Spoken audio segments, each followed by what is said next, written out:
Chapter 23. Dilemmas and Decisions.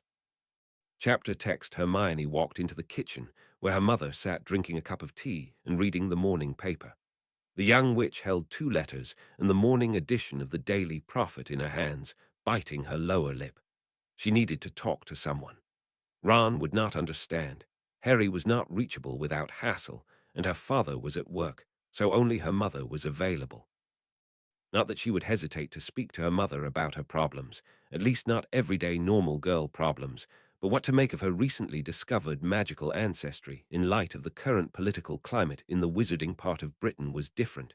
It was a tad more complicated than how to know if a boy might like her. "Mum, do you have a moment?" The girl got her mother's attention. "Sure, sweetheart. What's troubling you?" The brown-haired woman folded her newspaper and placed it on the table, concentrating on her daughter. Taking a deep breath, Hermione took a seat across from her mother, deciding that it was time she told her parents more about what was happening in the magical world. "I'm not sure what I should do about Lord Lestrange." Hermione opened the wizarding newspaper to the politics section, pointing to the article about yesterday's Wisengamot session. Yesterday, he changed the rules governing the family's legal order of succession. Before, only wizards could become head of House Lestrange. Now this position can be held by a witch as well. Hermione saw understanding dawn in her mother's eyes. She always was quick in analyzing a situation. "Who is the current heir?"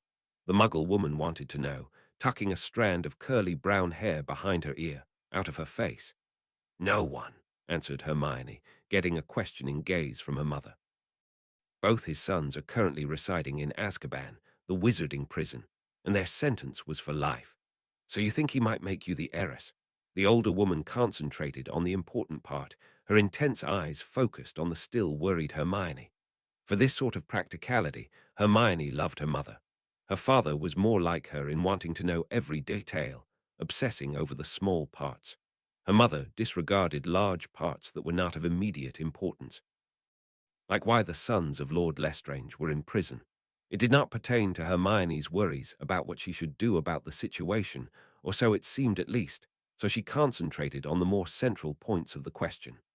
"He already offered," the young witch explained, holding up the letter with the seal of the Lestrange family on the outside of the envelope. "He wrote about his wish for me to carry on the family. Offered tutoring so I could get to learn what I wished over the holidays, could learn what I need to know if I were to accept." Hermione took a deep breath so as not to fall into rambling, fiddling with the paper and the letters in her hands. "And you're uncertain if you should accept his offer, because I got the feeling he is a decent man the afternoon we met." That was her chance to really tell her mother what was going on in the wizarding world. In the last years, she always had glossed over the worst parts, mentioning them in passing, not going into details. But if she wanted to get real advice, if she wanted to keep her parents, she had to tell them the truth. And with this recently discovered connection, she hoped they would be less likely to try to keep her away. "Do you remember me telling you and Dad about the war that ended when the Potters were attacked?" Jean Granger nodded that she did remember. "Well, those two sons are in prison for belonging to the Dark Wizards organization and killing and torturing in his name." Waiting patiently as her daughter ordered her thoughts, Jean poured herself another cup of tea. It was suspected that Xerxes was also part of that organization. And well, in for a nut, in for a sickle. Hermione took a deep breath. It seems that the dark wizard leading these, terrorists may be the best description, was not really dead. How can someone be not really dead? Asked Hermione's mother, more curious than anything else. "I don't know, not really. He did something to prevent himself from dying, and it seems to have worked. Anyway, he came back at the end of the tournament that was held at Hogwarts and claims that he was under the influence of some ancient curse." "And you don't believe a word of this?" Jean prompted her daughter. "Yes, no, I don't know," Hermione exclaimed, getting up from her chair, pushing it back and starting to pace in front of the kitchen cabinets. Silence settled over the kitchen. Hermione paced agitatedly up and down, her slippers making no sound on the black and white tiled floor. Jean Granger sat contemplating the sparse information given by her daughter. Finally, Hermione slumped back into the chair she had vacated earlier, looking to her mother for help to clear the mess and order her tumultuous thoughts. "You call them terrorists. What are their goals? All terrorist organizations have some kind of goal they claim to be working towards. Hermione furrowed her brow. I'm not really sure. I only know what has been told by families called light, and have read what is written in the history books.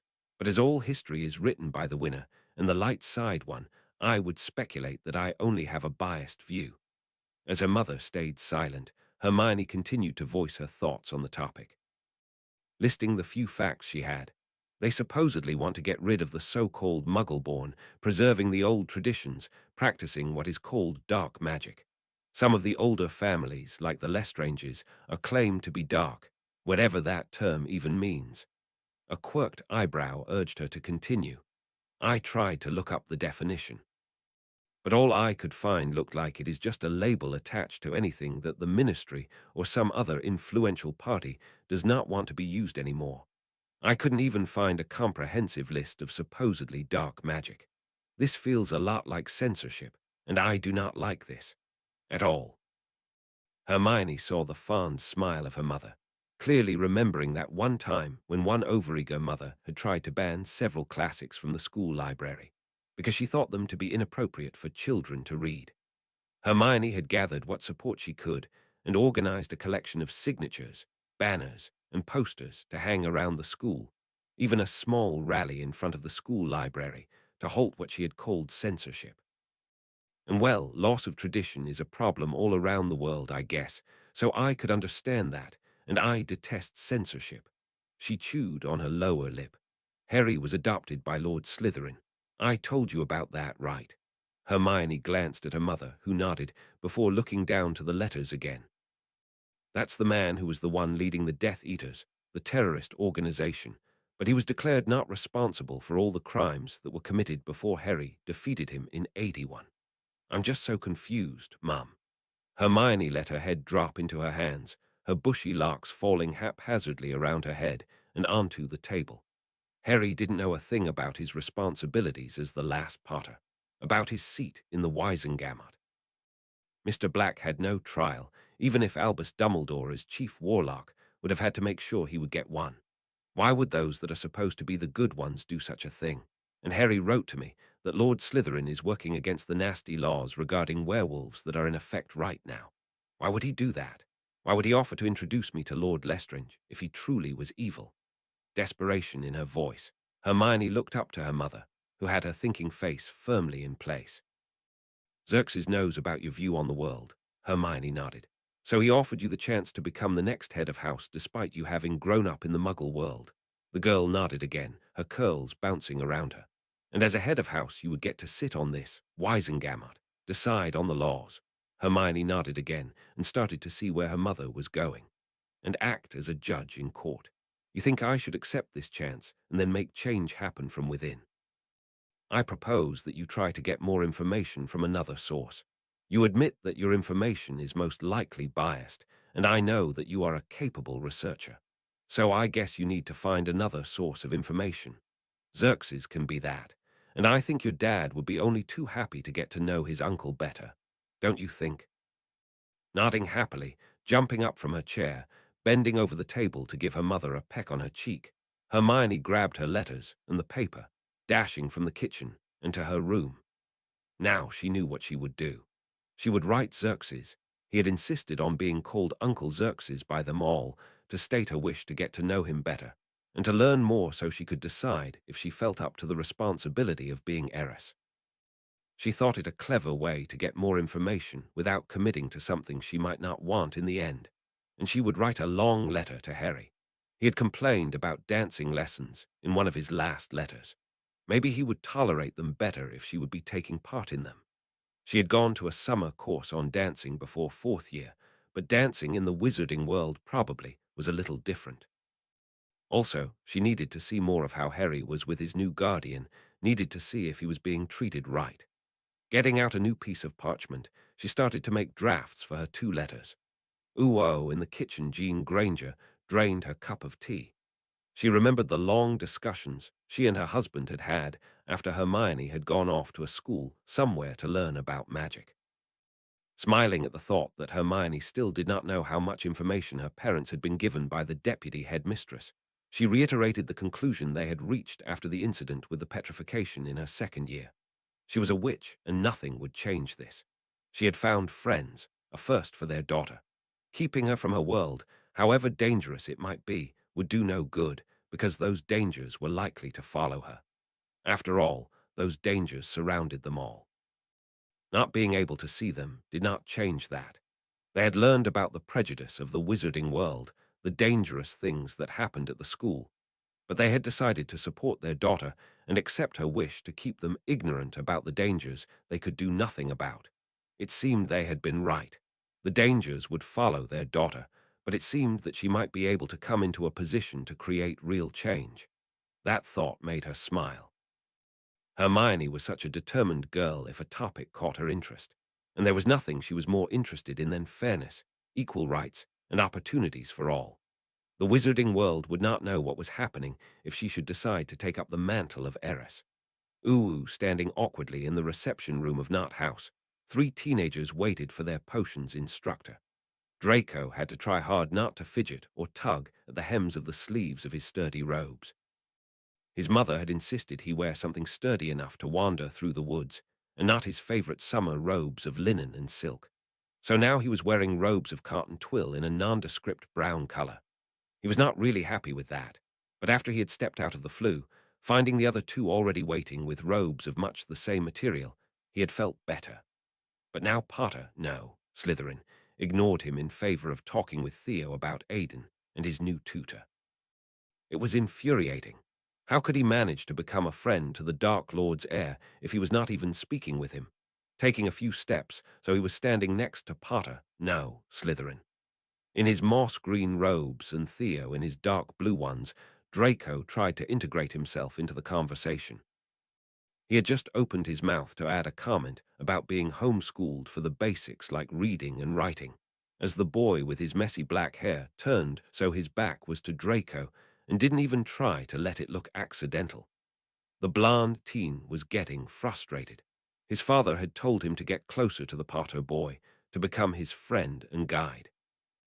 And after what he had seen the Dark Lord do to the traitor in their entrance hall at Malfoy Manor, he was certain that he would not risk being on the boy's bad side. Considering how their interactions had been in the last years, he had his work cut out for him. But he did not know what to do, so he fell back onto well-trodden paths. "It is rude to just ignore me," Draco drawled, shoving his way between the 2 others, gaining their attention the only way he could think of. Theo was rolling his eyes at his old friend and stepped back, letting what was to happen run its course. Draco noticed his friend not taking his side, but was much too agitated to process what was happening and act accordingly. "And you're not rude at all?" asked the Slytherin heir, raising a brow and not backing away. A little irritated, Draco noticed that they were almost the same height now, but he took another step, coming chest to chest with the other teen. "Why do you make it so difficult?" "I'm trying to be friendly here. We ought to be friends, you know. I can help you." The blonde spoke with urgency, trying to force the other to see reason, to understand, his grey eyes practically sparking. He took 2 steps back in shock as the other boy gave an incredulous laugh, shaking his head. "Did someone mix something into your breakfast this morning?" Green eyes wandered up and down Draco's figure. "Maybe I have it wrong, but 2 encounters with barely polite interaction are no grounds for friendship, especially considering the abysmal former interactions we've had." Before the spluttering Draco could manage a response to that accusation, the young Slytherin heir continued with contempt clear in his words. "Let's see. First time we met you insulted the person I was with, and then me, even if you might not have known. Second time we met, you insulted the one I was with for his family's lack of wealth, and me by claiming I was unable to make good choices for friends. And your tendency towards insults, bigotry, and childish taunts just continued from there." The sneer now gracing the face with its green eyes would have been worthy to adorn the potion's master's face, and made Draco take another step back. "A lot more would have to happen before I ever would consider being friends with you, Draco Malfoy." Silver-grey eyes widened at that statement. He would be in so much trouble once his father heard about this. "But you're friends with Theo," Draco wailed, throwing up his hands. Only a small voice in the back of his head tried to gain his attention to point out that he was behaving like a spoilt 3-year-old. "Leave me out of this," Theodore said, looking mildly horrified, taking a step back and holding up his hands before him like warding off some noisy girls. A head covered in messy black hair shook. You don't get it, the green-eyed teen sighed. And I would say Theodore and I are friendly acquaintances. Maybe we can become friends somewhere in the future, but it takes more to be friends than playing a game of Quidditch now and then. With that, the other boys again ignored Draco, who walked over to one of the tiny love seats situated around the room, sitting down gracelessly, pondering what he could have done differently. How could he get the Dark Lord's son to be friends with him? Was it even possible after this? While he was cooling down, thinking about all that had been said, Draco realized that the other teen had been right. He had a tendency to insult others, and he loved the laughs he could get from his housemates, the fact that he was the center of attention when he put someone down. Contemplating where this behavior had ended with one that now suddenly held a position of power, he started to realize that the moments of fun and attention might not be worth the troubles they might bring in the future. Draco hoped that the heir Slytherin Potter would be agreeable to being civil to each other. He would be glad if he could manage a truce and work from there. Taking a last look at himself in the mirror, Severus checked a final time that he had everything he would need for an afternoon with teenagers in the forest. His emergency potions kit was distributed among the many pockets of his short, new, and above all, light robes. Antidotes to some of the more common plants, sunburn paste, blood-replenishing potions. It may seem a bit overcautious, but he would be responsible for the heirs of 3 lords of the Wisengamot. Discretion was the better part of valor, after all. He placed his dragon-hide gloves in the outer pocket and checked that his dark brown trousers were tucked into his new boots. He was pleased with his new robes and clothes. He had exchanged some of his older black ones for others in dark, muted, but nonetheless colored robes, shirts, and trousers. The robes he had selected today only reached his knees, making for easier movement in the shrubs of the forest. Stacking 4 willow baskets and placing the knives in them, Severus walked down from his room to the flue in his living room. Time for the afternoon Lucius had talked him into. The blonde wizard had sought an opportunity for his son to spend more time with their lord's heir before the summer holidays were over, and the students would return to Hogwarts for another year. Severus had agreed reluctantly because he doubted that the afternoon would do any good. He would see what the day would bring. A moment later, he was standing in the receiving room of Knot House, looking at a sulking Draco sitting by himself, and 2 animatedly talking dark-haired boys standing a few paces away from the flue. Sighing inwardly, Severus realized that the afternoon had already started to go wrong. At least they were not fighting with fists or casting curses at each other. The students noticed their teacher's presence and moved to stand before him, forming a line with Draco on one end, Theodore not in the middle, and the adopted son of his lord at the other end. "Good afternoon, gentlemen. Do you all have your wands with you?" Each boy nodded, showing that they had them on them indeed. "And your dragon-hide gloves." 3 pairs of gloves were shown, and Severus noticed that the Dark Lord obviously had purchased a new pair for his adopted son. Nodding in approval, Severus handed out a basket with a knife to each boy. "We will be gathering different mosses, ferns, and lichens today. As there are several plants that can provoke unpleasant rashes, you will wear your gloves the entire time." He got a series of nods from the boys and got out the portkey, holding it so that they all could touch it. Moments later, they were in the middle of the Forest of Dean. Sunlight was filtering through the leaves, casting them all in a pleasant green light. Mr. Knott and Mr. Malfoy. In a setting such as this, Severus preferred to think of his students the way he would address them at school, had managed to remain standing, but Mr. Slytherin had landed on his behind in a bush of nettles. The boy looked mortified and a little too pale. Mr. Knott managed to get the other teen on his feet again, and Severus realized with a start that traveling by portkey might trigger some unpleasant memories for Lily's son. Deciding that it might be best to pretend that nothing of importance had happened, Severus walked over to a tree that had some of the lichens on its bark that he wanted to harvest on this trip. He started to demonstrate how to identify the different plants they were to collect and harvest correctly. He let his mind wander.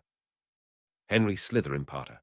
He repeated the name in his mind as often as possible so as to ingrain it and prevent slipping up, had proven to be quite different from what the potion's master had assumed. After he had learned how different the boy's life had been, and that he had not received the education he should have had, it had been rather easy to see where the perceived arrogance and disregard for rules had come from. The two potions lessons they had had, and the two lessons on occlumency had gone quite well.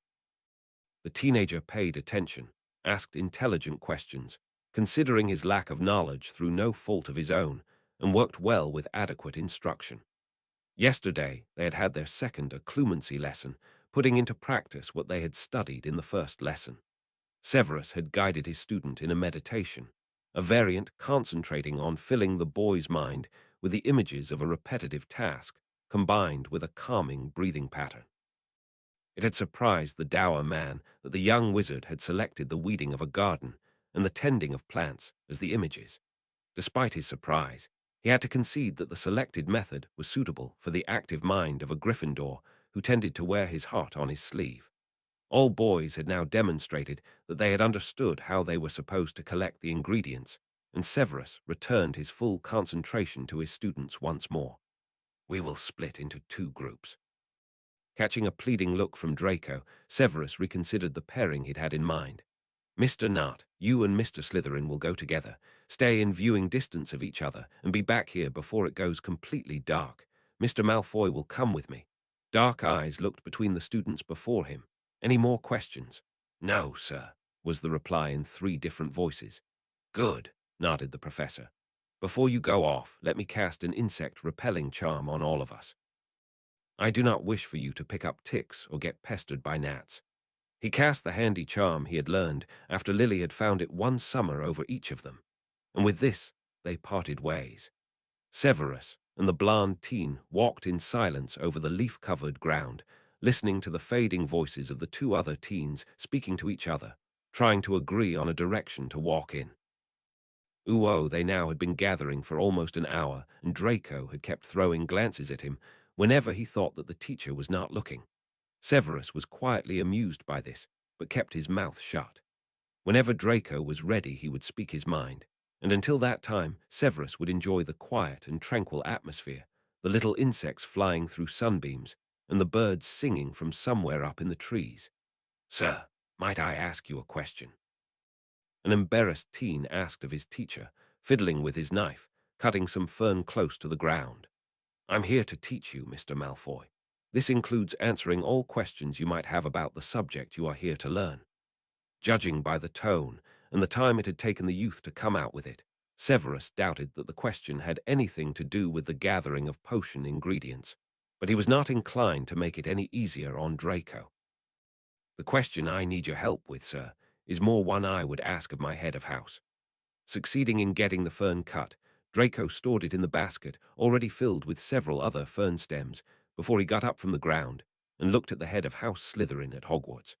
Sighing to himself, Severus placed a handful of moss into his own basket and turned to the young man who was shifting from foot to foot, his cheeks decidedly more flushed than they normally were. Was it the heat of the day, the activity, or maybe embarrassment? Why do you want to ask me? We're not at school at the moment, and you certainly could ask your parents for advice, or not. Draco looked down to his feet, then up again. I need advice on something my father wants me to do. I fear that I will be unable to fulfill his wishes. Sighing again, louder this time, Severus nodded and set his basket down, turning fully to face Draco. I will listen and give you advice if I am able. Swallowing, Draco nodded and started speaking. My father wants me to become friends with our Lord's heir. I tried and failed before. Now I tried again today, but I don't think that it will work out. That had not really been a question, but what the boy wanted to know was obvious enough. You want my advice on how you can become Mr. Slytherin's friend? Severus asked for clarification, clasping his hands behind his back. To his surprise, Draco shook his head. No, he made it quite clear that this will probably not happen. The teen took a fortifying breath. No, I fear what Father and the Dark Lord might do if I fail to become one of Potter's friends. A look of utter defeat was on Draco's face, and he looked up with pleading eyes to the man he had known for far longer than the years he had been a student at Hogwarts. You do not have to fear our Lord's reaction. He ordered us to make sure all children knew not to attack his son in any way. He did not order us to make sure you all become his friends. If you can remain civil, or even just avoid each other, you should be fine in this regard. The other part was harder, and Severus sighed again. How had he come to be in this position again? Emotional blackmail from a meddling headmaster, and several dumb decisions in his youth. He had to make the best of it. I guess Mr. Slytherin informed you of his reasons. Draco confirmed with a nod and a low murmured, "Yes, sir." I remember quite a few altercations between yourself and our Lord's heir, and you certainly have a tendency to clash with his friends as well. If you can avoid those, maybe get a real truce, that could be a starting point for a civil relationship. Draco sighed and nodded. Thank you, sir. I fear that will be the only way. He made a grimace. But I really do not know if I can be civil to that know-it-all or the red-headed fool. Deciding to warn his friend's son of the changes that were about to come to their world, Severus got his basket from the ground again. You should try to change your perspective on so-called muggle-born wizards and witches. I know of 3 instances that an ancestry test done at Gringotts proved a magical ancestry for them. Severus saw grey-blue eyes widen in surprise. You certainly heard about Aidennart's relation to an old German family, and I know that our Lord's son and the Dark Lord himself share a common ancestor through the teen's maternal line. Draco collected his basket from the ground and fell into step with Severus. The third example I am not in a position to share with you, but these are 3 out of 3, and I guess that there will only be more added. Draco thanked his teacher and fell into a contemplative mood for the rest of the time they spent gathering before they turned to get back to their meeting place. Harry had a great time wandering the woods with Theodore. They had filled their baskets with ferns, moss, and lichen, chatting over different topics from their last runes lesson to the last game of the Quidditch League. But now they were on their way back to the place the portkey had taken them through the increasing gloom of the forest. Professor Snape and Malfoy were already there, the professor going through the Blancs' collection, showing him where he had made errors in harvesting and demanding that each part was identified. With a satisfied smile, Harry noticed that their potions master used the same tone to impart his criticism as he used when talking to Harry about his errors. Theodore and Harry set their baskets down and waited, watching as Draco's harvest was inspected until it was their turn. Harry was rubbing his arms. It was getting a little chilly here. As this fact made its way through the tired mind of the teenager, Harry looked up, furrowing his brow. The day had been pleasantly warm, and it was rather unusual for the temperature to drop quite that rapidly. Was there a thunderstorm approaching? But that thought did not feel right either. Agitated, the raven-haired teen turned on the spot, peering into different directions, trying to penetrate the ever-growing darkness surrounding them. What is the matter, Mr. Slytherin? Are you above paying attention to my lecture? Professor Snape demanded to know in a scathing tone. Do you feel this too, sir? Something is not right here, Harry said, uneasiness clear in his voice, ignoring the reprimand from his teacher. And for the first time in a long time, an adult actually listened to him. Snape had his wand in hand immediately, looking around and casting a lumos. The others started looking around too, catching on to the nervousness their classmate was practically oozing. Before they could react or even decide what to do, big dark shapes were descending through the leaves above them. Dark robes were covering them, and the drop in temperature got so severe that their breath steamed, forming little clouds before their faces. Feeling the despair closing around them, Harry saw Theodore go to the ground beside him. There were more than 3 Dementors descending on them, maybe 5. But in the end it did not matter. Harry held his wand in his hand, not really sure how it got there, searching his mind for a happy memory to use and conjure his patroness. Concentrating hard as the despair started to creep in from the edges of his mind. He decided on an afternoon spent with serious talking about pranks the marauders had played, and shouted Expecto Patronum, resulting in the silver shape of prongs breaking from the tip of his wand, rushing at the Dementors, chasing them away. Only seconds later another silvery shape joined his stag, and Harry's gaze met the wide, dark eyes in the paler-than-usual face of Severus Snape. Warmth was returning, but with an evening spent answering silly questions still clearly in his mind, Harry bent low to be near the shivering Theodore and got his emergency portkey out of his robes. Gripping the portkey and one of Theodore's hands firmly in his hand, Harry hissed, "Hospital." to activate the emergency measure given to him by Voldemort to get to safety. Ooh, after an utterly frustrating afternoon trying to come to an agreement with the goblins, Marvolo was now hurling curses against Lucius Malfoy, dodging the few that he could not easily shield against. He had hoped to convince the goblins to let them use the parchment for the ancestry tests outside of Gringotts. He had intended to pay, of course, even had offered to pay more. But no, the goblins had stayed adamant. These tests were only to be made in the presence of a goblin, and that was that. Casting a rather angry-looking orange hex at the other lord, one that would cause a nasty itch all over the target's body, Marvolo snarled in frustration. Now they would have to adopt the children they found before they could determine to which family they might belong. That was a rather unfortunate turn of events. It would have been better if they could have placed the children with actual family. Chuckling as he batted away a low-powered tentacle curse, Marvolo decided that dueling for practice with his followers was a good way to relieve tension. Not as effective as torturing them, but better than tea. But maybe he had to get them to duel him in pairs. This was hardly a challenge. Or maybe the man was simply too terrified to actually try. Dueling against Severus might prove more challenging. Before Marvolo could put the Cruciatus curse on Lucius, a silvery, glowing shape entered the dueling room through the wall at the old black townhouse he had made his Death Eater headquarters, striding without pause directly over to the Dark Lord. Wide ruby-red eyes fixated on the dough-shaped patroness. He remembered Severus' memories of Order members sending short messages via patroness, and assumed that this was a message from his potions master. A cold feeling of dread settled in his stomach. Why would the man decide to send such a message to him? As a second patroness entered the room, trotting over to the wide-eyed blonde lord, the unpleasant feeling only increased.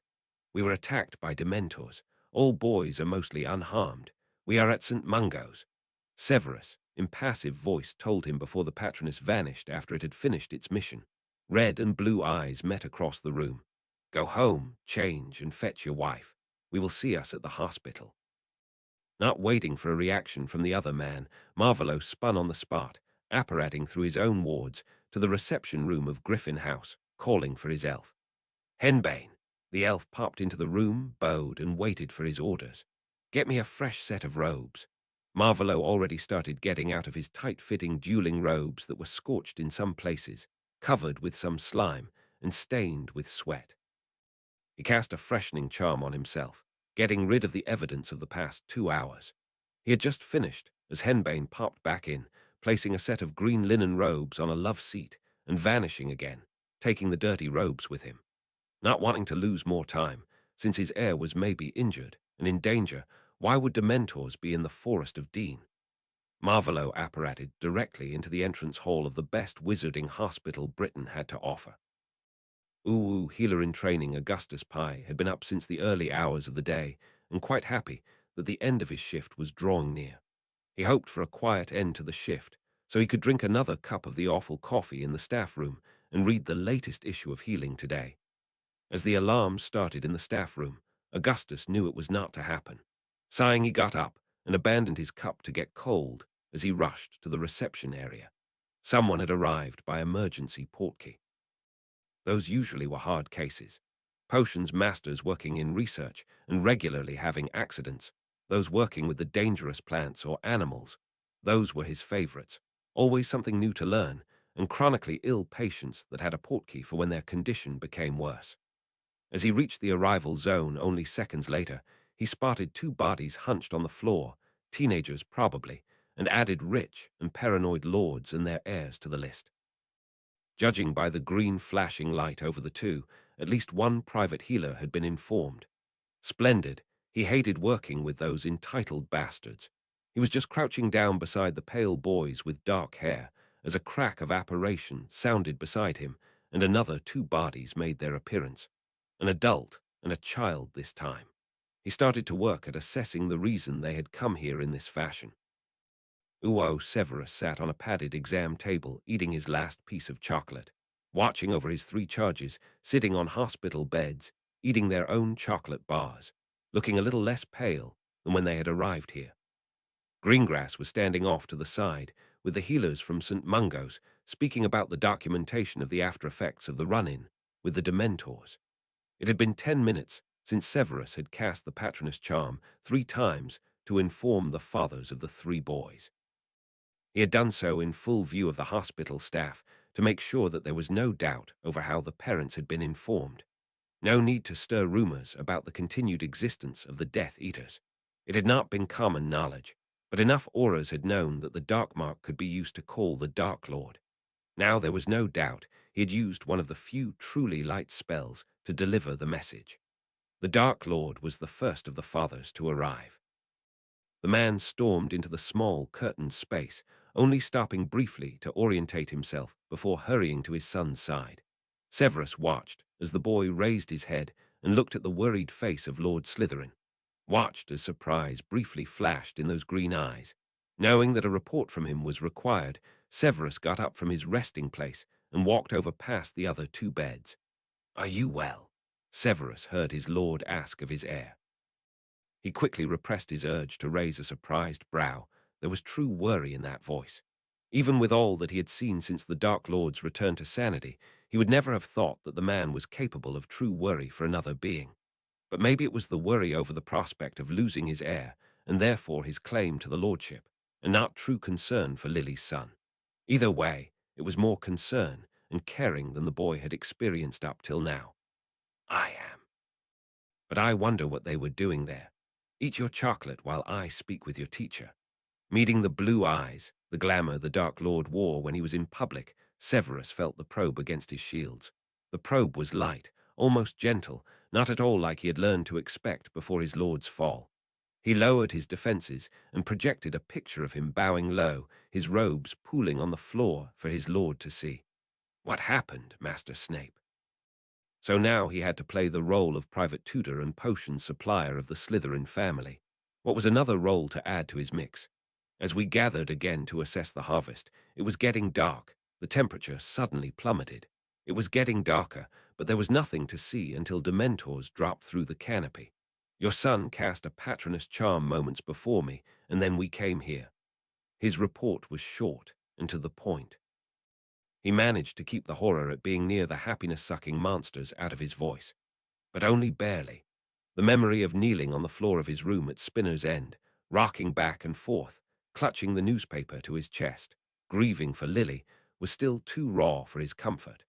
The mortification that the Dark Lord had seen a glimpse of that last thought was quickly pushed aside, and the potion's master concentrated on the surroundings. He felt responsible for shielding and protecting Henry Slytherin, and so he would, not to mention that he was compelled to do so by his vow. Lucius and Narcissa were the next to reach the hospital, rushing over to their little darling, enveloping him in their arms. Severus was a little surprised. They never displayed their feelings this openly in public, but maybe the news that their child had been in danger of getting his soul sucked out by a Dementor would change the rules. "Thank you for keeping our son safe, Severus," was all the acknowledgement he got from the blonde lord and his lady, but he was happy with what he got. He considered them his friends, after all. As Benjamin not arrived as the last one, his younger son Aidan in tow, Severus rose and discharged himself from the hospital against the healer's advice. Another brief eye contact, and the potion's master had a new task, checking if the Order of the Phoenix had had something to do with the attack. Uo pleased with Severus, who had ordered the healers to record their findings on all 3 boys. Marvolo was working on plans to discover who might have set Dementors on his son and how to prevent further attempts on the boy's life. He was thinking furiously, but at the moment plotting had to take a back seat. He had a child to attend to. It was simply not an option to behave the same way as those blasted muggles or that old goat of a headmaster. "Why did you not use your portkey the moment you knew there was something wrong?" Marvolo was a little proud for keeping his question free of accusation. He wanted to know what had happened and why Henry had taken the actions he had, not assume and place blame right from the start. "Casting the Patronus is almost instinctive by now," shrugged the boy, a smudge of chocolate in the corner of his mouth. "The moment I realized what the problem was, I just cast.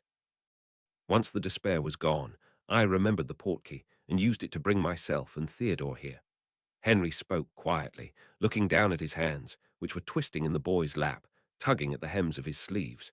Realizing that the child was nervous, Marvolo patted his son's leg lightly. You did well. All of you came back safe and in one piece, and that is the most important thing. Startled green eyes met calm blue ones. It felt as if he was gaining ground with the boy, his son, his heir. Proved to be easier than he had anticipated, at least up till now. Once the children were back at the school, his influence would be lesser, and Henry would spend much more time with people firmly in the headmaster's pocket. The progress would probably slow down then. Let me speak with the healer. He might release you into the care of Healer Greengrass so you can return home. A shaky nod and smile were his response, but he could clearly see that they were a mask. Marvolo grimaced in the privacy of his mind. He was quite sure that the chance was high, that he was starring in the memories Henry had to endure in the presence of Dementors. Maybe he should work on starring in some of the memories able to conjure a patroness as well. It was not easy to get the healers of St. Mungo's to release their teenage patients into the care of their parents, even when a private healer would care for them, and they were deep into a debate. Three lords of the Wisengamot talking at the two healers, as a house elf popped into the room. It held out a letter to Marvolo, bobbing a curtsy. An express owl from Ministry brought letter for Master, sir. Wondering whether the incompetent fools at the Aura office had managed to find the culprit already. Attacks from Dementors had to be reported on the spot, and so the hospital had already informed the authorities. Marvolo opened the letter and started to read, ignoring the silent stares of the others standing around him. He snarled in surprise as he read the first few words of the letter. Warning for performance of underage magic. That could not be real.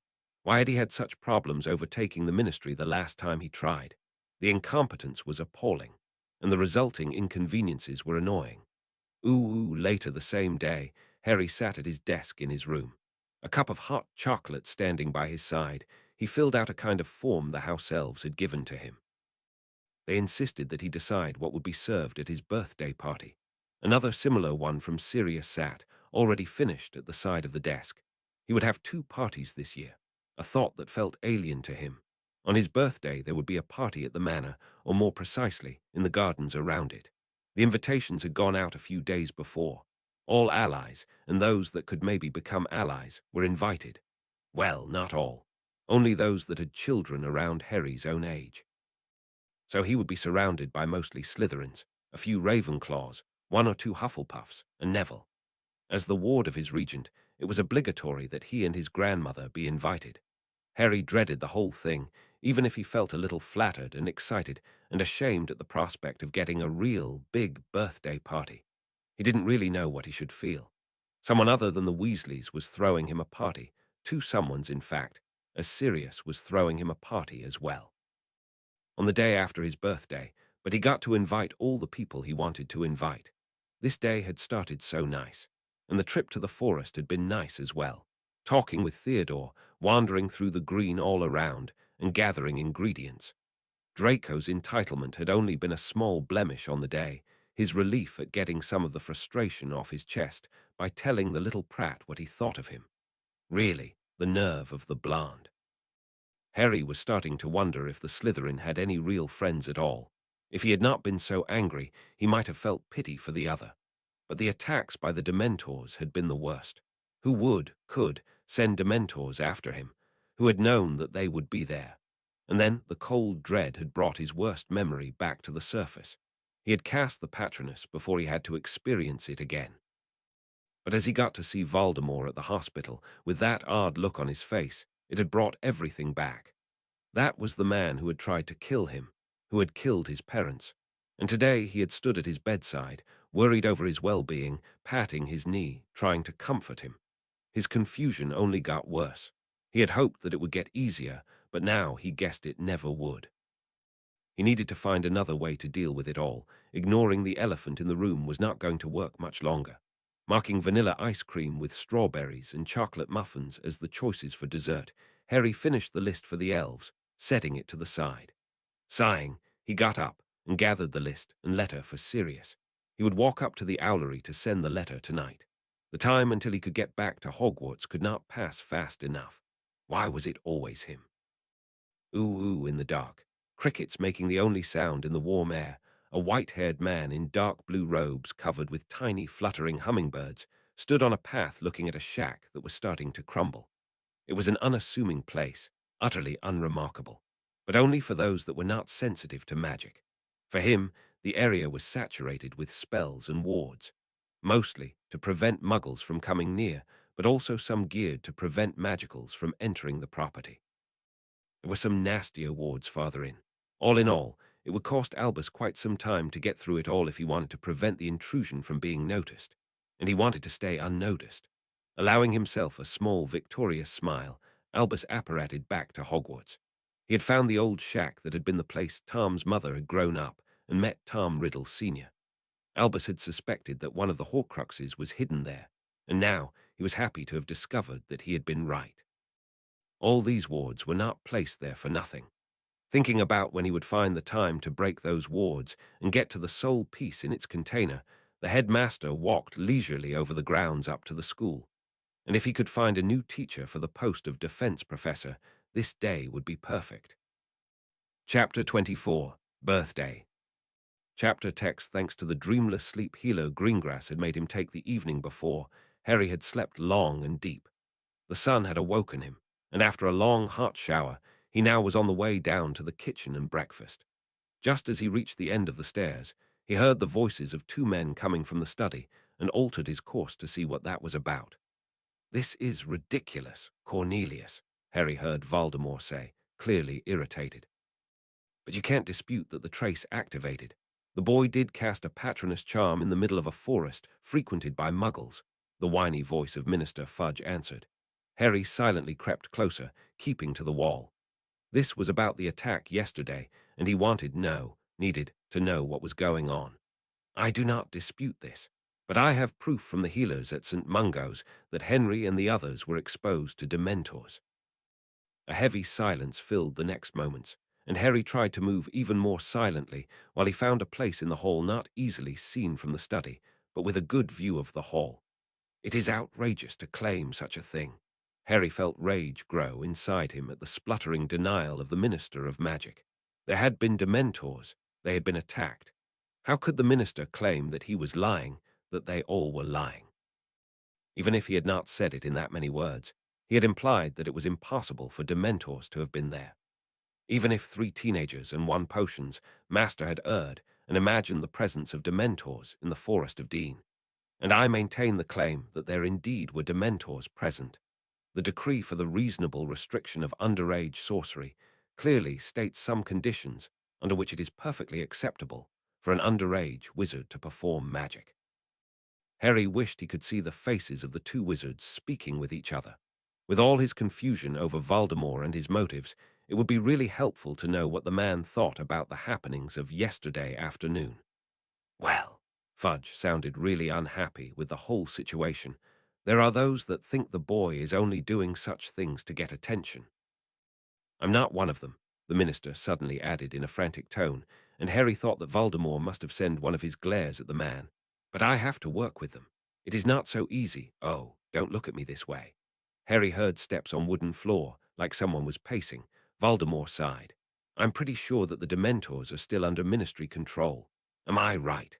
There was no answer to hear, so the eavesdropping teenager assumed that the minister had nodded in response. "Then someone must have sent them to the forest. So there has to be a paper trail. If we can locate it, you could find the person willing to use Dementors against children, Cornelius." A hand slapped against a wooden surface, a table probably. "Children." A deep breath was to hear. There were 3 heirs at risk yesterday afternoon, and they all tell the same story. Believing yourself to be in a life-threatening situation is enough to be allowed to cast defensive magic. There is nothing more defensive than a Patronus, Cornelius. Whoever is putting so much pressure on you, they have nothing to base it on. The pacing picked up speed, and the minister muttered something under his breath, too low for Harry to understand from his hiding place out in the hall. "I know that you need to secure your position, especially after you helped me, Cornelius, but dragging Henry to a hearing for underage magic in such an obvious case of justified use of magic will not do this." Voldemort was speaking with some determination, a quiet intensity. Harry felt odd. Why? Why was he doing this? Harry was tired of being confused all the time, but going against someone abusing their power, that can get you some influence and respect. Harry realized that Voldemort was trying to influence the minister to do what he wanted, and at the moment, that seemed to be leaving Harry alone and going after the person that had set Dementors on him or the others. A reluctant Cornelius Fudge answered, "You probably are right, Marvolo. Lucius and Benjamin's sons were attacked too. Those in opposition to you, I'm sorry to say, but there are quite a few that can't let the past rest, can't possibly say something about me trying to help their fathers. Yes, I think I can work with that." With another sigh, Harry was sure it was only uttered for show and effect. Voldemort stood from his chair, judging by the sound of chair legs on carpet. "If I can be of any help, let me know. And you need not try to shield me from those that are still angry. I still remember. I'm not that monster anymore, but the past cannot be undone. I only can try to make amends and work for a better future." Harry listened as the two wizards exchanged farewells, contemplating what he had overheard. After Voldemort had made the unbreakable vow, he should have known that the man would not kill him, but seeing was more convincing than simply being told. And it really seemed that the man wanted the best for Harry. The evidence was piling up. Could he accept it? The desire to care that showed with growing clarity from Voldemort. Somehow it felt wrong.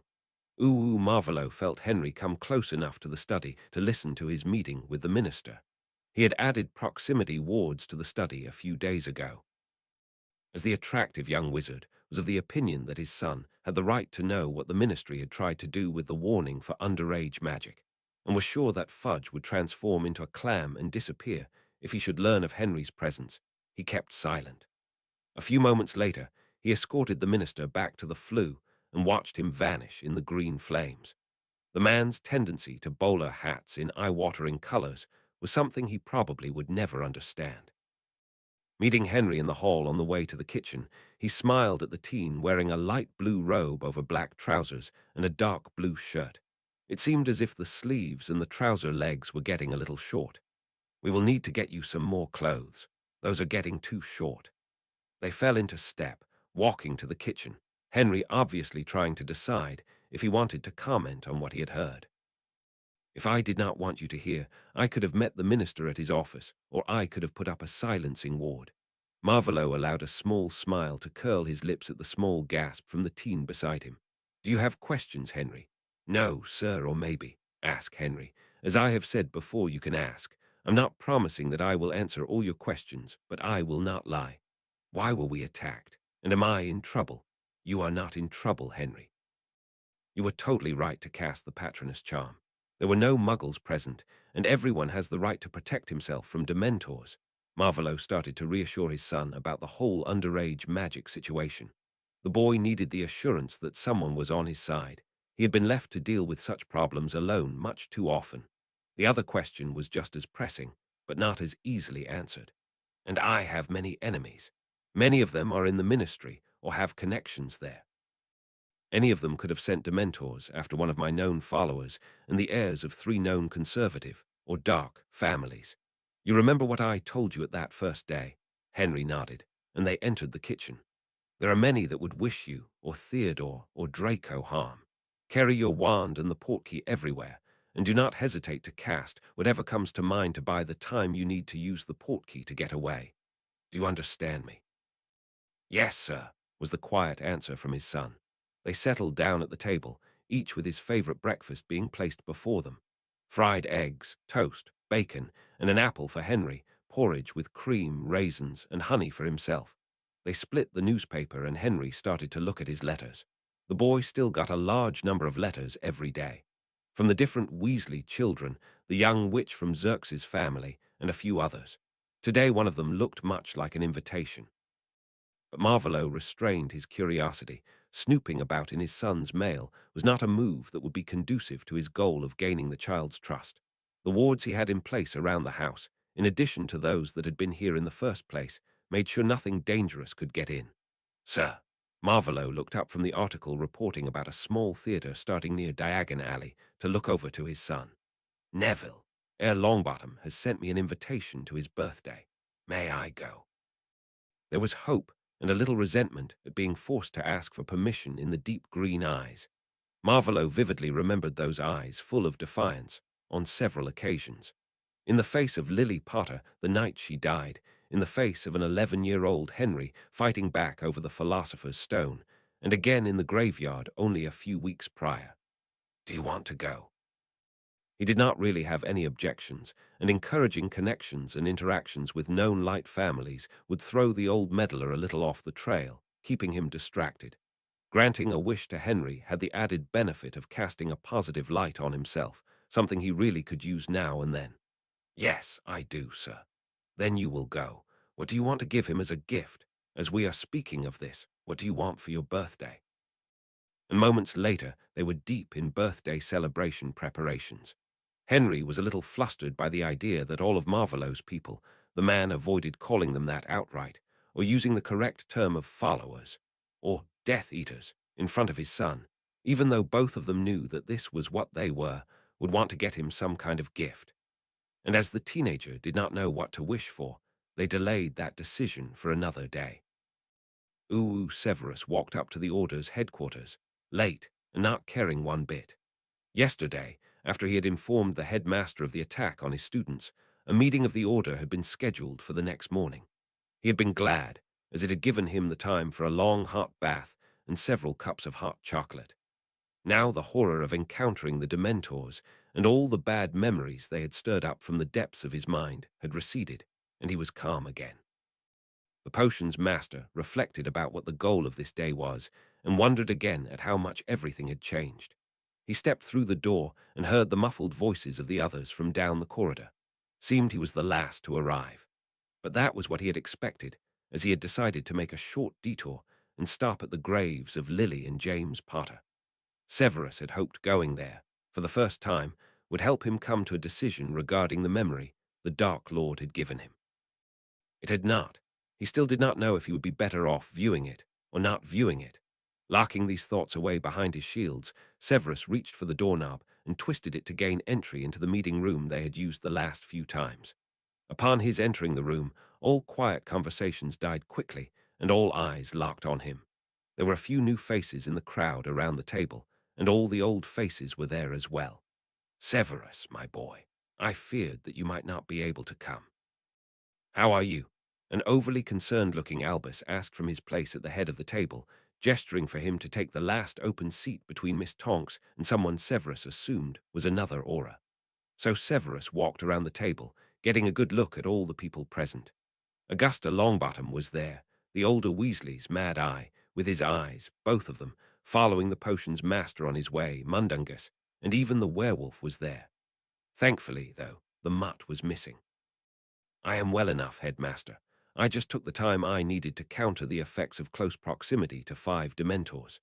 Miss Tonks turned to him as he sat down, her hair changing colors from a vibrant hot pink to a sickly-looking green, eagerly asking, "The rumors are true then?" Rolling his eyes, how was it that everyone he had to work with was so infuriating? Severus sat and glared at the young woman. "What rumors are you talking about?" That Harry cast a full corporeal patroness in front of several muggles because some deer startled him. Her hair circled back to a more vibrant shade, an almost neon green, and she added, shifting her head from side to side, "But there are several variants circling around the department. So is it true?" Leaning back from the much too eager young witch, Severus sneered, but was prevented from answering on the spot because Molly Weasley made her concerns known. The poor dear. First that blasted adoption, and now even more commotion. Her red locks were quivering, she wrung her hands in front of her, and she only calmed slightly as her husband laid a hand on her arm, squeezing in reassurance. Ignoring the murmurs around him, the inquisitive gazes from the other Order members, Severus turned his eyes to Dumbledore and started his recount, a more thorough one than the one he had given yesterday. "Lucius talked me into giving this lesson for his son and 2 others. He made the invitations at the last Wisengamot meeting. At least, that was the plan he told me about.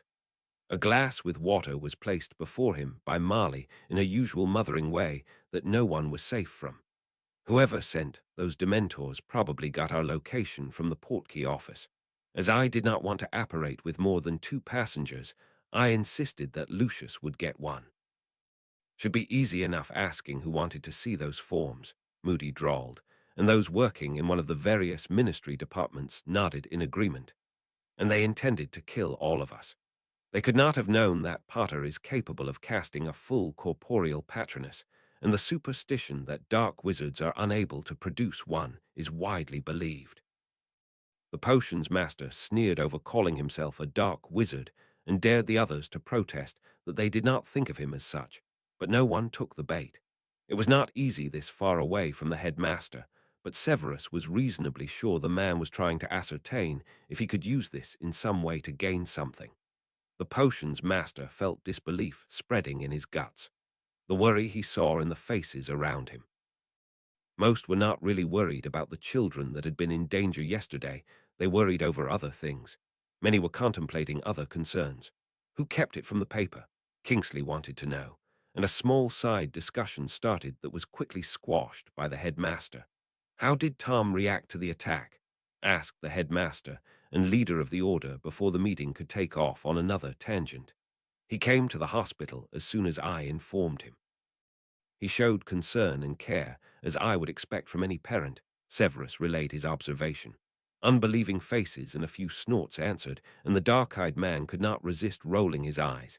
What did they believe the Dark Lord would do in a public place, such as the Wizarding Hospital? He always was a good actor, Albus mused, and his blue eyes fixed on the form of his spy. Could you learn more of his plans? Severus, Remus, Augusta, you all were in contact with him. What is Voldemort doing? The three named exchanged glances, and Augusta Longbottom, as the eldest, started to speak. We talked about times the boy and I can meet, so as to speak about how I will vote as his proxy, and so forth. I got the feeling that he wants to give the boy the opportunity to form his own opinions. It did not feel like he was trying to force the votes of the Potter seat into a certain direction. I think only time will tell. It was certainly a surprise that I was asked to be regent. Severus was impressed by the quiet dignity the older woman showed, and noted that all present were equally baffled by this decision of the Dark Lord. Being a spy for the Dark Lord in earnest for the first time felt odd, but gratifying. It was easier to gather intelligence, now that he was no longer forced to find only harmless tidbits of information to tell him while appearing to provide valuable information. Remus picked up with his own report next. I only get to interact with him in the capacity as Harry's tutor. He certainly is placing quite a focus on Harry's education, but despite this, I do not see them interact often. The werewolf shrugged apologetically, offering a small smile. I know from Sirius that they see each other several times a week, so he's not trying to isolate Harry. To Severus' interest, that got a small frown from Albus, and not the twinkle he had anticipated. It seemed the rift between the mutt and the headmaster was deeper than he had thought. Taking a sip from his water, after testing it for potions and poison, to the obvious amusement of Alastair Moody and the indignation of Mrs. Weasley, Severus started in on his report. He was glad he had asked the Dark Lord for the information he was allowed to relay. The list he had gotten was quite extensive. At the moment, there has been quite some time spent on planning the boy's education. Beside history, potions, and runes, there are lessons on politics, manners, and dancing, and I'm sure all of his teachers will appreciate the lessons in penmanship. At first Severus had been a little surprised that his lord had given him permission to speak about the brat's education, but as the boy obviously was able to speak about it himself, there was no harm done if Severus spoke of it, and so he always started with this topic and laid emphasis on it. By now he noticed that the headmaster's patience was wearing thinner and thinner with every meeting on this topic, leaving only the conclusion that Albus did not really care about what Potter was learning. Severus started to wonder if the old wizard would manage to stay outwardly calm. Should his spy start talking about an education in the dark arts for the boy the Order was pinning all its hopes on? As he left the safe ground of education, the spy sharpened his senses for all reactions. After all, his lord wanted to know what the Order made of his actions. There is a big celebration planned for Potter's birthday, and the Dark Lord is spending a lot of time on ordering the Potter and Slytherin estates. Several of the times that I met with him in the study at Griffin House, the papers before him pertained to this. Still, not what the headmaster wanted to hear, if Severus was to judge by the man's expression. There have not been any big meetings of Death Eaters recently. but I have been asked about my progress whenever I have been there to give lessons to Potter. I'm still working on potions pertaining to procreation after I finished one to help with traumatic experiences. It does not seem that there will be any openly aggressive actions in the near future. A flash of disappointment seemed to make its way through the old blue eyes, and not for the first time, Severus wondered what they were expecting the Dark Lord to do. His actions so far made it quite clear that he was aiming for a more peaceful approach, and my most recent mission is to determine if the Order had anything to do with the attack. My answer to this will obviously be a no. Severus concluded his report, leaning back in his chair, weaving his fingers together, returning to his role of watcher. During the next hour, the Order distributed missions among themselves. Mostly they were still searching for precedents for removing minors from their guardian's care, and now subtle research into who had sent the Dementors was added to the list. Severus paid rapt attention and made sure to have more than one good look at the new faces at the table, so he could share them with his lord later. Hopefully the meeting would not go on for much longer. He had had a rather important step in his experimentation for the Two Fathers potion, his working title, before him, and would rather be working on this than sitting and listening to Gryffindor scheming and planning. It just lacked a certain finesse. After the meeting of the Order of the Phoenix, the first he had been invited to was finished. Proudfoot stood by his younger colleague Tonks. He was happy that he had gotten the opportunity to do something about the evil wizard who had managed to just waltz back into society. He was a little ashamed that he had at first doubted the headmaster and Harry Potter when they had claimed that you-know-who had returned in the aftermath of the third task of the Triwizard Tournament. But now, he was a member of the very organization that had stood against evil in the last war and would stand against evil now. There was just one thing he needed to ask. Say, Tonks, that Snape fellow, is he really a spy? I remember that there were rumors of him being a Death Eater back then, and the way he speaks. He let his sentence trail off in the hope that Tonks, he once had made the mistake of calling her Nymphadora, he never would do that again, would get what he wanted to know without the need for him to actually voice it. An understanding look came to the face that so often changed form. She mostly had the same base features and just changed small things, mostly the length and color of her hair, and she placed a reassuring hand on his arm. He was a spy back then, and is a spy now. He's really good at what he's doing, even if he is a snarky bastard. Be happy that he only started teaching at Hogwarts after you had finished there.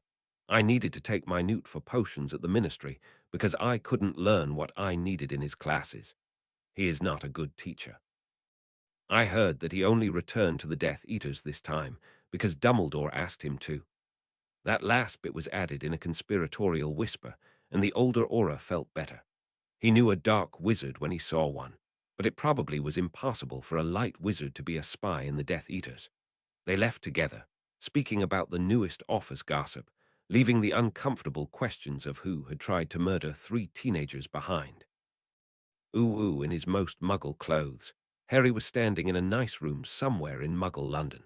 He did not really know where, as Voldemort had apparated them to a small courtyard and walked with him here. Today he was to meet the mind healer his guardian had found for him. Harry had mixed feelings about this, as he had about so much since he had been dragged to the ministry and been adopted. A small part of him hoped that the woman he was to meet today would be able to help him bring a little order to his thoughts and feelings, but a much larger part feared that she would call him a freak, as the Dursleys had done. The teen tried to dry his sweaty palms on his jeans without being too obvious. He just knew that such behavior would get him a displeased look from the dark-haired man standing at his side. It was bizarre that Voldemort, the man known to hate all things Muggle, was standing here in a suit in the waiting room of a psychologist waiting for the call to come in. Harry hoped with all his might that the man would not come in with him. That would just be too mortifying. Henry, just remember, I want you to give her a chance to help you. If you do not think that it helps you, just tell me and I will stop bringing you here. Before Harry could formulate an answer to that statement, which had been repeated more than once up to this point, the door to the doctor's office opened, and a woman billed like a square, in professional-looking clothes, took in their appearance. "Lord Slytherin and Henry, am I right?" she asked in a nice-sounding voice. Harry only nodded and followed her over to the door as Voldemort started to walk over. The adult wizard stopped short as the woman held a stack of papers for him to take out in his direction. "The secrecy contract you required. Please come back in an hour, Lord Slytherin. Talks between patient and doctor are private." She sounded so sure of herself, and Harry held his breath, waiting for Voldemort to lose his patience, get his wand from the holster he knew was hidden in the sleeve of the dark suit jacket, and curse the squib. But the moment went by without the grisly visions in Harry's mind becoming reality. A head covered in dark wavy hair was inclined in a polite nod, and the papers taken. "I will be back in an hour then," Voldemort agreed, and turning to Harry, he added in quiet hisses, "If you feel unwell or threatened, use your portkey. Do not run out onto the street. Do you understand?" Nodding, unable to speak at the moment because he felt as if some huge frog was stuck in his throat, Harry followed the older woman into her office and heard the door close behind him. Trying to calm down, Harry started on one of the breathing exercises Snape had him practice for occlumency training and let his gaze wander through the room. The furniture was nicely modern and from a light wood. Cushions and rugs were in different shades of sunny yellow colors, making the whole room into a cheerful and calm place. As green eyes met the green eyes of a lazily blinking cat-like creature lazing in a spot of sunshine, Harry felt himself getting calmer. "This lazy fellow over there is Tom. My Kneasel. He helps me with the more skittish patients. Don't you?" She bent down to the feline, slinking over to her to get his head scratched, arching his back and starting to purr as she complied. Realizing that this tomcat shared a name with the man that now was known by the name of Lord Voldemort, Harry started to laugh. At the questioning gaze from the silver blonde-haired woman, the teen sat down in one of the comfortable seats standing around the room and started on the tale of the shared names. Was much calmer after that, and got into a comfortable conversation with Mrs. Goyle. As he was fetched after the hour was over, they made several appointments for the time until school would start again. How they would proceed after that they would have to see, but Harry had hopes that she would be able to help him.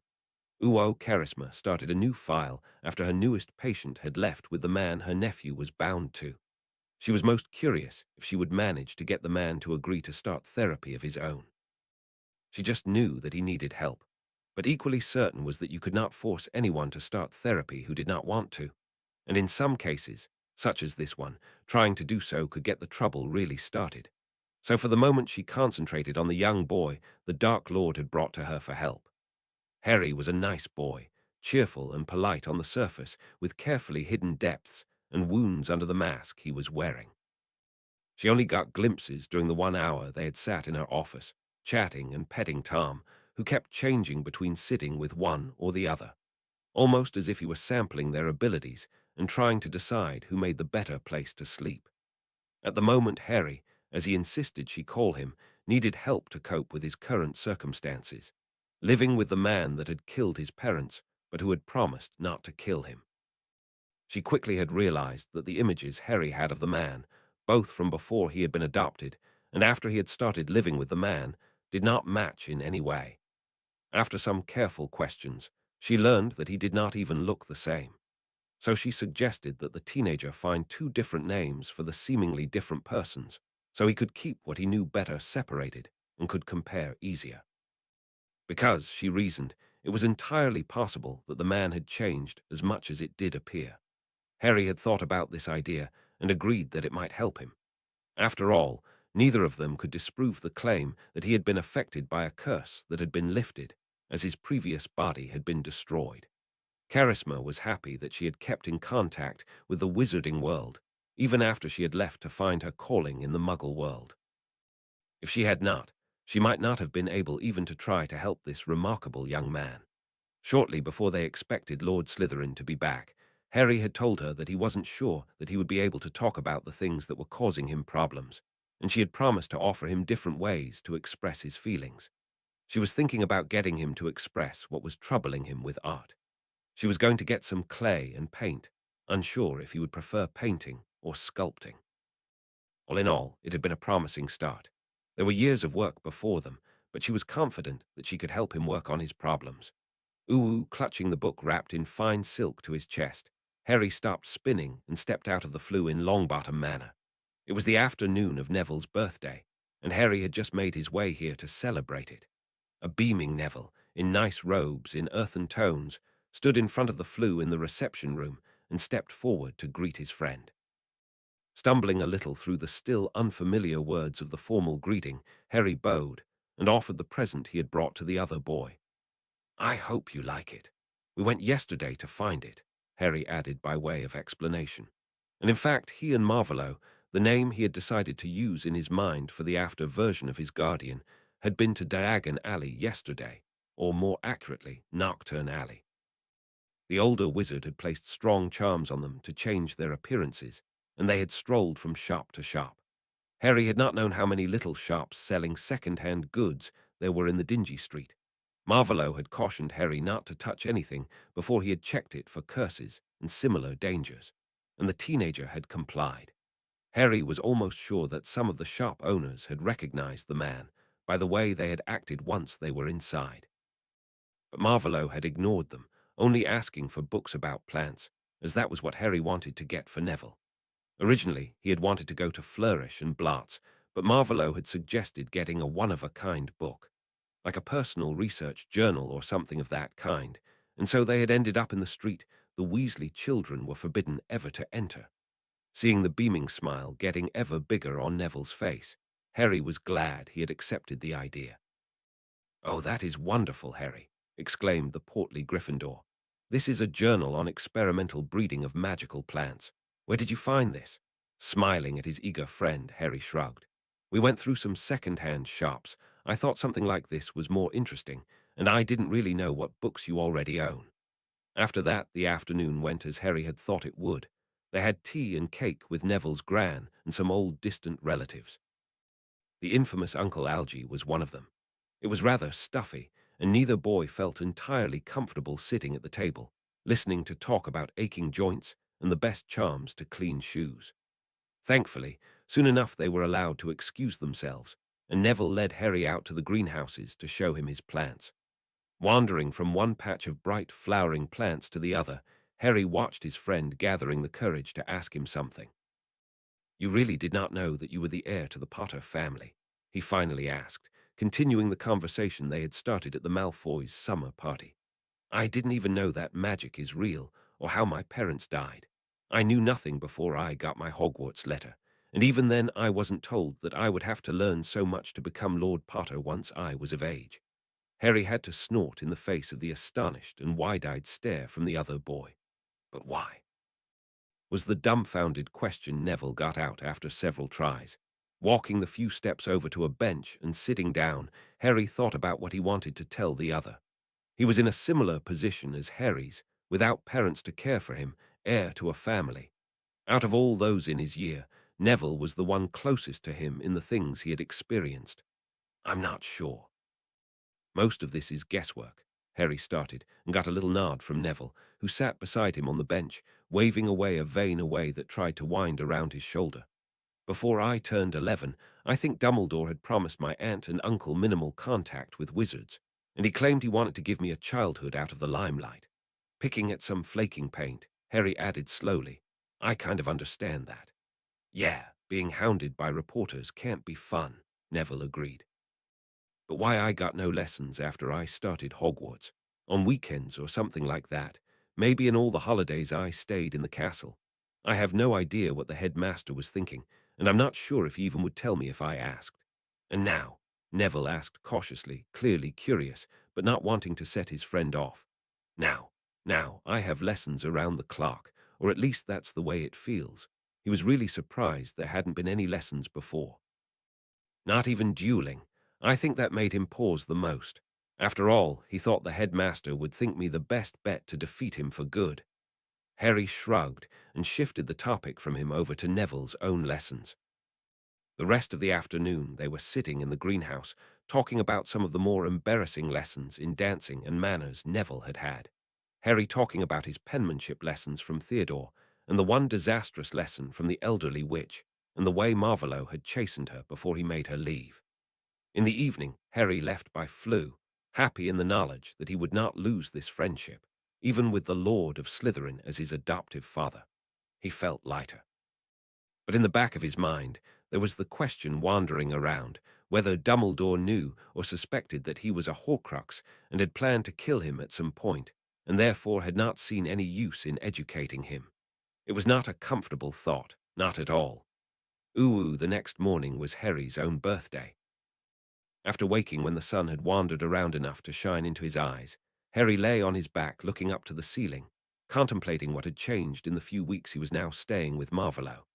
He came to no conclusion and finally got out of bed, donning the robes Flim had placed on a chair for him. They were light and casual.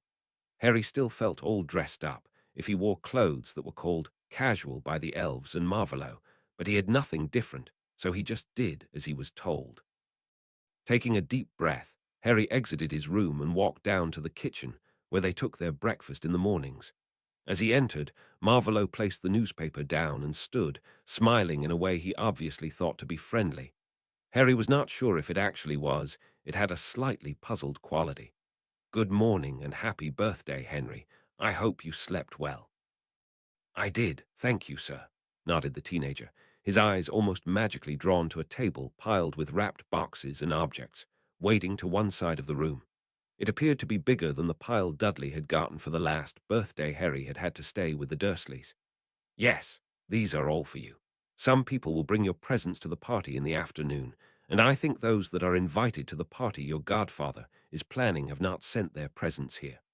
Maybe eat something first." Feeling a little like he was dreaming, Harry nodded, walked over to his chair, and sat down.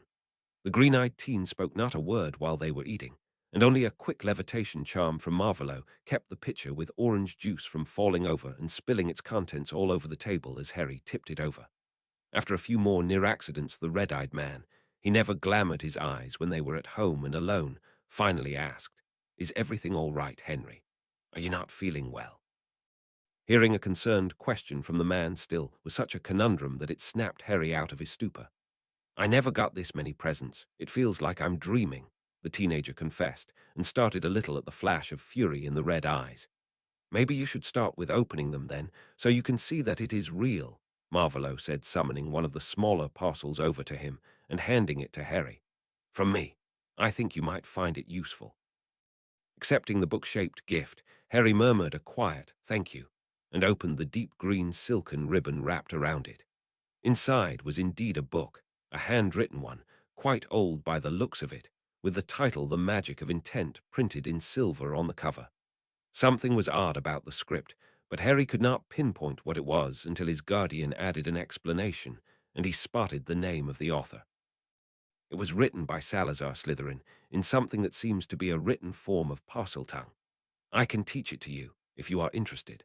I found it in a small study behind a wall somewhere in the dungeons. It covers the theory of how magic can work without incantations, wands, and all the other things that are now considered necessary tools." The man almost sounded embarrassed over the gift he had chosen, and Harry quickly tried to reassure him that he was happy with it. And he was, in fact. It was a really thoughtful gift, an heirloom from the Slytherin family, the family his mother had been descended from. "Thank you, sir. I will make sure to care for it well." After that, Harry started to open all the other presents. He quickly noticed that many were from Death Eaters. Those mostly got him sweets. After a few gifts, he started to get a sample of the entire Honeydukes product line and books about Quidditch. A few books were summoned out of his hands before he could get a good look at them, and at his questioning glance in Marvolo's direction, the man lifted a brow and asked in a pointed tone, "Are you interested in learning the dark arts?" Harry shook his head quite fervently. "Then you will have no use for those books. Can you give me the cards that came with those as well? I think I have to explain what I meant by aid appropriate to a few of them." He even got a present from Professor Snape. In the box was a little picture in a frame, showing a young red-haired girl with a couple who were obviously her parents, sitting on a bench in front of a lake, smiling into the camera. And underneath, it was an exquisitely crafted silver potions knife. The card that was inside was written in the distinct spiky handwriting Harry knew so well by now, in the hope that good tools will help improve your performance. The picture was something I found in my old school things. Happy birthday. After that, they got ready for the party that would be held in the gardens around Potter Manor, showering and changing into their best robes. Harry wasn't sure that it was a wise move. He totally planned to play Quidditch, but as the robes were getting too short anyway, it probably didn't matter. Later, Harry only remembered the day in snatches. The first time someone made a real fuss of his birthday. He would always remember fondly the one time he had celebrated his birthday at the Burrow, the cake in the shape of a snitch, the day in the wilderness called a garden. But this was different. Xerxes Lestrange was there, and he had brought Hermione. This fact made Malfoy almost trip over his own feet in shock. Theodore and Aidan Nutt were there, together with their father. The Malfoys were there, Lady Malfoy sticking to the lemonades, which seemed odd to Harry but was quickly forgotten. There were many members of the Wisengamot, almost all Slytherins of his year, and their younger and older siblings. Many grown-ups, a few toddlers. It was a bigger crowd than Harry was strictly comfortable with, and at the same time, so large a crowd he could avoid those he didn't want to speak with, once the greetings were out of the way. Despite it all, Harry enjoyed the games of pick-up Quidditch they played with the brooms they found in the little shed by the pitch, cheered on by Hermione and some of the others who were not comfortable on a broom. The food was excellent, and the games and activities organized for the children kept Harry occupied so that he could ignore the politics going on around them as the adults watched and spoke to one another. The day came to a close as Harry took part in a traditional group dance. The boys and girls performed on the dance floor, surrounded by all the other guests. Later, when Harry found himself back in his bed at home, and it really had become home, even with Voldemort/Marvolo living there with him, sleep found him fast, a happy smile on his face. Uo standing to the side, not encroaching on the happy celebration, and trying to keep out of his son's perception, Marvolo watched Henry interact with all the other children. It was obvious that he preferred the company of Miss Granger, Heir Longbottom, and Heir not over most of the others. But he saw no reason why he should try to change that. They all were acceptable choices, and trying to meddle with this would most likely backfire on him. At the moment, he stood with Lucius and his wife, as well as Xerxes, drinking one of the white wines, smiling to himself as he noticed that Narcissa had opted for a strawberry lemonade. "How are your plans for the school progressing, Xerxes?" he asked his old school friend, genuine interest coloring his voice. "I have plans for the subjects I would want to be taught, and I have thought about a way to get the younger students to the school, as well as a way to inform and monitor non-magical parents. What I am missing at the moment is a building and a name." "A school?" Narcissa asked, clearly interested. "Yes. After Marvolo told me about my dear Hermione, I realized that we should try to prevent the squibs from leaving our world altogether, and I think a school for them to learn at would help to realize this. And if I already start a school, I can be thorough and add classes for young children as well," the gray-haired wizard happily explained. "Hermione Granger?" Lucius asked, not yet aware of the relationship between the older wizard and the young witch. "Yes, she is the daughter of the son of my older sister. Dorcas was a squib and left the family for the Muggle world soon after she was not accepted at Hogwarts. I never heard from her again. But Hermione was curious enough to get herself tested at Gringotts, and in this way found out about the fact that I am her great-uncle. I'm really happy that she accepted my offer to help her find her place in our world." Marvolo chuckled to himself at the look of utter disbelief on Lucius' face and turned to Narcissa. He had to ask her something, and now was probably the best time to do so. "Narcissa, may I ask for a favor?" "What can I help you with, Marvolo?" she asked with a friendly smile. They had agreed to call each other by their given names earlier that day, working further on making a believable reconciliation after the horrible things Voldemort had supposedly done to the Malfoys. "I need someone to teach Henry the finer points of etiquette and manners, dancing, and so on. The last witch I asked to teach him was not able to follow my directions. She was unable to teach without corporal punishment." He sneered, clearly expressing his disdain for something as crude as slaps as tools of education. "Draco is such a well-behaved young man. I think you taught him yourself." Flattered, Narcissa inclined her head. "Yes, I taught him myself. I think it works best to teach those important things to your children without the help of strangers. But I understand that you are not in a position to do so. After so many years without proper care, the estate is likely taking up most of your time. Her hand placed over her heart, the other holding her glass, Narcissa smiled understandingly, reassuring Marvolo that he, as a wizard and head of an ancient and noble house, could not be expected to teach etiquette to his son. Maybe you can teach both Henry and Hermione together. She is eager to learn, but had not the time nor the inclination to do so before now. Xerxes pitched into the conversation. It didn't take long before they had arranged 2 lessons a week for the 2 children to be drilled in the right way to walk, talk, eat, and dance like proper little heirs. For convenience and safety, they would be held at Griffin House. After that, they started to talk more about the school Xerxes was planning, and Marvolo watched Lucius put the pieces together. Once the party broke up, all children going home happy and tired, the blonde lord had understood what was happening in the wizarding world. And Marvolo was happy, despite the problems with the ancestry tests, and the goblins his plans were working out better than he could have hoped for. Chapter 25, Clearing the Air. Chapter text Harry, wearing jeans and a bright red t-shirt, as well as a pair of new trainers, was standing beside the flue, waiting for his guardian to arrive. The man had said that he would take his son to the burrow and would later come and pick him up again. The teenager was not sure that this was a good idea, but he was sure that it was not a good idea to argue about it. The look in the red eyes as Marvolo had announced his plan had not been one to argue with. That much Harry had learned in the time they had now lived together. It only had been 3 weeks since he had been adopted. It felt so much longer than that. What all had happened, what he had learned in that shorter time. And it would only be 4 more weeks until it would be time to go back to Hogwarts again. In a way, this summer was longer than any he had had to spend at the Dursleys, and better. Sitting serious as often as he did, being able to cast magic. As long as he was in one of the heavily warded houses belonging to one of those, he now was forced to associate with learning even more magic, not needing to worry over Owl Post upsetting his aunt and uncle or alerting the neighbors. It was great living full-time in the magical world. The now 15-year-old teenager was getting nervous. He really did not want to be late to his own party, when Marvolo finally walked into the room. "Are you ready to attend your second birthday party?" Harry was asked, and the green eyes filled with a mix of excitement and trepidation. There was no telling in what way Ron would react. "Yes, sir." Harry nodded his head, black locks falling into his eyes. "Good, then we will apparate to the edge of their wards.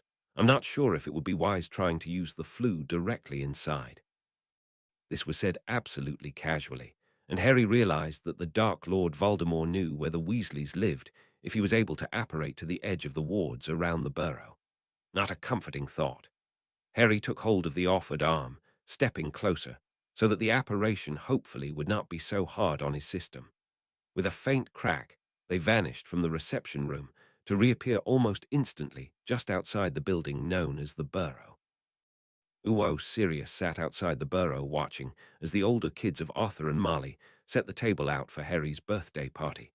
The dog Animagus knew that there had been a party yesterday, but he preferred to think of this as the real one, the party Harry got to invite only the people he wanted to invite. In his own mind, Lord Black could admit that it probably was not the ideal party. In the last weeks, he had seen that Harry had started to develop a friendship with one of the Slytherins, the Nut Boy. And his memories of how hard it had been to try to maintain a connection with his brother after they had been sorted into different houses were still fresh enough. What he remembered of the difficulties Lily had had trying to stay friends with Snape only added to his knowledge. Harry now was in an equally tight spot, or would be soon enough. Friendships across house boundaries were hard, and harder still if the houses were Slytherin and Gryffindor. Neville, Ron, Fred, and George finished placing the plates, while Ginny was inside helping her mother finish the cake. Hermione, whom he had picked up a little earlier at her parents' house, was sitting to the side under an apple tree, surrounded by the files he had promised to get her. When she had told him this morning that she intended to take Xerxes Lestrange up on his offer to get her lessons on how to be an heiress, he had been speechless for a few moments. And before he could regain his senses enough to start dressing her down on how she could let Lestrange have so much influence over her, she had asked him if he had gotten the voting records of House Lestrange. Then and there, he had known that Hermione Granger, great-niece of the current Lord Lestrange, was not one to take information at face value. She would tap into all sources of information she could get her hands on and then form her own opinion. Ever since he had handed her the files and she had shuffled over to a secluded spot, after Marley had said she should go ahead and that the boys could help her prepare the garden for the party, he had been contemplating the implications of a muggle-born heiress to the Lestrange family. It had appeal and was sure to shake the old structure up. Taking everything into account, concentrating on the public and the good it would do for their society, it would be better for the Lestrange family to carry on with Hermione as the head sometime in the future than to perish without an heir. After all he had learned about her, the quest to free house elves, her attempt to save the hippogriff he later had flown to freedom with. She certainly had a novel outlook on their world. "Not for your thoughts," Remus said, sitting down beside his last remaining friend from school. "Aren't my thoughts worth more to you?" Sirius answered with mock indignation. Remus laughed, looking so much better than he had done only last month. With his well-paid job as Harry's history tutor, he could buy food and all the other things he had had to go without for too long. Sirius joined in, and they laughed in simple merriment for a few moments. Thought about what changes Wizarding Britain would undergo should Hermione Granger choose to become heiress to Xerxes Lestrange. The canine animagus finally answered his friend after they both had calmed down. Remus nodded thoughtfully. "I agree. She's not one to be coerced into acting against her morals. Let's just hope that she'll be enough." Sirius sighed and got up as he heard a crack from the border of the property. It was about the time that Harry should show up. Maybe that was him and Lord Slytherin. Uo, carefully balancing a huge creation of vanilla ice cream and various berries, placed under a cooling charm by his mother, Ron made his way out to the table set up in the garden. He hoped that he would be able to speak with Harry. He was not happy with the way their last meeting had gone. He really hoped that he could get Harry to see reason. His mother had given him a stern talk about his behavior towards his two friends, and he had not been happy about it. Ron was aware that neither of them had chosen who they were related to, but he did not comprehend why they were okay with it. At least it felt as if they were okay with it, and that just did not make sense to Ron. If he were in their shoes, he would refuse to eat, run away, scream. In short, do everything he was capable of to make clear that he was not okay with the situation. He had set the mountain of ice cream down on the table as there was the sound of apparition from the front of the house. The redhead turned around, peering around his brothers, and spotted Harry speaking to the tall, well-dressed wizard he had seen in Diagon Alley. Gathering all his courage, Ron started to walk over and watched as the dark wizard bowed to his mother before he spun and vanished again, leaving Harry behind. Ron broke into a sprint, crashing into Harry, who had stepped through the gate into the garden. Harry laughed. "Hi, Ron. I missed you too." Several minutes of exchanged hugs and happy greetings followed, ending with them all seated around the table behind the house, Harry at the head of the table with Ron to his right and Hermione to his left. A small heap of presents was piled in front of Harry, and Ron's mother encouraged the birthday boy to open them. Smiling, Harry complied. Hermione had got him a set of 2 books. She had given him one yesterday, and now he got the second. Ron had to keep from rolling his eyes, as it was a set on ancient Egyptian script. He really did not get Hermione's preference for learning. The twins had gotten Harry a box of their best-tested joke candies. They promised to explain them properly. And their declaration, "You have to test them on." His evilness. "We really would like to know if they work well on someone as powerful as him," got several different reactions. Sirius started to laugh, and their mother to scold at this exuberant display of the twins, and Harry paled under his summer tan. Maybe he was not as happy as Ron had believed him to be. The other presents were quickly opened. Remus had gotten Harry a book with the title The Art of War, claiming it had something to do with one of the history lessons they had had. Sirius had purchased a set of Quidditch practice balls in a nice wooden chest. Ron had opted to give his best friend a fan shirt from his own favorite Quidditch team, the Chudley Cannons. It was rather hard to come up with a present for Harry, and his parents had organized the party. Once the presents were opened, the cake was distributed, and they had a cheerful afternoon, forgetting the problems surrounding them, laughing and joking, enjoying the cake and ice cream. How was your birthday party yesterday? Ron's father wanted to know suddenly, and there were all of Ron's worries again.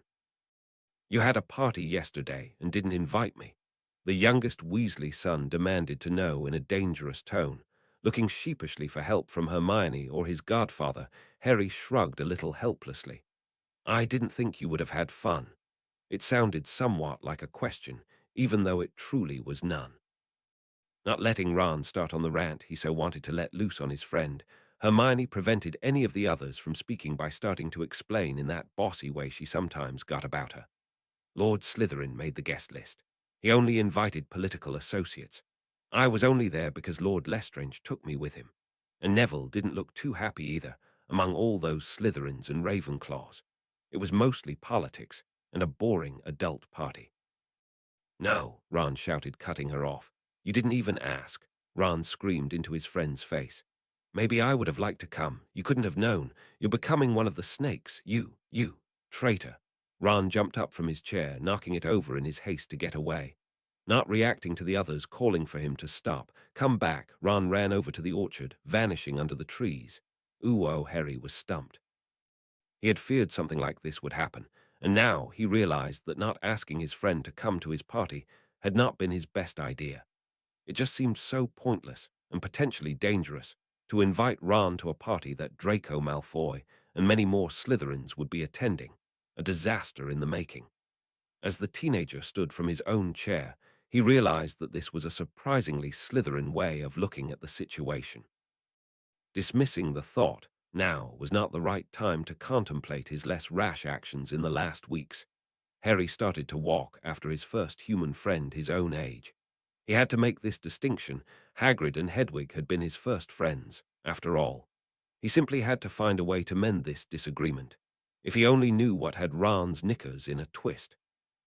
Not paying attention to the few words exchanged between those remaining at the table, Harry walked through the wonderful wild garden surrounding the burrow down to the orchard they had used more than once to play Quidditch in. He didn't hurry, giving Ron some time to cool down and giving himself some time to compose an apology for not asking him to come to his birthday party on his actual birthday. Finding his friend under a pear tree, leaning against the tree trunk, Harry settled beside him in the grass. It was getting dark. The crickets were making noise, providing a nice backdrop for their silence. I'm sorry for not trying to invite you, but Hermione has it right. I didn't make the guest list. Not sure if I could have managed to get your name on it. Ron remained silent, clenching his hands into fists repeatedly, still aggravated. Can you tell me what the problem is?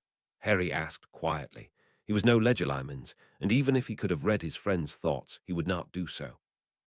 It would be a gross breach of trust between them. Why are you so angry at me?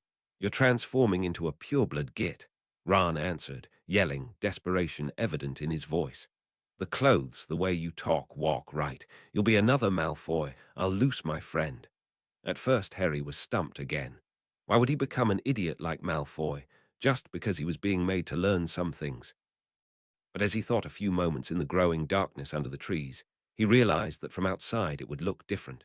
Seen from Ron's perspective, all the things that had changed about him, the fact he no longer had to wear Dudley's cast-offs, that he was made to pay more attention to the way he moved and talked, were probably hints that Harry would, or at least could, lose himself and turn into a stuck-up idiot. How to go about explaining. My father was Lord Potter when he died. He worked in the Wisengamot. The portrait of my grandfather told me about it. Don't you think my dad would have wanted me to follow him into this role someday? Reluctantly, the red-haired and blue-eyed teenager nodded. And when I have to be a lord, do you think I'll be able to achieve what I want to without knowing the rules they all play by? Ron shook his head, his hands relaxing, his posture less stiff. Just because I know how to be a stuck-up pureblood does not mean I will act like one all the time. What I do out of the public eye doesn't have to fit the image I am required to hold up in public. They were quiet for some time, watching the sun go down the rest of the way behind the horizon, each lost in their own thoughts. This is all really fucked up, isn't it? Ron suddenly whispered in the dark, not turning to look at Harry, who was still sitting in the grass. You can say that again. Harry agreed wholeheartedly. The whole thing is terribly confusing. The house is great, and the portrait. He started with enthusiasm, only to trail off as he saw a clenching fist out of the corner of his eye. But most of the time it is really confusing. Harry shifted topics rather suddenly to something he knew for sure would agree more with Ron. I constantly wait for him to snap back to his normal way of acting, but he never does. And do you know what the weirdest thing is about the whole mess? Ron shook his head, but Harry could see clear as day, even with the poor lighting they had in their spot in under the pear tree, that his friend was curious. If I compare this summer to those I had to spend at Privet Drive, it is better, worlds better than that, despite him. Harry stressed the last word and shook his head ruefully. Can you imagine that? Ron had a slightly horrified look on his face. Were they that bad? Harry made a grimace, count on his friends to pick up exactly the things he wished they would ignore. Well, this summer I've actually been getting food regularly. I get to visit Sirius and my friends. No problem sending owl post. Hedwig is not imprisoned in her cage. Shall I go on? Ron haltingly shook his head. No, I think I get it. The whole everyday stuff is easier with someone not hating magic. I get it. But it's still weird as hell, mate. You can say that again. Sometimes I wish I just could be normal for once. That got Ron chuckling, and they started to retell all the adventures they had that marked both of them as not really normal students of Hogwarts. It was a few hours later that Mrs. Weasley went into the kitchen to get a late-night snack for them, some blackberry cobbler she had hidden away somewhere. Harry sat, tired but content, between his two best friends, listening to the twins telling them all about some of their more successful experiments. After Ron and he had returned from the orchard, the day had taken a turn for the better. Harry would describe the current state of their relationship as an uneasy truce, and he was vexed about the fact that the constant lessons on political alliances and the Slytherin family's way to go about them were having an impact on how he thought about interactions with others. It went against everything he had experienced with his friends, and at the same time felt more natural than he was prepared to admit. In Gryffindor, you either were friends or you were not, a concept clearly demonstrated on several occasions in the past by most of his housemates. Not this disturbing grey area of in-between states of relationship he now had to consider. All still sitting at the table turned as they heard the telltale sound of someone apparating in sounding from the edge of the wards around the property.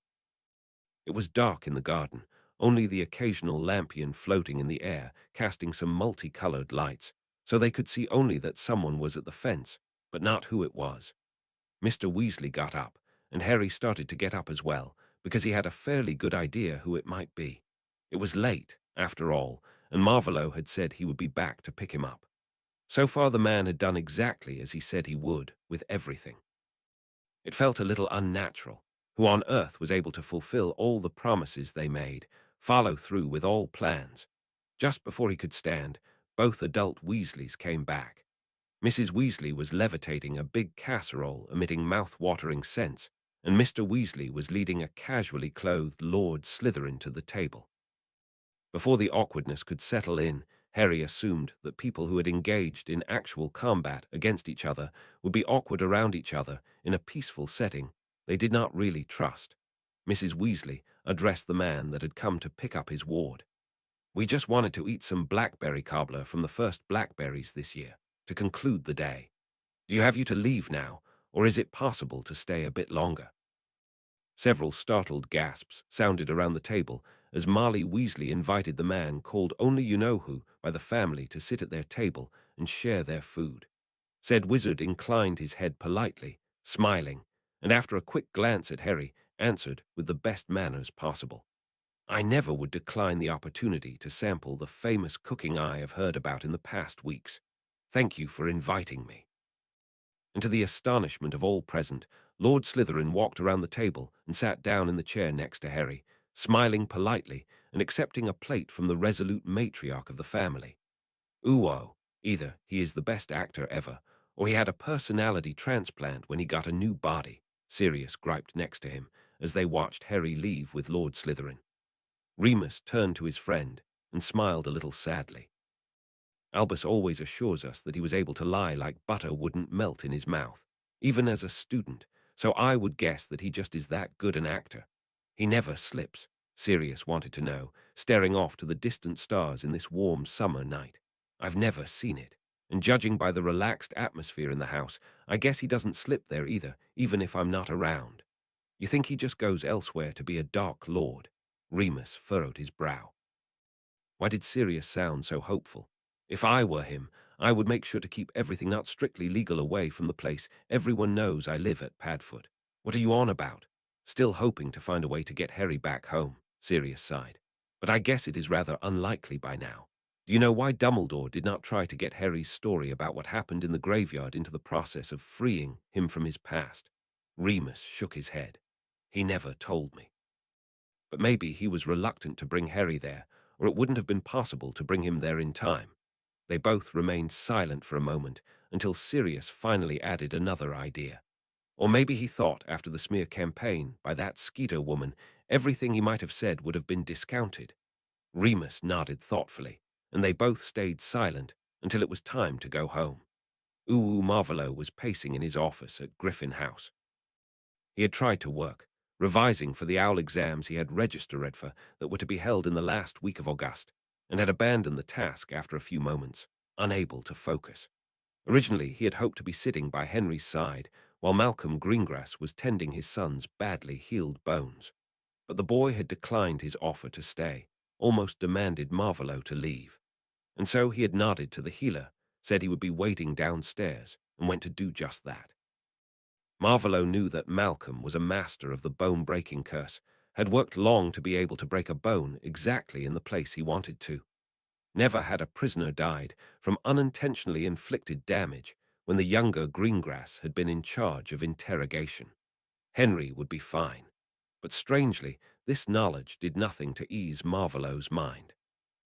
To pass the time until the family healer would be finished, Marvolo started to analyze his new feelings, occluding as best he could to keep away the pain his son probably was feeling, despite the strong potion made by Severus, to dull the pain and send the child into a calm and relaxed state, and to contain his irritation. In a way, it was logical that not only positive emotions, like elation over well-working plans or amusement about floundering Death Eaters, would come back, but that those he had rather not have, and had been happy to lose in the past, would be back as well. He understood anger and frustration and could deal with them, but the small stirrings of friendship he felt towards Xerxes, or the not really clear feelings towards Severus, and if that situation was not frustrating, he did not know what was. This obvious concern for the well-being of another made him anxious. He huffed in frustration and threw himself into the chair behind his desk. Marvolo was aware that the regaining of half his soul had had a positive impact on him. His magical strength was still growing. His ability to reason was much better now. Planning and scheming was easy and brought him satisfaction, something he had only been able to gain through torturing someone in the months before he had lost his last body. Every so often the thought of what would happen were he to absorb other Horcruxes back into his body, mending his soul, came to him. He was reluctant to really consider this idea, but his researching on how to safely remove the Horcrux from his son made sure that these thoughts were never far away. Easier command of his magic, more of it at his disposal, but equally more feelings, more empathy. Probably, he was not sure if he truly was capable of feeling with others. He was truly undecided. With the knock on his door, the first Lord Slytherin in centuries banished all thoughts pertaining to split souls and their impact on the one doing the splitting, and called out, "Enter," sitting up straighter in his chair, so as not to let the other see the distress he was in.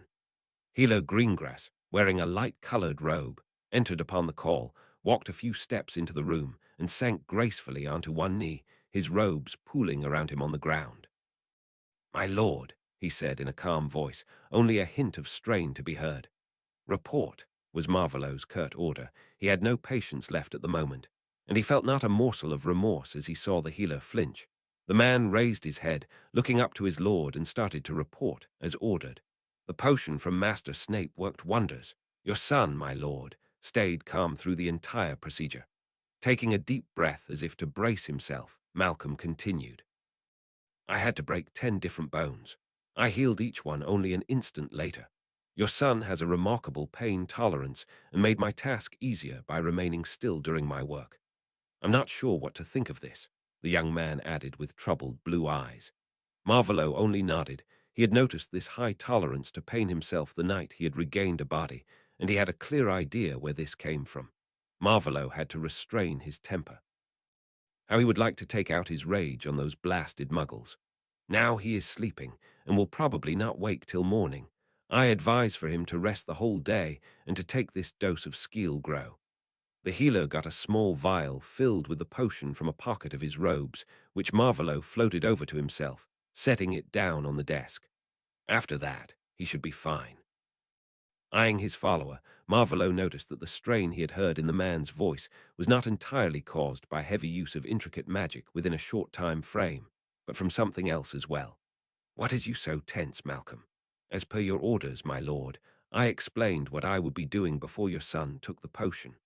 The young man looked troubled, and Marvolo wondered what had him so agitated. Was there something wrong with Henry? Had he expressed distrust for the healer? He questioned why I would be using a curse to re-break the badly healed bones, and I could almost see his further, unvoiced, questions once I explained that I was most sure to get it right with this particular spell over others that might be used for the same purpose. Not in the mood to let Malcolm struggle further with expressing his concerns, Marvolo interjected with a maybe overdue explanation.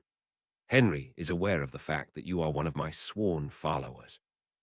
It might not have been spoken openly, but I have called you in a manner he would recognize, and you have addressed me and behaved in my presence as Henry has seen Death Eaters do on numerous occasions by now.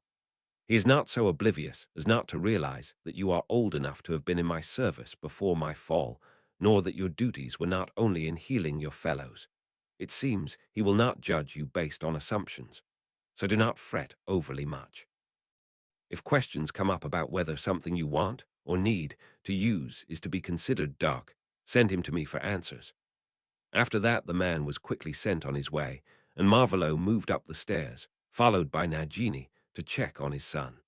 One more problem taken care of. It seemed possible to get the boy into a healthy state before he had to send him off to school on the 1st of September.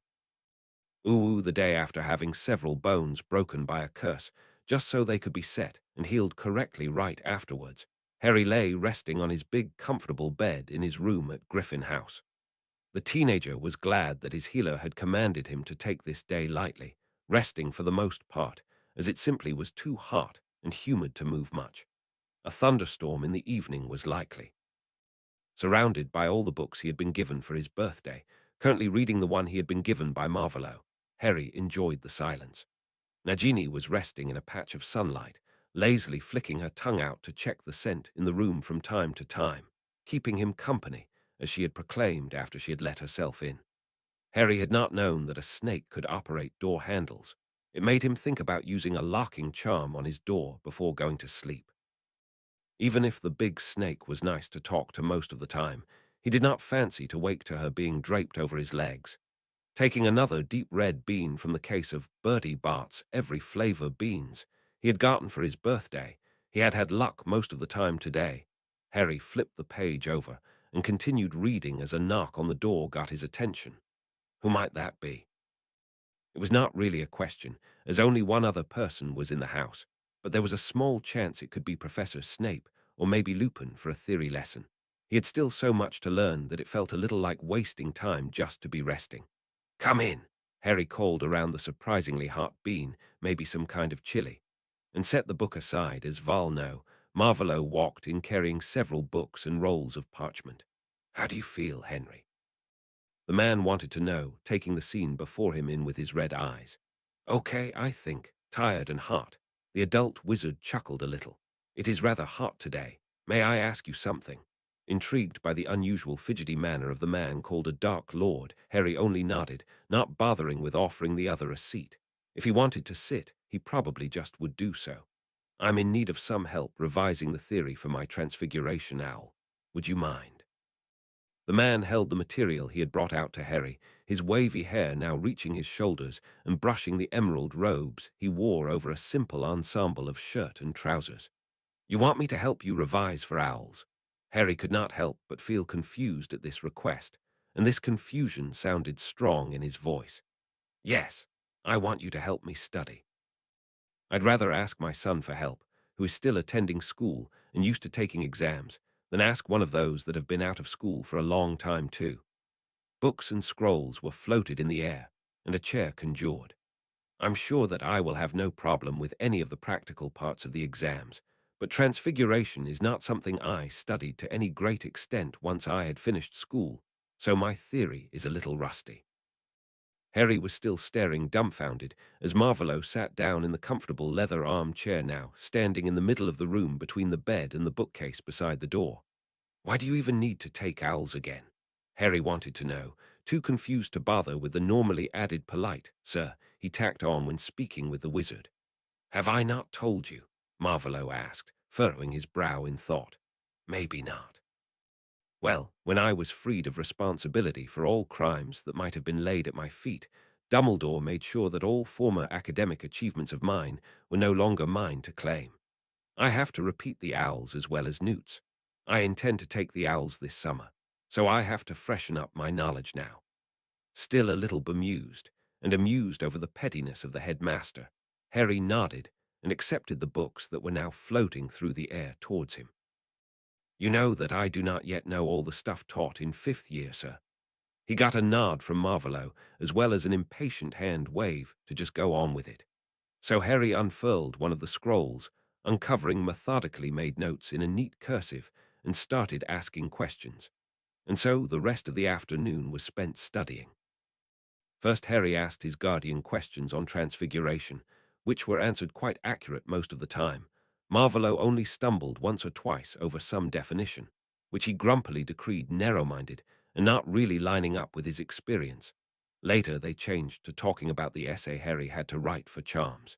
It was oddly peaceful, and Harry wondered what Sirius might think, what his friends might think, if he told them he had been studying for owls with you-know-who. Hermione would probably ask what they had been studying. Ron would want to know why he had studied during the holidays and if it had been dark magic. Thinking about Ron was still very confusing, and Harry just continued to stay in the moment, relishing in the attention he got from an adult, for the first time positive attention directed at him, and only him. Sitting in one of the frequent staff meetings on Friday the 4th. They had more staff meetings this summer than any Severus could remember. The potions master did not listen to Pomona advocating for some new plants to acquire again, but mused over his first week of August. After the big party given for his lord's heir, he still had trouble with deciding what to call the boy in his own mind, even if he had decided to call him Slytherin around the crowd of his lord, and Potter around the order. Narcissa had invited him over to a smaller party at her home, and set him up for a date with one of her friends who had gone to Beauxbatons for a date. It was one of the more awkward social interactions he had had to endure in quite some time. And as sad as it was to admit it, that was saying something. Maybe enlisting her help had not been such a bright idea in the end, but he was at a loss where he might find a woman to marry. He would not consider one of his colleagues. He had to suppress a shudder at that thought, and most who were younger than he were either married, not interested in marriage, or had been his students at one point. Maybe he should settle for one of the women he knew of who were not really interested in men, for whatever reason, but wanting to stick with tradition in providing heirs for their families. On second thought, he still had over half a year to search, so there was no necessity to forgo a chance for a satisfactory relationship just now. As Phileas started to propose the idea of some in-depth study projects for some of his Newt Charm students, Severus shifted his thoughts over to the occlumency and potions lessons he was giving to Lily's son. Only the day before, he had instructed the boy on the different ways to grind ingredients. He had been slightly surprised by how precisely the child suddenly was working. As he had a look at the notes his student was taking, he started again. The boy's writing was so much neater. Even neater than after the boy had been shown a better way to handle a quill than the one he had picked up by himself from his friends. It had taken Severus only a moment to come to the conclusion that one of the bones that had had to be rebroken and mended, Malcolm Greengrass, had asked him to brew a potions to dull the pain and keep the child calm, so he had been required to explain in detail what it was he had planned to do, had troubled the boy while writing. It troubled him greatly that he had not noticed what had been happening to one of the children he was teaching. He normally prided himself with noticing such heavy cases of bullying, even if it was happening at home. That this had slipped his notice just drove home how much he had chosen to disregard the child. The occlumency lessons were progressing well too. In one of the next lessons, he would start to actually use legilimency. The potions master was more than a little surprised that the child had picked up a method of meditation so fast. When Minerva started to speak about the fact that the letters had not gone out yet, Severus started to actually pay attention to the present. Seriously, Albus, we cannot hold out on the letters much longer. The new first years have been informed, but we need to inform the new prefects so they have time to accept or decline their appointments. We need to send out the supply lists.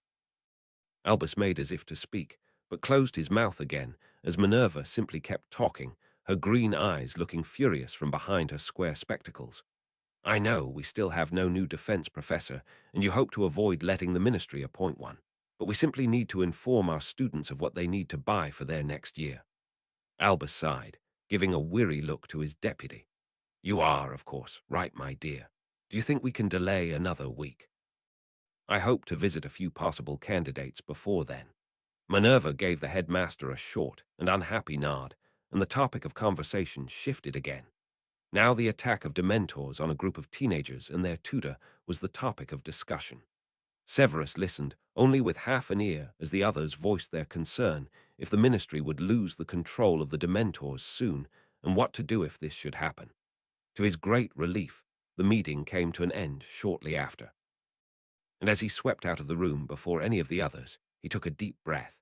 Since he had changed his wardrobe from almost all black clothes to some more cheerful colors, his colleagues tended to remark on his choice of robes almost every time they met.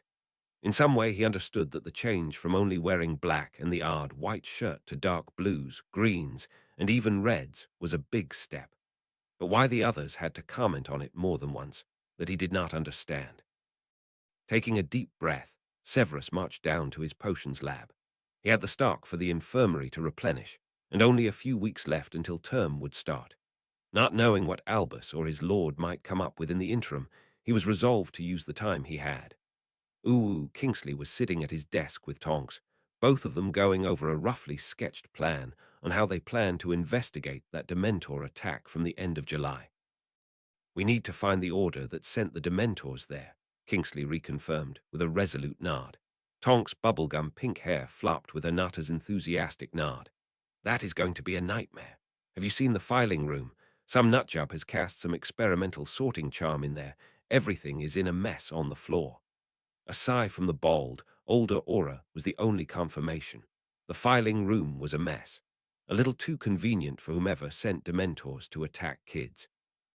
But sadly, it was a rather common occurrence at the Ministry of Magic of late. The department responsible for all the paperwork had offered a reward for a more efficient sorting charm, and so everyone with only a faint idea of spellcrafting was trying their luck. Kingsley suspected that the culprit knew of this and had used it to his or her advantage. And as those papers all were spelled against direct summoning, it was a nightmare. The two of them just had stood from the desk they had been working at as the head of the Aura department came over to them. Scrimgeour was followed by Dawlish. Shacklebolt, Tonks, you're about to start the investigation into the incident from the 23rd. Both Auras confirmed with a nod. Tonks, I need you for an undercover operation against a man selling fake Felix Felicis. The wizard with his lion-like head of hair waved the wizard following him forward. Dawlish volunteered to help with this investigation. Turning on his heel, Scrimgeour called to Tonks to follow him, and she complied with an exasperated look to Kingsley. Several tense moments, the wizards stood across from each other, trying to weigh the other with their eyes. I know we don't see eye to eye most of the time, but I would like to believe that we all want to know who would send Dementors after children. Am I right? Dawlish finally broke the silence. The wheels were turning in Kingsley's head. The Order knew that there were people of you-know-who in most of the ministry departments. Even here in the Aura department, despite how hard it was to admit it. So was this wizard one of the Death Eaters? It did sound as if he was insinuating that he was, but until he saw the dark mark on the man's arm, he could not be sure. I guess so. Pausing for a moment, Kingsley weighed his options. In the end, there was not much he could do. We wanted to start with the search for the order that sent the Dementors into the Forest of Dean. Other suggestions? Dawlish shook his head. No, we need to know the name on the order. He walked a few steps in the direction of the elevators before he spun on his heel. What are you waiting for? Reluctantly, Kingsley followed. As they stepped into the elevator down to the archive, Kingsley murmured to himself, I hope our culprit doesn't simply vanish. He was startled out of his musings as the man standing beside him said quietly, It's almost impossible to predict how he will act once we know a name. There was nothing more to say after that, and they started to sort through the mounds of paper on the search for one single Dementor attack order formed the moment they reached the archive. Kingsley let his brown eyes wander through the room over the chaos in it. Months of work were waiting here. He sighed and started to sort the files at his feet. Chapter 26, Temptation. Chapter text in the smaller ballroom in the west wing of Malfoy Manor, 4 teenagers moved over the dance floor to the music. They moved with different levels of confidence and skill, following the directions of Lady Narcissa Malfoy. It was the second lesson she was giving them, but the first in dancing. Her students were her own son, Daphne Greengrass from the same year, Harry and Hermione. Harry was enjoying the lessons, contrary to what he had expected. The one lesson he had had prior to this had been horrible, but this was fun, even if he felt clumsy moving Hermione around over the mosaic floor. Draco was behaving as best he was able, almost constantly battling with his habit of belittling Hermione and snapping at Harry himself. And Harry found the irritated scowl frequently making an appearance on the blonde's face highly amusing. Narcissa Malfoy was a good teacher. She was patient and able not to be condescending to her pupils. The first lesson had been on table manners. To get to know what Hermione and Harry already knew about this, she had hosted a small dinner party. Draco and Daphne had been there as well. Harry was pretty sure that Narcissa was trying to provide her son with more opportunities to mend the fences between the two boys. It was not working, but to have the 2 Slytherins there had proven to be useful. Dancing with only one girl tempted him to only learn the movements to dance with her, and not what was necessary to dance with a large number of different women. Harry wished that he had had these lessons before the ball during the tournament last year. He would not have made himself into such a laughing stock if he had known how to dance then. At the moment, they were practicing the waltz to some old-fashioned music played by a turntable. It was incredibly hot in the room, and Harry hoped that they would stop and rest for a while really soon. A house elf popped into the room, bowing to the lady of the manor. Mistress is needed in the kitchen. There is some problem with delivery. With a wave of her wand, the music stopped, and she turned to the 4 children standing in the middle of the room. Take a few moments to rest. Drink something and practice your conversation skills. I will be back after I have sorted this problem, was the short and distracted instruction Mrs. Malfoy gave the teenagers on her way out. Bring us some lemonade, Draco ordered the elf before he walked over to a small seating area off to the side. Shrugging, Harry followed, placing Hermione's hand in the crook of his elbow as he had learned earlier that day. The 4 of them settled down around a small, low table, taking a glass of lemonade each. It is much too warm for this much dancing, Daphne said before she sipped mannerly from her cool drink. Well, we have too much catching up to do to be able to stop just because it is too hot, sighed Harry, taking measured sips from his glass. The lemonade was wonderfully refreshing, and he wished he could empty his glass in a few big gulps as he would have done only a few weeks ago. But as the heir to both the Potter and Slytherin families, he just could not behave that uncouth in public. He mentally sighed. Maybe Ron was not so far off with his fear of his changing too much. Daphne shook her head. I have trouble wrapping my mind around this whole story. Do you both have any time to actually have holidays this summer? Smiling, Harry shook his head. Not really.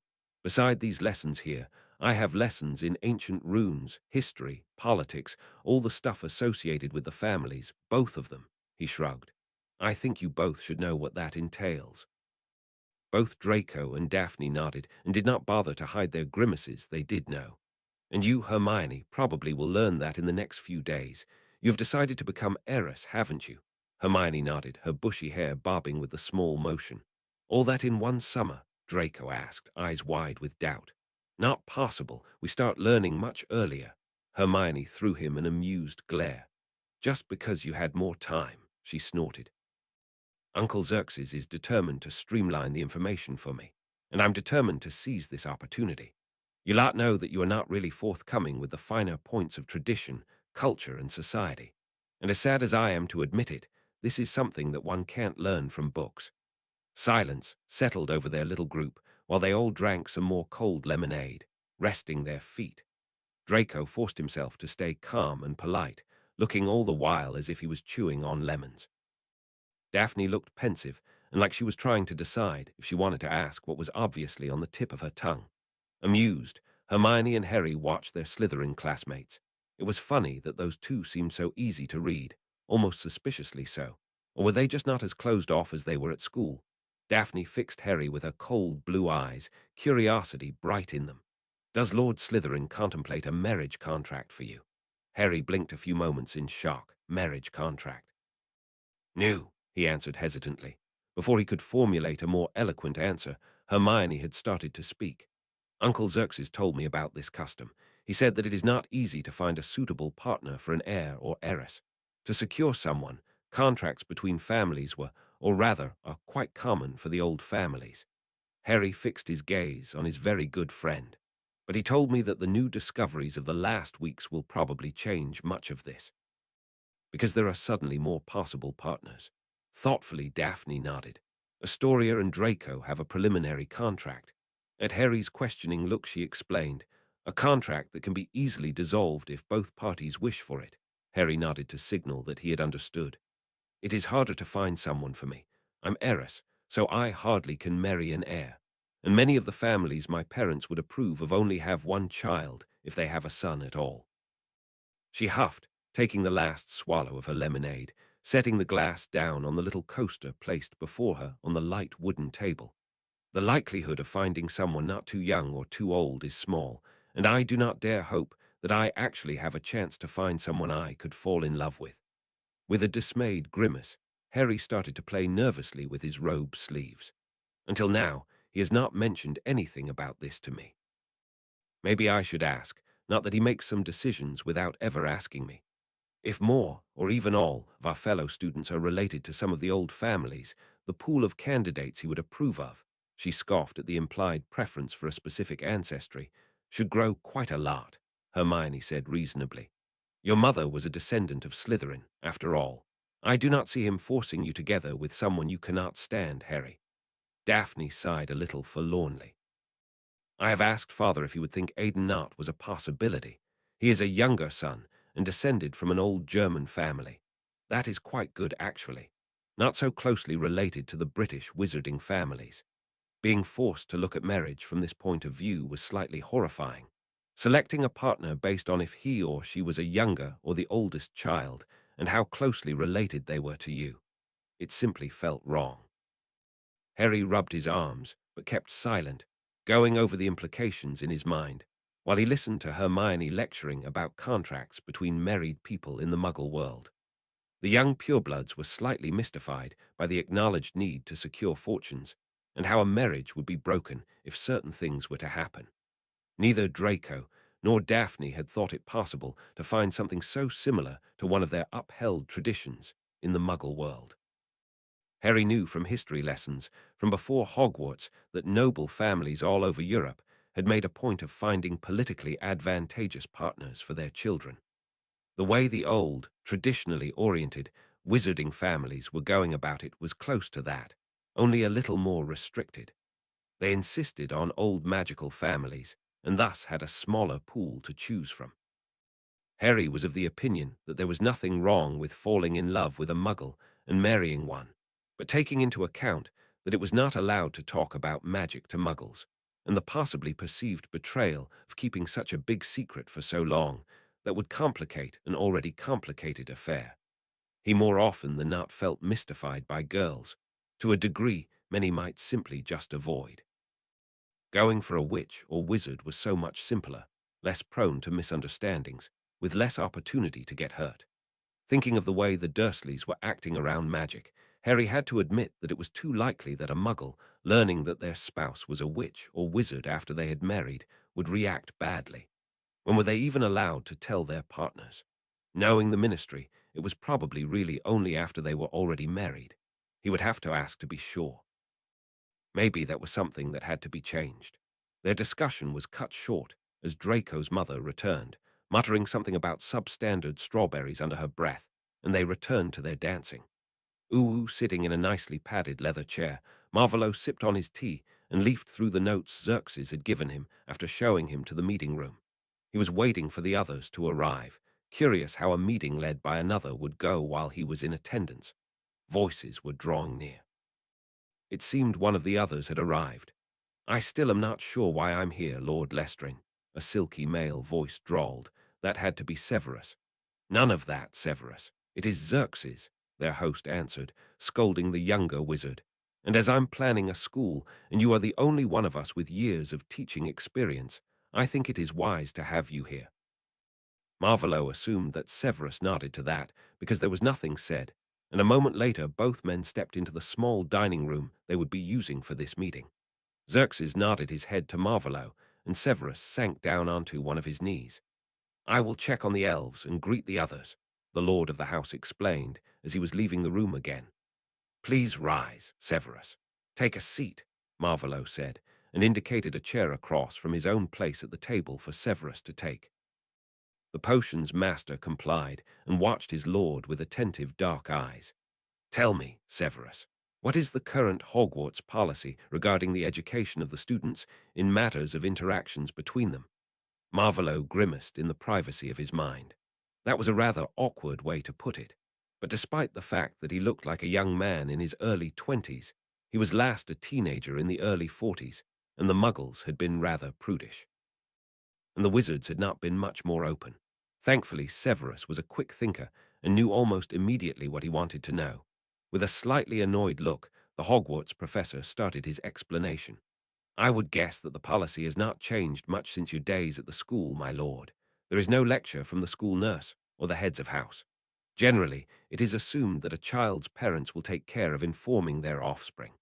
It was obvious that Severus did not approve of this practice.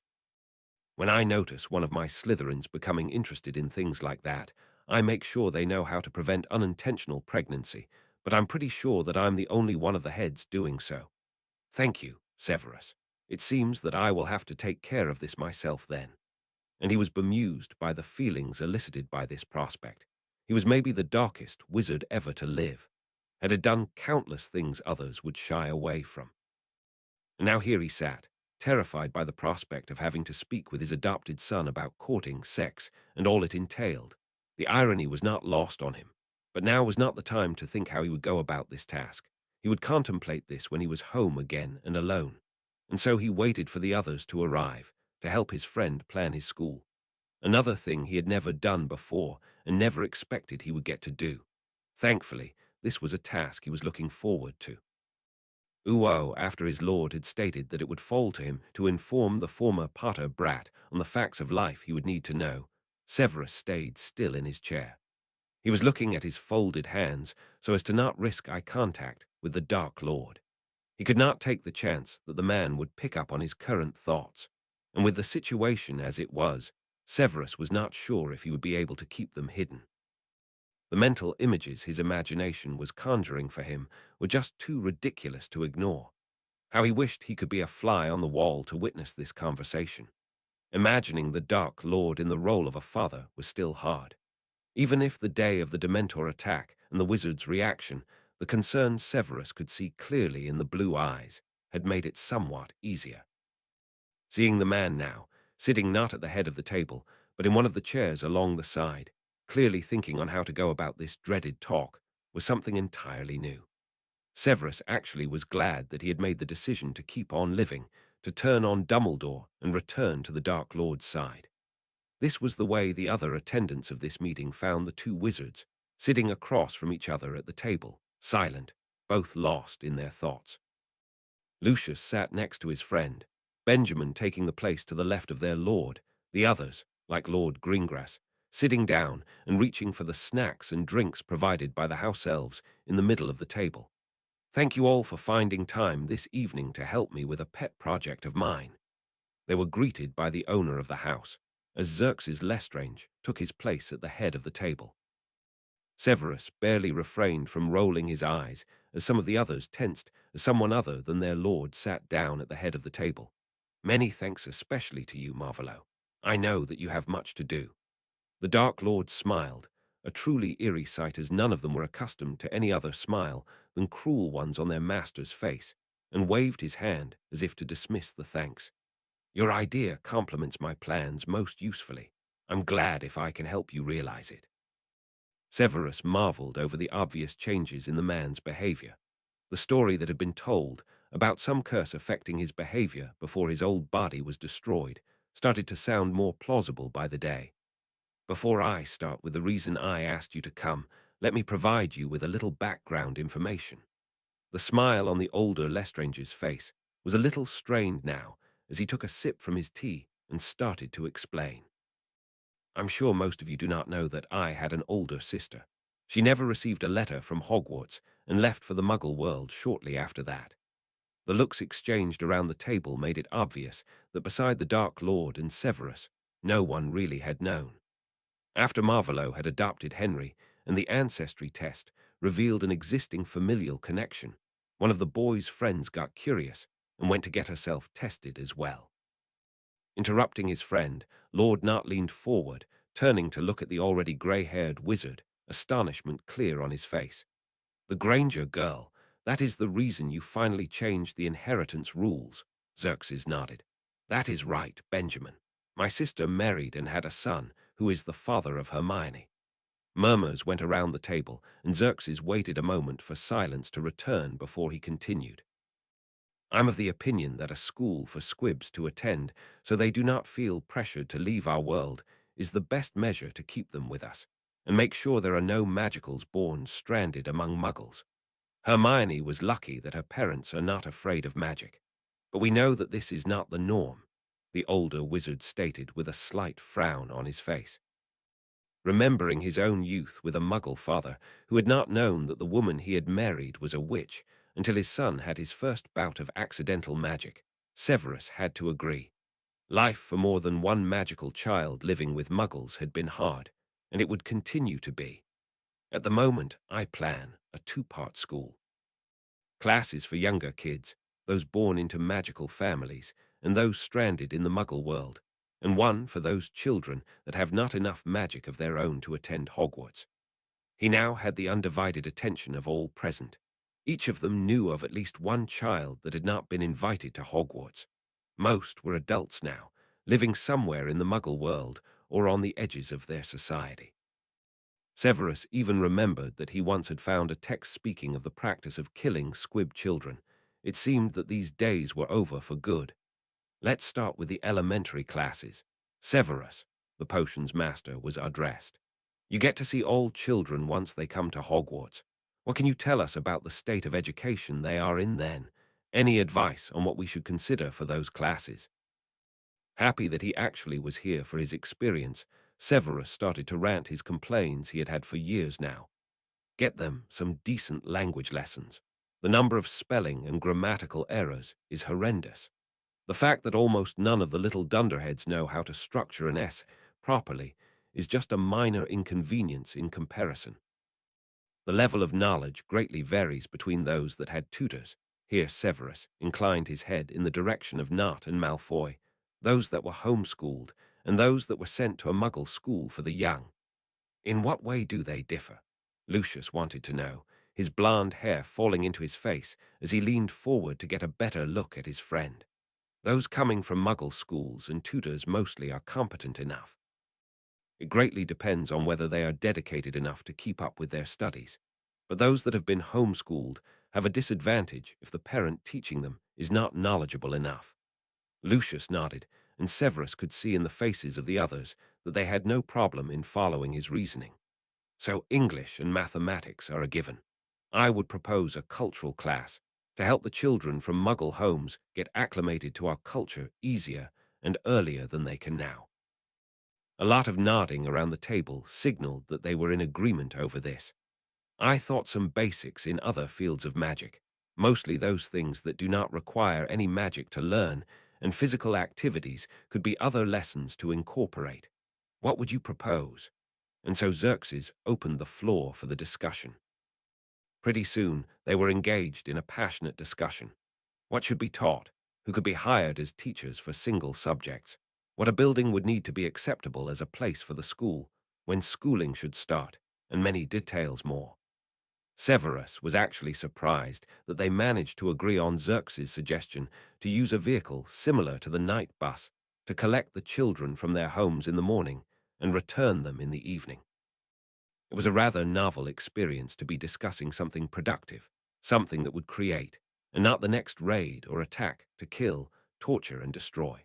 Severus enjoyed the opportunity to be involved in reforms for the early education of the magical children. Two old friends were standing on a small street somewhere outside of Little Hangleton, looking at what remained of the shack once inhabited by the last of the Gaunts. "And what are we doing here?" Alastair wanted to know, looking over to his companion standing by his side, his blue eyes wandering over the trees and shrubs standing around the ruin. "Looking for something Tom has hidden here, Alastair," Albus answered, smiling at his friend. "What do you think about the wards and other protections surrounding this rundown shack? Why would he go to all this trouble if nothing valuable was hidden here?" The old, retired Aura scoffed and let his magical eye survey the moss-covered walls, the roof that had collapsed several years ago, judging by the small trees growing inside the walls, and the grounds surrounding what maybe once had been a sound building. "Whatever he has hidden behind these muggle-repelling wards and the notice-me-not charms, it certainly was not the building he wanted to keep safe. That's for sure." Piercing blue eye roved over Albus, but he chose to ignore the silent question of his friend and ally. He had brought him for backup, not to explain how Tom had achieved a form of immortality. It was better if not too many people knew of the Horcruxes and the need to find and destroy them. "Let's see if we can manage to get through these wards without triggering any alarms, shall we?" Albus said, his eyes twinkling merrily. It always was fun to go against another that had similar magical strength and the cunning to pose riddles to be solved. If only the boy had stayed away from the dark. Sighing, Albus stepped forward and in concert with Alastair found a weak spot in the wards. They both came to the conclusion that the spells had been placed here several decades ago and had not been checked up on since then. "Bloody insanity," bellowed Alastair, not even trying to keep quiet. "Why go to all this trouble to protect a place, and then not return to make sure it stays protected?" They now were inside the protective wards and fighting with the tall grass and the thistle growing in between on their way closer to the building, or more accurately, what once had been a building. Tom always was most assured that no one was as clever as he. I would guess he never would think another capable of even finding this place. They reached the place where a door with an old rusty nail hung off a last remaining hinge, in danger of falling over to the ground any moment. "Let's have a look around." They split up and searched the small number of rooms, or what once had been rooms. Albus wished he had foregone the robes for this endeavor. They always got tangled in one of the roof beams or the plants covering the ground. After a search of not more than 10 minutes, Albus found a spot on the floor that had a menacing feel about it. "Alastair, I think I found it." Some moments and several colorful curses later, the sound of Alastair coming over, his peg leg was unique and far from silent, made Albus look up. "Let's see then, Albus." Together they moved a few wooden beams out of the way and removed some young trees until they uncovered the floorboards. Under one of them they found a small casket from precious woods with the picture of a snake on the cover. How careless. No additional wards. I thought he would be more vigilant. If I'm right, Alastair, it is entirely possible that Tom hid this here when he was barely out of school. And when he never returned here, why should the protections be better than a young man would think of? A small wandless levitation charm later, and the two wizards had an unimpeded view of a heavy gold ring set with a black stone that had some lines etched into it. The lines were not easy to see in the twilight under the trees inside the old ruin. "Our work is done here," Albus said with finality, a suspicion making itself known in the back of his mind. He would need a moment alone with the ring and better light to make sure. "Let us return to the school." Nodding his consent, Alastair stepped back to let Albus rise, watching as his old friend waved his hand to close the lid and levitate the small casket out of its hiding place. They took great care while leaving the place. It would be a disaster if they were to trip any alarms on their way out. Once the two wizards had left the wards behind and were once again standing on the small street that led down to the village, they did not wait long before they apparated back to the border of Hogwarts. Uo Alistair contemplated their afternoon adventure the whole way up to the castle and the headmaster's office. They set the box with the ring down in the middle of the desk, first removing some of the trinkets Albus was so fond of. "And what now, Albus?" Alistair wanted to know, sitting down in one of the visitor chairs. His leg was killing him, and his back demanded he take a break. How he longed for the days of his youth when he could duel several dark wizards for hours without getting out of breath. "Now, I think we should destroy this ring to break the magic that is bound to it. Don't you agree?" was Albus' answer, his eyes merrily twinkling. Scoffing, Alistair flicked his wand, opening the casket and exposing the ring again. This was one of Albus' damned secrets again. He knew the man too well to expect an explanation of any kind from him, but he would ask anyway. "And what magic is anchored in this ring, Albus?" His magical eye was searching the small box for any hidden compartments or nasty spells. "One of the most foul there is, my friend." Shaking his head, Alistair gave his friend a glare. "All your secrets will come back to bite us in the ass, Albus." As said wizard just kept smiling, the Exora shook his head. "What is needed to destroy the anchor?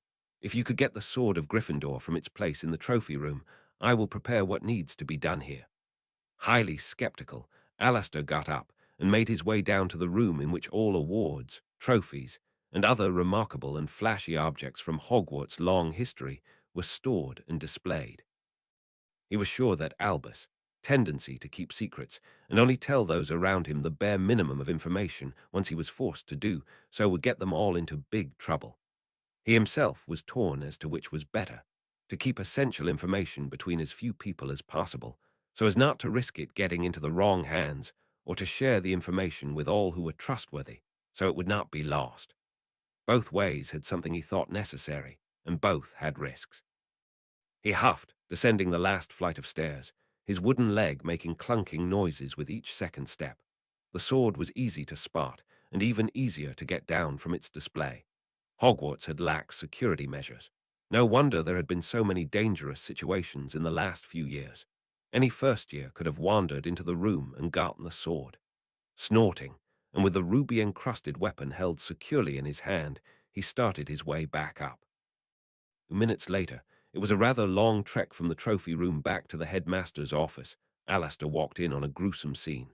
Albus was bent over his desk, his face contorted in pain, his breathing shallow and fast. His right arm was hanging by his side, the ring on his hand, the appendage blackened. As Alistair hurried to his friend's side, he could watch as the black discoloration crept higher from the wrist towards the elbow. "Albus, what have you done? You idiot! You knew the ring was cursed." "Get it off." He shook Albus by his shoulders, getting him aware enough so that he was able to remove the ring again. "Crack the stone with the sword," gasped Albus, and Alistair complied even though he was not sure that it would help with negating the curse. And he was right. Even as a new crack graced the surface of the ring, the curse did not slow down or recede. "Get Severus," Albus managed to say between moans of pain. So Alistair cast his Patronus to send it with a message to Severus Snape. He did not like the man, but he knew more about dark magic and curses than Alistair himself, and probably they would need a potions master to keep Albus from dying. After the silvery shape had left the circular office, the grey-haired and one-eyed wizard started to cast a steady string of spells to keep the headmaster of Hogwarts alive, while all the former headmasters and headmistresses watched from their portraits. Alistair prayed to any guard listening that the brat would hurry. The meeting was going well.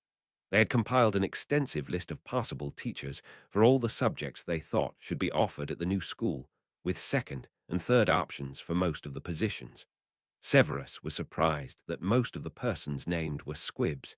He never realized how many of those there were in the wizarding world. At the moment, they were comparing different houses belonging to the families, which might be used to house the school.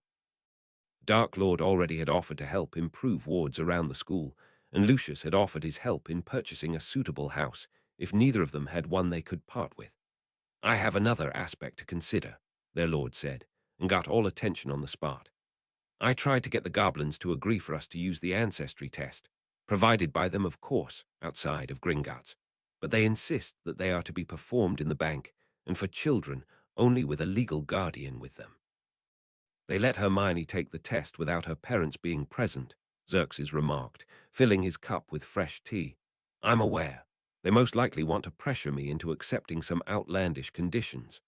Red eyes were rolled, and Severus had to control his face so as not to blink in astonishment. The Dark Lord was acting disturbingly human, but I think we could actually use this to our advantage. If we could somehow incorporate a short-term orphanage into the school, then we could get cases like Aiden to safety and find out to which family they belong before they are adopted. Before anyone could answer to this idea or react in any way, the Dark Lord's eyes got impossibly wide, and he sank to the ground, curling in on himself. Immediately all around the table wizards sprang to their feet, drawing their wands, looking wildly around them, searching for the threat.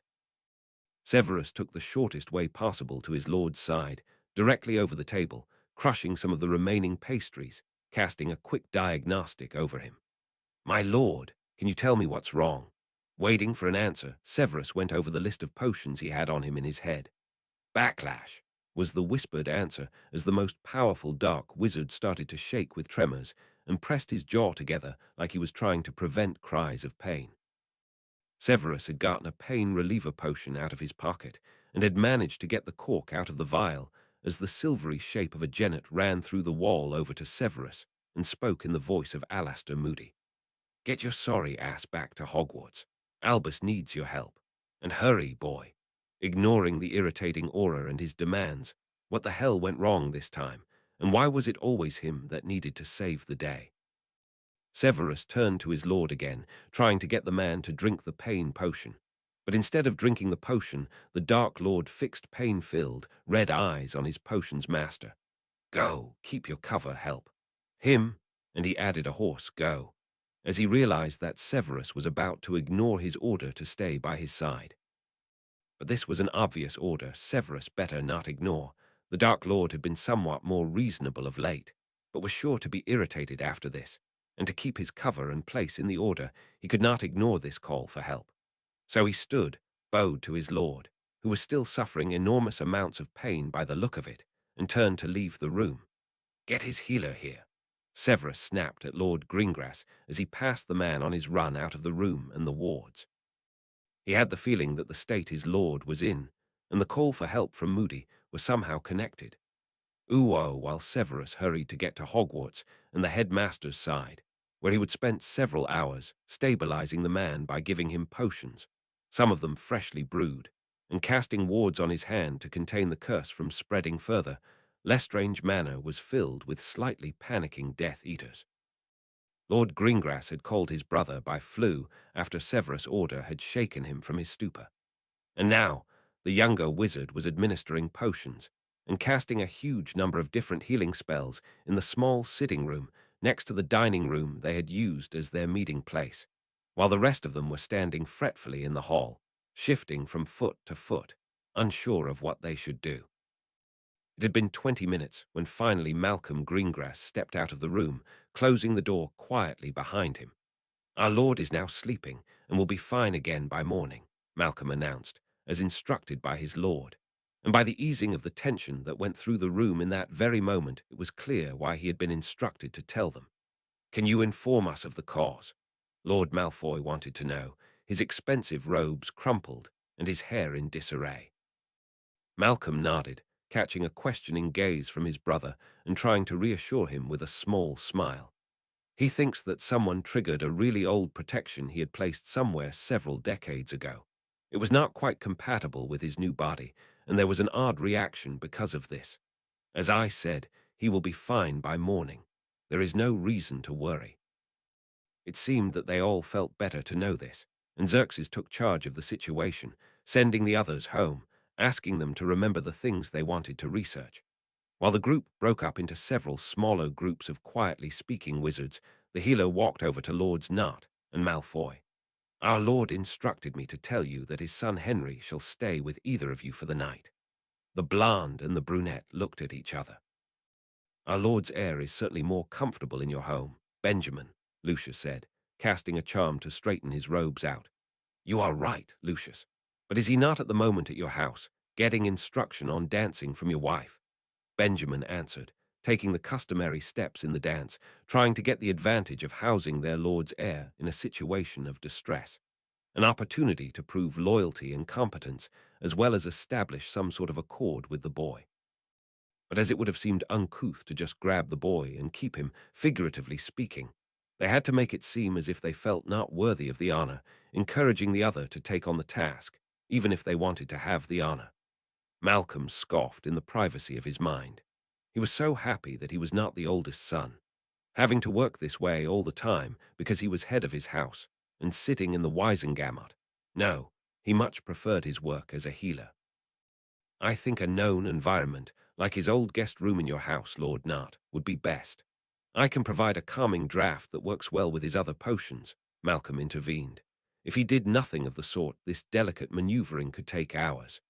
"Very well," Lord Malfoy conceded, turning back to Lord Nart. "Benjamin, if you would accompany me, then you can inform our lord's heir and take him to your house." Late in the afternoon, the young witches and wizards had to pause in their dancing lesson. Harry had developed a severe case of migraine Hermione, suspected of being caused by something connected to the one man she had trouble naming in her head. Should she, keeping with the ridiculous habit of calling him you-know-who, call him Voldemort, as the headmaster insisted they do, or go with Lord Slytherin, as would be proper considering tradition? Regardless of what she would call him, Hermione remembered too well the few things Harry had told her and Ron last year, how he felt it when Voldemort, there was no question who the wizard had been back then, had had strong emotions. And the few times in their first year, Harry had complained about odd pains in his scar. She was concerned this was somehow like that. As the pain potion Lady Malfoy had an elf fetch did nothing to ease the pain, Hermione was almost convinced that her suspicion was right. Finally, Harry recovered somewhat, drinking some water, as Lord Malfoy came home accompanied by Lord Nart and her uncle Xerxes. Her friend immediately stood from the settee the lady of the house had forced him to sit on earlier, walking over to the three lords. "What happened?" Harry demanded to know, his green eyes sparking with determination to get an answer. A part of Hermione, the part that did not dare question her teachers or what was written in books, waited for the adults to brush Harry off, maybe even scold him for his disrespectful question. But the bigger part of her, the part questioning everything, the part that had been growing for years now, was not surprised, as the men only exchanged glances until Lord Nart bowed his head in Harry's direction and started an explanation. "It seems some old protection your father had placed somewhere in the past was breached today and caused some sort of backlash. Healer Greengrass is sure that Lord Slytherin will be recovered by morning. Your father asked that you stay with one of us." Here the dark-haired lord in his light summer robes indicated Lord Malfoy and himself. "For the night, Henry." "If it is all the same to you, Lord Malfoy," Harry said, with a proper small bow in the blonde's direction, "I would prefer to stay at Nart Manor for the night." Slowly picking up on the subtleties of the interactions between the old magical families, Hermione noticed the sour expression on Lord Malfoy's face as he responded. "You are free to choose the place you feel more comfortable to stay, Heir Slytherin Potter." And she noticed the difference in address, smiling to herself at the obvious lower esteem the Malfoys had in Harry's eyes. "I will take you back to your parents, Hermione," Xerxes addressed her, smiling, and she answered with a smile of her own. "Thanks, Uncle Xerxes." The teenagers said their farewells, and Harry assured Hermione with a look and a small nod that he would inform her of what he knew as soon as they had less of an audience. They parted, hoping to meet soon again. On the way up from the entrance hall to get to bed, Marvolo quietly stepped into Henry's room. It had been a long day and a long week. He just was back from the house he had made his headquarters, receiving a report from his aura, who was working on the investigation of the Dementor attack, and felt the need to check on his son. Looking into the room bathed in the light of the waning moon, Marvolo spotted the art supplies spread over his son's desk. The therapy seemed to do the boy some good, but only time would tell how far the help could go. One effect it had had was obvious, though. Henry had uncovered an urge to express himself through art, and as long as his son did not slack off in his studies, Marvolo saw no reason to hinder the boy. Therefore, they had made a small trip to Muggle London on Friday. Marvolo had found much amusement in Henry's reaction to their destination, buying different colors and media so Henry could experiment and find the medium he wanted to use. Several sketches and attempts with oil paint, different kinds of pencils and crayons, and watercolors were littered over the desk, almost hiding a potions essay beneath them. Taking a few steps into the room, Marvolo spotted a sketch of a huge black dog, one of a hatching dragon, and one of a centaur on top of the piles. The silvery moonlight on his son's peaceful face directed Marvolo's thoughts back to the happenings of Thursday that week, the night of the full moon, and the day Dumbledore had destroyed another of Marvolo's Horcruxes. Looking back, the young Dark Lord was happy that he had finished the last touches on the wards surrounding Potter Manor a few days early. This way Remus Lupin had had the promised safe place to roam in. The day after, once Marvolo and the werewolf had recovered, they had met and agreed that this arrangement, the potion brewed by Severus, combined with the place to run free in without risking harm to anyone, not even himself, was satisfactory to both of them. That was the nicer part of the outcome from that day, along with the planning they had accomplished for Xerxes' school project. But being forced to reabsorb a part of his soul because another Horcrux had been destroyed, that had been unpleasant, more than unpleasant if he was honest with himself. Severus' show of loyalty had been nice, and to learn that the ring had been the one destroyed had been valuable. But to know that Albus Dumbledore now was walking around a dead man, that had given him some satisfaction. At the moment he was unsure if he should offer to lift the curse. As the one who had placed it on the ring he was able to, but he was still contemplating it. He already planned to tell the minister that someone had stumbled into a trap he had laid while he had been under that blasted curse, which had made him into Voldemort. Best to place the pieces so he could spin the story the way he wanted and not let the headmaster of Hogwarts get the upper hand. Next week he planned to check on the other Horcrux he could reach. As one was hidden at Hogwarts and another in a vault he had no legal access to, not one of his smarter moves to hide them there. Only the one he had hidden in that cave by the sea was available to him. He would take the traitor with him so he would not have to take a house elf again. The last time he had not truly known the value of those little creatures to the families they were serving. A traitor was much less valuable, and he would greatly enjoy exposing the former headmaster of Durmstrang to the ingenious little potion guarding the locket. He would need to find a way to get the other two back under his direct influence and hide them better. What use was there in a prestigious hiding place if others could get access more easily than he? The diadem he might be able to pick up once Henry was back at Hogwarts. Maybe he would visit during one of the Quidditch games. After all, his son was seeker for the Gryffindor team. Was it not something natural for parents to want to watch their children doing sports? The one he had entrusted to Bella was a bigger problem. Bella was in Azkaban, and he had no real plans to get her out of there, even if he felt slightly guilty about that. Marvolo huffed, frustrated, and took the last few steps up to Henry's bed, adjusting the light blanket that had almost fallen to the floor. With the last bit of soul that he had regained, he had gotten another boost of emotions, and feeling guilty because he had no intention of getting those followers of his who had gotten themselves caught and thrown into Azkaban by their own stupid actions, he might add, was just something so out of character for him. He had not felt guilty in a very, very long time. In fact, he had trouble remembering a time before that he had ever felt guilty. He smiled down at his son as the raven-haired boy mumbled something unintelligible, turning over and tossing the blanket away again, reassured that his son and heir was well. Maybe he felt a little guilt because those that were incarcerated had been loyal to him, acting on his wishes faithfully for long years before his fall. Beside his Death Eaters, no one had ever acted this way for him before. Maybe some form of obligation from the Lord to his vassals was the root of this unfamiliar sensation. Nodding to himself, Marvolo left the room to go to his own. This was actually a reasonable explanation.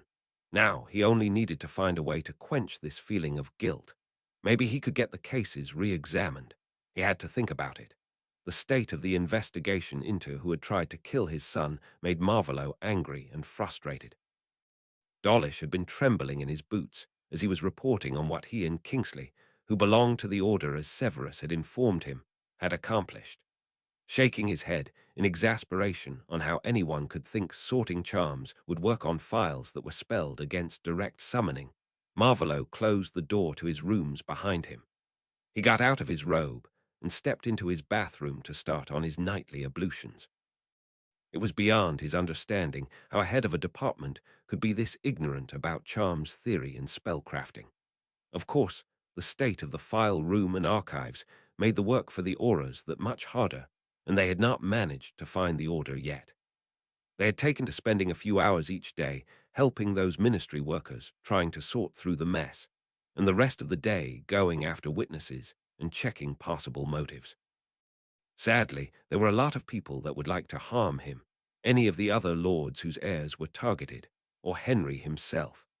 Probably the most dangerous fallout from the attack was that some of the bleeding hearts at the ministry had gotten to see the report from St. Mungo's and were now demanding that the Dementors be banished for good.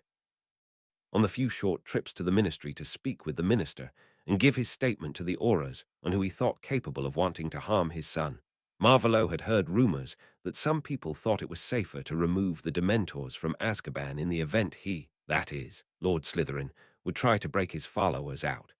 A foolish idea, but regrettably one that might actually go through. No one liked Dementors. And all those ears he had listening to rumors and gossip reported that the atmosphere was in favor of getting rid of the guards of Azkaban for good. Marvolo sighed. Thankfully, the estate of House Potter was mostly ordered now, and he had made the investments he had planned on to build up a Slytherin estate again. Maybe he could sell the ground the gaunt shack was standing on, or maybe he could build a real house there. Slipping under his blankets into his bed, next to a sleeping Nagini, Marvolo began clearing his head. He had to be careful not to get too involved in too many things at once. It would not do to lose control of the most important jobs that had to be done, because he got sidetracked into less important but more exciting tasks.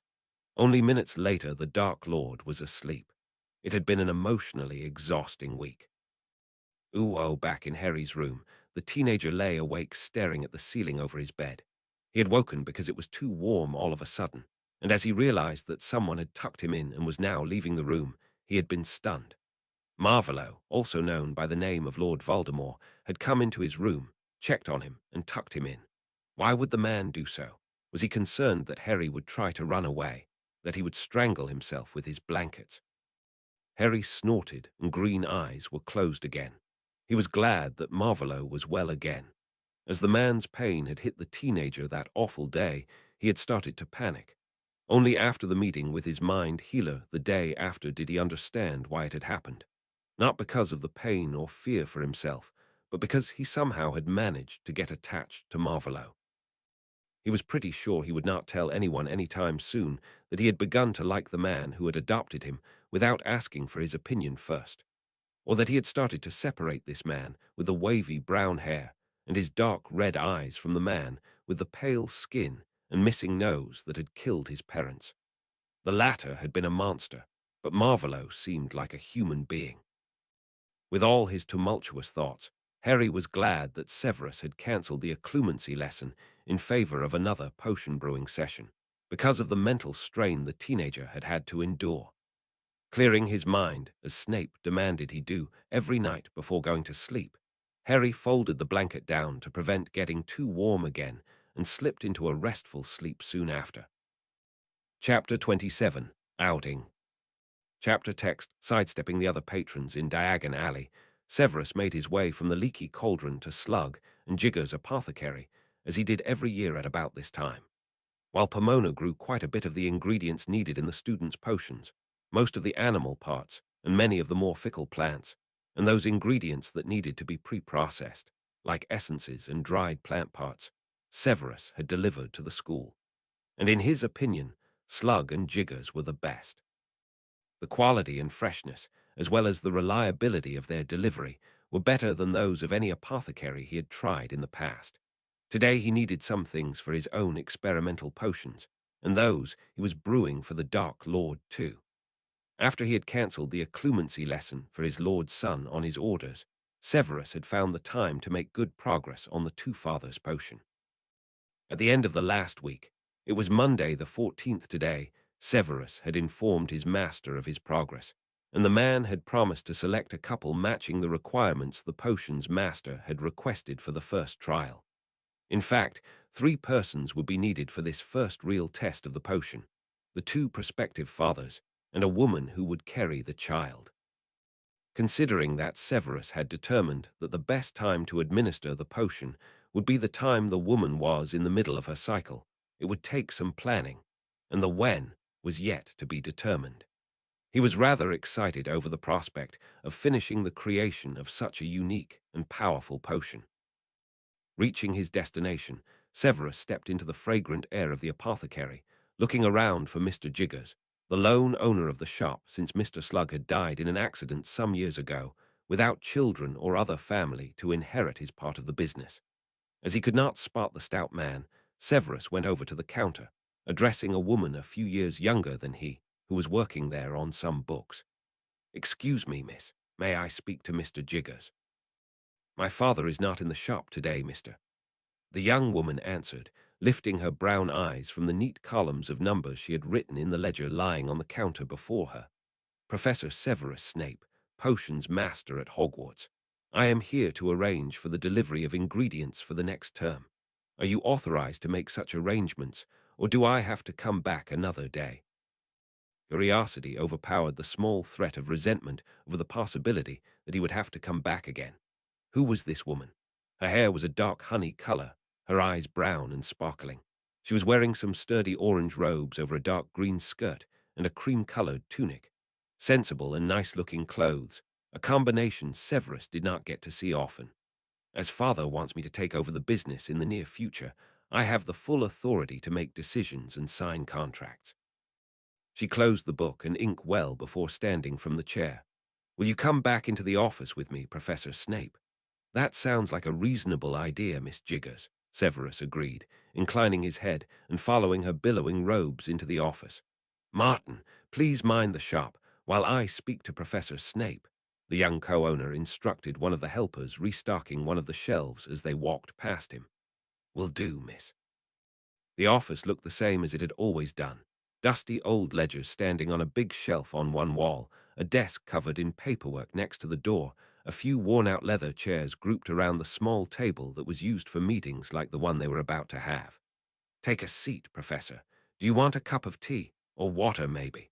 the young woman offered. "A glass of water, please." It was a little too warm to drink tea, at least for Severus. As they settled down, Miss Jiggers going over to a small sideboard to get 2 glasses and a pitcher of water on a tray, Severus started on the customary small talk. "Did you attend Beauxbatons? I do not remember you as one of my students. There was a Mr. Jiggers a few years back. Your brother." She settled the tray on the table and poured Severus a glass, which he accepted with a polite nod. "That was my older brother, yes. And no, I went to Wycombe Abbey School and later studied accounting at London School of Economics and Political Science." Her tone was challenging, daring him to comment on the fact that she had not attended one of the magical academies, but had gone to a Muggle school and university. Blinking in surprise and masking his delay in response by sipping from his water, Severus tried to compose himself enough not to offend the daughter of one of his most frequent business contacts. "These are both prestigious institutions. I guess you finished your studies not so long ago." Her surprised look, that was quickly masked behind polite indifference, convinced the potion's master that he had succeeded in not showing any negative reaction to her declaring herself a squib in a roundabout way. Before the Dark Lord and Lord Lestrange had started to have a closer look at squibs, Severus had never realized how many there really were. He had of course known of Mr. Filch, the caretaker, and Mrs. Figg, the Kneazle-breeding old lady, but obviously the families were really good at hiding their shameful offspring away from the rest of their community. And he noted to himself, most of them most likely elected to vanish into the Muggle world instead of lingering in the shadows of the Wizarding world. "What is your brother up to these days? I have not heard from him since his graduation." I do not even remember your father mentioning him, Miss Jiggers. He took another sip from his water. There had to be a cooling charm on the jug, as the water was pleasingly cool. John was never really interested in the business. He preferred wandering around the woods. Father is a little disappointed with him and his adventurous streak. But John is of the opinion that he can contribute by finding rare animals, creatures, and plants on his travels to sell in the shop. She quickly regained her composure and smiled charmingly, redirecting their conversation back to the deliveries they were here to organize. Professor Snape, shall we go over the ingredients you want to have delivered to the school and when? And so they started to talk plans and dates, quantities and variants, coming to an agreement over what should be delivered when to Hogwarts for the potions lessons. Before Severus left, he got the things he needed for his experiments. Finally, he exited the apothecary in particular good spirits. He had been worried that Mr. Jiggers would have to sell his shop, and he would have had to get used to another person heading the business, or changing the apothecary he bought his ingredients at. Now it seemed that his daughter would continue to run the shop just as her father did. A nice surprise indeed. With a spring in his step, Severus walked back to the leaky cauldron, flew back to the school to give the delivery plans to the house, elf that helped him keep the storeroom in order. After that, he had plans to spend the afternoon brewing, cleansing his brush on a large cloth, and then, with a special spell he had found in a little book about magic in art, Harry cleaned up his current working space. In a few moments, Professor Snape would arrive to give Harry his first real occlumency lesson. He had been nervous the entire morning, alerting his guardian to the fact with his endless fidgeting. The man had paused in his lecture about some odd, long-abandoned customs related to the turn of the year to suggest he find something to do to calm down. Harry had decided to try using the oil paints and had found the experience quite calming indeed. He had created somewhat of an abstract piece, blending different colors together to create something resembling the effect of summer light through leaves. With a last glance over his shoulder, maybe he could get it to glow somehow, Harry left his room, casting a preserving charm at his palate, walking down to the schoolroom. Mr. Slytherin, I hope you are well rested after that attack of migraine last week, drawled the potion's master as he entered the room with billowing dark green robes, only moments after Harry had taken his seat in the room. I'm all better now, sir, nodded Harry, standing beside his desk, his hands clasped behind his back in a mannerly fashion. Then let us begin. Snape waved for Harry to take a seat and leant against the teacher's desk, crossing his arms and ankles. His manner was businesslike and his expression serious. We will begin today to subject your mind to the intrusion of legilimency. There really is no other way to build shields against this art or to learn to recognize the intrusion. Harry sat down and contemplated that it probably was easier to learn legilimency over occlumency, because to practice reading minds, one only needed another human.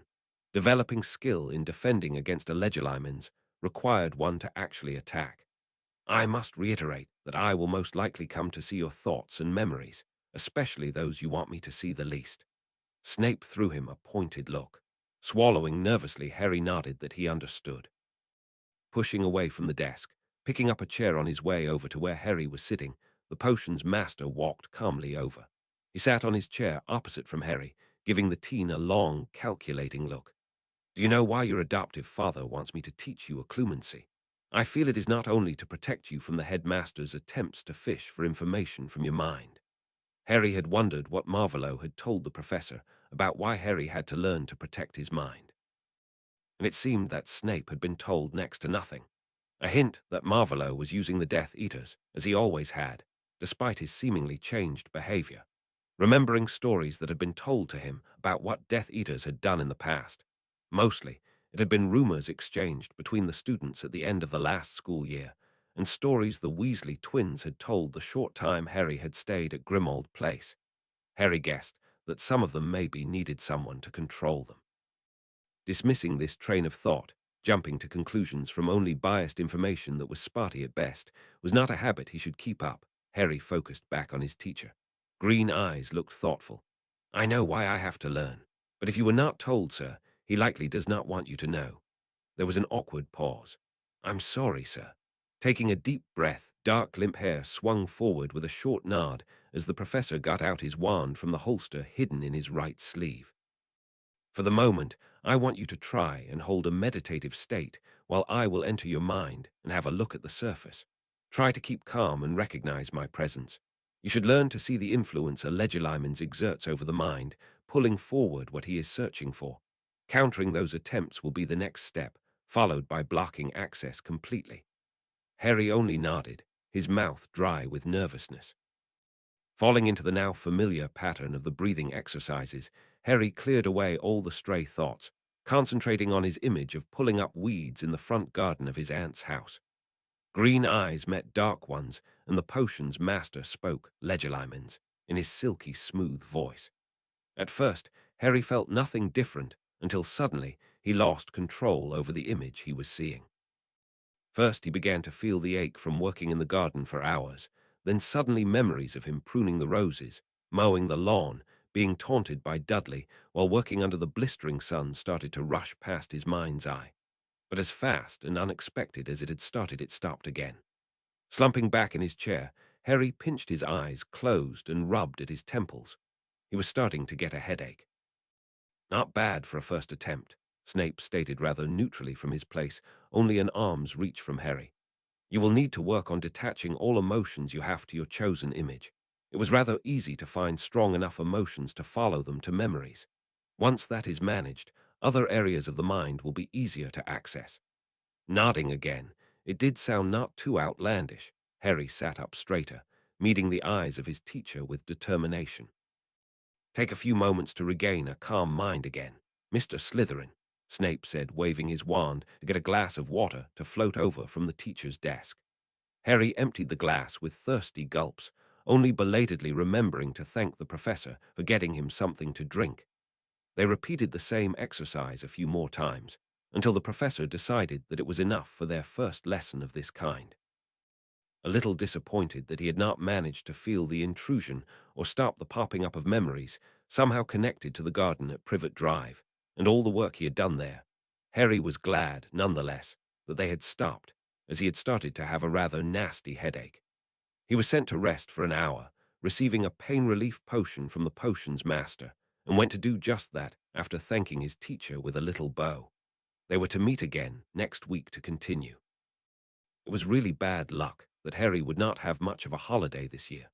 Now Snape had added another exercise for Harry to practice every day at all times of day, whenever he had a moment to do so. Even with it being his owl year, Harry got the feeling that being back at Hogwarts might be more relaxing than being at Griffin House here in London. Severus sat back in his chair, following the teenager with his gaze.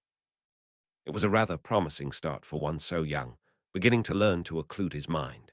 He shuddered, thinking how easy it would be to slam through the flimsy beginning shield and dig for the most embarrassing memories he could find, and how likely it would have been what he would have done had he been asked to teach the child before he had been made aware of the treatment Henry Slytherin Potter had been subjected to. The memories he had seen heavily hinted at mistreatment. At least they should have dispelled the image of the pampered prince. But if Severus was honest with himself, his grudge for all things Potter probably would have made it impossible for him to see the truth. He sighed. There was no use in brooding over what-ifs and maybes.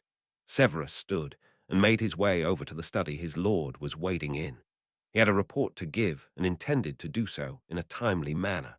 There was a potion waiting to be finished in his lab at Spinner's End.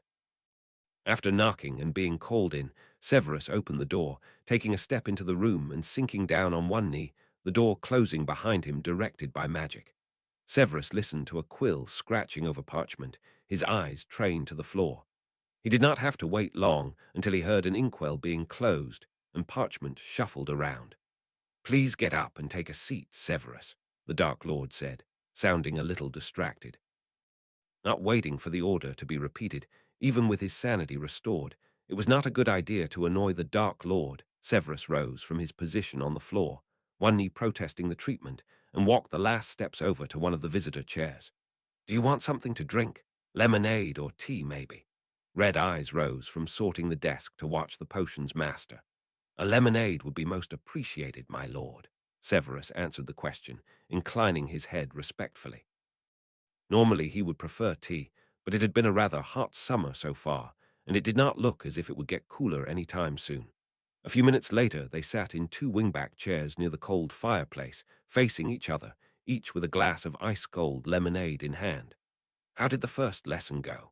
Considering his age, my lord, it went as well as I thought it would, Severus answered, keeping his tone even. He sipped from the excellent homemade lemonade. Will Henry be proficient enough by the start of term?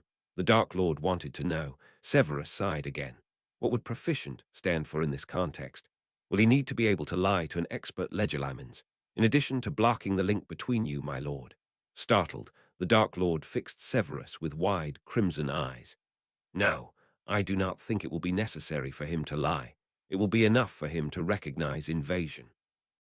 If he learns to block his mind, and not necessarily in a subtle way either later, that would be good enough.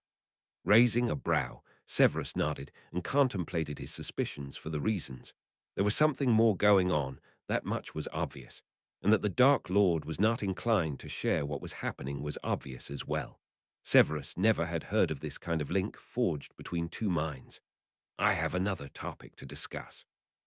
The younger-looking wizard with his aristocratic features changed the subject of their conversation. I have talked to the minister and tried to make as many people as possible aware of the fact that someone tripped some old, dangerous protections I had set. A hard stare bore into Severus' eyes. Am I right to assume that Albus Percival Wulfric Brian Dumbledore has been cursed? You are, my lord. Considering that the wizarding world is not currently mourning the defeater of Grindelwald, I guess you were able to contain the curse for the moment. Severus nodded, draining his lemonade and setting the glass down on a small side table. Make sure he knows that I offer to lift the curse. No favors owed, no strings attached. It simply needs to be known that I have changed and am trying to help. A small, evil smirk graced the young face. Severus nodded again. It still was not easy to read the Dark Lord. The evil, sadistic madman had been rather easy to read compared to the young-looking, smiling Lord Slytherin sitting across from Severus. Please inform the headmaster of my offer. The Dark Lord sighed. I will finish some more paperwork. Recognizing the dismissal, Severus stood, bowed, and left the study, walking straight out of the wards to apparate back to his own home. Wednesday the same week, there was to be another order meeting. Albus carefully let the sleeve of his robin egg blue robes fall over his blackened hand. Severus had done a wonderful job containing the curse to the hand, preventing it from spreading as fast as it was meant to do, giving the aging headmaster maybe another year to live. He sighed, sinking down into his chair, waiting for the others to arrive. Marley and Arthur were the first, quickly followed by all the others, Severus bringing up the rear as he was prone to do. Marley started to distribute the cookies she had brought, always doing her best to lighten the mood and make them all feel at home. Smiling with the customary twinkle in his eyes, amused over the dark blue robes Severus was wearing. He would really like to know what had caused his potions master to give up on his all-black color scheme. Albus opened the meeting. Thank you all for coming here today. Even if Voldemort seems to be laying low, we cannot cease to be vigilant. More than one pair of eyes shifted to look at Alistair at that little barb, if we want to have any hope at thwarting his plans. Albus turned to those working at the ministry, as he had suspicions that Tom's plans were based on his spies there. What can you tell us? Any rumors or odd happenings of late? Arthur nodded, his receding red hair shining in the late afternoon summer light shining through the dusty windows. There is a rumor going around the departments, more of a request to keep our eyes open. In fact, Lord Slytherin has told the minister, so it is said, that last week someone tripped some old protections he had placed somewhere. Supposedly, there was a curse attached to that protection. All are looking out for someone that was recently cursed. Tonks spoke up from the other end of the long table. The same story is told among the auras. Lord Slytherin reportedly wants to lift the curse in hopes that whoever tripped the wards comes forward so he can help in time. Albus felt a little off-kilter. What was Tom up to? How did he know that there had been someone on the property and near the ring? Had they tripped a ward on their way in or out? Alistair's lone blue eye met with Albus, own across the table. The old aura obviously shared his old friend's curiosity. What had gone wrong? And was the offer of help, of lifting the curse, genuine? The others began debating among themselves, wondering what Lord Slytherin was up to, if he was seriously planning to lift the curse, and who might have tripped the protections. Albus tried to catch Severus. Aye, maybe his spy did know something.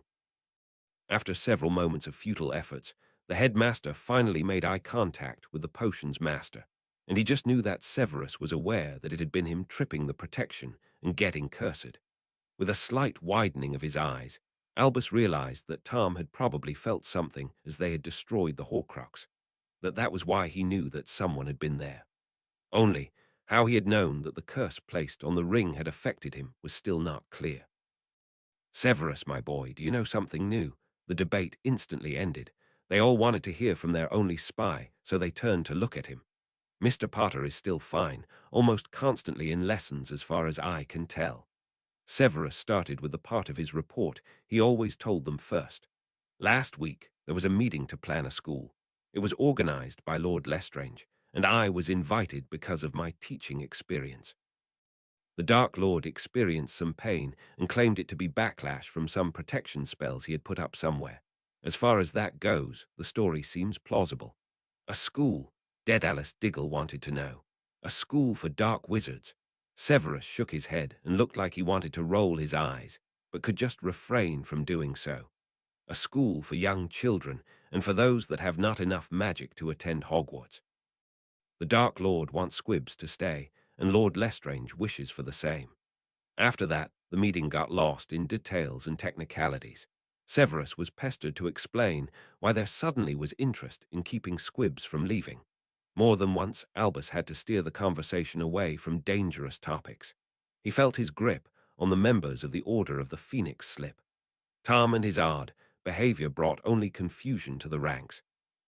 It had been a long time since he had felt this frustrated. Uo, on their way out of the old building in Godric's Hollow, the Auras, Tonks, and Kingsley, as well as the Weasleys, Hester Jones, and Remus Lupin, fell back behind the others, slowing to a standstill before leaving the property and the wards surrounding it. "How have you fared this full moon, Remus?" Hester asked, concern evident in her voice. Remus felt grateful that his fellow Order members cared so much for him, but sometimes it was hard that they all seemed to expect him to tell them all how he felt. It almost was like he had no privacy. Smiling reassuringly to the others standing around him, Remus replied, trying to set their minds at ease. "Severus brews the potion for me, and wards have been placed around Potter Manor's grounds so I can run free there. I'm fine." Marley looked skeptical. "And Severus brews it out of the goodness of his own heart. Those ingredients are pricey, are they not?" "They are, Marley," Remus nodded, "but the potion is part of my payment for tutoring Harry in history, so the costs are carried by Lord Slytherin." Why do you think Albus deflected all attempts to speak about those rumors around the werewolf legislation? Hester wanted to know, and Remus nodded in agreement. He had wondered the same. But with the debt he owed the headmaster for helping him attend Hogwarts, and the job as professor, he had not dared to ask during the meeting. Sirius told me about the political actions to change the current laws that have been set in motion. Lord Slytherin seems to be the one leading the movement, and Umbridge is the one leading the opposition. Only too glad to steer the conversation away from his own person and his health, Remus added his own information to this new path of thought. "He seems changed." "Doesn't he?" Arthur asked of no one in particular. "Why does Professor Dumbledore still want us to keep such a close watch?" "Albus knows best, Arthur," Marley almost growled. "That is the man that sent Death Eaters to kill my brothers. That is the one that killed Lily and James. Only because he hides it better now does not mean that he isn't still a monster. I agree with the headmaster. We need to keep an eye on him and make sure his plans fail." Silent in the face of the real grief of Marley Weasley for her two brothers who had been killed in the last war, no one continued to question if Lord Slytherin and the one called the Dark Lord by his followers were the same man. Remus silently went his own way, apparating back to London and Grimmauld Place, thinking about what he knew thus far. Lord Slytherin certainly managed to behave decently most of the time. Harry looked healthier now than after the summer when Remus had been professor at Hogwarts. There had been no unexpected deaths or missing people, if he did not count Igor Karkaroff, who might be only hiding. There were political moves being made to improve the situation for werewolves and squibs. He had only Albus Dumbledore's word that the pupil he had taught, who had become he who must not be named, had been a sociopath as a child. Shaking his head and walking through the door, Remus wondered if he ever would get all the information he needed to make a sound judgment of the situation. All he knew now could indicate that the story told to all wizarding Britain of a cursed object somewhere in a far-off land could be right, and Tom Marvolo Riddle, Lord Slytherin, was a man with good intentions. Serious, I'm back. The only really important thing at the moment was to make sure Harry was safe and happy. The head of his friend poked around a door. Did you have to wake the old Harridan? Sirius spoke over the wailing of the late Lady Black. Maybe it had not been his smartest idea to call out to announce his return. With a sigh, the both of them started to draw the curtains back over the portrait. They had to find a way to get rid of her. They really did. Severus stayed after all the others had gone, following a silent request from Albus. Only the three of them, Albus, Alastair, and Severus, remained. How does he know of the curse, my boy? Albus asked, patiently watching the young man who had come begging at his feet so many years ago. Moody's patroness barked into the meeting, planning the school. Severus sneered at the Exora. There was no way he could not know after that call for help. He actually told me to go and save you. Alastair slammed his hand on the table in frustration, taking a deep breath to calm down somewhat. Do you think his offer is genuine? Is he able to lift this curse? Albus raised his hands, trying to placate his friend. Have you told him about my condition? With a shake of his head, the dark-haired wizard answered in the negative. I didn't need to. He already knew what would happen. He only wanted to know if I had been able to slow it down. I confirmed that I indeed managed that. Dark eyes gave the headmaster a long, searching look. I was ordered to convey the offer to lift the curse. No strings attached. His words, not mine. Albus stood from his chair and started to wander around in the room, contemplating the conundrum before him. Curses like the one now troubling him were designed to kill fast and not be lifted. Only Severus' vast knowledge of potions and the dark arts was what had rescued him in time. If not for the young wizard, Albus would long be dead. If someone were able to lift the curse, it would be the man casting it in the first place. But it could be a trap. Maybe Bill could have a look at his hand and tell him if it was even possible to lift the curse. It looked to me like you wanted to keep your state a secret for the moment. You are quite right, Severus, my boy. At the moment it would only cause undue concern if my impending death was well known. Nodding solemnly, Albus smiled at his spy. If there is nothing else of importance, please do not let me keep you from your experiments. Severus nodded to both older wizards and left as silently as he had entered the room. I don't trust him, Albus, Alastair growled behind his friend's back as the door had long closed behind Severus Snape. There is no reason to be so suspicious, Alastair. Since Tom killed Lily Potter, no. Since he set his eyes on her and her family, Severus has been on the side of the light.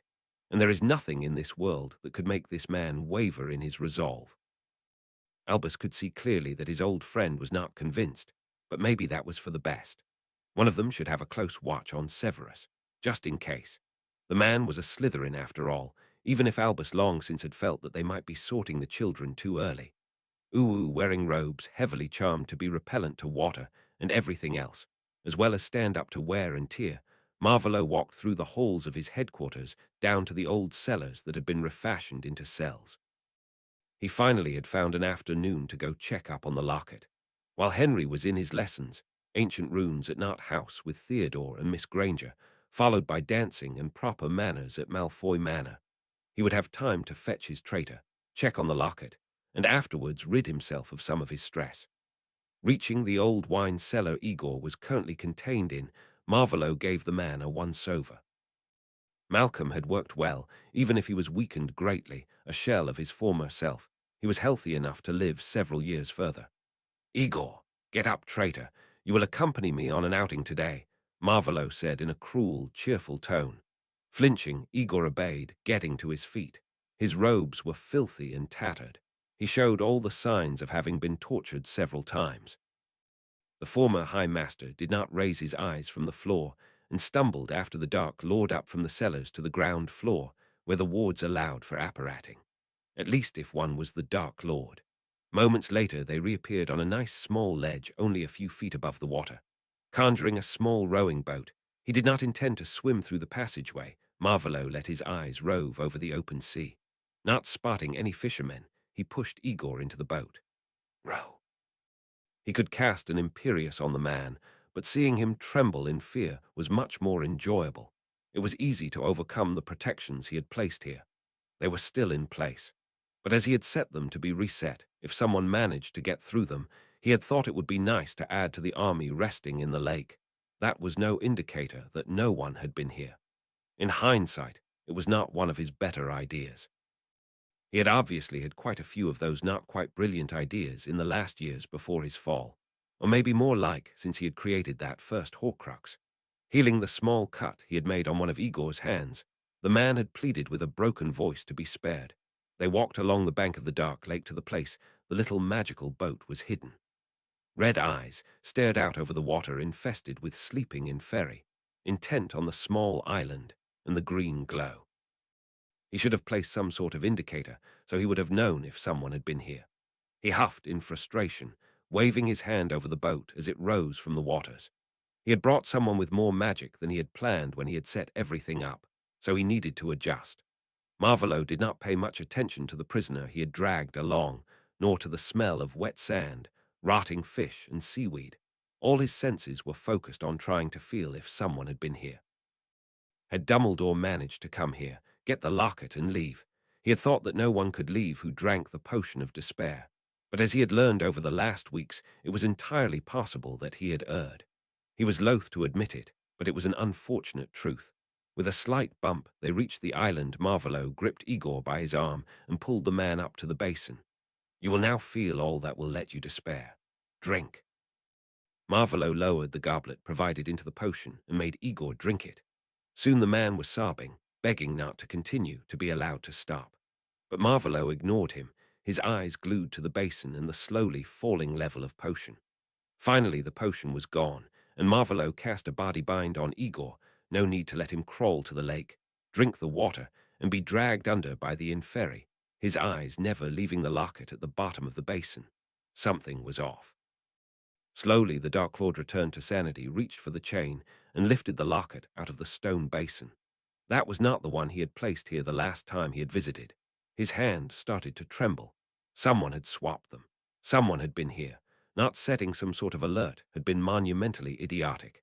Maybe he should start writing down all that he had learned about the negative effects he had experienced after splitting his soul. The information available was severely lacking, after all. Not anything able to caution a young, eager mind. With trembling fingers, Marvolo opened the locket and picked the small folded parchment out of it. The locket fell to the ground as the small parchment was opened by the slim, well-manicured fingers. The fine tremble spread through his whole body as Marvolo read the words written by Regulus Black so many years ago. To the Dark Lord, I know I will be dead long before you read this, but I want you to know that it was I who discovered your secret. I have stolen the real Horcrux and intend to destroy it as soon as I can. I face death in the hope that, when you meet your match, you will be mortal once more. R.A.B. He was frozen in place, frozen with fear. He felt strangely detached from his feelings, not something he had felt in recent time. His analytical mind told him that he was in shock and started to process what little information he had. Some time before he himself had met his downfall in Henry, he had borrowed a house elf from Regulus, borrowed it to test the potion he had brewed, and he had vacated the place, leaving the elf behind to find his death, and he did not know if the being had died. Still shaking, Marvolo sat down beside the basin, folding the parchment. The elf had been left behind here, dying, but maybe it had been ordered to return.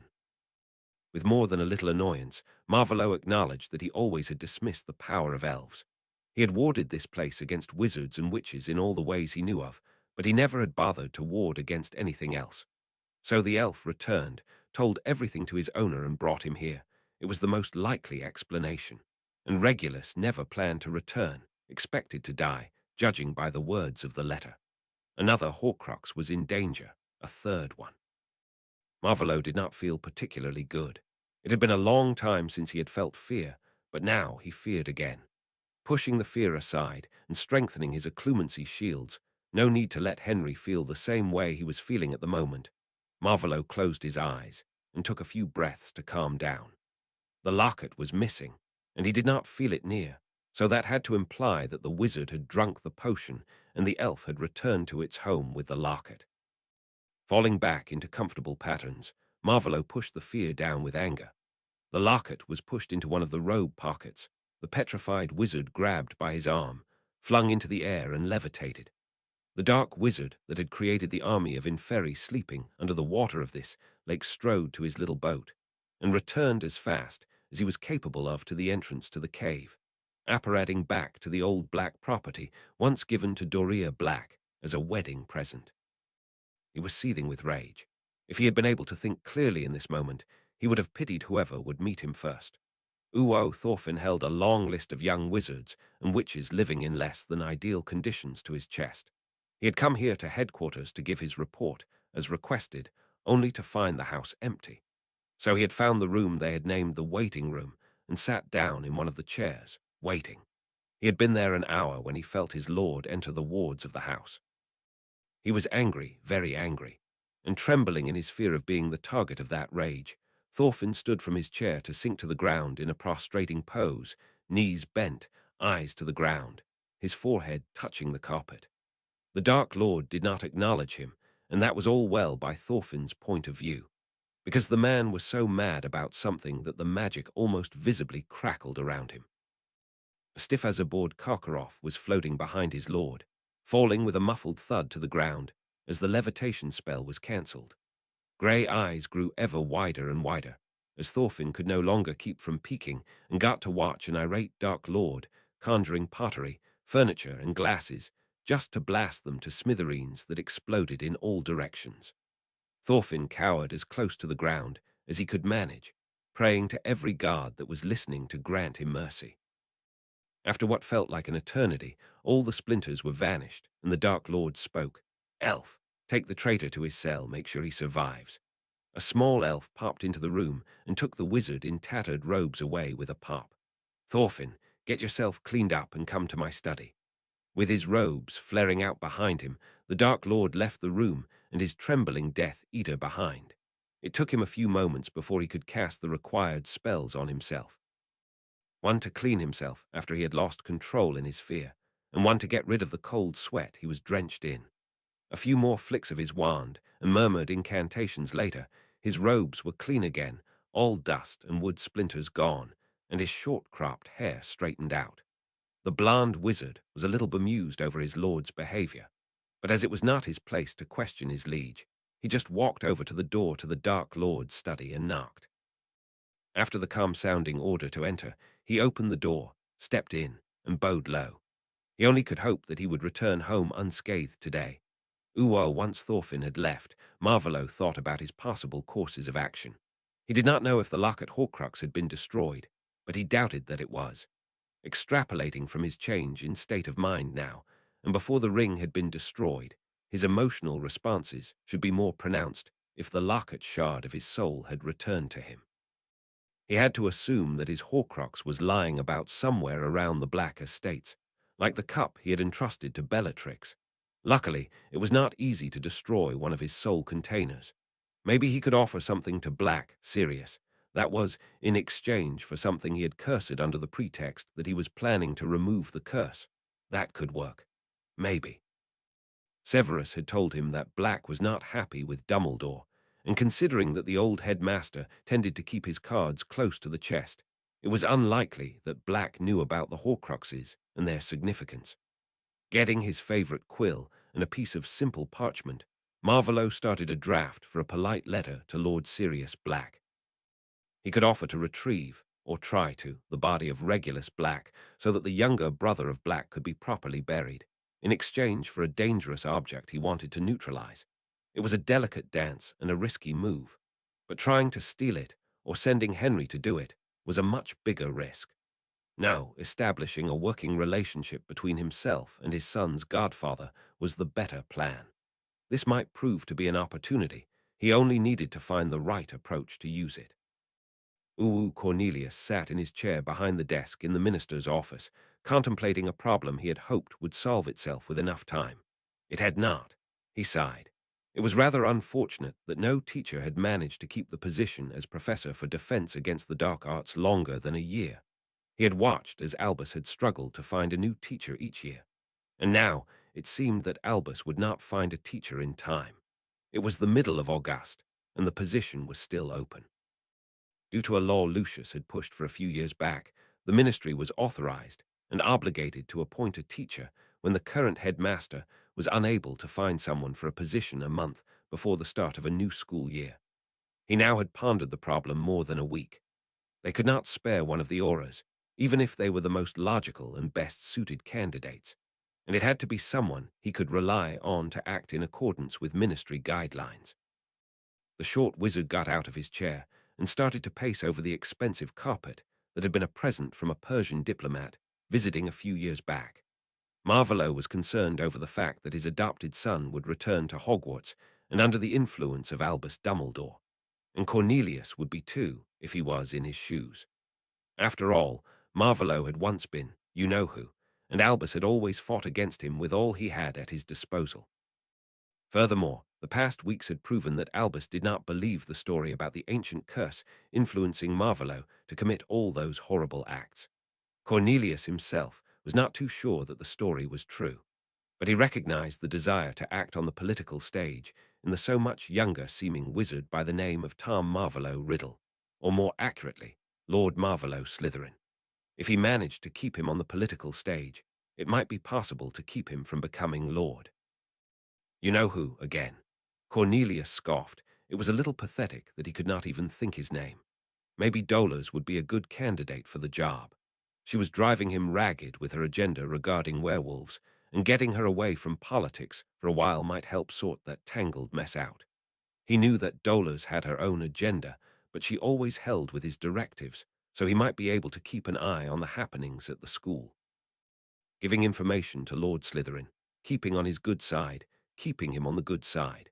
He sat down behind his desk, dragging a parchment for one of the flying memos to himself, and started writing to her, asking for her to come by this afternoon. He would appoint her to the position of Dada Professor, accomplishing several things at once. He would be getting her away from the Wisengamot for the next year, getting a set of eyes at Hogwarts, and maybe gaining a favor from Lord Slytherin. Once the little paper plane had left his office, Cornelius felt better. Maybe, just maybe, he could end his career without a new war starting and being remembered as the minister that brought peace back to Wizarding Britain after the war against you-know-who. After the trouble of the tournament, he had feared the worst, trying to ignore the signs. A fool's way to deal with a problem, but the only way he had to deal with his fears at the time. The situation now was much more to his liking. A sane lord was someone he could handle, a situation he knew, so much better than an insane dark lord.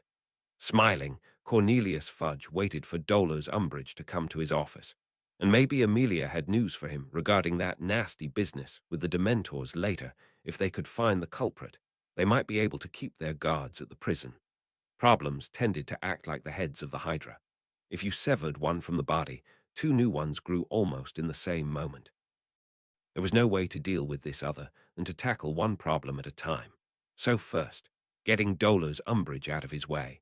On Sunday, the 20th of August, Sirius stood at the flue after he had sent his godson back to Griffin House and the man that had custody of Harry. The afternoon in the small garden on the roof of the Black House at Grimmauld Place had been wonderful. They had talked at length over pranks Sirius and his friends had played during their time at Hogwarts. Harry seemed so happy and carefree, had even brought his sketchpad and showed him some rough sketches of him in his animagus form. It grated to admit it, but it seemed that Lord Slytherin was doing a good job of being a guardian. Sirius had trouble putting father and that bastard into the same sentence, even in his own head. A letter he had received a few days ago had brought only more confusion. It mentioned an old protection that he had placed during the time he had been Lord. You-know-who, and the concern that there were more objects out there that could reach hands that did not know what they were doing. It seemed that one such object had not been where it had been placed, but there had been evidence that Regulus had moved it. Lord Slytherin claimed that he had not known what had happened to the younger Black, and always assumed that he either was killed by an Aura or Order member or some nasty creature, but now suspected that he had run into some protections. He offered to try and find the remains of Regulus Arcturus Black in exchange for the possibility of searching for the object that had been protected and was a danger to everyone that might come into contact with it. Sirius really was conflicted over this. He had not told Harry any of this and did not plan to do so any time soon. But the prospect that he might get to bury his brother, that his little brother had defied the bastard of a dark wizard, that he had tried to return to the light, filled him with some fuzzy, warm feelings. He had to speak with Moony. It could, after all, be an intricate trap. He needed a second opinion. Sirius changed direction to walk up to Moony's room, might as well speak with him now. Chapter 28. Talks. Chapter text. As he stepped out of the fireplace and into the living room of the burrow, Marley was fussing over some tea and some small sandwiches. Bill was sitting at the low table, laying out some runestones in preparation for the work they had planned for this morning. "Good day, everyone," Albus greeted cheerfully, casting a quick wordless cleaning charm to get rid of the soot and ash covering his robes. Arthur was not there. He was at work. Marley looked not really happy with Albus or the situation, and Bill was looking deep in concentration. The other children were probably with friends or somewhere outside. Not really concerned about the size of the audience, Albus walked over to sit beside the Cursebreaker, who was going to have a look at the curse bound to his hand and decide if it was liftable or not. "Your sandwiches look delicious as always, Marley." She snorted and nodded to her son. She looked as if she were chewing on a lemon, unsure of herself and her decisions. "Bill, I will be in the garden helping your siblings dig gnome it." And with that, Marley was gone. Albus was unsure what he had done to make her act this way, or if anything he had done truly was the reason for her behavior. But now was not the time to ponder this. He was here to find out if he should accept the offer from Tom to lift the curse. "Come here, headmaster," Bill said, waving for Albus to give him the cursed hand. "I will cast the best detection spells I know. We will discover what this curse is."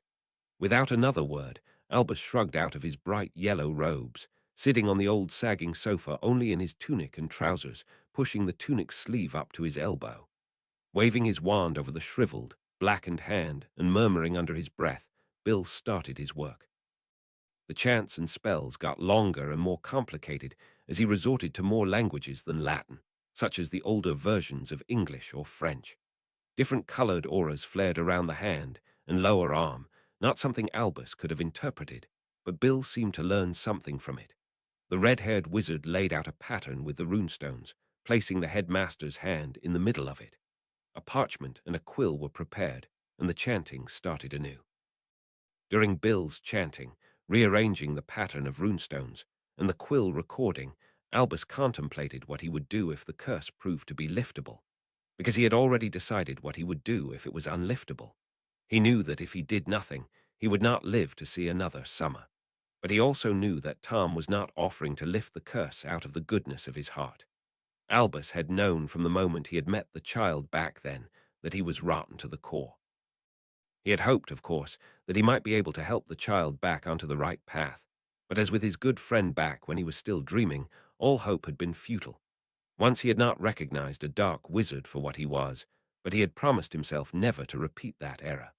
That the little orphan boy was stealing at his age and able to speak to snakes, and with all the stories the matron had told him, it had been foolish even to dare to hope, or maybe not truly foolish. Sirius and Severus were excellent examples of wizards destined to be dark who had turned from that side and had seen the light.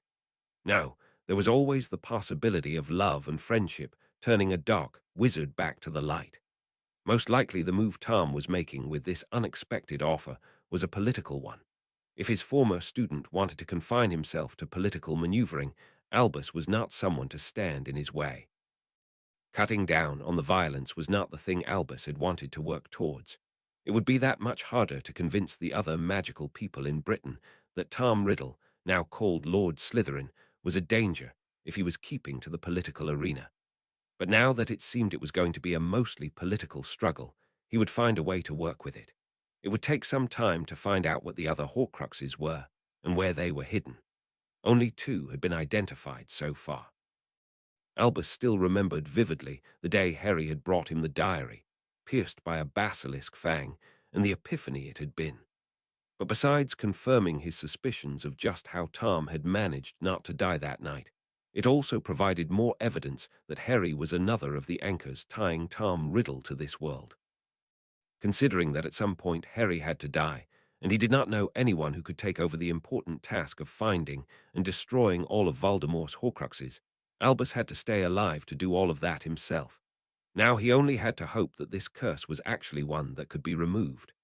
"Well, that's interesting," Bill said, sheathing his wand and looking up from the parchment and the data recorded on it. "It seems the curse is Egyptian in origin. An anti-theft spell woven together with one often used to guard tombs. It will reduce intruders to mummies in a matter of minutes." The young man sounded eager and excited. It was obvious that he loved his work and the new things he got to see on a regular basis. "I haven't seen such a combination before. The way these two were woven together with a kind of switch, so that it can be lifted again, but only by the original caster. That is the work of a master of his art." Bill focused his attention on the old headmaster of Hogwarts. "If you can find the person who did cast this curse in the first place, and he or she is willing to lift it, you should be fine." Admiring blue eyes looked at the unsightly hand. "The restraining curses and charms placed on your hand, while excellent work, will only hold so long."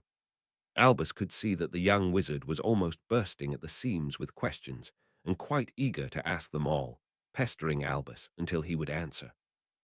Forestalling the barrage of questions, Albus stood with a kind smile for the oldest son of the Weasley family. "Thank you very much for your help, William, my boy. I will show myself out. Relay my best wishes to Marley." With a last nod, Albus walked out of the living room, through the kitchen, and into the garden.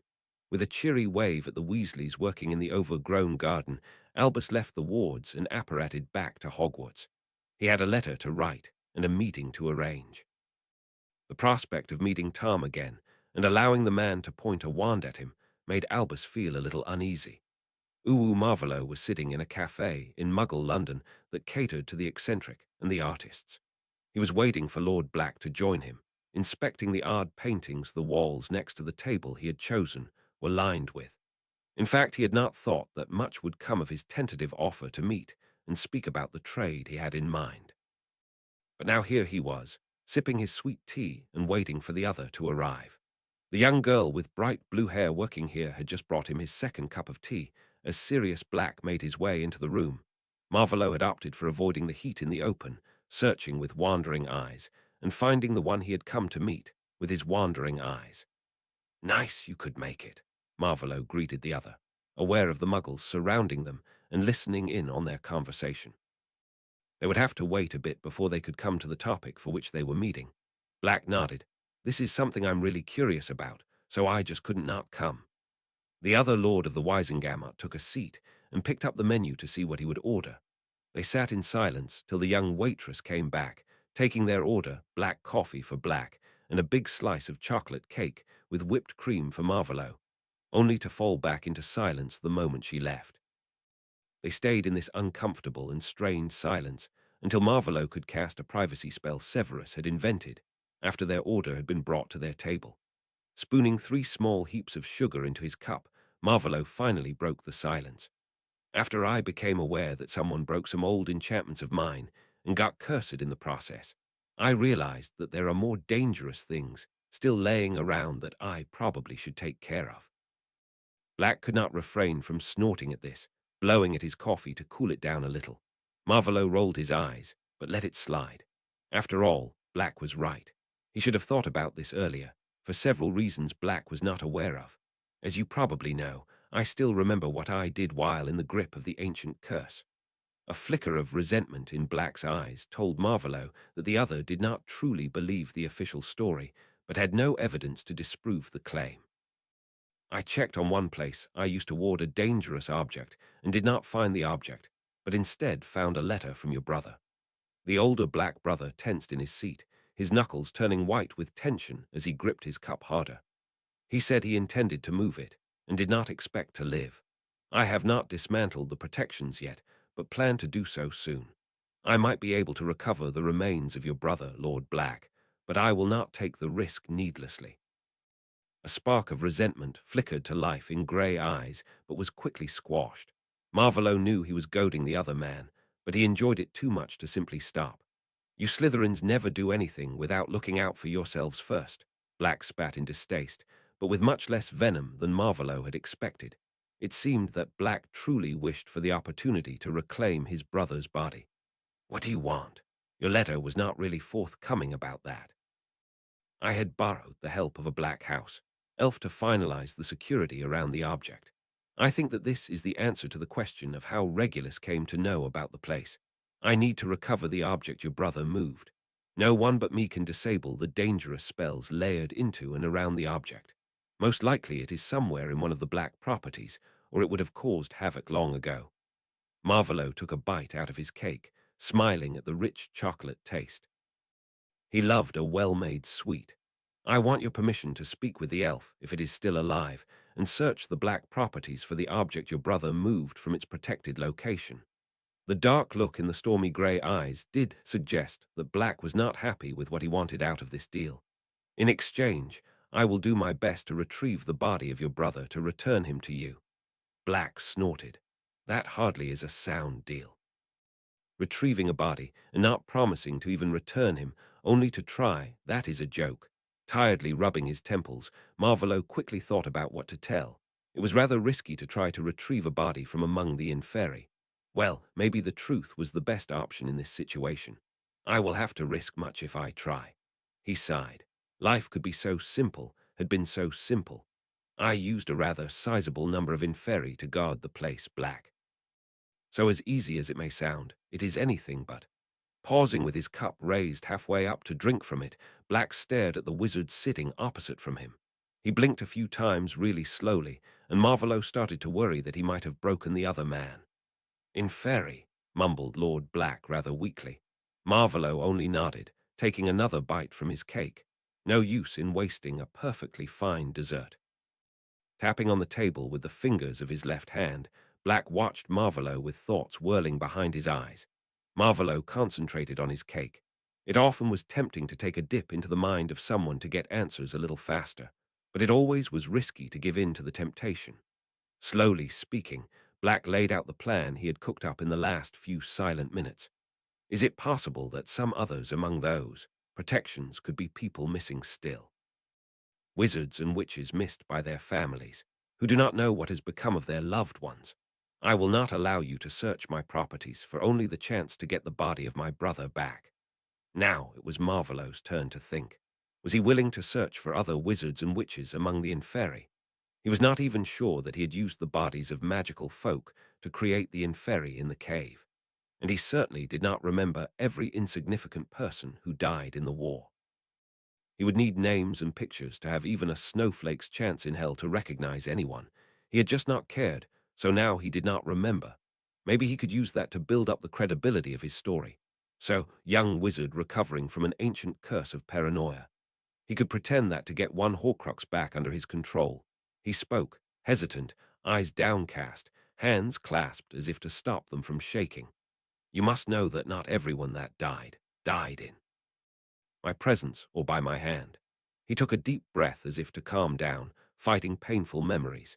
If you can get pictures and names of those still considered missing, I can search my memories of the war and convey what I can remember. The offer came out as a question on purpose, and he had to hide a smile at the confused look on Black's face. It seemed that he could have made a decent living as an actor. Black nodded. I'll see if I can get you that list of names and pictures. Maybe a time frame when they vanished would help as well. There was a hint of sarcasm in the last Black's voice. Or were there some relatives somewhere that could carry the name on? Marvolo only knew of the three Black sisters, all married. If Sirius Black had no children, another family would vanish in the male line. A pity. Marvolo forced a contemplative look on his face, nodding slowly. It was a good idea.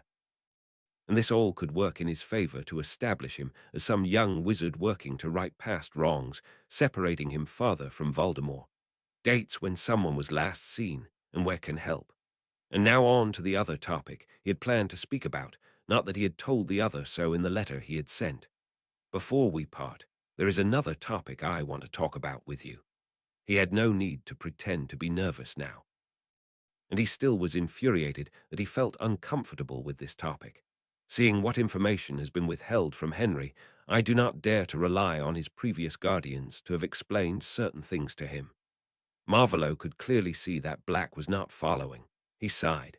He probably had to be more blunt. He was speaking with a Gryffindor, after all. Your godson has turned 15 this summer. I would expect that he will be entangled in the more complicated social interactions between teenagers sometime during the school year. Black still had a small frown of confusion on his face. I'm certain I can explain the customs of courtship and blunders to avoid to him, but I suspect that there are more personal questions Henry might want to ask that he would be more comfortable discussing with you. With a sudden burst of laughter, Black bent forward in his chair. After several moments, the man managed to rein in his laughter, still gasping for breath, wiping his eyes clear of the tears his boisterous laughter had caused. Yeah, send him to me for explanations. I doubt that you, Lord Slytherin, have much experience with the ladies. In fact, I think you can forgo the whole thing. Just send Harry to me, and I will tell him everything he needs to know. His pride bruised, but hiding it well, although he thought, Marvolo shook his head in polite decline. I will be held accountable for his actions. I will make sure he knows what is expected of an heir in this regard. But I know that for some of it, my son, oh, how much he liked the flinch that got out of Black, will be more comfortable speaking with his godfather. So you do agree? I do. They each paid their bill and left soon after that. Marvolo actually was quite happy with the outcome of the afternoon. There was a certain risk that Dumbledore would learn of his searching for a dangerous object hidden somewhere in one of the Black houses, but not searching made it much more probable that someone would stumble over the locket, and that someone could well be the headmaster. This afternoon Marvolo had been in Muggle London meeting with Sirius. Harry was now sitting at the table across from his guardian, wondering how the talk had gone. He knew that one of the Horcruxes had been removed from its hiding place, and Marvolo thought Sirius' younger brother had moved it. It was refreshing that an adult actually told Harry things that were going on. Of course, he could not have missed the pain, as Marvolo had been forced to reabsorb another Horcrux, but being informed about the fact that another one had not been where it had been hidden, and that it was possible that it was hidden somewhere his godfather had access to, Harry felt good being in the know, so to speak. So he had been told that the meeting between Marvolo and Sirius was to talk about the locket and the possibility of searching for it in the Black properties. How did the meeting go? Harry finally caved and asked what he wanted to know. I think it is reasonable to say it went pretty well, Marvolo answered, nodding with a small, grim smile. Your godfather insisted that I would have to give him more than the possibility of maybe getting the body of his brother to bury, so he will assemble a list of names of missing wizards and witches he requires me to provide information about. Information? What information could Marvolo have about some random missing people? But even before the man picking at his fish stew could answer, Harry's eyes became wide with the realization that Voldemort would have had a hand in their disappearance in the first place. Oh, Marvolo only nodded and changed the topic of conversation by asking Harry about this day's lessons. The tutoring in ancient runes had been stepped up a bit in preparation for the exam he was to take in 2 days' time. Glad for this much less dangerous topic, Harry started to recount the things he had done that day and what he had planned for the next. Over dessert, a concoction of different summer berries, meringue, whipped cream, and vanilla ice cream, Harry finally gathered the courage to ask what had been on his mind since that first dancing lesson at Malfoy Manor. I've wanted to ask for a while now, if you are contemplating arranging a betrothal for me, sir. Green eyes were now locked on the dish of cut crystal filled with the dessert, nervously waiting for an answer. He had not anticipated hearing a small sigh from across the table. I have indeed thought about this problem, but I do not intend to make arrangements at the present moment. Harry huffed a small sigh of relief. But I have something related to this that we need to speak about. Nervously, Harry raised his eyes again and almost did a double take at the nervousness the other was projecting into the room. Obviously, you are aware of the custom of arranging marriages between those from old families with seats on the Wisengamot. There is more to it than a plan to marry later in life, mostly after the parties involved have finished their schooling, and you need to know about that as well. A little apprehensive, Was this going to be a talk about bees and flowers? Harry nodded and slowly continued to eat his dessert. You probably will get interested in some of your schoolmates in the next years. That is only natural, and I do not truly wish to get involved in your discovering this part of being an adult. But there are certain rules that need to be observed if you do not wish to bring disgrace to both the Slytherin and Potter families. A pointed look was directed at Harry, and the teenager had trouble preventing a blush. It was to be a talk about bees and flowers. How mortifying. And he thought that he already knew the basics. He lived in a dorm most of the year, together with several other boys. And the fact that he interacted with the twins and the others of the Quidditch team provided him with more information than he really wanted on some points. But maybe this was more about social customs, rules, he had said, and not the mechanics of kissing and other things. So he kept quiet and tried not to blush too much. It is equally okay to be with boys as it is to be with girls, but I would ask that you do not engage in anything with someone more than 1 year younger than you are. Curiously, the obvious discomfort of Marvolo did nothing to reduce the same feeling in Harry. Why was it necessary to speak of such things? But you need to make sure that the one you go on dates with, hold hands, kiss, or more, now both wizards were fixing their stares on their dessert dishes, is not betrothed to anyone. It would be a severe insult to just disregard such an arrangement. Hurriedly, Harry nodded to communicate his understanding as soon as he realized an acknowledgement was needed from him. Besides that, you should always be careful to prevent a pregnancy. It would cause a great scandal and would probably ruin the girl's reputation and future. By now Harry felt as if his head was about to catch fire any moment. They both were now finished with dessert, and Marvolo stood, waving Harry to follow him over to the study with the painting of his grandparents. "Can we go up to my room instead?" Harry asked, embarrassed but determined not to have this conversation in front of the parents of his father James. "If you prefer. I see no reason not to." Marvolo accepted Harry's wish and started to ascend the stairs up to Harry's bedroom. Once they had reached the room, they settled down, Harry on his bed and Marvolo in the chair from the desk which he had turned so he was sitting facing the teenager. "I have no problems with you getting involved with either a boy or a girl, nor with someone of mixed ancestry." Harry was fairly sure that the red-eyed wizard would be squirming in his seat with discomfort if he was not so strong-willed and determined to hold up a certain image.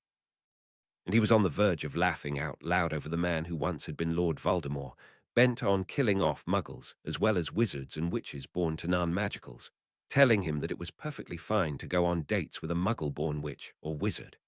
Harry wondered, could he imagine holding hands with another boy, kissing another boy? He honestly was not sure. Girls were pretty confusing most of the time. It probably would be easier with a boy. Or not. "I would mind if I were to learn that you were breaking curfew to sneak around with your crush, or got up to any other rule-breaking." The stern glare was somewhat diminished by his slightly red-tinted face. If Harry could ever bring himself to tell Ron and Hermione about this talk, he was sure that both of them would not believe him. Seeing how embarrassed they both were, Harry suspected that this talk would never be mentioned again once they were finished. "Why would I be sneaking around after curfew?" Harry blurted out, his blush getting deeper. "The other may be from another house." Harry had to concede that that might be a reason to be out after hours. Two books zooming in through the door were caught deftly by Marvolo, who most likely had summoned them without a wand or an incantation. "This is a book about the intricacies of courtships, common pitfalls for a young wizard or witch, what is expected of both in interactions with another, and other things of interest in regards to this." Marvolo held out a hefty tome bound in dark brown leather and with a nice patterning around the cut edges. Harry took it, placing it next to him on the bed. "This book," Marvolo held a much smaller book with the title Useful Charms for the Young Bachelor up between them, "contains spells I think you should know. Besides one to shave, some for mending clothes, and the contraceptive charm, there are others that you might find interesting." Harry took this second book full of apprehension. A book that had a wizard known for practicing the dark arts blushing made him anxious. "I talked to your godfather, and he agreed that you can talk to him about anything you might want to know regarding this topic. While I understand if you are not comfortable discussing this with me, I want to assure you, Henry, that I will always take the time to listen and help you to find answers. Harry felt tension leave his body. It seemed the talk was about to be over. But I insist on showing you the contraceptive charm now. I need to know you are proficient in casting it. It took Harry a record time of only 15 minutes to pick up the charm. Humiliation and the need for solitude seemed to do wonders for his ability to pick up something new. After Marvolo had left, relieved, Harry judged by the way he hurried through the door, Harry picked up the Book of Charms for bachelors. Soon, Harry was blushing again. In between spells to clean up a room in record time and mend clothes in a fix were some that certainly were not on the curriculum of the school, and the contraceptive charm was certainly the tamest of them. Reading them, and the situations they were to be applied in, Harry came to the conclusion that he barely knew the fundamentals of kissing and other things. He briefly wondered if there were more books out there to get a better overview. He started to laugh quietly, imagining Hermione's face if he was to ask her for help finding those books. No, he probably would try the twins first, or maybe Sirius.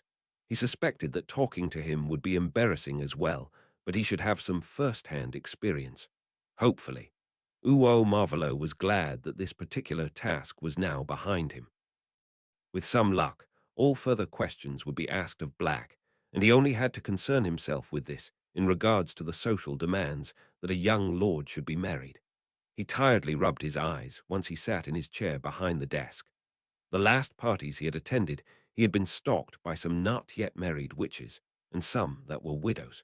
He probably would not escape getting married for long, but he was not sure how to pick someone to spend the rest of his life with, or at least live with for several decades. He still did not intend to die, and he was not even sure he fancied witches. How did one know if one was attracted to the male or female sex? He sighed, pushing these thoughts away and starting on the paperwork. He wanted to start with planning the wards for Xerxes' school, but he would work on the more boring stuff first. The warding could be a treat after he finished the rest. Ooh, the last days of August were speeding by.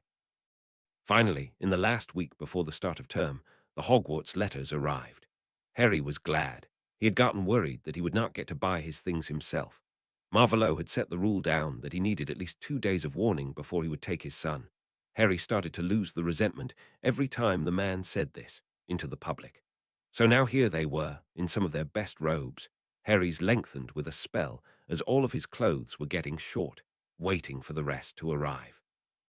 Messrs. Goyle and Crabbe were to accompany them as guards. They would flew to the leaky cauldron and meet up with the rest there. Harry had exchanged owls with Hermione and Neville, arranging to meet and get around together. All the adults anticipated an overflowing alley, as all families with Hogwarts students had to buy their things in the very last days. And as many parents were working on weekdays, Saturday the 26th was bound to be the day most would choose to go to London. Harry was sure he would meet many from the school he had met at the different parties he had to attend. Once word made the rounds that he had been to Neville's party and had given a birthday party himself. He had been invited to many more small and large gatherings of Hogwarts students close to his age. He quickly learned that they all were somehow connected to the ministry, and those that also invited Marvolo were somehow bound or connected to the more traditional, or as they were called by those designating themselves as light, dark families. Harry was not sure if he understood that divide any longer.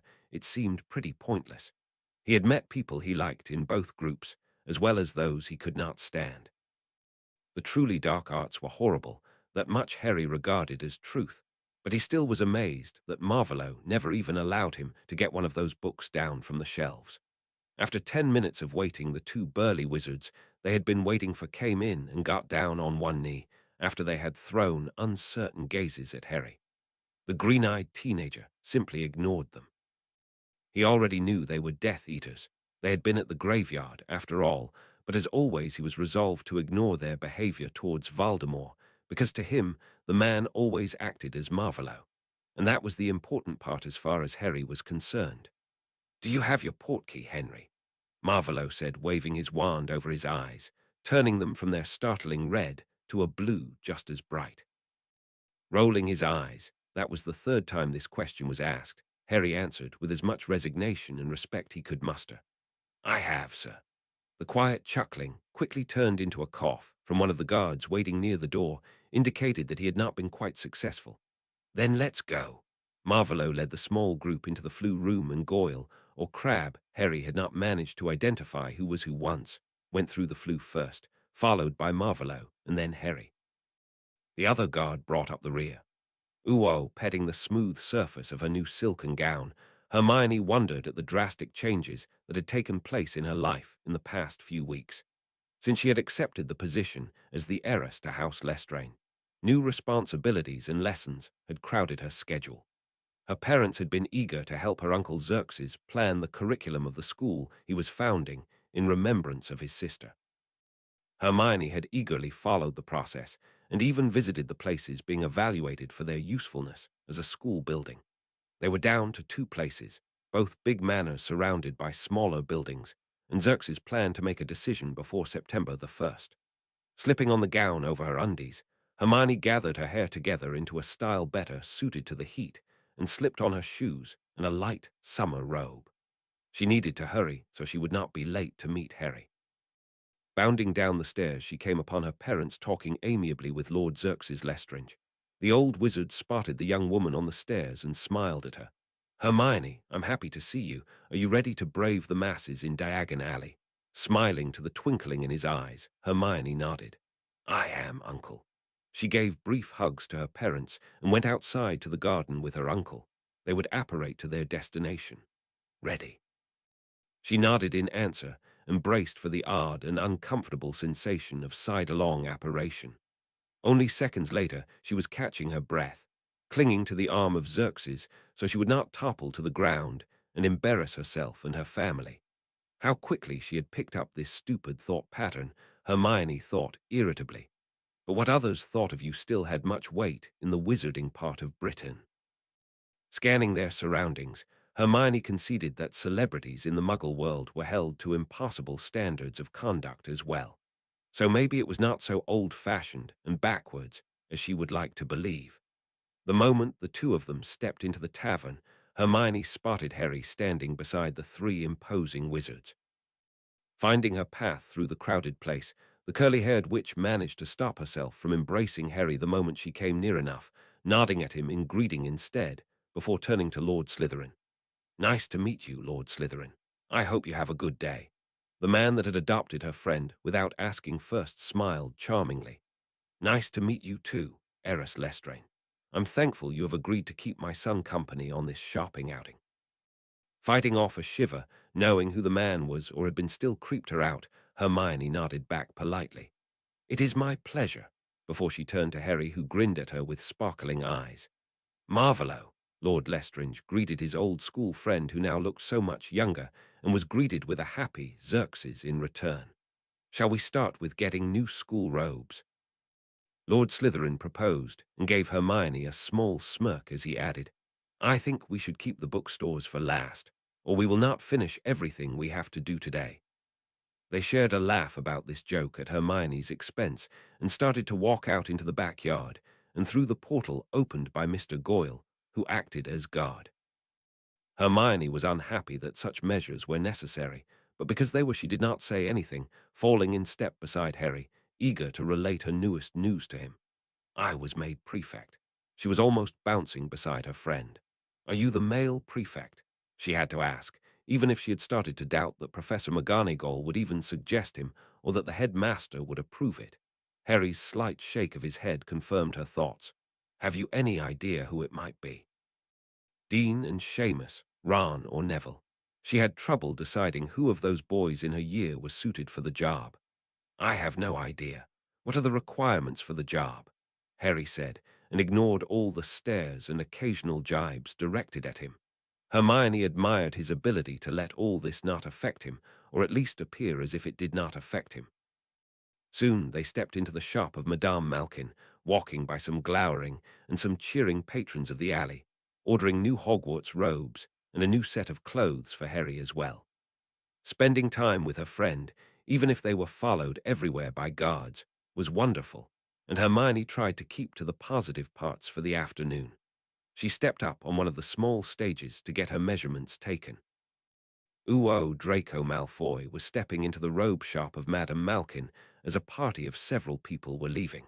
It took him a moment to recognize just who those people were. He managed to curb his urge to bow to the Dark Lord just in time and managed a nod instead. In passing, he greeted the others. Lord Lestrange and his heiress. His teeth hurt to think that the girl he had ridiculed and insulted constantly now was the heiress of one of the old families, the fathers of Vincent and Gregory and Henry.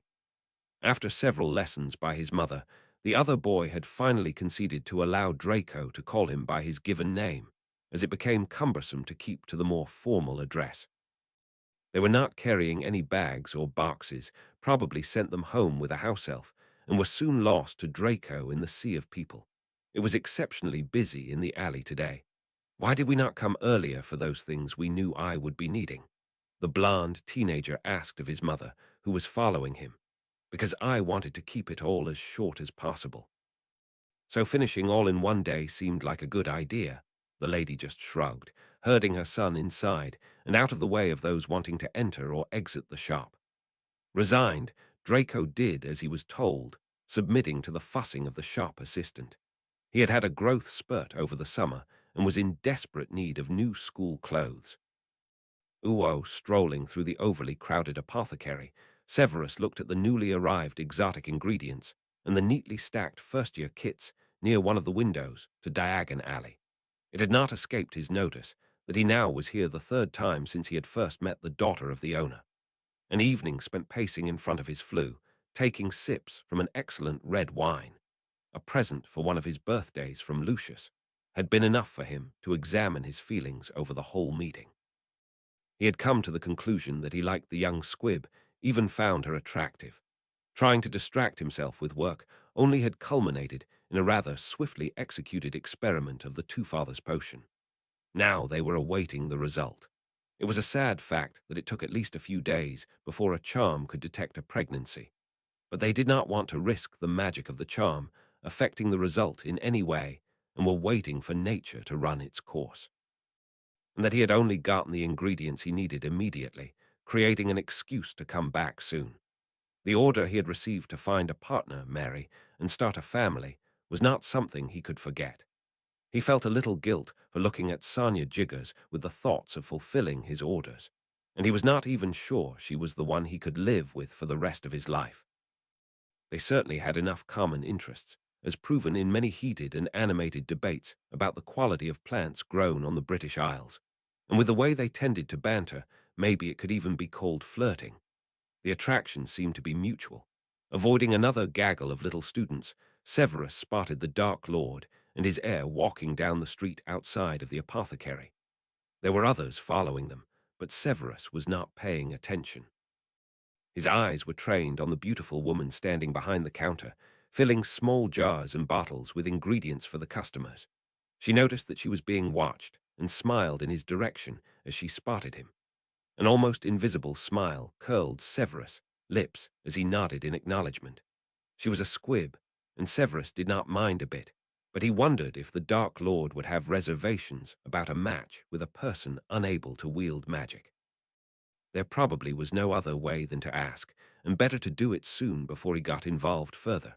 He did not know if he would be able to let go and follow his orders if he got too attached. He got what he needed, walked over to the counter to pay, and left with a small smile on his face. Refraining from waving to Sonia, he had an image to hold up. They finally reached the bookstore. Hermione was still thrilled to be there, storming into the depths of the shop searching for books she wanted to buy, forcing Xerxes to follow with an apologetic shrug to Marvolo. Harry was tired by now, walking around, avoiding collisions with other shoppers, and selecting the things he would need for the next school year. His owl year was more strenuous than one would think. The green-eyed teenager got out his list of books he needed to buy, smiling smugly as he saw again the entry for the fourth-year runes text. He had managed to get a good grade in his exam, resulting in him being allowed to attend the fourth-year runes lessons, getting rid of divination in the process. Marvolo and he went through the rows of shelves, placing book after book in a basket that was floating beside them.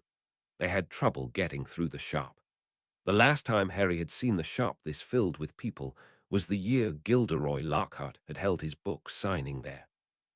Between one moment and the next, Harry was facing two freckled faces topped by red hair.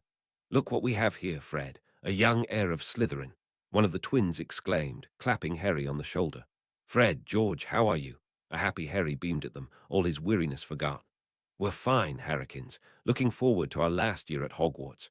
The best opportunity for market research, right there at the customer base." They both were looking excited and full of energy. "Your investment has helped us a great deal. We were able to perfect some of our products. Now we need to make sure that all people react the same way to them." Harry was surprised by the earnestness and seriousness in the twins, but this was what they wanted to do with their lives. Maybe it was not surprising that they would let their more childish side rest about the important stuff. "Will you show me a few of your products?" he inquired eagerly. But before the twins could answer, a mass of people were pressing in from the side, separating them. Harry tried to spot Marvolo or one of the guards, but could only spin in place, stumbling every time he was pushed by someone as they all tried to leave the shop. At first, Harry wondered what was happening until he got a good whiff of the stench that drove the customers out into the open. And Harry agreed wholeheartedly, turning, gagging, to find his way out before he started to search for the adults he came here with. He finally made it out of Flourish and Blots. Taking a few deep breaths, he started to turn around his own axis looking to find the others. Suddenly, he was grabbed by someone and dragged into a small alleyway next to the shop on the left from the bookstore. "What do I have here?" A slimy voice whispered next to Harry's ear, turning the young wizard and pressing him against the wall. "A young lordling. Silencio. No calling for help now." There was a nasty smile on the man's face. Harry decided on the spot that he did not like the man one bit. His robes were dirty and torn, his teeth yellow. But most of all, the disturbingly evil smile unnerved Harry. And with the spell on him, he could not call for help, nor activate his portkey to just get away. But there was still the tracking spell on the pendant. He had not believed that he would be glad about it any time soon. So now he just had to make sure to stall as long as he was able. "Oh, what your father might pay to get you back. Just be a good boy and do as you are told, then nothing bad will happen." With those words, he tried to get Harry to walk deeper into the dank alleyway, away from the agitated crowd, away from Marvolo. He was not okay with that, so he pretended to have injured his leg, starting to limp. "What is it, lordling? Hurt?" Harry winced and nodded, trying to be convincing, but with little success it seemed, as the man just continued on his way down the alley, dragging Harry along. Thinking quickly, sure only desperate measures would help him now, the man's grip around his wrist was like devil's snare. Harry let himself fall to the ground the next time he was tugged to walk faster. His would-be kidnapper cursed, kicking Harry in his chest before trying to get him back on his feet by pulling on his arm. Slipping through his grip, Harry rolled away from him, scrambling to get to his feet and run, his hands almost touching the ground. Before he knew it, he felt his robes being grabbed and slipped out of them, leaving a swearing man behind and tumbling into the arms of an enraged wizard with blazing red eyes. "Where have you been?" Hissed Marvolo furiously and protectively pressing Harry against his chest. Harry opened and closed his mouth, unable to say anything and too scatterbrained at the moment to come up with a way to explain why he was unable to answer. The rest of the afternoon went by in a swirl of colors. He was apparated back to Griffin House and placed into his bed with a calming draught and an admonishment to rest. He did exactly that, and Marvolo was there with him almost all the time. After he had set his people after the one trying to abduct Harry and gave his statement to the Auras, of course. It had been a really eventful summer. Hopefully the year at the school would be a boring one for a change. Later in the evening, Marvolo was sitting in the study, a tumbler with fire whiskey before him and 3 letters on the desk. One was the report of the Auras, stating that one customer had dropped a file of skunk secretion in the back of the bookstore, causing a panic. They had no idea where the wizard that had tried to kidnap Henry had run to, but they were searching. The other letter contained his owl's results. He had managed outstandings in all the subjects he had taken them in. He was happy, but at the moment his academic achievements were not really important. He was trying to calm down from his fear over losing his son. He had panicked once he realized that Henry was no longer next to him, and the crowd had pressed in from all directions.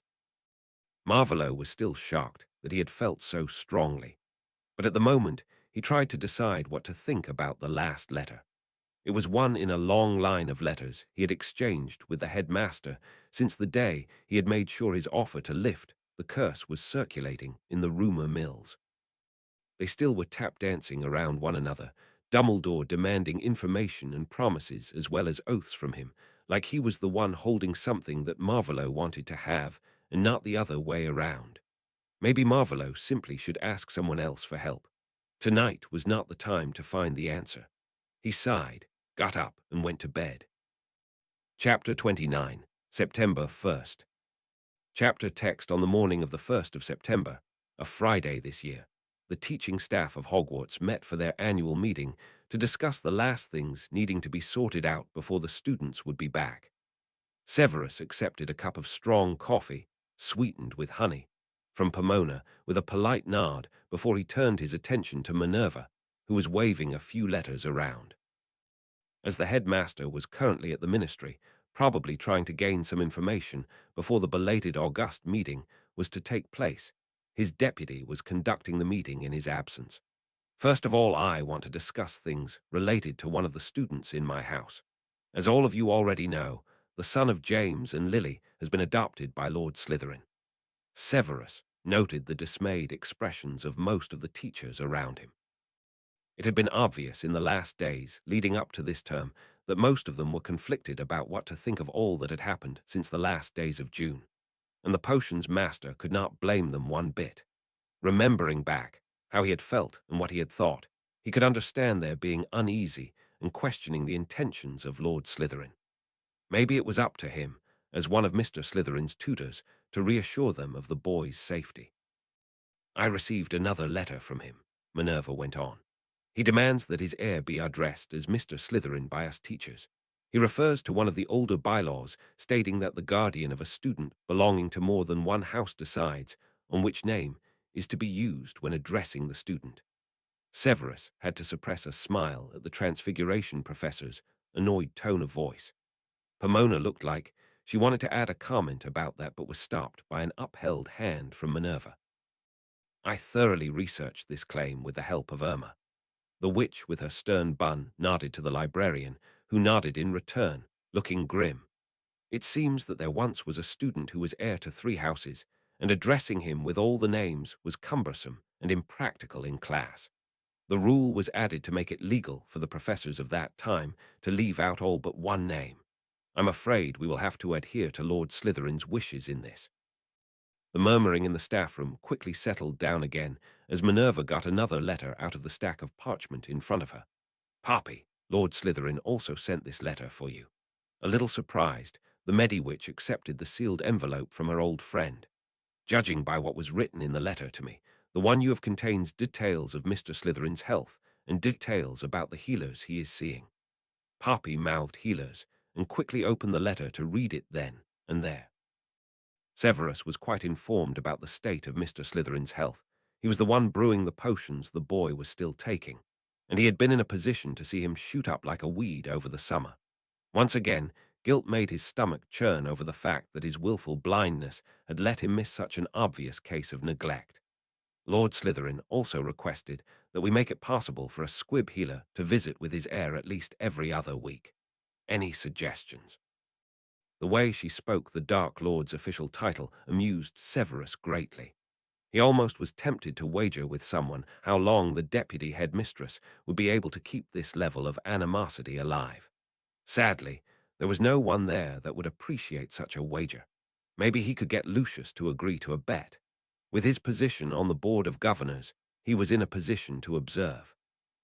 If Lord Slytherin can organize someone to apparate the healer to the gates on prearranged dates, I see no problem. There certainly is room in one of the isolation rooms in the infirmary or in one of the empty classrooms. This logical and pragmatic solution came, predictably, Severus thought, from the head of house of Ravenclaw. That might actually work, Phileas. Minerva nodded, wrote something down on a piece of parchment right in front of her, and moved on to the next topic, the schedules. The plans were passed around, and they all had a good look at which groups they had to teach when this year. Severus sighed as he saw the way the first years were grouped this time. It was Slytherin together with Gryffindor and Ravenclaw with Hufflepuff. Again this way. As Minerva asked for comments and questions, he quickly started to speak. The way all the others sat back in their chairs, it was obvious that this was as much tradition by now as was the meeting itself. Why, by all the founders, are the first years again paired Slytherin with Gryffindor? Do I need to stress, again, that this is the worst possible pairing for a beginner's class of brewing? Until they learn the most basic of safety procedures and get a little older, and hopefully a little more mature, placing them together with volatile potion ingredients, open flames, and one another into one room is utter madness. Severus spoke with fervor, as he did every year. But it had been not long after his first year of teaching that he had understood the headmaster's reasoning for this pairing. Albus insists, as you well know, Severus, Minerva said, with a hint of sympathy in her voice. Severus sat down again with a huff. One of these days, there will be disaster brewing on opposing ends of my classroom, and I will be unable to save all of those little dunderheads. That the old meddling wizard would risk the students' lives to make sure that the little Gryffindors started out their Hogwarts career hating their potions master and their Slytherin classmates, instilling the rivalry as early as Albus was able. Severus still had trouble wrapping his head around that realization. Only once had he dared ask the headmaster for his reasons for insisting on this pairing. The ancient wizard had claimed he wanted to prevent the meek Hufflepuffs from being crushed by the more boisterous Gryffindors, when Severus himself had to be so strict to maintain order in the teaching of this dangerous subject, that there was one more possible combinations, the Hufflepuffs together with the Slytherins, leaving the Ravenclaws to be paired with Gryffindor, had been dismissed without further thought. After that, Severus had repeated his protests every year, but had never asked the headmaster for his reasons again. It was of no use, after all. A few more changes were made to the schedule, one of them to allow Mr. Slytherin to attend a fourth-year Ancient Runes class, before they moved on to new professors and replacements, as well as plans for who would stay over the holidays to keep an eye on the castle. As you all probably noticed, our new teacher for defense against the dark arts, Dolores Umbridge, has not yet arrived. She sent an owl late yesterday evening stating that she would arrive in time for the welcoming feast and sorting today. This announcement was met with uneasy silence. They all did not expect much from this new professor. The last decades had not instilled any hope that a witch or wizard picking up the post that was rumored to be cursed would stay long, and the repeated death, injury, or loss of reputation had scared away the more competent in this field. That the ministry had to appoint a professor because the headmaster had not been able to find someone for the post only stressed the problem. Hagrid is still on vacation, but Professor Wilhelmina Grubblyplank has agreed to step in for him until his return. At the moment, she is out on the grounds checking on the inhabitants of the forest. They talked about patrol schedules, who the new prefects were, the results of the owls of the previous year, the prospect of being rid of the Weasley twins after this year, and other topics of interest, until they called an end to the meeting and went on their respective ways. Most had still to unpack and prepare their quarters. Severus intended to read in silence as long as the students were not back. He always tried to use the last hours of silence to the best of his abilities. Minerva watched her colleagues go and wondered about what this year would bring. Albus had been distracted since Harry had been forcefully adopted by a resurrected and cleared of all crimes, who, they had a horrible woman as a professor this year, and she was overworked already. And it was only the start of a new term. Her eyes were trained on Severus. He seemed to feel better, but appeared apprehensive. He had learned to read him quite well over the years. When Mr. Potter had returned from the maze and told of what had happened to him, she had feared for Severus' safety. That he was going back to spying had been a certainty after the disaster with the stone, but she never would have thought that spying would improve the man's mood and health. If Severus was not still as invested in keeping Harry safe as he always had been, she would suspect him of having changed sides again. But it simply could not be, could it? Like every year on the 1st of September, Gregory was running through the house to find all his things, even if his mother had reminded him every day for the last week that he needed to pack his trunk for school. Quintus ate his breakfast in silence, listening to his son running around and his wife scolding the boy for his carelessness. but Quintus was quite happy. A few days ago, he had been frozen with fear, quivering in his boots, thinking about things to say to avert the fate awaiting him. Or the fate he had thought was awaiting him. He and Crabbe had made a terrible blunder. They had lost sight of their lord's heir, and a lowlife had tried to kidnap the boy. After the child had been back, safe at home, they had been called to their lord, the now invisible mark on his arm burning. Once they had arrived, the expected punishment had turned into a strategic debriefing. Their lord had wanted to know what had gone wrong that day and how to prevent further problems like that in the future. They both had experience as bouncers at a few clubs, guards for some that ventured into the dangerous parts of forests to collect potions' ingredients, and guards on occasion for musicians, Quidditch players, and others that were reasonably famous. But guarding a teenager as well known as the so-called boy who lived, that was new. And so they had started a discussion, both he and Crabbe waiting to be cursed at any moment, coming up with a plan to avoid repeating the mistakes that had been made. Outings into public places would never again occur when they knew the place would be packed with people. They would go with more than one pair of guards, and their lord's heir would have to be drilled in proper behavior, like keeping close to his guards. Chuckling, Quintus finished his meal and started with cleaning up. He still had trouble believing all the changes, but it seemed to work. So who was he to question the way their lord decided to reach their goals or command his people? 20 minutes before the train was about to depart for Hogwarts, Quintus took the trunk by side-along apparition to the station, while his wife took their son. How fast time was passing. It felt like yesterday that they had made this journey for the first time, and now Gregory would start to prepare for his owls. He was growing up so fast. Uo Marvolo felt nostalgic. It had been the summer after his last year at Hogwarts that he had been on platform 9¾ for the last time. And now here he was again. He and Henry had apparated to a small alley near King's Cross and had walked into the station and through the barrier. The way he always had arrived there, the way all the families arrived that were not living in the magical world, the way Henry had arrived here the last few years. Others apparated directly onto the platform or used the one flue that was installed in a remote corner. As both options needed permission to be used, only those that could pay the fees could use the options that made evading all muggles possible. The platform was filled with students and parents, younger siblings, and aunts and uncles. They were watched from all around, but most were occupied with saying goodbye to those that would leave for school or stay behind. Before Henry could run off to search for his friends, Marvolo moved the trunk, a new one of the best quality available, into a still empty compartment. They had arrived early, so Henry would get to pick a compartment, and Marvolo could make sure it was safe. In the relative privacy of the compartment, Marvolo got 2 shrunken items out of the pockets of his overrobe. I know you wanted to take all your art supplies. Maybe these can tide you over until the holidays. He felt a little ridiculous, giving a gift to the boy he once had tried to kill and now had adopted. But before the boy would be back at Hogwarts, under the influence of Albus Dumbledore, he wanted to make a gesture to reinforce his image as a caring adult, and he liked to see the child smile. "Thank you, sir," Henry said with a genuine smile, accepting the small sketchpad and a tin with high-quality charcoal pieces. There were small runes scribbled on them that, once removed, would return the items back to their original size. I want to receive regular letters. And remember that you can go to Severus for help if you should be in need of aid.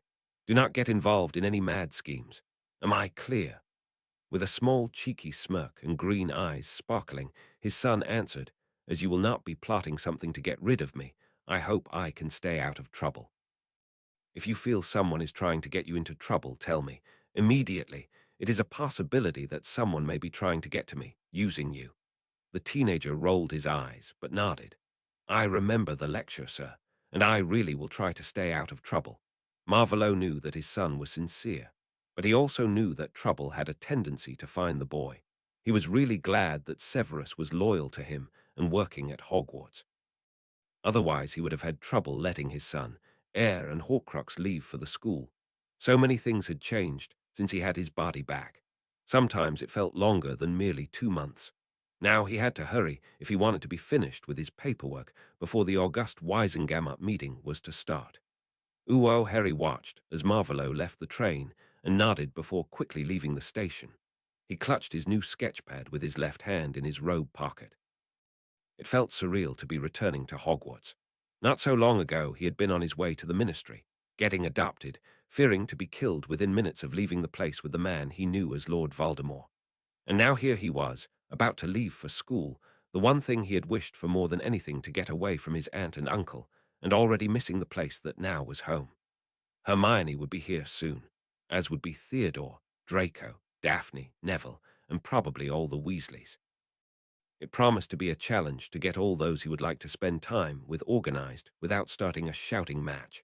One thing about the new school year was something Harry was looking forward to. No more lessons with Trelawney. He was really happy about that. But how the students would react to his being adopted, how Ron would behave, what that Umbridge person would do. He really was unsure if he would manage to keep out of trouble. Somehow he had a feeling that it would be difficult.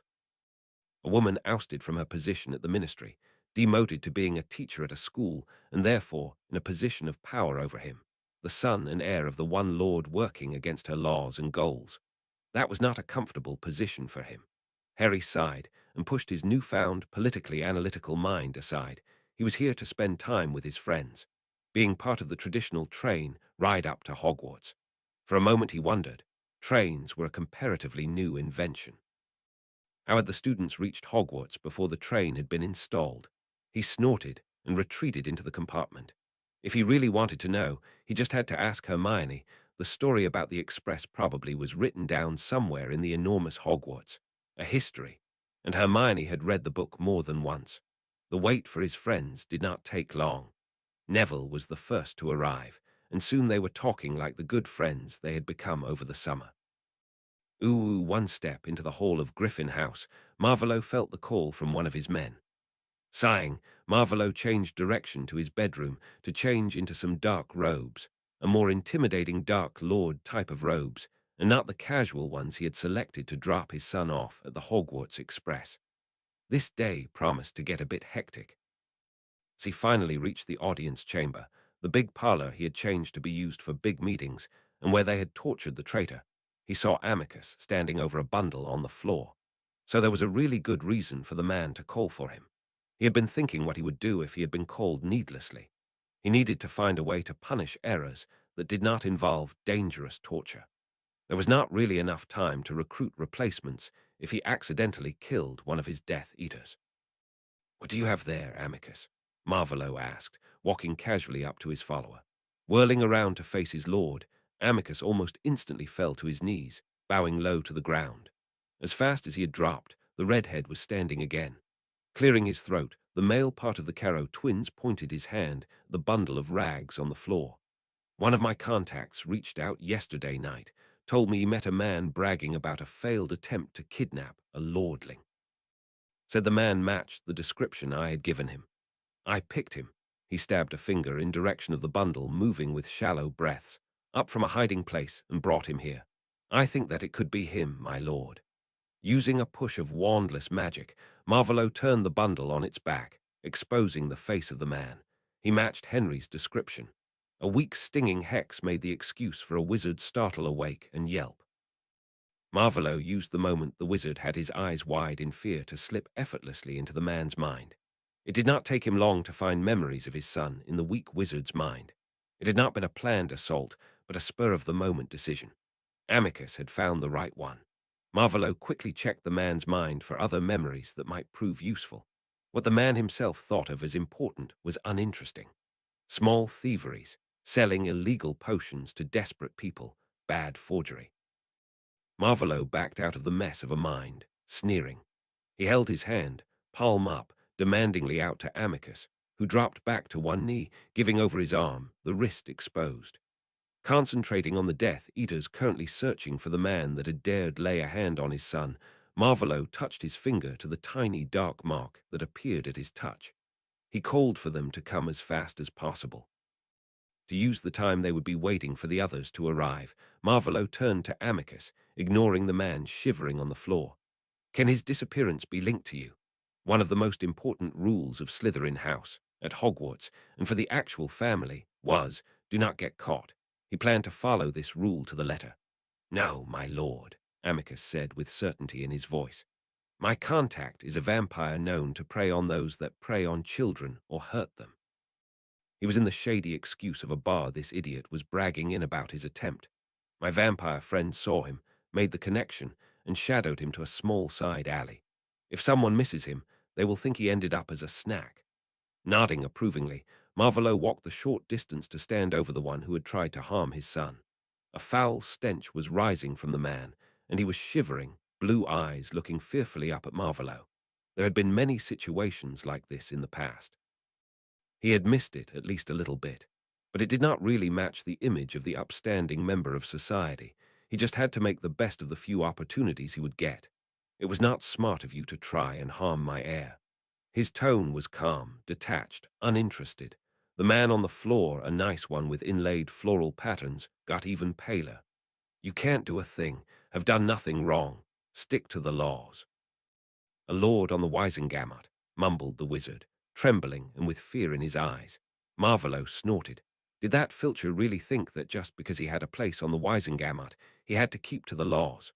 Well, the wizard's actions the other day had indicated he was not the smartest Kneazle in the litter. You will soon learn that you do not know as much as you had thought. One by one, the other searchers arrived, bowing low to their lord and surrounding them in a circle. Most had donned the full regalia, dark robes, masks, and all. The captive quickly realized how serious this was and started to plead, whimpering more than anything else. When all finally had arrived, Marvolo stalked to stand in the circle. He had to make this quick. There was not much time until the meeting, and he still had to finish his paperwork.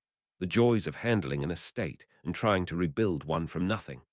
As you can see, your work was successful. That was met with cheers and a feeling of smugness in the room. Amicus found him. You all get to curse him once, as a reward. He let his evil smile come out, and the foul stench reaching him from the floor intensified, disgusting filth of a wizard. Do not kill him. With that, he stepped back and let them have their fun. While he watched his Death Eaters taking turns casting curses, the victims screaming with a high pitch fitting for any small girl, he conjured a bottle and cast a charm on it to preserve the contents in the state they were in the moment they were put into the bottle. After all of the search team had had their turns, the one that had tried to harm Henry was left a sobbing mess on the floor of the grand ballroom. Marvolo stepped forward, pointing his bone-white wand at the man. Do you think you can deliver my thanks to your contact, Amicus? He cast a spell that would transfer all the blood out of the wizard and into the bottle he was holding, while leaving what would appear like a vampire's bite to all ways of investigation. I should be able to track him down easily enough, my lord, Amicus answered, sounding like he would be happy to do just that. Floating the filled and sealed bottle over to Amicus, Marvolo ignored the now dead wizard on the floor. Find him and convey my thanks. If he needs something I can grant, he trailed off, making sure Amicus knew what he wanted to say without actually telling him what that was. It was a way to circumvent some of the truth-indicating spells that some people used. An area of grey they could not clearly indicate. Better to be cautious. Auras would come speak to him once the body was found. Macnair, get rid of the trash at one of the known vampire dumps, will you? With a wave of his hand, he dismissed the group and made his way out of the house. He had paperwork to complete. One of the weaving mills belonging to his son needed new workers, and Marvolo wanted the manager to look into employing some squibs. And there were some investments to evaluate for the money Lucius had lent him to build up a fortune for the Slytherin family. Papers to read, decisions to make. It had been easier just taking the money the rich families had handed him. Learning to manage an estate was proving to be both interesting and time-consuming. So much to do and so little time. He sighed and apparated over to Griffin House. Shortly before the train would started its journey up north, the compartment Harry was sitting in was filled with laughter and happy chatting. Beside Neville and Harry Theo, he insisted on being called that by Harry, and the green-eyed teen had granted the Slytherin the privilege of calling him Harry, and Daphne were sitting in there, the Weasley twins visiting and telling about their product range they would be testing this year with the help of the Hogwarts student population. A test with canary cream-filled muffins had brought on the current bout of laughter.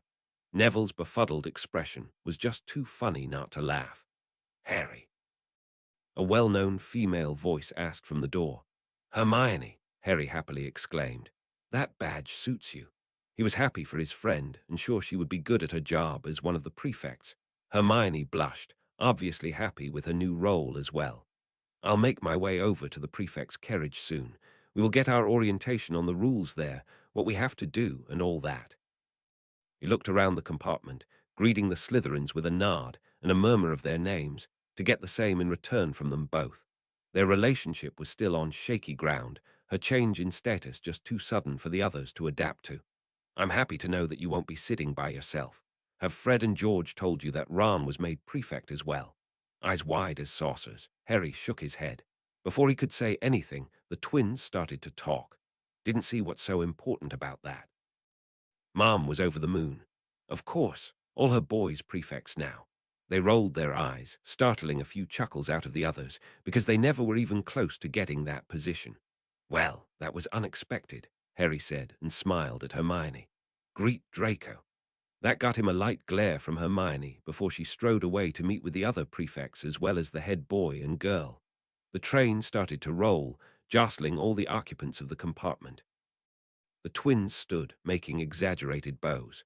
We're off to see Lee and the others. See you later. The rest of the train ride was enjoyable. After a while, Luna Lovegood joined them in their compartment, her wand behind one of her ears, a necklace of butterbeer corks around her neck, mostly reading a magazine called The Quibbler, upside down. No one dared to ask why she was doing it. She did not engage in conversations much, but seemed happy to be there. A large number of Slytherin students from each year stopped by to talk a moment with Harry, who was a little exasperated over the political maneuvering, politely and mostly about what his summer had been like. The teenagers played exploding snap and chess and read their summer homework over to pass the time. If not for the steady interruptions by students to speak to the heir of Slytherin, ironic that he now was what all had thought him to be during that debacle with the chamber back then. And those that walked by to throw dark looks at Harry, those were mostly Gryffindors. It would have been one of the nicer train rides. When the door opened, and Draco Malfoy, with his green prefect badge pinned to his robes, dropped unceremoniously into the seat by the door, Harry had unshrunken his new sketch pad and was working on a sketch of Hedwig. The blonde looked like he had a foul taste in his mouth and relaxed into the seat. Harry ignored the blonde, knowing that nothing got him to talk faster than being ignored. During mostly boring lessons on dancing and finer manners, one got to know the other students. Not sure if I'm still happy with having made prefect, the new Slytherin prefect sighed. I think you got the better deal, Henry. That meeting was dull, and patrolling the train is not as much fun as I thought it would be, having Granger looming over us all, making sure all of us stick to the rules. Draco glared at Theo, who was snickering and trying to hide it, and I'm not sure why Weasley was made the Gryffindor prefect. Maybe to balance out Hermione, Harry ventured a guess. It became easier and easier to speak with Malfoy, even if he stayed cautious. It most likely was a political move to get to be friendly with him, the strained politeness the son of Lucius Malfoy. One of the Death Eaters that had been on the graveyard, Harry had trouble forgetting that, showed every time he interacted with Hermione was a dead giveaway of that. I guess the headmaster named them to help shield you, Harry, Theo suddenly chimed in. That seems possible, Neville agreed, nodding earnestly, finding another spot for his little cactus for the nth time. If he did, I'm not sure it'll work the way it was planned.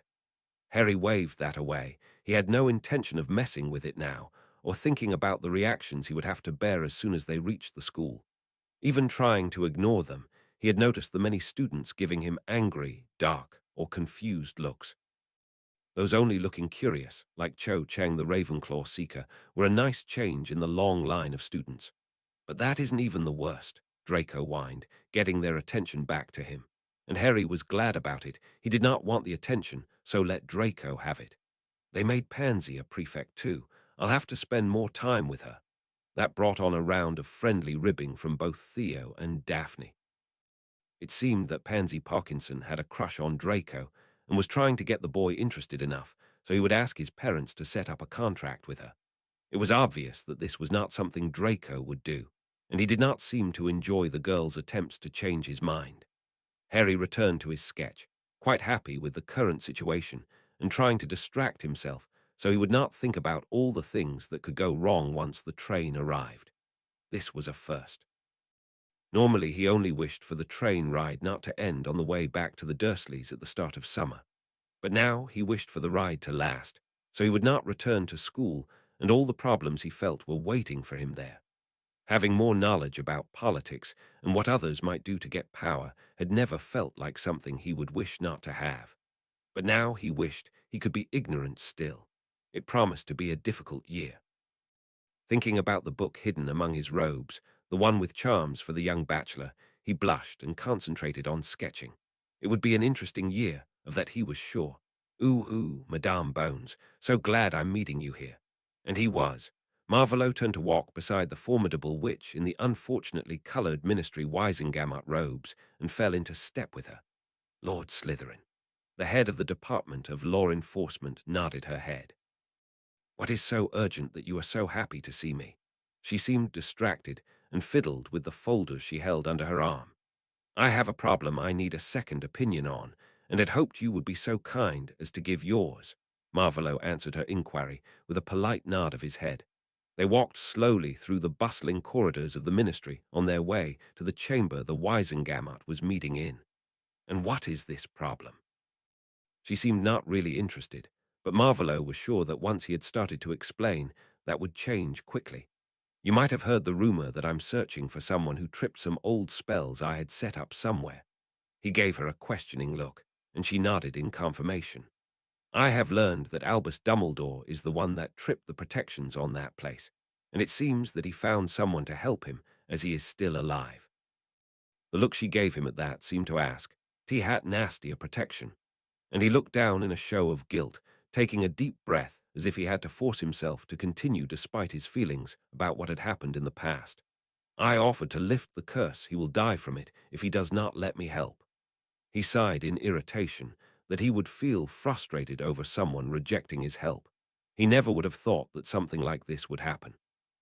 In fact, he wants me to swear an oath that would make it impossible for me to even disagree with him, Marvolo scoffed. He did not know what the old man wanted to achieve with that. He just had to know that no sane wizard or witch would make an unbreakable vow never to attack another in any way. Even a discussion that got heated or passionate could be interpreted as an attack. Amelia's gaze snapped to the wizard walking beside her. How is it worded? Inwardly smirking, now he had her hooked, Marvolo furrowed his brow. Before he will allow me to cast magic at him to lift the curse, he wants me to make an unbreakable vow that I will never attack him in any way. He did not manage to keep his feelings of incredulousness out of his voice, but felt it was an appropriate reaction even from a law-abiding lord of the Wisengamot. And how is it that those protections could be triggered by him? She gave him a pointed look, clearly wanting more information from Marvolo, and he felt that he would have to give her the information she wanted to have. Maybe this would help in getting the Horcrux out of Gringotts if he managed to make it sound like he wanted to get rid of dark objects he had given to his followers. There are many dangerous things still laying around. I started with those I thought were more likely to be found. He shrugged apologetically. He was just one man, so there was no way he could dismantle so much all on his own in such a short time. If you tell me, I might be able to get the Auras to help. Before the witch had even finished, Marvolo started to shake his head. No, I made damn sure that no one but me could dismantle the wards and spells layered as protection. He gave her a weak smile, but thanks for the offer. If I find myself in a position that I need help, or a situation where others can lend a hand, I will come to you, Madame Bones. She huffed, not entirely sure she was being told the truth, but Marvolo was sure that she tended to believe him. They finally reached the Wisengamot chambers, and Marvolo walked up to the ministry seats with Amelia Bones. Can you help me with the problem of a man dying that refuses my help? She placed the folders on the bench and turned to Marvolo standing beside her in his best family robes. Approach his friends with your concern over him declining help. Offer another way to reassure him that you will only lift the curse. Maybe some oath that you will only cast magic to lift the curse during a specific meeting. And if my department can be of help to get rid of some of the legacy that was left behind, all you have to do, Lord Slytherin, is ask. Marvolo nodded, forcing a grateful smile onto his face. He was really happy with her advice. After all, he was not always sure what way would be the respectable one. He needed a refresher course on that, and happy that he had managed to get his desire to help and get rid of the legacy still lurking in the back, out into the open, into another set of ears. As the others started to trickle into the room, Marvolo walked over to sit in the Slytherin seat, after he had cast a cushioning charm on the bench of silver. He would have to sit on it for hours, most likely. He did not want to be stiff at the end of the day. Amelia sorted through her files, contemplating the strange encounter with Lord Slytherin. She just did not know what to make of him. He seemed so earnest, like he really wanted to help. But she just could not believe him, not truly. In fact, she felt as if she were walking in a moor surrounded by mist, walking without direction or even a destination in mind. Albus was not sharing information. The minister was hedging and not commenting on anything, only repeating that Lord Slytherin was a new person and not he, who must not be named. It was frustrating, but that he wanted to lift the curse that had the ministry talking for over a week now, speculating on who was affected by it. That gave her hope that the man would not act too differently from other politicians. Not a rousing endorsement, but at least an assurance that there would be no overt violence this time. Sighing, she sat down watching as all the lords and ladies came in to take their place, gossiping with each other. It might be the 1st of September, but this was the August meeting. They tended to reschedule it, as most of the members of the body were away on holidays during the summer, when the children returned from school. All in all, there were only a few simple topics on the agenda. Simple topics, besides the one she was sure would bring them all to their feet shouting. The controversy was just too big for it to stay a calm and reasonable debate. She was not looking forward to it. She watched as all attendants walked into the chamber, and Lord Slytherin greeted those that had been Death Eaters in the last war. They all had claimed that they had been forced to become part of the organization, saying they had been under the Imperius. She never had believed that story, but the way they were interacting, all polite distance and cautious dancing around each other, the story was either true or they all were supreme actors.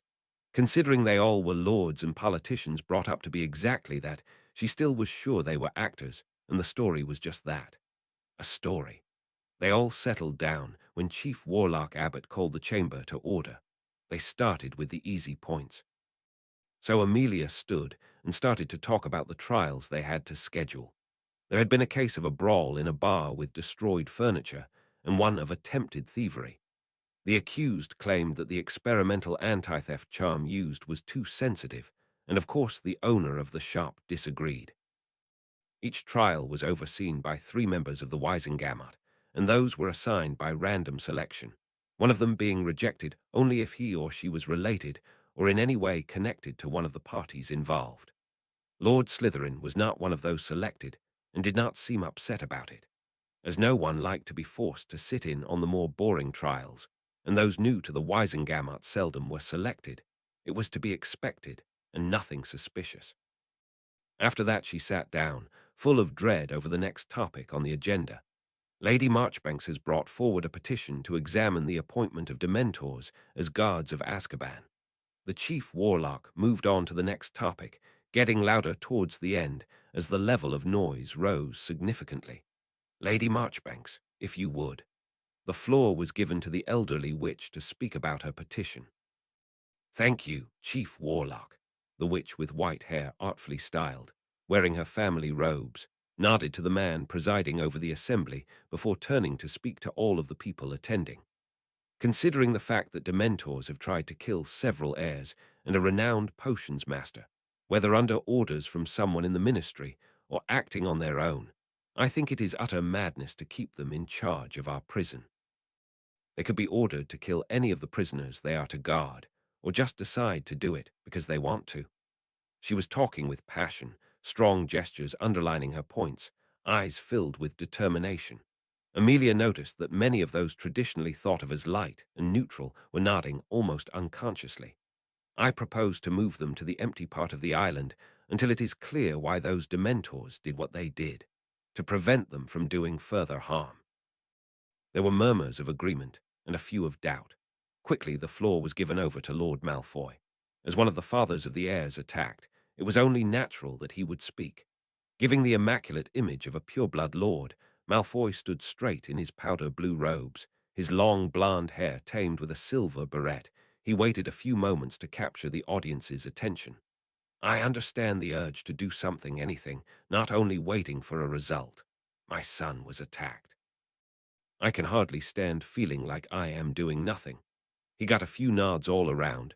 Most of them were parents and knew how it felt to be unable to help. But acting just to not feel helpless anymore can be dangerous. His cane made a clicking sound on the stone floor as he thrust it down to emphasize his point. I would rather have the Auras who would have to take up guard duty, helping in sorting the mess in the filing room. So we would know sooner who it was that sent Dementors after school children. Let us concentrate on getting the facts, and not on blind activism, doing something just for the sake of not being seen as not acting fast enough. Amelia followed others speaking for or against the petition, seeing the majority's opinion change with each speech. The way she saw it, this could go either way, and she was not sure what it was she wanted.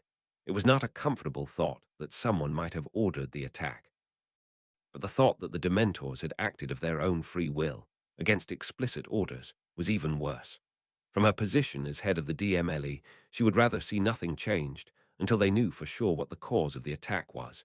Amelia was surprised when, as the last to speak, Lord Slytherin raised his wand. Her brow rose up in silent wonder at what the man would say. Whatever he said, she was sure that he might reveal a bit about the way he would act in the future. She did not dare to predict his actions by what she knew of Voldemort's way of acting in the past. Are you all serious?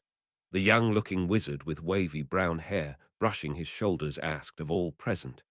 I was happy that you were able to look past who you knew me as, but I did not realize that this behavior was not something you had to work at, but something you always do. Amelia was intrigued by this approach. She never would have guessed that he would dare to bring his former identity into this debate, or any other, for that matter. Many of you probably were part of the judges that decided what should happen with those men and women that were followers of Voldemort. Those dangerous people are now in Azkaban, only still there because Dementors keep them confused and weak. His brown eyes sparkled with fury and repressed anger. If you remove the Dementors from the prison, you will enable them to regain their senses. They are dangerous even now. I should know. Even as I wish I could forget, I still remember them all at their worst. It would be foolish to risk them escaping. His tone was intense, capturing the audience with his words. Amelia was sure he believed what he said, but he sparked an explosive reaction in the others. As she had predicted, soon all were on their feet shouting. The divide between those arguing to keep the Dementors where they were and those who wanted them to move out of the prison was like a chasm. After several minutes, the chief warlock managed to get order restored and called for a vote. Anxiously, Amelia counted the wands raised at each question. It was by a slim majority that Lady Marchbank's petition was accepted, and the Dementors were to be removed as guards from Azkaban. She watched as an exasperated Lord Slytherin walked out of the chamber, shaking his head, clearly unhappy with the outcome of this session. Sighing, Amelia gathered her papers. She had guard shifts to organize. The minister had been quite clear that he wanted the head of the DMLE on this, and not only the head of the Auras. She would have to contact Rufus, but if she knew him, she was sure that the man would be still in his office, waiting for the outcome of this meeting. There was much to do. Uo Marvolo was still shaking his head as he reached Malfoy Manor with Lucius in tow. I want you to take a few of the others and check on the old safe houses. See which ones are still standing and unoccupied, and place alarms to notify us if someone enters them. He did not need to add that he wanted Lucius to place some of those charms he had invented that specifically targeted those bearing his mark. Like the wards he used to keep those not marked out, he had others that had helped to organize his troops.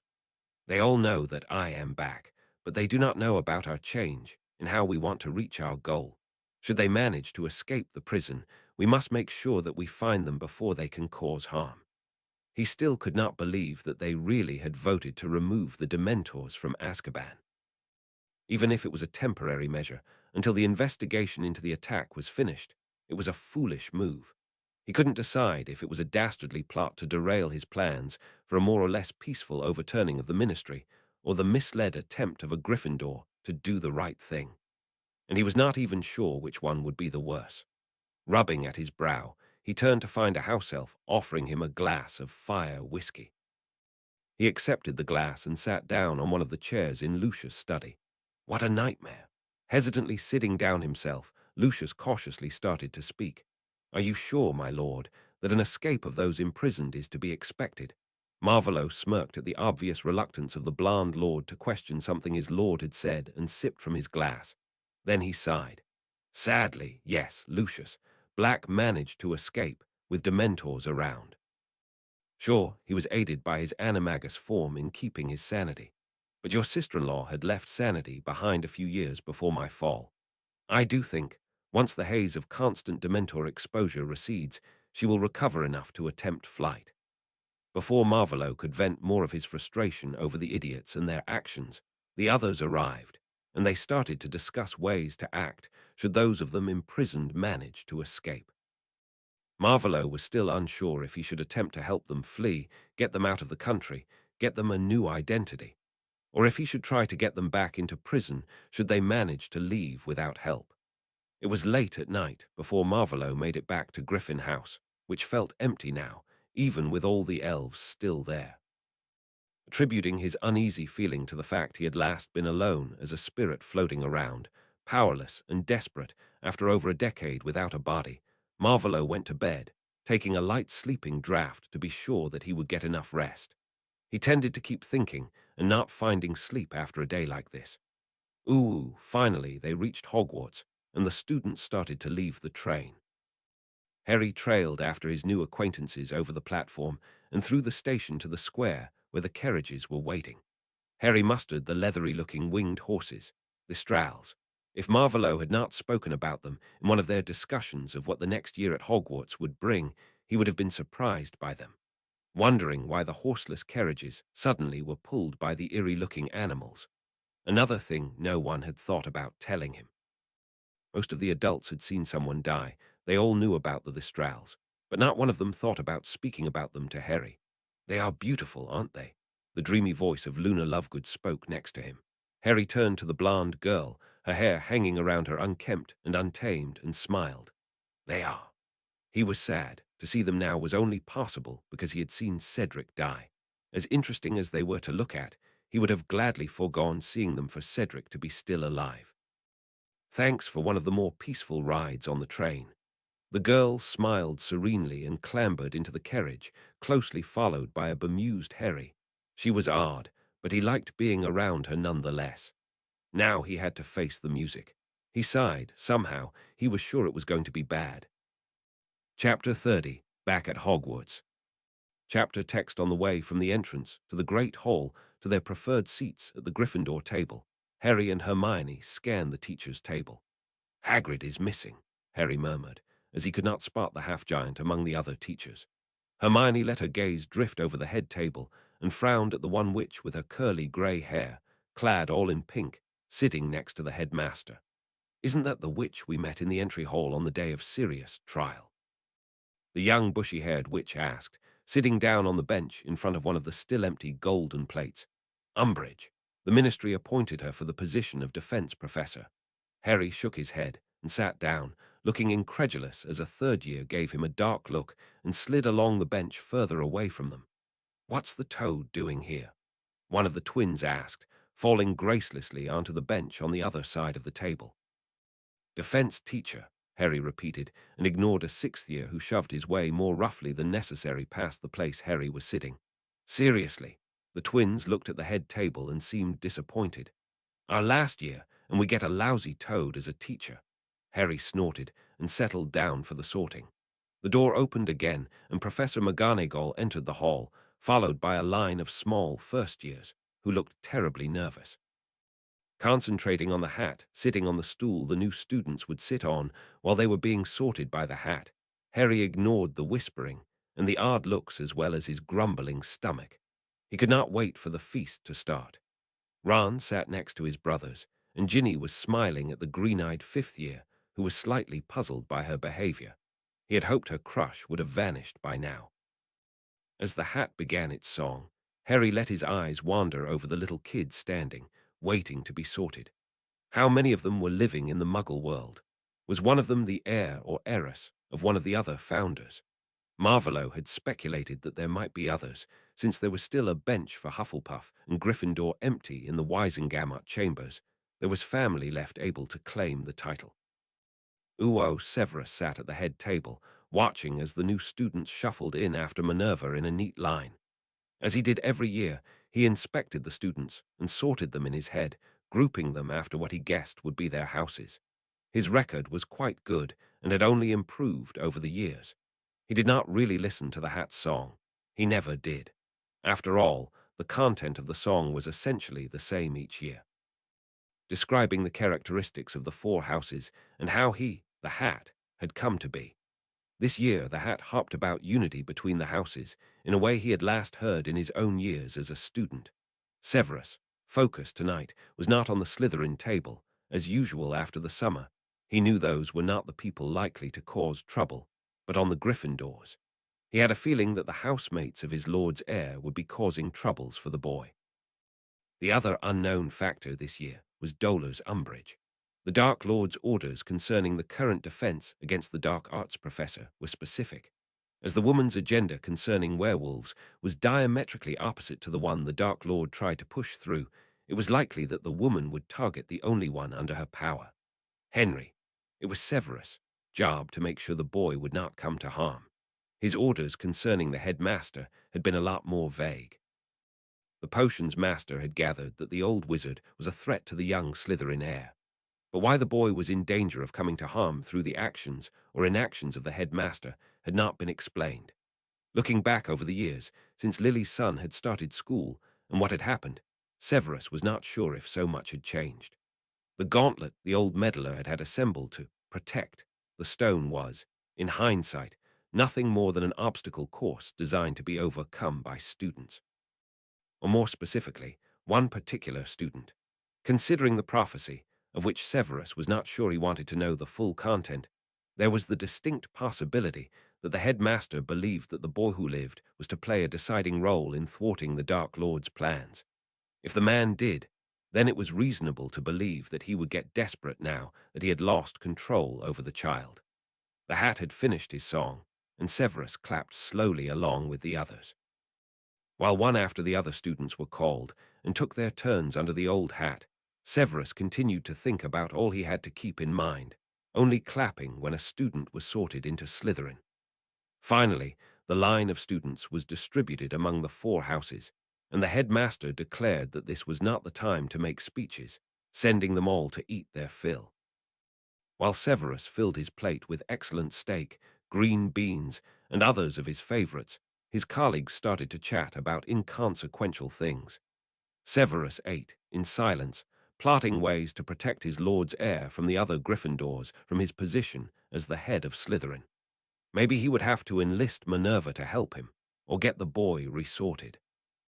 He snorted at that ridiculous thought. As far as he knew, there had never been a resorting, and the stories told were just that, stories, and took another sip from his glass of wine.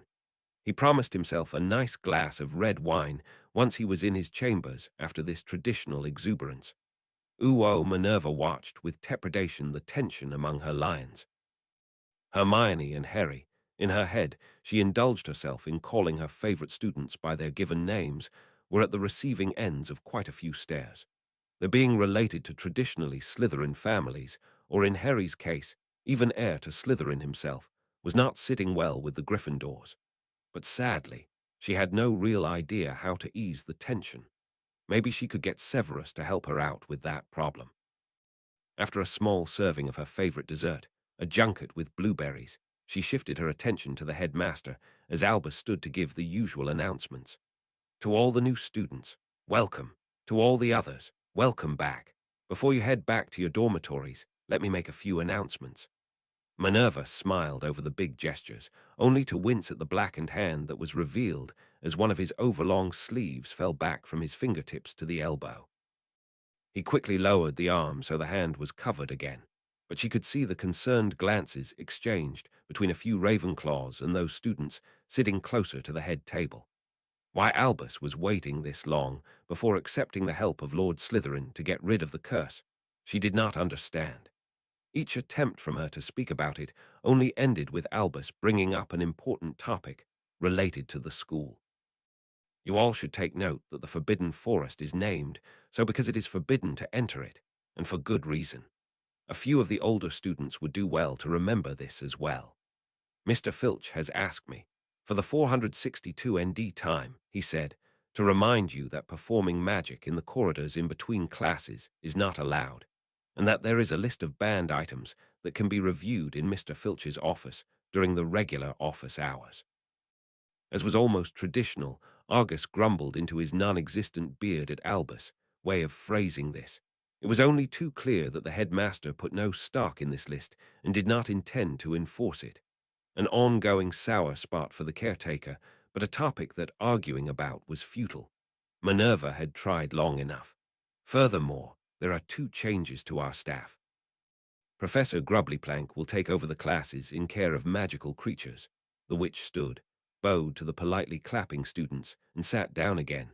And Madame Dolar's Umbridge will assume the position as our defense against the dark arts professor. Another short splattering of clapping followed this pronouncement, and Albus started to talk about the Quidditch tryouts when he was interrupted by the Pink Witch. There was no other way to describe her, and so this moniker had quickly established itself among the faculty. With a feeling of slight horror, never in all her years at Hogwarts had someone interrupted the headmaster. That was shared by the others as far as she could see. Minerva turned in her chair so she could watch the short, Pink Witch giving a small speech. "Thank you, headmaster, for your friendly words of welcome." Minerva had to suppress a shudder. This sugar-sweet tone was hard to tolerate. If Umbridge always spoke like that, the school was in for a year full of Kerry's damaged teeth. I'm happy to be back here at Hogwarts, and delighted to see so many happy faces looking up at me. Happy was not a word that the head of Gryffindor would have used to describe the students' faces at the moment. Amused, bewildered, and aghast were much more fitting. I'm looking forward to getting to know you all, and am sure that we will become the best of friends. Out of the corner of her eye, Minerva saw Severus stiffening his posture, and she had to fight off an incredulous laugh herself. Keeping a professional working relationship with the Pink Witch might prove to be impossible. Her constant harumphing and the oversweet tone were grating on Minerva's nerves, and she had only met her a couple of times. As she changed her posture to one much more businesslike, and her tone became harder, Minerva sharpened her focus. This was a first, a hint at her real self. While preparing for this position, I realized that your previous instruction sadly lacked any structure. I'm happy to announce that I will be able to help you all overcome this sad situation with a methodically structured course I have devised for all the classes. She smiled a so sugary sweet smile that Minerva gripped the arm of her chair so tightly her knuckles turned white. Giving a polite and surely insincere nod to Albus and the others, the ministry-appointed professor continued in her clearly rehearsed speech.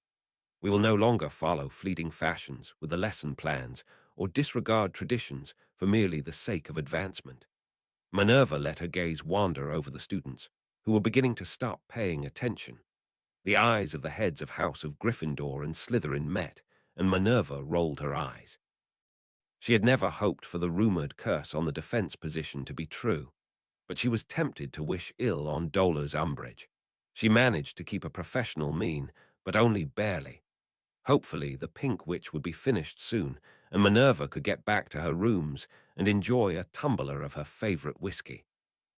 Finally, Umbridge finished her speech, essentially saying that she thought all previous teachers of the subject had been incompetent idiots, and she would rectify all problems single-handedly in 1 year. Albus send the students to their dorms, and the professors moved to exit the hall through the faculty entrance. As she walked a few steps, side by side with the potions professor, Severus murmured for only her to hear, "I never thought I would wish for the peacock to be back." Minerva snorted, and they parted ways. Ooh, after they finally could flee from the great hall and the endless chatter of too many children, Severus took his favorite route to the Slytherin common room, stopping by his quarters to get rid of his overrobe in exchange for a lighter one he often wore in the evening, and to give the prefects time to escort the new Slytherins there and explain the basics. He had informed the prefects that he would have to talk to all of the students, not something he normally did on the first evening. Most of the time, they all were too tired to pay attention, so he talked to them on the first morning of classes. But as there was a weekend at the beginning of term this year, he had moved this meeting to the evening of the welcoming feast. As he set foot into the common room, black walls where in the day green light would fall in through the waters of the lake, all the students were surrounding Theodore Nott and Draco Malfoy, as well as most of the others of Poe, Slytherin's year. They were asking various questions about the summer and what those who had come near the Slytherin heir knew about the circumstances. To their credit, Mr. Nott and Draco were keeping their answers to things that were harmless bits of information, nothing incriminating or things Henry Slytherin would like to keep private. "I see you already are discussing the topic I want to talk about," Severus drawled, quickly gaining the attention of the mass of students, getting them to turn so all eyes were trained on him. Severus walked over to his customary seat near the fireplace, where he sat for one evening every week, there to help with homework and generally be available to his students.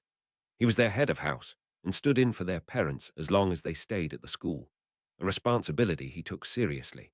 He sat gracefully and watched as the Slytherins settled down, the wide-eyed 11-year-olds sitting on the floor and the thick rugs in the first row. You all have read The Prophet, have heard your parents talking. Harry Potter, Gryffindor, and so-called Boy Who Lived, was adopted by Lord Slytherin and named his heir. Severus let his dark eyes roam over the students' faces, assessing who felt resentment over the facts and where problems might be waiting to happen. As he now is the heir of Slytherin, you all should consider him an honorary member of our house.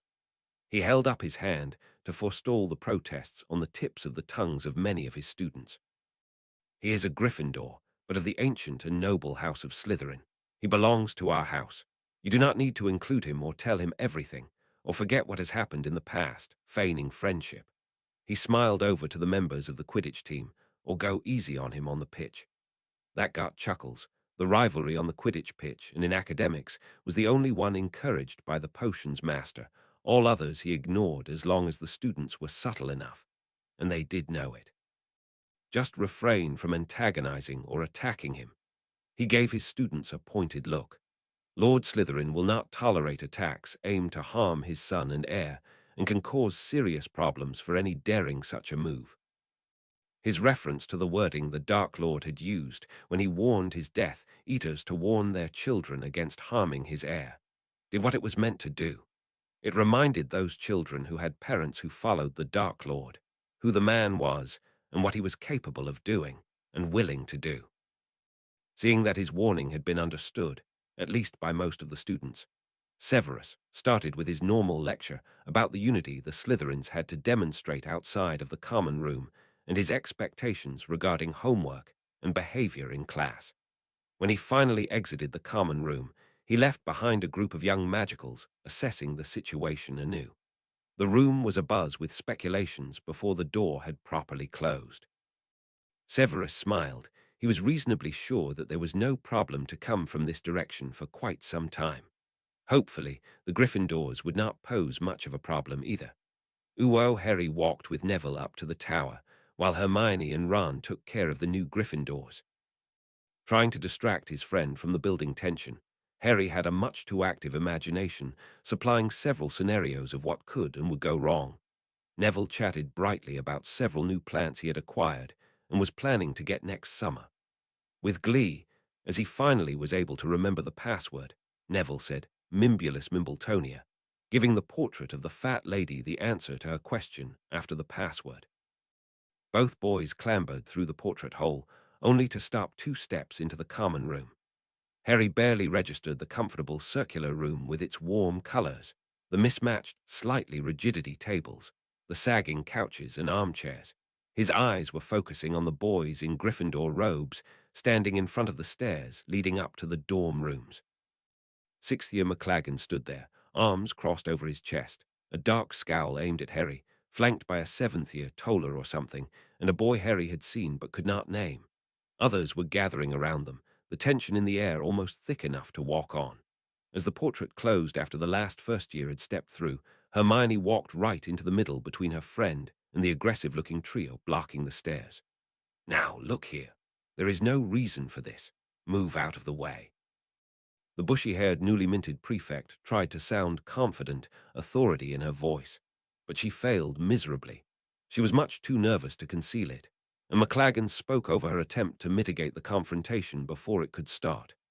"Potter," Cormac McLagan spat, his face gaining a red tint with anger. "You dare come back to Gryffindor Tower after being adopted by Slytherin?" Looking around for approval and finding it in a few faces, much to Harry's hidden dismay, the big boy got more confident with each word he spoke. "I've read you went to many parties over the summer. Father told me he saw you at more than one, like a good little heir trailing after Slytherin." He sneered the name and clearly meant it as an insult. "I would have run, refused to eat had I been you. But you obviously are too much a coward for that. Are you not?" The bigger teenager exclaimed, gesturing in anger. Harry was standing silently, eyes boring into him, more than one face getting angry, riled up by their loud ringleader. A few cries from the audience, unidentified, demanded Harry answer the claims, defend himself. "Well, speak up, coward, snake. Why should we allow you to remain one of us?" Standing straight, confident, and with all the poise he had learned over the summer under the tutelage of Lady Narcissa Malfoy, Harry raised his eyes to meet the enraged stare of McLagan with his own cold green gaze. "I was not asked if I was happy with being adopted, and the Sorting Hat declared me a Gryffindor. Who are you to doubt it?" With great effort, Harry managed to keep his voice even and calm, reaching everyone in the suddenly quiet common room. "What am I to you that you think you can decide how I have to behave, how I have to cope with the abrupt changes in my life?" Green eyes swept the faces trained on Harry, daring them to demand answers, to question him. It would have been easy trying to run, avoiding confrontation, clinging to stupid prejudice. Harry stared them down, assessing which of his housemates would attack him out of hatred for all things Slytherin, which would go with ringleaders like McLagan, and who was capable of thinking on their own, able to look farther than the color of a tie. Sadly, it seemed that there were not many of those in Gryffindor at the moment. I chose the hard way, braved the problems, the obstacles, learned what I could to be able to fulfill my role as Lord Potter once I'm of age, like I'm sure my father, James Potter, would have wanted. It's not my fault that I have to rely on Lord Slytherin to learn." He let the silence stand for a while. "Better ask yourself why the headmaster never thought it necessary to teach me." And with this last cutting remark, Harry strode by McLagan, bumping into the other's shoulder, and up the stairs to his dorm room. And here he had hoped that he would get a few days to settle back in before the stress would start. With a weekend at the start of term and all, who was he kidding? He would have to fight an uphill battle with the whole school from the start. He should have known, the way they had reacted back in second year, or the moment his name had come out of the goblet of fire. Why had he even hoped for a single moment that this time it would be different? "Ooh-oh," Hermione huffed, her gaze following her friend as he stormed up the stairs to the boys' dorms. She turned to the common room and the now slightly unsure crowd of students. "Are you happy now?" she demanded to know. "Just because the whole of Wizarding Britain thinks that they have a right to know everything about Harry, you think so too? Let me be clear. There are rules here at Hogwarts, and if any of you violate Harry's privacy, I will make sure that you receive the punishment due." With that, Hermione went after Harry to make sure he was well, and to reassure her friend that she would have his back. It was good that she was a prefect. It would be easier to keep the worst bullying in check when she was able to enforce the rules. Ooh-oh, up in the fifth-year boys' dorm, Harry was unpacking his trunk, placing a few books next to his bed, as he liked to read in them before he went to sleep. He had just finished sorting his school books and clothes, getting out his favorite pajamas, when his dorm mates, the twins, and Hermione made their way into the room. Suddenly it was full in the dorm, and the floor space between the 5 beds was packed. Sitting down on Harry's bed and the worn crimson comforter, Fred or George, Harry had never managed to tell the two of them apart, grabbed the top book from the small stack Harry had made just next to his bed. The twin whistled, nodding approvingly. "Bill told us about this book, but it's hard to come by. Mum would never allow one of us to read it." The redhead held up the book, Harry's copy of Useful Charms for the Young Bachelor, and the other boys came rushing over. All of them had heard of the book, but in the prudish society of magical Britain, it was not one that was sold freely. "Where did you get this?" Seamus wanted to know from Harry, as he peered over the twins' shoulders. eagerly scanning the pages with the educational pictures regarding human anatomy. My guardian wanted to make sure I had reliable sources for certain topics, Harry answered, not sure if he should be embarrassed or proud to be the owner of this obviously sought-after book. It not only contained charms and other spells, as Marvolo had made it sound, probably well aware of the other topics covered in it, but some pictures and texts explaining different forms of interaction between different numbers of witches and wizards, all stuff Harry would think was only to come by in those shops, permitting entry only to people old enough. It was captivating reading material. Well, he certainly is no prude then, the other twin stated, starting to sort through the other books Harry had stacked by his bedside. Do you have any more books like that one? But before Harry could answer that no, he had only this one book. The seventh year Weasley held up another book, confusion in his blue eyes. What is that? It's only squiggly lines. Harry sighed and held out his hand, demanding the book back. That one is written in parcel script, and it's the only copy. He carefully accepted it back, holding it close to his chest, and looked at his trunk, wondering if it might be a better idea to place the book there under wards and protections. He could not really risk it getting damaged, whether by accident or design did not matter in this case. Any guardian giving this to you, Harry, can't be all that bad, stated the twins. If you need help with some of the idiots like McLagan, just tell us, and we'll make sure they rethink their actions. Nodding vigorously, the other twin added, his father is big in the ministry. You would think that Cormac knows the rules an heir has to follow. Don't worry, he likes to make himself important. With sound claps to Harry's shoulders and back, the older Weasleys left the dorm, making their way up to their own room. Hermione squeezed Harry in a hug, whispering in his ear that she would help the best she was able, before she vanished down the stairs, leaving the fifth-year boys alone. May I borrow the book, Harry?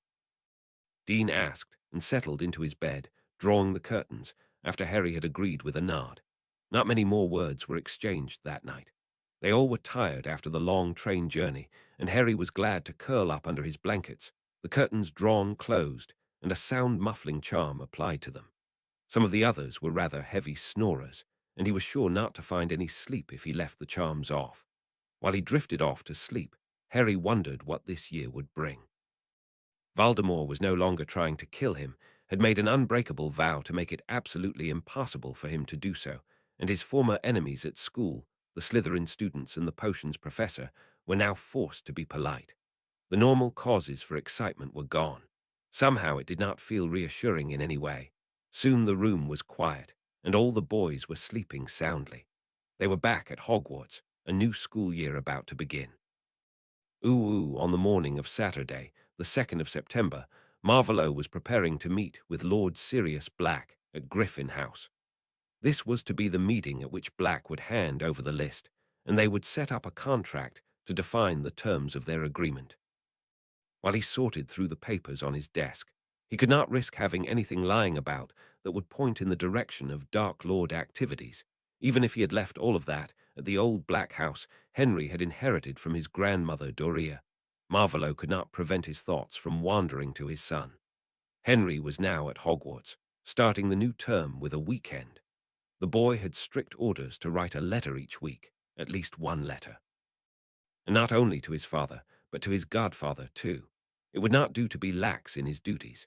He just had moved all files pertaining to his efforts to restore some fortune for the Slytherin house to the top drawer on his left, when one of the elves popped in to announce the arrival of Lord Black. Show him in.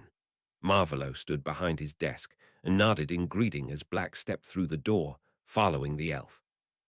Come in, Lord Black, have a seat. He motioned to one of the chairs sitting in front of his desk. Would you like something to drink? A coffee would be nice, Lord Slytherin. Black sat down, tense and cautious. The elf bowed and popped away, sending in a tray with one cup and a pot of coffee only moments later. Sitting down himself, tense as well, Marvolo took a sip from his own cup of sweet tea. No need to rush the conversation and appear too eager. He was supposed to be reluctant to remember this time of his life, and not happy about the demands Black had made, even if he wanted to appear glad to have an opportunity to redeem himself even a tiny bit. It has been a while since I have been here last, Black observed absent-mindedly, his eyes wandering around the study and finally stopping to rest on the portrait of the late Lord Potter and his wife Doria. You are older now, serious, older than the last time I saw you, the grandfather of Henry said with a smile. It is good that you are well again. Lord Black smiled back at the portrait before he straightened in his seat and got a pack of parchments from his pocket, enlarging it with a spell cast silently. Seeing the size of the stack of parchments, Marvolo had to swallow. It was bigger than he had anticipated. It was not a comfortable feeling to remember just how much of his own actions had contributed to the current state of magical Britain. The Dark Lord, pretending to be a law-abiding citizen, extended his hand, forcing it not to tremble, taking the stack and placing it on the desk before him. That is the list of people still missing, their names, dates, when and where they were last seen, images. Amelia Bones helped me compile it, Black explained needlessly, probably more to breach the awkwardness of the situation than to explain the list. Marvolo took a moment to leaf through the parchments. A few of the faces he felt he had seen before. But to be sure and to provide worthwhile information, he would have to spend some time going through his memories of raids, interrogations, and other instances where people had died. Not something he would do with an audience. Placing the stack of papers carefully on the side of the desk out of the way, Marvolo turned to Lord Black and started negotiations. For providing all the information I can recall pertaining to the people in this file.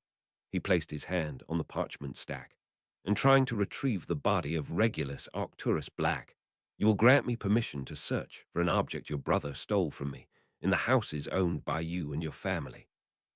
I think we should specify what amount of information you are required to provide, Lord Slytherin, and what the conditions are for searching for this object of yours.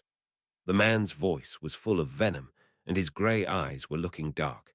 It was only all too clear that the man was unhappy with his involvement in this. But to get what you wanted, sometimes you had to work with your enemy. Something every good heir learned sooner or later. And as Sirius had been heir for quite some time before he had run away, he had been schooled thoroughly.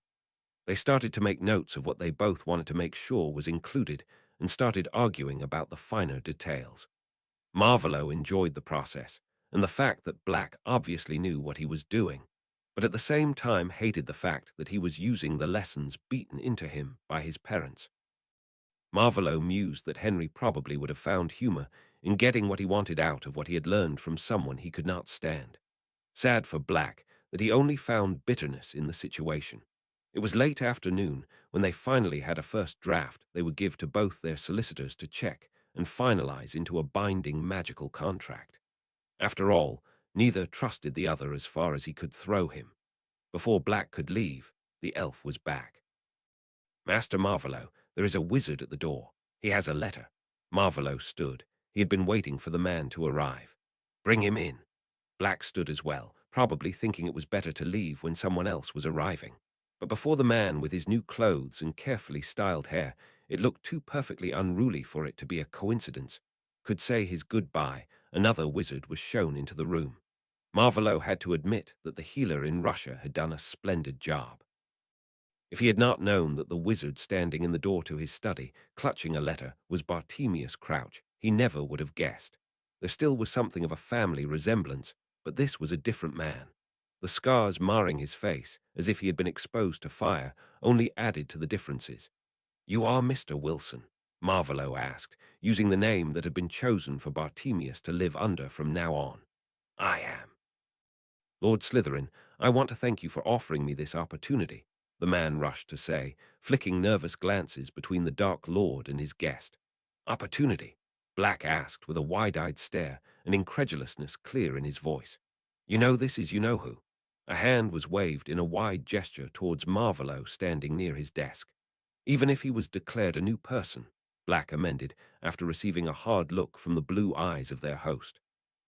The soon-to-be secretary of Lord Slytherin got a bitter look at that declaration, and the bitterness about his situation in life was clear in his words too.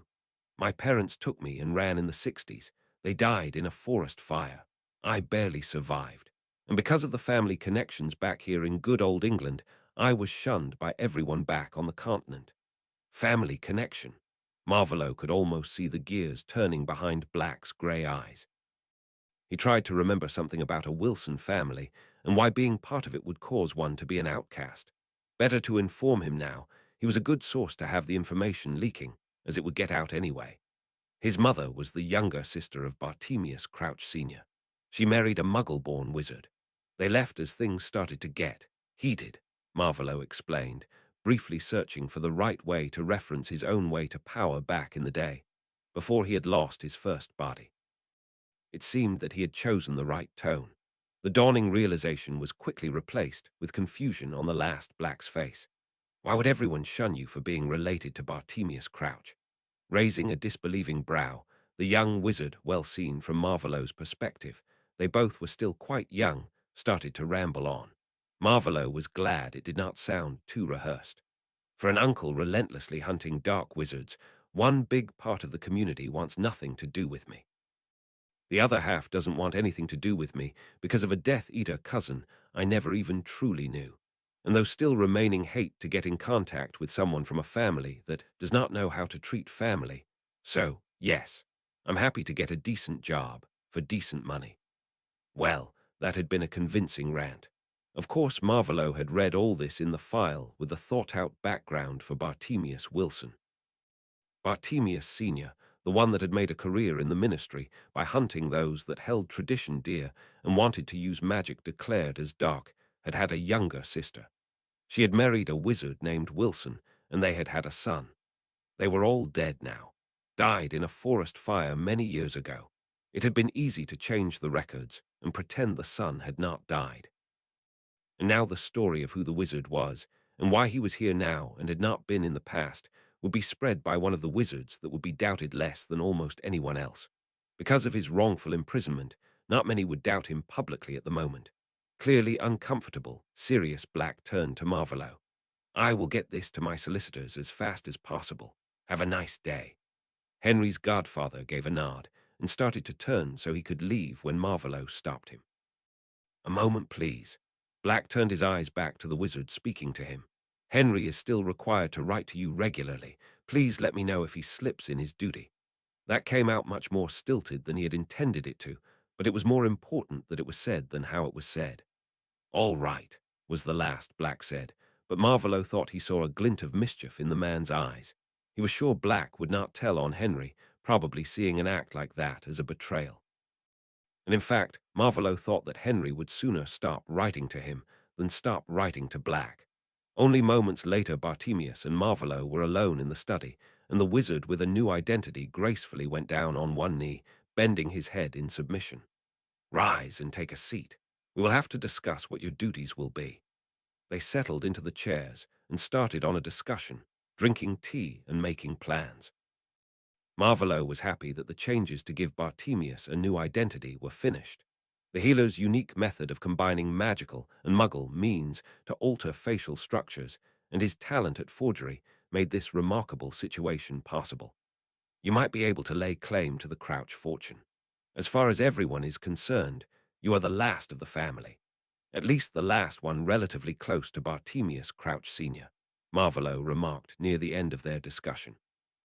Thoughtfully, Bartemius placed his now empty teacup back on the table. I will have to think on that, my lord. Take all the time you need. One of the elves will show you to the guest room you will occupy for the time being. They had agreed that this was the best plan of action, so Barty would have some time to find a small flat for himself to rent. Ooh, with a flourish, Xerxes signed the last papers of a rather sizable stack of them. Or more accurately, two sizable stacks of papers. One for the Muggle authorities, and one for the Ministry of Magic. He now was the headmaster of a small school and the manager of a foster home. With the help of a nice witch Marvolo had recommended in the Department for Family Affairs. Amanda Wispy was her name, and a squib, one of those looking out for magical children stranded in the Muggle world, had stumbled over. The squib, a man, had been working as a social worker in Manchester and had easily spotted the wizards, confronting them over their intentions. It had needed only a little explaining on their part to get him to agree to help get those children into good families in the magical world. He now was the public face for the Muggles, so they could take custody of the children. The mid-50-year-old man called himself London Smith and refused to reveal his real name. Xerxes assumed that the man was still bitter over being cast aside after it had become clear that he had no access to magic. The old lord was glad that he could help the squib get back into the magical world, helping the children as he had set out to do. Massaging his hand, Xerxes straightened and smiled at the beaming minister standing at his desk. "Thank you, Cornelius, for smoothing the way for my little project." He cast a glance sideways to the two neat stacks of paper and parchment, respectively.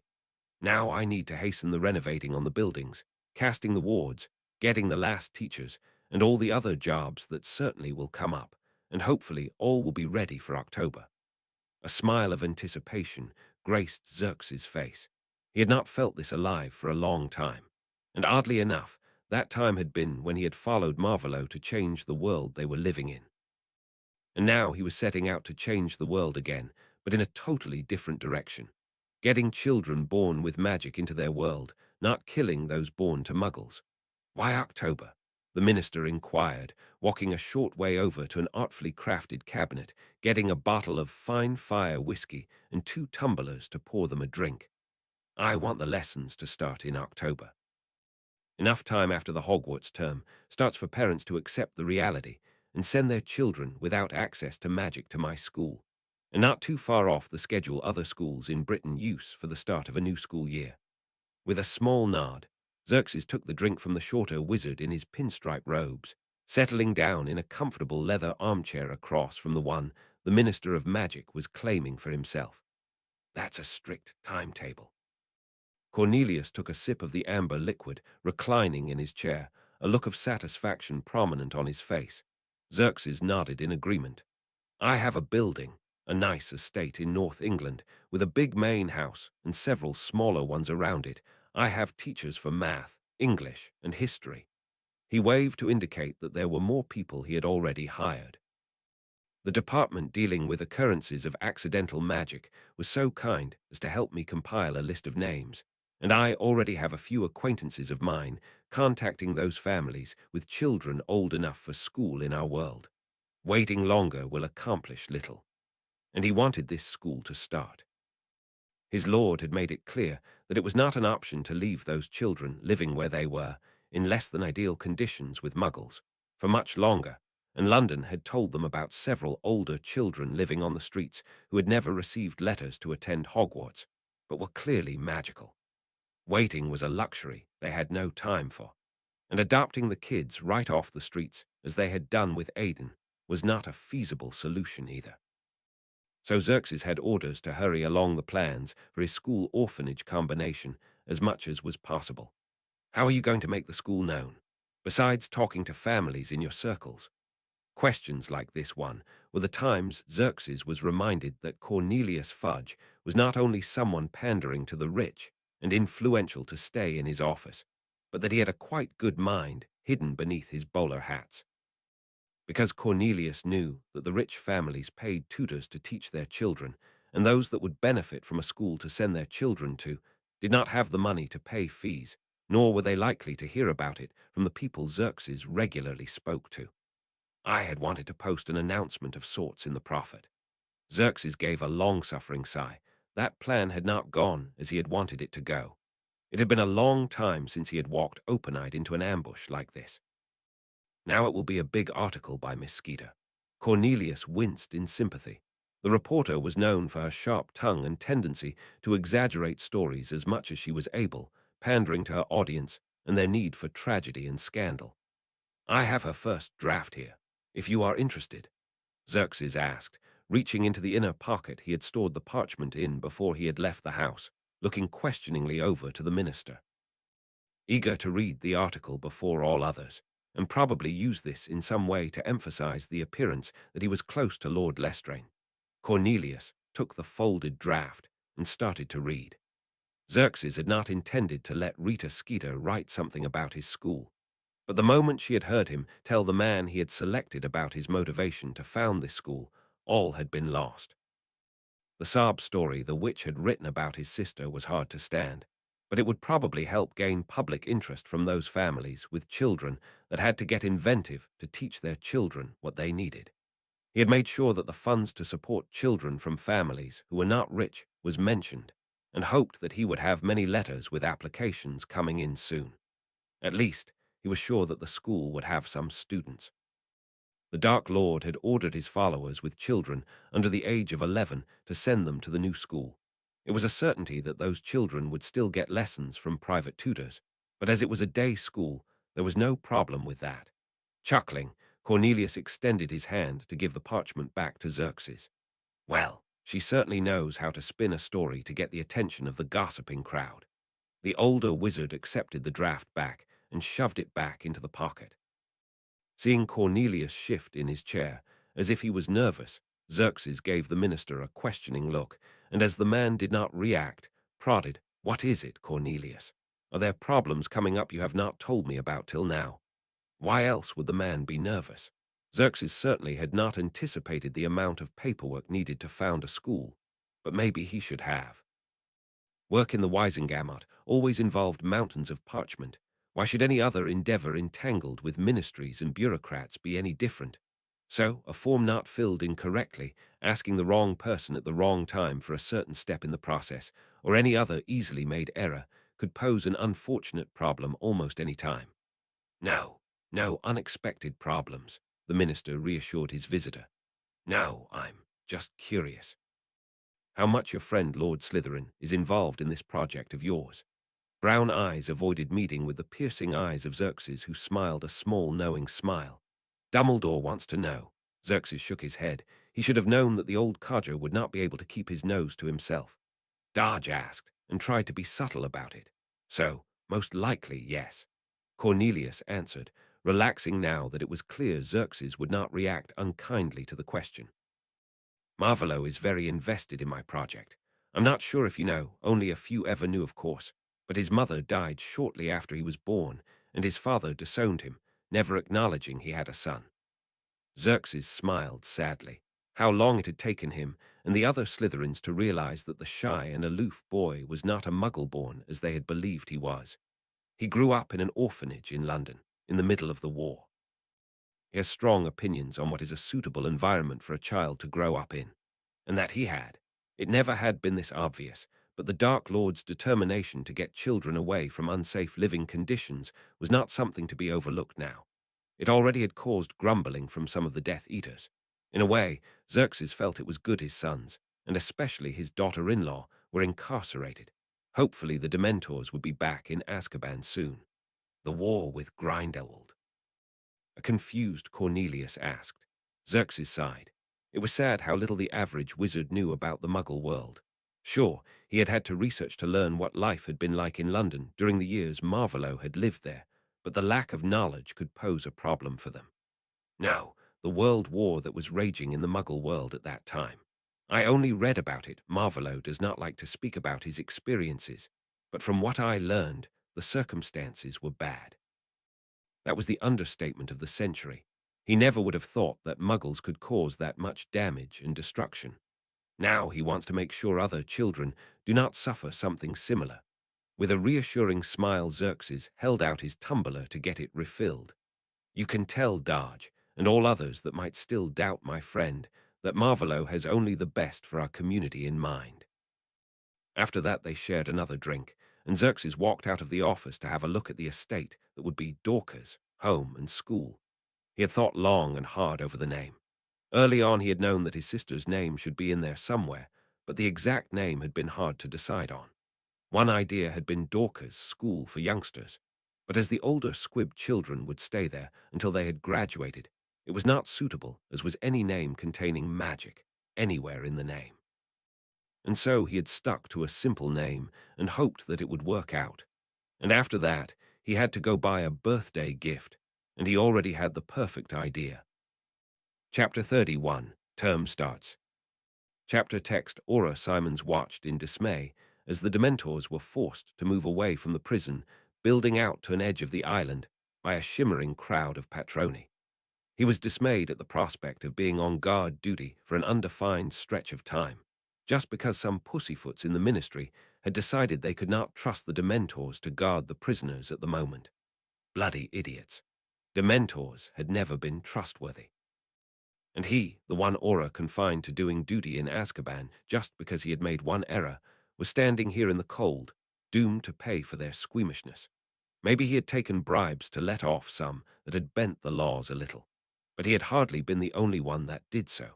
He sadly had been the one thrown to the wolves when the practices had come to light and had to be swept under the rug again.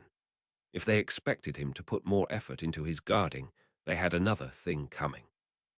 Sighing, the wizard, rounded around the middle from years of sitting around guarding the prison, turned on his heel and walked into the little apartment the guard stayed in. He had a nice book, hot tea with rum, and cinnamon buns waiting for him. There was no reason to stay out in the open or wander the hallways filled with the stench of unwashed humans. They were crazy anyway. The man conveniently forgot about the one wizard that had fled the prison a few years prior.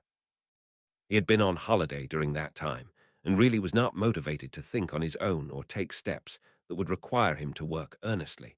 Soon Simons was reading in his chair by the one fire on the whole island, and the other oarers had left on a small dinghy back to the mainland.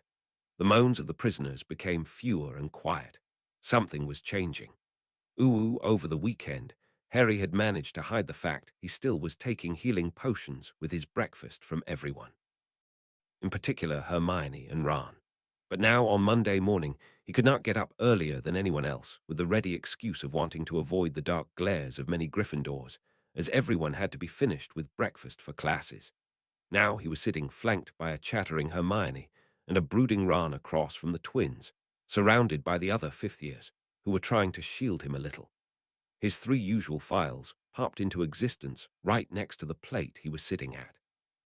Ignoring the surprised noises and looks joining the glares, Harry downed the potions in rapid succession. He made a face. These nasty-tasting potions were not getting any better over time.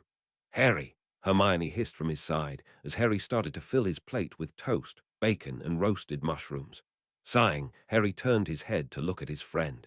Yes, Hermione. And that was why he had tried to keep it hidden, her tendency to lecture and demand explanations. He really did not want to talk about it. That Marvolo made him go to the therapist was enough. He did not need to talk with his friends about it too. Wide-eyed in confusion over his apparent lack of concern, Hermione spluttered. "You just drank 3 phials of unknown potions from who knows where." "Not quite right, Hermione," Harry answered in a serious tone, not even trying to smile. He wished everyone would leave him alone. Sometimes even friends could become overbearing.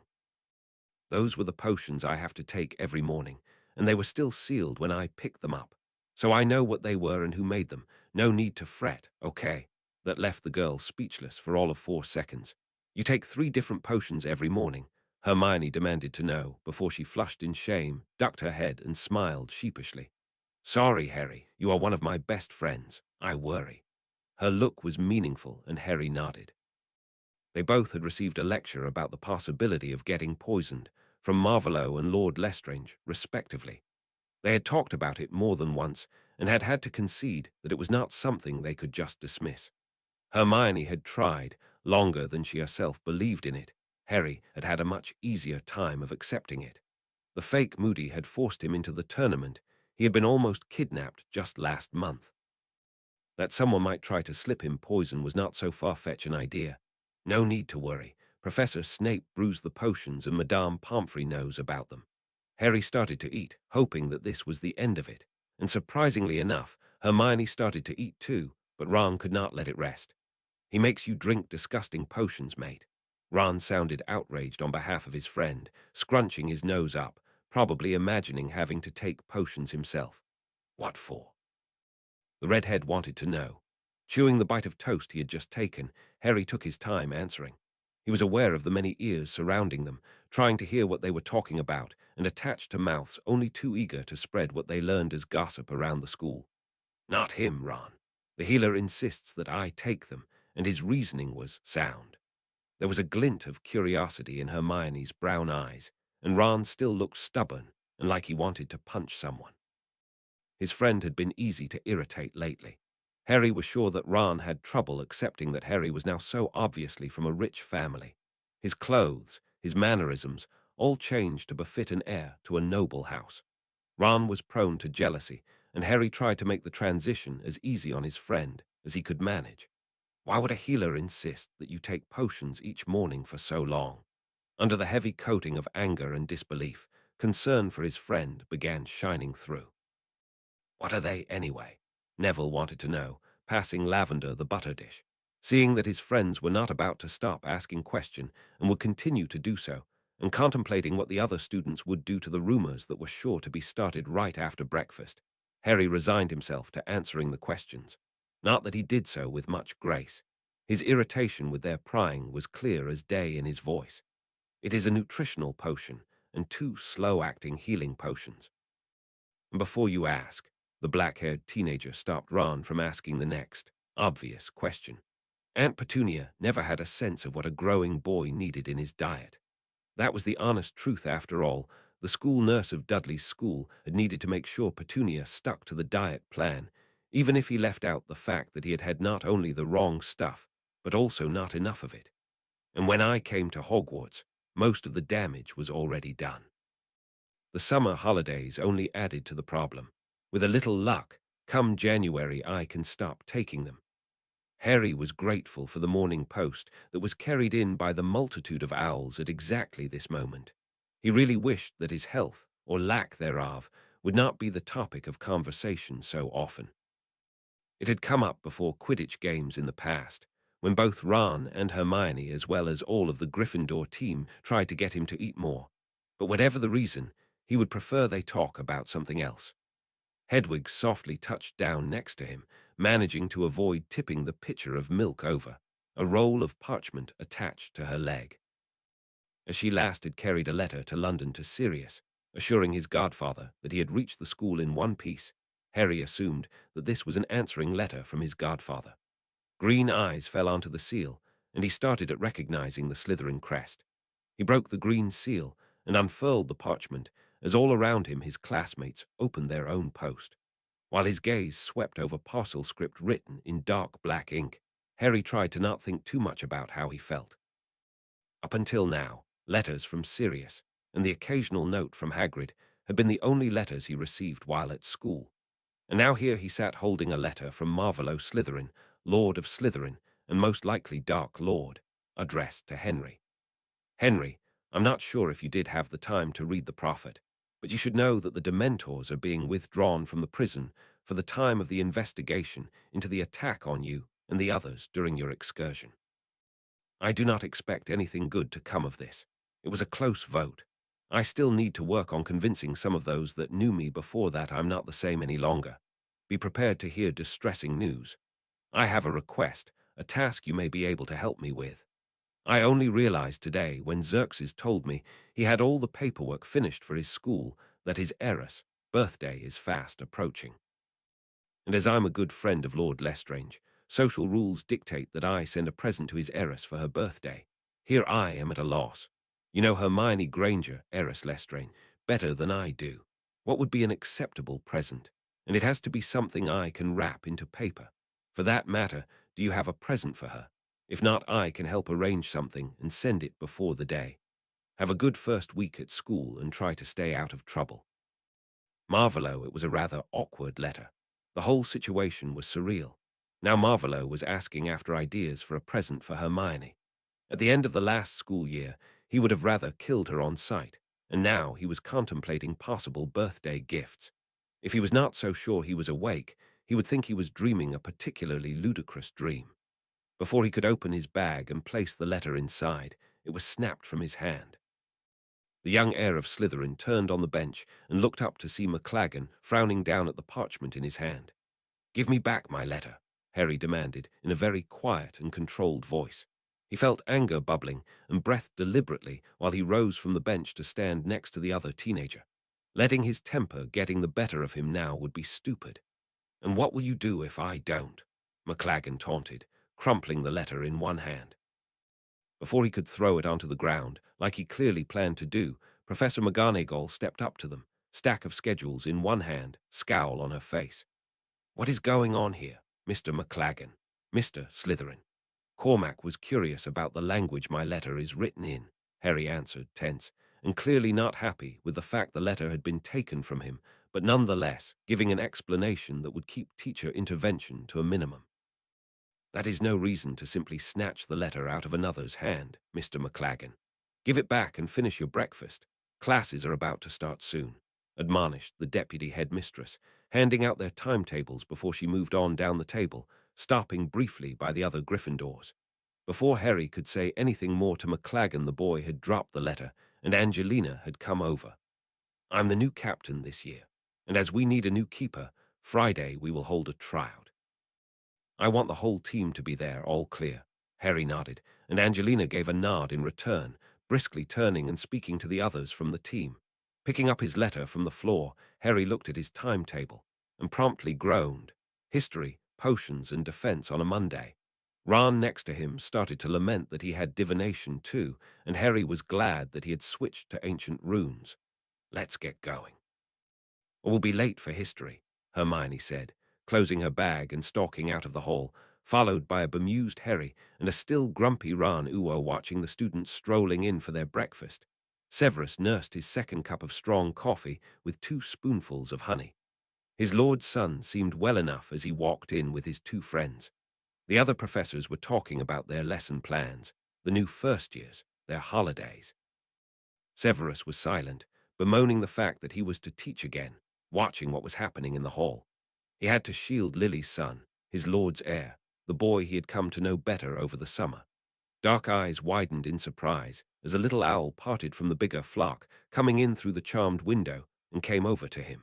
It hooted impatiently, and Severus hurried to set his coffee down and relieve the owl of its burden. Unfurling the letter, Severus started to smile as he recognized the writing. A week ago, Severus had read an article about ingredients to use as an alternative for poison hemlock in antidotes, and had written to Sonia to ask her if she had read the article and what she thought about it. His attempt to speak with Pomona had only ended with the head of Hufflepuff, bemoaning the fact that she did not have enough space in the greenhouses to plant all the plants she would like to show the students in her newt classes. This was the answer to his question, and the potions master started to read the long and detailed account of her point of view with a small smile in his eyes. It seemed as if he had finally found someone with whom he could discuss many of the topics he was most interested in. The first class he was to teach this year was a Slytherin, Gryffindor one. Sometimes Severus wondered if Minerva had fun arranging his lessons in such a way that he never had a nice start or end to his weeks. The murmuring outside the classroom had reached its peak, and it was time for the lesson to begin. All was prepared, and the potions master was curious as to how his snakes would interact with Mr. Slytherin. With a flick of his wand, the door opened, and the students started to walk into the room. Severus stood at the desk, watching the young people walk in. The Gryffindors seemed uneasy, that is, more ill at ease than was normal. The Slytherins seemed calculating, watching the others with caution. This was going to be an interesting year. Slytherin and his 2 sidekicks selected a table at the front of the class, and not in the back as they had done in the past. Weasley looked puzzled, and Granger was nodding in approval. It was a better place to brew, directly under Severus' eyes, when he was not walking through the class, and near enough that the boy should have no trouble reading the blackboard. Time to start the lesson. Welcome to your owl year. Most of you will not return for the next year. But as abysmal as this class has been, I expect all of you to manage at least an A in your exams at the end of the year. He let his eyes rest on Longbottom and smirked at the gulp the boy managed. It was just too easy to scare the boy. Today you will brew the draught of peace. It will help calm someone that is near panic, but if not prepared correctly, it can send the drinker into a long sleep, one that some will never wake from. He was standing in front of the nervous students in his long, billowing brewing robes with the sleeves close to his arms, reducing the risk of accidentally knocking something over. In a way, he loved his job. Once the students were separated into those that never would manage to reach his standards and those dedicated enough to work hard, he enjoyed teaching the newt classes. But until then, he had to work with the likes of Longbottom and Goyle. He flicked his wand, making the invisible spelled chalk on the board visible again. Here are the instructions. You know where to find the ingredients. You have 1.5 hours. Begin. He watched as the students scrambled to prepare their workstations, get the things they needed from the store, and read the instructions. Slytherin started to copy the instructions on a spare piece of parchment. During their tutoring lessons over the summer, the boy had discovered that the format typically used to write down potion instructions did not help him keep track of what step he would have to do next.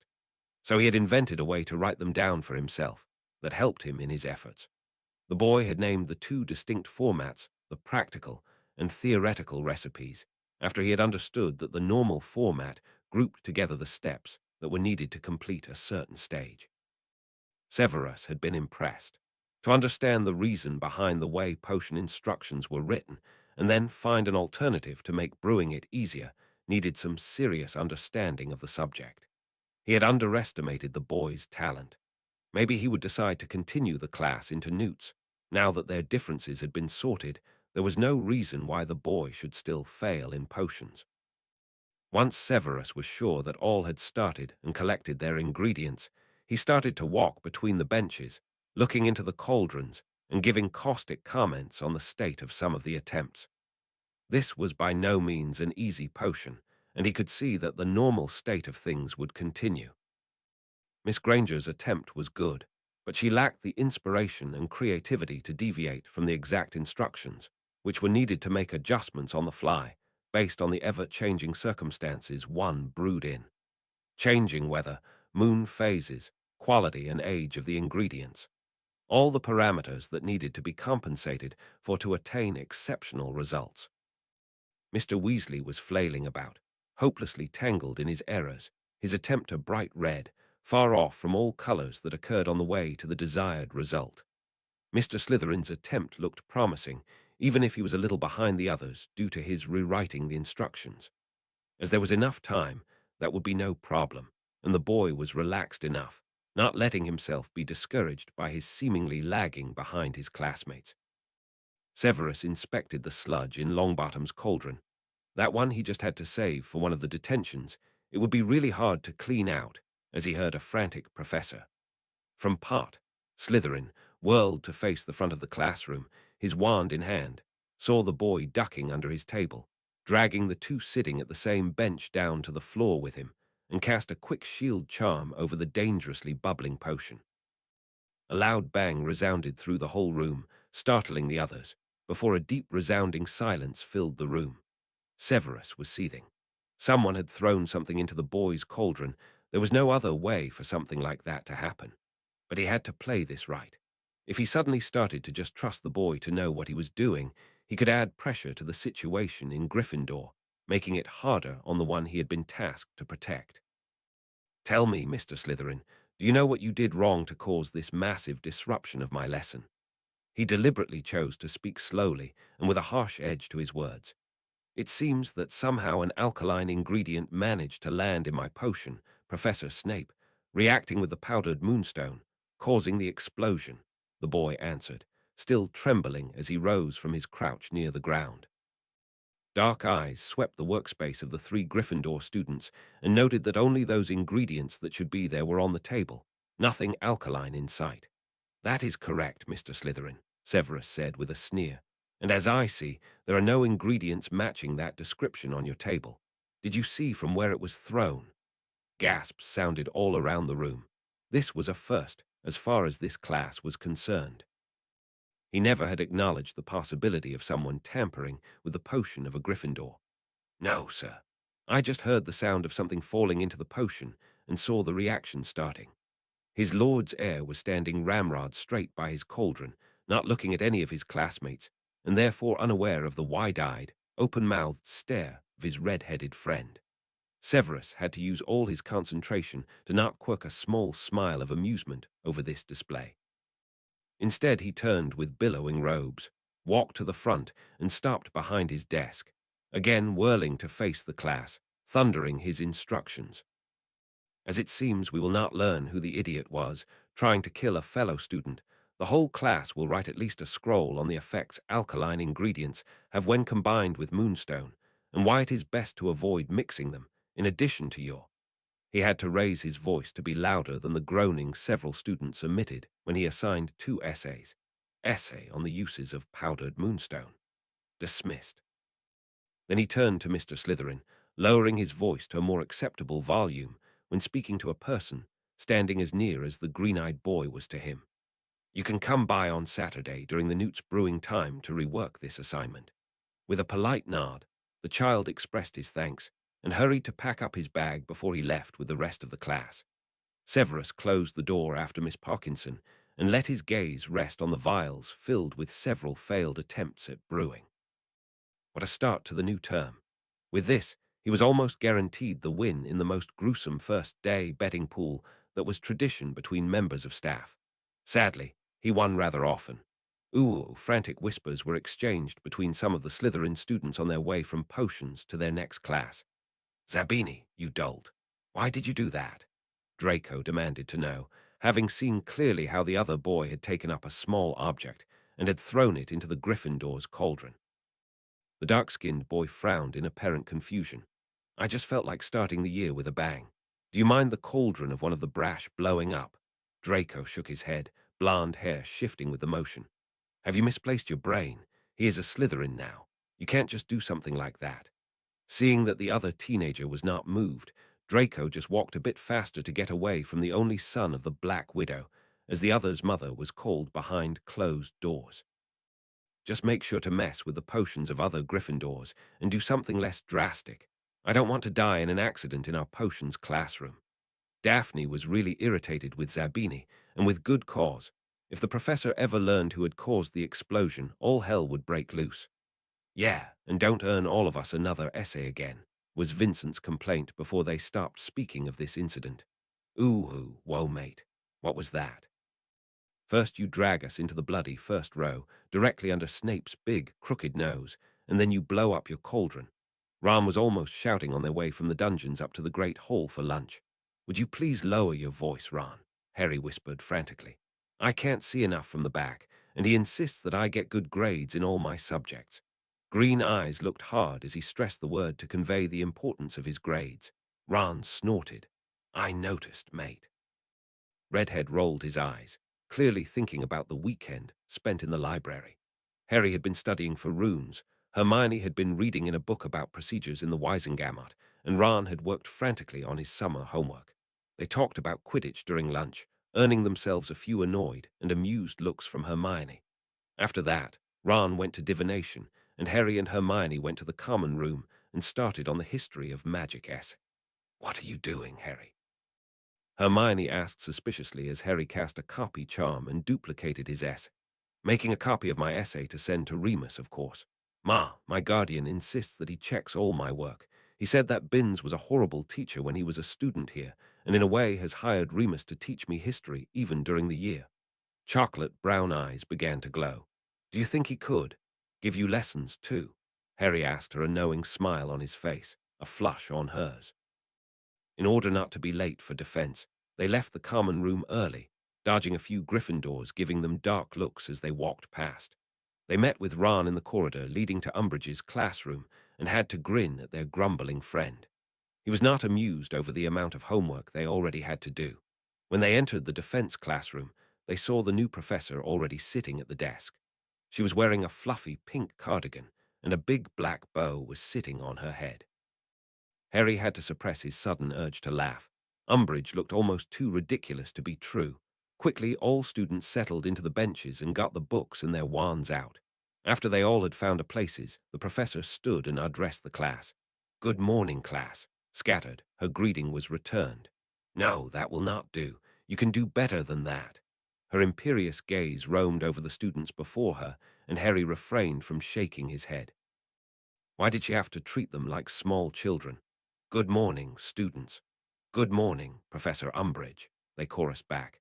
It was afternoon already, but who cared? It was ridiculous either way.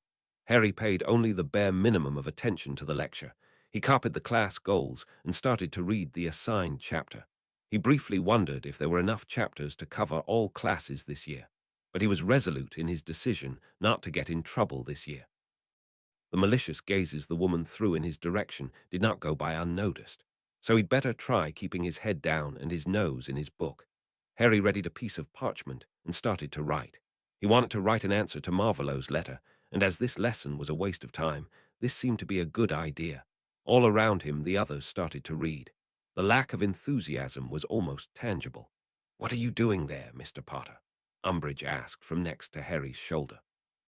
At the last moment, the green-eyed teenager stopped himself from turning around. He was to be addressed as Mr. Slytherin while in school, so he would not react to any other form of address. "Boy, I'm speaking to you. What are you doing?" Harry could hear the patience of the teacher getting thin. "I'm taking notes, Professor," Harry answered in an even and polite tone, his eyes locked on the text. As he was writing in parcel script, he still needed to practice. But it was legible. No one at the school could dispute his claim. With a mighty huff, the pink-clad professor stalked away from Harry's place and through the rest of the room. Harry could see her need to assign detention, to punish someone, radiate from her in all directions. Almost the whole deadly, boring class, the pupils managed to evade her ire until Dean lost his fight against sleep, and his head fell with a thumping sound onto the tabletop. "Mr. Thomas, detention with me for Friday, 7 p.m. Do not be late." On their way out of the classroom, Ron, Hermione, and Harry exchanged glances. If this was how defense would be taught this year, they had to find a way to learn on their own. They all had heard from the twins and Percy that practicals were part of all OWL exams, and Umbridge claimed that it would be perfectly fine to try casting the spells they should learn this year during the exam itself. But they would not talk about such things where anyone could listen in, and so they hurried back to the common room. At the end of the first day of classes, Severus took the trek from the dungeons up to the headmaster's office.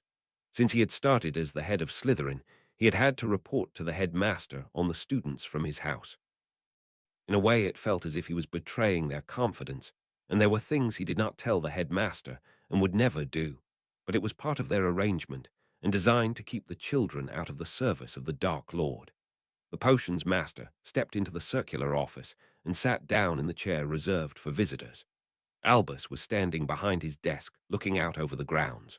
The phoenix was preening on its perch and ignored the wizards sharing the space with it. "Now that he is back, what is changed in Slytherin House, Severus, my boy?" "Not much," was Severus' laconic response. What was it he could say? The headmaster expected recruiting and traumatized children, and both were just not happening. All violent activities, the few that there had been, took place in the house the Dark Lord had found for exactly that purpose, and with a more political approach, it was not necessary to go after children to fill the ranks of the Death Eaters. Maybe he should try to get these facts into the headmaster's stubborn head. "As I have told you, headmaster, the Dark Lord seems to be taking the more political route this time around, and children are firmly kept away from everything that could be termed violent." Severus watched as the old wizard started to walk up and down behind his desk. He only made sure all of his followers having children at Hogwarts at the moment have warned their children to leave Mr. Potter alone. The old meddler could make of this what he wanted. Spotting a glimpse of the blackened, shriveled hand, Severus stood and took his wand in hand. "Let me check on the curse, headmaster. No need to take any risks on that front." With a wary sigh, Dumbledore followed Severus' lead and sat down in his own ornate chair. "Tom's actions do confuse me, my boy. You are sure you can't tell me more?" As he had done most of the time since the headmaster had sent him to resume his duties as a spy, Severus shook his head. There was nothing more he could tell the headmaster. "At the moment, I only have one project, and there I'm in the testing stages, and as I'm only the potions master, he does not discuss the other plans with me." There was a lull in their conversation while Severus was performing the diagnostics and detection spells. Halfway through the number of spells he wanted to cast, Severus dared to ask what had been weighing on his mind for a while. "Why do you wait to accept the help offered to lift the curse? I can only delay its progress. In the end, it will kill you." He sounded clinical, hiding his conflicting emotions behind his occlumency shields. "There is still some doubt over Tom's intentions, and I would think you have bought me enough time that I do not need to hasten a decision." A bushy white brow was raised questioningly, and Severus nodded in affirmation. There was no need to rush, but he did not see the need to wait either. He would have to report to his lord that Albus was as enigmatic as ever. "Minerva and I will be going to a dinner party in London this weekend. I wanted to ask if you will take the responsibility for the school for the evening." Dark eyes met blue ones, and Severus nodded. "This is rather short notice. Were you invited today?" In the normal course of things, an absence was coordinated much earlier. "No, the invitation arrived weeks ago. No, today I learned that Horace will be there too." The mad twinkle intensified, and Severus returned to his place in the visitor's chair. So he already had two things he needed to report and one question to ask. Maybe he should take a free evening today. Uwu, returning from his pensive, Marvolo sat down behind the desk in his study at headquarters and arranged his parchments. He had been pacing through Griffin House most of the day until he had finally caved and gone over to work on the information he needed to give to Lord Black. Better not to let these things lie around Griffin House. He felt miserable, watching himself, insane, torturing others without rhyme or reason, looking decidedly less than human. It was not really a pleasant experience. And while he had watched the last set of memories, he came to the conclusion that he needed a method to cover up the involvement of all those of his followers who never had been suspected. And maybe he should ask them what they had been able to deflect and which accusations they were made responsible for. Or he could just state when the people had died and not who had done the deed. That would probably be the best. A while later, Marvolo again was walking restlessly through the room as Nagini slithered in through the open door, watching her master for a while. I miss him too. It is so empty without the young one near. Red Eyes watched as the big snake searched for a warm spot near the fire, coiling around herself into a neat pile. You think this feeling is missing Henry. It could be. But why should we miss him? Before Wizard and Familiar could get deeper into this topic, Marvolo felt the wards tingle, announcing the arrival of Severus Snape. A few quick swishes from his wand, and his current work started sorting itself away. He sat in his chair and sent a pulse of magic to the potion's master so the man would find him more quickly. A short knock on the door was followed by Severus stepping through and kneeling. Rise, Severus. I guess you are here to give a report on the happenings in Hogwarts. The man did as instructed, taking a seat in one of the visitor chairs. That is correct, my lord. Severus was clad in his teaching robes and looked tired. Being a professor was a hard profession. Maybe it was good that he himself had never gotten the opportunity to teach, as his patience always had been rather thin. How is the school? Severus started on a detailed account of the popular opinion on Madame Umbridge and the problem of the exploding cauldron in the first fifth-year Slytherin Gryffindor potions lesson. His suspicion that there was unrest in Gryffindor House directed against Henry, not unexpected considering the past years, and what Marvolo had learned about the school's reaction to the various happenings, and the dissent he suspected in Slytherin. Did you see who it was?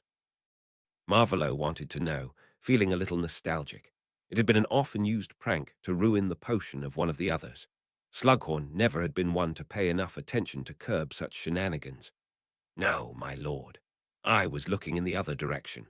But as your son has improved tremendously in potions, I do not fear that one of the attempts to ruin his work will harm him. He will work on reworking the assignment on the weekend. If you think I need to reinforce my orders, tell me who does need a reminder. Severus accepted the wordlessly offered glass of lemonade and poorly masked the cold shiver running down his back at the casual reference to the Dark Lord's practice of reinforcing his orders. The potion's master nodded in confirmation and accepted the glass floating over to him. Marvolo hoped his warning would be taken seriously. He did not want to have to think about a way to reinforce his orders to the children themselves. He had a feeling he would not enjoy the need to punish children. A look to the cabinet he had hidden the pensive in reminded him of the memories he had been wading through. No, he would not enjoy torturing children. It was odd, but that was the new reality. The headmaster and McGonagall will be at a dinner party in London on Saturday. The old man informed me today that I will be responsible for the school on that evening. I think he wants to meet with Horace Slughorn at that party. I do not know why, but the headmaster still doubts your offer to lift the curse, my lord. Red Eyes looked into the distance, contemplating. So he has found my old head of house. Do you think you can get more information about the party? I can try. Severus took a sip from the lemonade and set the glass down. My other assignments are progressing well. Assignment S, a confused Dark Lord interjected. Beside protecting Henry, spying on the Order, and the Two Fathers potion, what are you working on? Severus blushed and looked down at his hands, and Marvolo realized what other assignment he had given his people. You have found a partner, and you want to ask for approval. A head covered in black hair nodded, and dark eyes stayed trained on folded, long fingers. I have met a woman whom I can see myself living with. Marvolo blinked a few times. He had not thought that Severus Snape would be among the first fulfilling his orders to start a family. Remembering the stack of letters from several witches interested in meeting Lord Slytherin to explore the possibility of marriage, Marvolo winced and took a sip from his own lemonade. Do I know her? He had trouble imagining Severus with any woman. He still remembered clearly the desperation in the man's voice as he had begged for the life of Lily Potter, but it seemed he had found a woman. Probably not, was his spy's response. She is a squib. Sonia Jiggers. She works at the apothecary belonging to her father. So that was the reason he wanted to ask for approval. A squib. Well, it was a change in policies, but as he wanted to reduce the number of magicals born in the Muggle world, keeping squibs in their world was the deciding factor. Considering your own parentage, I do not see any reason against the union between you and Miss Jiggers. Marvolo smirked at the red-faced potions master. As long as the Prince and Jiggers families were not related, please check that you are not related to her on your mother's side. And while you are at it, check if you were disowned or not. There still was an empty seat for the Prince family in the Wisengamot. As far as he knew, there was no other remaining family. And if the late Mrs. Snape and her son had been disowned, they needed to search for squib lines of the family. What is it you are concerned about, my lord? As usual, the spy's face was impassive, and knowing the strength of the man's occlumency shields, he didn't really have a chance to learn what the man was feeling or thinking by force. He would have to ask. The pattern, with magic seemingly appearing out of nowhere after several generations, and squibs being born in families that are magicals for several generations. I think introducing muggles into the line prevents squibs. I think that too close family relations are one of the reasons for squibs. You are a half-blood, so your children with a squib not related to you should be fine. But he was unsure. It all was conjecture at the moment. Why squibs were born, what happened that magic returned after several generations. They did not know the reasons. It is unsure if our children will be able to wield magic, guessed the potions professor, and Marvolo nodded. That was exactly the problem they were facing at the moment. The spark of an idea bloomed in the depths of dark eyes. Smiling to himself, he had not only made idiotic decisions in that time. Marvolo gave the other a questioning glance. What if we had a way to test two prospective parents if their children are likely to be magical? Do we have a way, Severus? Not yet. No, Marvolo chuckled. Add the costs to your bill, and let me know if I can get you some text or other things to help in your research. Severus emptied his lemonade, bowed, and took his leave. After that first day, the situation started to escalate as far as Harry was concerned. Monday evening, he came into his dorm, and all his things had been charmed green. That was annoying, but easy enough to reverse. The next morning found Hermione ripping an advertisement of the twins from the board by the door, while Harry dodged a few color-changing spells in order not to be green by the time he reached the Great Hall. There he sat down on the bench at the Gryffindor table, throwing the crown someone had placed on his seat over to the twins and snatching the parchment from the table that Hermione's had placed there while his friends continued to squabble. Why do we have to meddle with the twins, Hermione? Because we are prefects, Ron. With a grin on his face, Harry had to give it to the twins. They knew how to get attention. The advert read, "Bunches of galleons. Your allowance can't keep up with your spending. Want to get some money? Talk to Fred and George Weasley, Gryffindor Common Room, for a simple, almost painless part-time job." He had a feeling that he would not have much to laugh about for the next time, and his prediction came true during the first week of term. A crown, most of the time something simply transfigured, appeared on his chair or seat in all of his classes. One evening, there was itching powder in his bed. The few encounters with Slytherin students, nodding in his direction, were tame in comparison. Ron was getting angry at those that were needling Harry with taunts and pranks, and Hermione tried to keep them from retaliating. When Harry walked into the fourth-year runes lesson he would share with the students from Slytherin and Ravenclaw, he immediately spotted Luna and walked over to sit by her. "Hi, Luna. How are you?" "Fine. Thank you. And how are you?" She looked dreamily up from her summer homework and smiled at the older teenager standing by her side. "Do you know who's trying to crown you? They are making the same error over and over. They can't just leave the crown for you to find." Harry laughed. "I do not think they want to crown me, Luna. Why do they leave crowns lying about then?" In a way, school was the same as ever, essays to write, lessons to go to, but on the other hand, it felt different to have a parent interested in his grades. The animosity of the other students wasn't really anything new. Harry sighed and concentrated on the lesson. Professor Babbling had allowed him to start her class 2 years late. He should better prove that he was interested in learning what she had to teach. Ooh, the smell of cooked eggs filled the dingy kitchen as a group of 5 wizards sat around the dirty table in the middle of the room. They had bottles of cheap beer standing in the middle and casually chatted, bent over a map of the North Sea. "You think we can do that?" one solidly built wizard said, skeptically waving his bottle in direction of the map. "I can't leave my brother there, just because that tramp of a wife of his needed a reminder of her place, and that ministry bitch." A red-faced, mid-40s man slurred a little unclearly around the edges. He glanced around the room with blurry eyes and got nods from his friends. They all knew that this was maybe the only chance they would get to free some of their friends from Azkaban. "We have a week before they're comfortable in their new routine. Jeff, you have a boat." Jeff saluted with his empty beer bottle, and the planning started in earnest. That the Dementors were no longer guarding the prison had made the news all over the island, in every pub and meeting place for those not always following the laws. The talk had mostly revolved around this temporary change in the prison. They wanted to get their family members out, as long as they only had to row over there and get them into the boat. Chapter 32. Prank. Chapter text. After the first complete week back at school, Harry walked slowly down from the dorm to the common room on Saturday morning.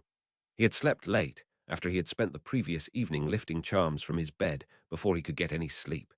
He was a little curious that all the others, even Ron, had gotten up before him, and that included Dean, who had not been back from detention when he had closed his curtains. Maybe Ron and Hermione were waiting for him in the common room. They had gone down for breakfast together throughout the week. What he found in the common room was a surprise. All the students from 5th through 7th years sat around the fireplace, surrounding a pale-looking Dean, who nodded to a lecturing Hermione. They all looked rather grim. "You should go talk to McGonagall, Dean. I'm fairly certain that this form of punishment is not allowed." Harry's brows raised into his hair. Hermione sounded as if she was ready to start another crusade. He was reminded of the way she had talked about the elves last year, or her rants over the trial for Buckbeak in 3rd year. "I don't know, Hermione.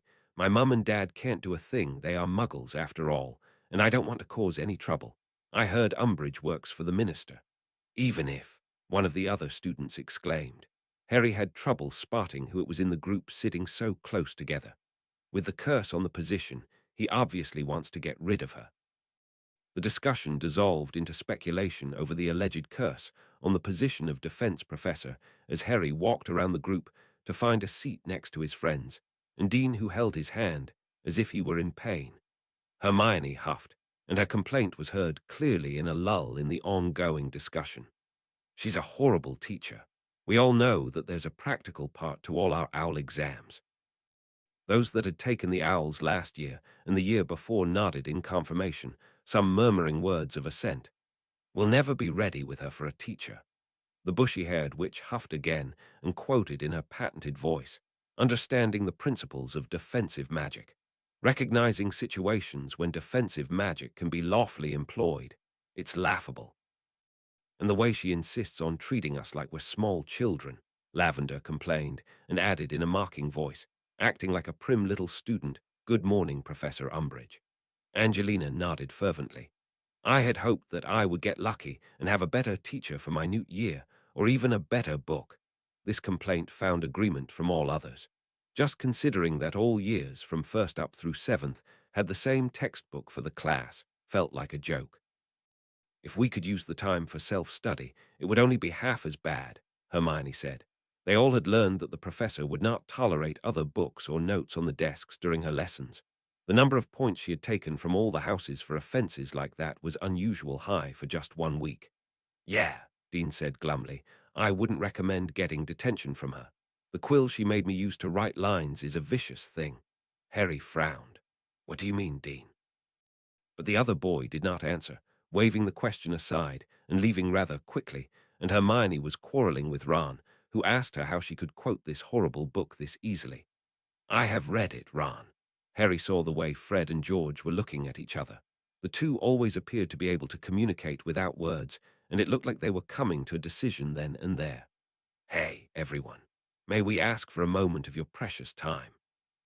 One of the twins said with a bow adorned with many flourishes, while the other stepped up onto one of the more stable tables, getting some small, colorful boxes out of his pockets.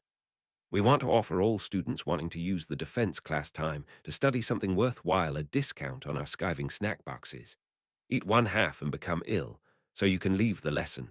Then eat the other half, and you can use the time as you wish. Money started to wander from the different students to the Weasley twins, and Harry watched as Hermione stalked off with an annoyed huff. If he had not been absolutely certain that it would spell disaster should he try to skive off classes, Harry would have been tempted to buy some of the candies. But he decided he had better not risk it. Together with Ron, the young heir of Slytherin walked out of the Gryffindor common room to catch up to their friend on the way to the Great Hall. Maybe in his next required letter to Marvolo, he could ask if there was anything true about the rumor talking of a curse on the position of defense against the dark arts professor. It was likely he knew something. Harry had the impression the man tended to research the most obscure topics. On his way from the potions laboratory, where he had monitored the Newt students during their independent brewing time, back to the Slytherin common room, where he wanted to speak with his fifth years, Severus recollected Mr. Slytherin's performance. As he had hoped, when he offered the time for the boy to make up the ruined potion, this second attempt came out acceptable. But now he had to make sure that his students knew of the dangers of attacking Henry Slytherin. On Monday, one of them had sabotaged the potion in a way that had caused a dangerous explosion. If one of them really was so reckless as to antagonize the Dark Lord, or maybe it had been one of those that had no ties to the Dark Lord. There weren't many matching this description in fifth year. Only one of the boys, but three of the girls. That might be an explanation for the total disregard of the danger, however sane the man seemed to be at the moment. Severus had not forgotten the torture Karkaroff had had to endure, and as far as the potion's master knew, the man was still alive and suffering. How could he make it clear that it was dangerous to attack Mr. Slytherin without compromising the Dark Lord's official image? That was a difficult balance to find. Severus was sure that Lord Nut had warned his son Theodore at the beginning of summer, before the Dark Lord had taken up residence at their house. And he suspected that Draco had seen something during the summer that had driven home the point that it was never a good idea to make an enemy of the one, named the darkest wizard of recent times. He stepped through the hidden door leading from his quarters directly into the Slytherin common room. He did not know if the other heads of house had their quarters connected to the dorms as well, but he thought it really convenient. When he entered the room, a few older students vanished to their dorms. He had to hide his smirk, seeing the young couples vanish for a little more privacy, and the few working on their homework looked up, only to go back to their work a moment later. The fifth years were sitting together looking sullen, waiting for him as he had expected. He had sent them a note to be here now, and they obviously would not dare defy their head of house, and now to find a way to make them understand.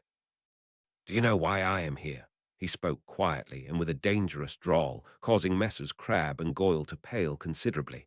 In that moment, Severus knew that his students had seen who had caused the explosion, and it had been one of them. He had suspected that it had been one of the Slytherins and not a Gryffindor, but now he knew. That would make getting them to toe the line easier, hopefully. "I see you do." He let his dark eyes travel over the young magicals with a knowing smirk, watching like a hawk for their reaction. Pretending to know more than he did worked surprisingly well on teenagers. There, a small flinch, covert gazes, and nervous fidgeting. Well, there he had the information he had needed. "Mr. Zabini, it is unwise to antagonize the Slytherin family. Consider the two wizards constituting the family our house here at Hogwarts is named after. Both are known for magic that no one had seen before. Both are influential in our world." He made a pause for dramatic effect. "And if I see you blowing up another cauldron in my classroom, you will spend the rest of term in detention dissecting potion ingredients. Understood?" The young Mr. Zabini nodded, and Severus turned, without acknowledging this, to the sons of his fellow Death Eaters. Mr. Malfoy, please make sure your friends understand the risks of attacking the son of Lord Slytherin." He made a tiny pause before he spoke the name Slytherin, and the widening of Draco's eyes, so similar to his father's, showed him that his message had been understood. With a curt nod to his students, Severus left the common room. He had marking to complete, summer essays. Sadly, they did not get better over time, as each year he got new first years and had to start with them from the beginning. The scotch he had got out of the betting pool might make the ordeal more bearable. Ooh, after the stern talk and warning from their head of house, the fifth-year boys had made a beeline to their dorm, leaving the girls behind. Zabini looked oddly pale under his dark skin tone, and the faces of the other four were serious. Draco looked over to Theo and tried to ask without words if he wanted to explain the dangers, or if Draco should try to put it into words. His only answer was a helpless shrug, and with a sigh he sat down on his comfortable bed and the silken comforter. Well, I guess hoping he wouldn't figure it out was fruitless from the beginning, Theo said, letting himself fall onto his own bed. What is he trying to tell us? Zabini asked, frustrated, rubbing his eyes and sitting down himself. Goyle and Crabbe sat down together on one bed, getting out a pack of exploding snap cards. It was obvious that they wanted to leave the explaining to Theo and Draco. What is he trying to tell you? Draco said as a statement, raging his hand through his hair, mussing it, because it was not a question. All of them knew that Lord Slytherin still was the Dark Lord their fathers had told them. Blaise was the only one of them whose parents, well, only his mother, as his father was long dead, had not pledged themselves to the Dark Lord's cause. Therefore he was the only one of the fifth-year boys unaware of the warning. Zabini looked around and into the faces of his four dorm mates. So you all know. Crabbe and Goyle ignored the question. Theo nodded and got his wand out of his robe pocket, fiddling with it. Draco sighed again, because he was obviously the one elected to explain this particular mess to Zabini. Yes, we know. He gave the other teenager a calculating look and got up from his bed to start pacing. That explanation he would not be able to make while sitting down. You know what name Lord Slytherin had before he adopted Potter and claimed his seat on the Wisengamot? Zabini looked confused, his brow in furrows, but he nodded slowly. He who most not be named. But he was under the influence of some curse. At least Mother told me that was what was written in the papers. His confusion only intensified, judging by the look on the other's face. Exactly. But Draco hesitated, now to decide how much to tell and what to leave unsaid. He did not discard the network he had built. Some of the old goals, like preserving traditions, are still being pursued. He waited a moment, trying to see if Zabini was following before he continued. Those hoping that, without the insanity caused by this curse, he will be the great leader he seemed to be. Draco felt faint by this point in time. Hopefully none of this was going to get back to the Dark Lord. Were warned that an heir is essential in the plans, and therefore any attacks on Henry are forbidden.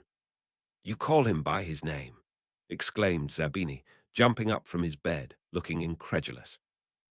Theo rolled his eyes behind the dark-skinned boy's back, and Draco could just barely stop himself from doing the same. Really, that was what Zabini picked up from this. Sometimes he wondered why the son of the Black Widow had been sorted into Slytherin. Father encouraged me to cultivate a friendship with him. We had dancing lessons together over the summer. Of course, we came to calling each other by our names. Draco sounded incredulous over his classmates' inability to grasp the important points. He is a nice enough bloke, Theo chimed in. Fearless, he chuckled. You should have heard the jokes he made over Lord Slytherin while they were staying with Father and me over the summer. Had to start from the beginning with learning everything. Theo shook his head and flopped down on his bed. He is named Slytherin now. I think the best thing is to more or less ignore him for the moment, Draco said, pinning Zabini down with a hard stare. Or do you want to risk antagonizing Lord Slytherin? What can he do? Zabini asked, looking and sounding arrogant. Really? Theo asked, sitting up again, holding his wand in both hands. You ask what he can do to ruin your family. He is Slytherin, you know there is poison, rumors, slander. You can make a powerful friend or a powerful enemy here. I think an ally is always preferable. And with these last words from Theo, the conversation died. Crabbe and Goyle continued their game of cards, and the other three started on their various homework. It was a big pile of homework. There was no doubt this was their owl year. Draco sighed. Hopefully Zabini would refrain from more stunts like the explosion on Monday.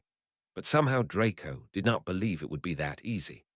Ooh, after he had made up his ruined potions work from Monday, receiving a nod of approval from Snape that made him feel a little smug, Harry walked up to the hospital wing. At breakfast, Hedwig had brought him a note from Madame Pomfrey, informing him that he had an appointment with his mind healer this afternoon.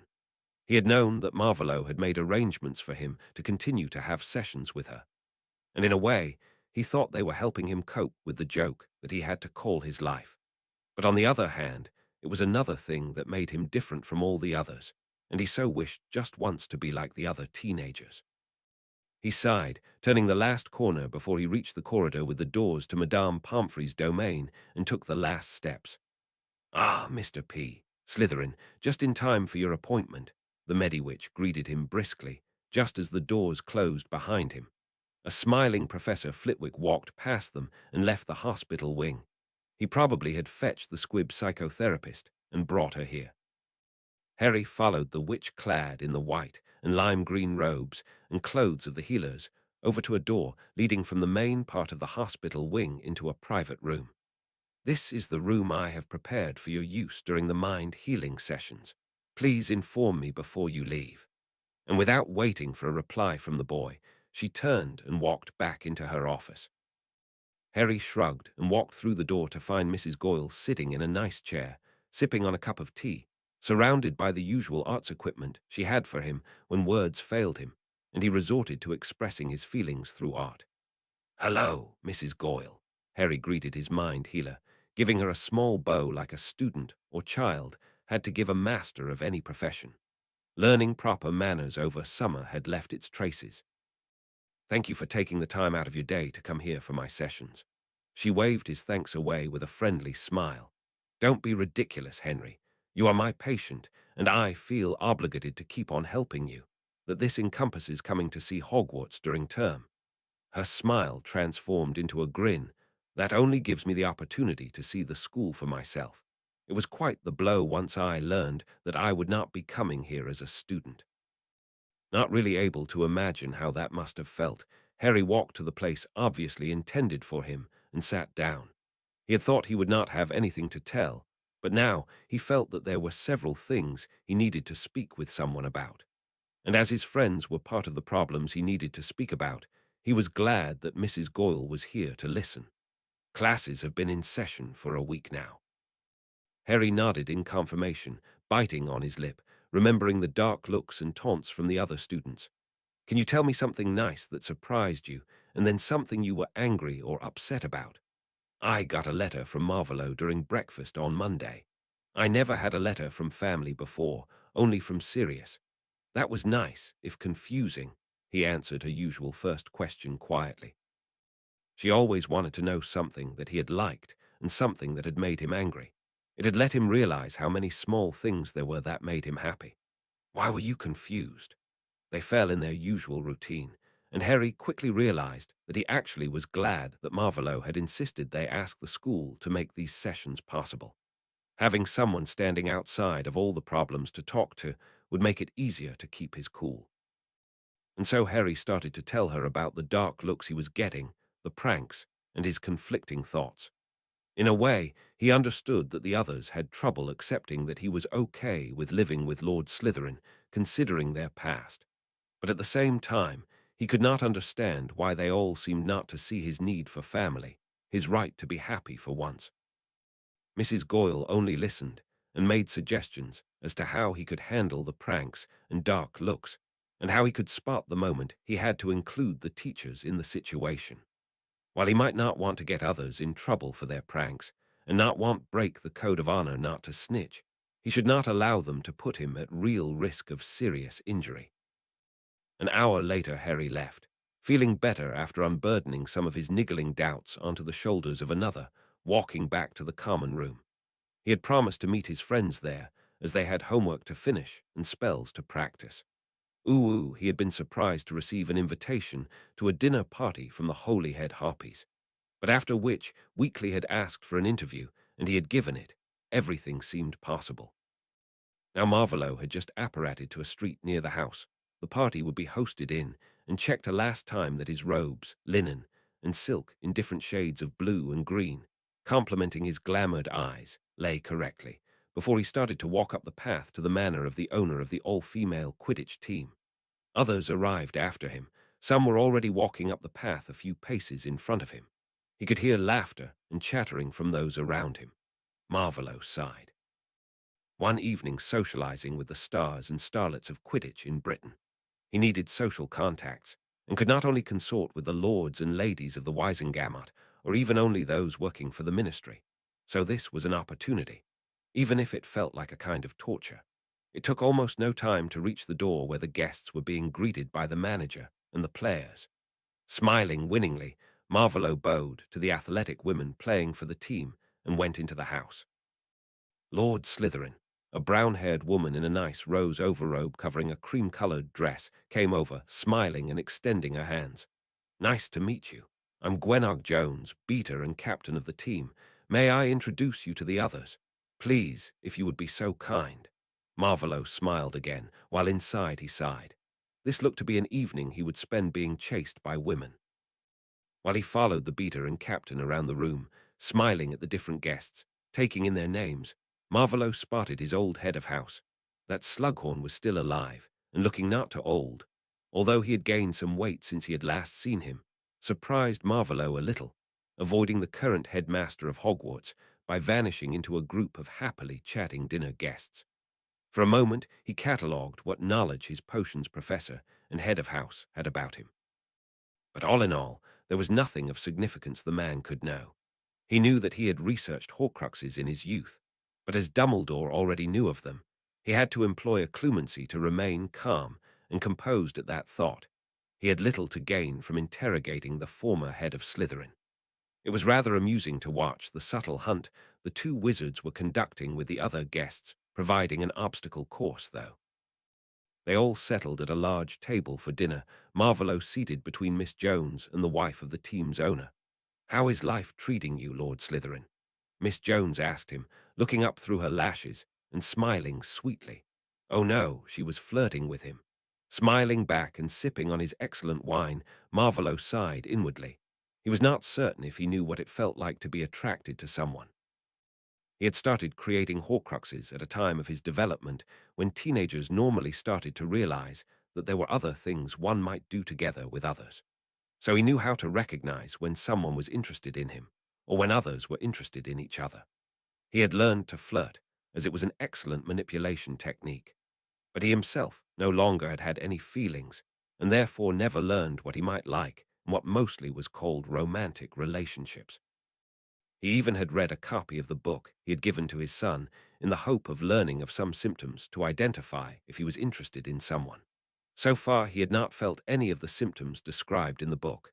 Maybe Miss Jones was not the type of woman interesting for him, or maybe women in general were not right for him. He wasn't in any hurry to find a partner, even if society almost demanded young lords to marry a witch.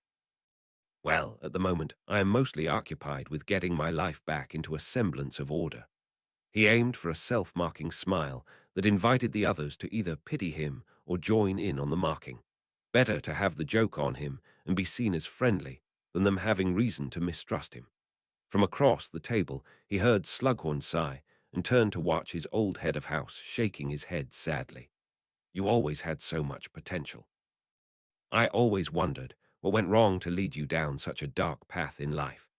Sure that the old self-serving collector of influential people was trying to maneuver himself to be in the most advantageous position he could find for himself, Marvolo smiled and decided to use this to further enforce the image of the unfortunate victim of an ancient curse. "Oh, you might remember that I wanted to teach," Marvolo told the old teacher, smiling.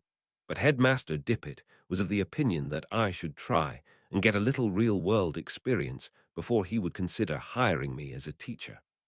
A quick glance around the table made him aware that most guests were listening in on their conversation, as he had expected. "And on the travels I started after this, I came across the curse that made me extremely paranoid and resurrected some childhood problems." He smiled a cold smile and fixed his old teacher with his cobalt blue glamored eyes. The fact that Slughorn had ignored him until well into second year still rankled, as absurd as this was. Experimenting with magic better left alone, Abandoning all reason and spending over a decade as a bodiless spirit gave me tons of experience. Shook his head sadly, earning the pitying and slightly confused looks he had expected. But now I will have to spend some time removing the legacy still remaining. He deliberately turned to face Dumbledore, bringing forth a confused expression. I still do not understand why you refuse my offer to lift the curse you tripped. He indicated the blackened hand, just visible under the long, colorful sleeve of the headmaster's robe. You are aware that it is deadly, and will only gain strength over time. I am aware, Tom. Marvolo refrained from rolling his eyes at the fact that the old goat still insisted on calling him by this name. But you have to understand that I can't trust you to cast magic at me without some safety measures. The smile on the wrinkled face was condescending, and Marvolo just had to smile back unbelievingly.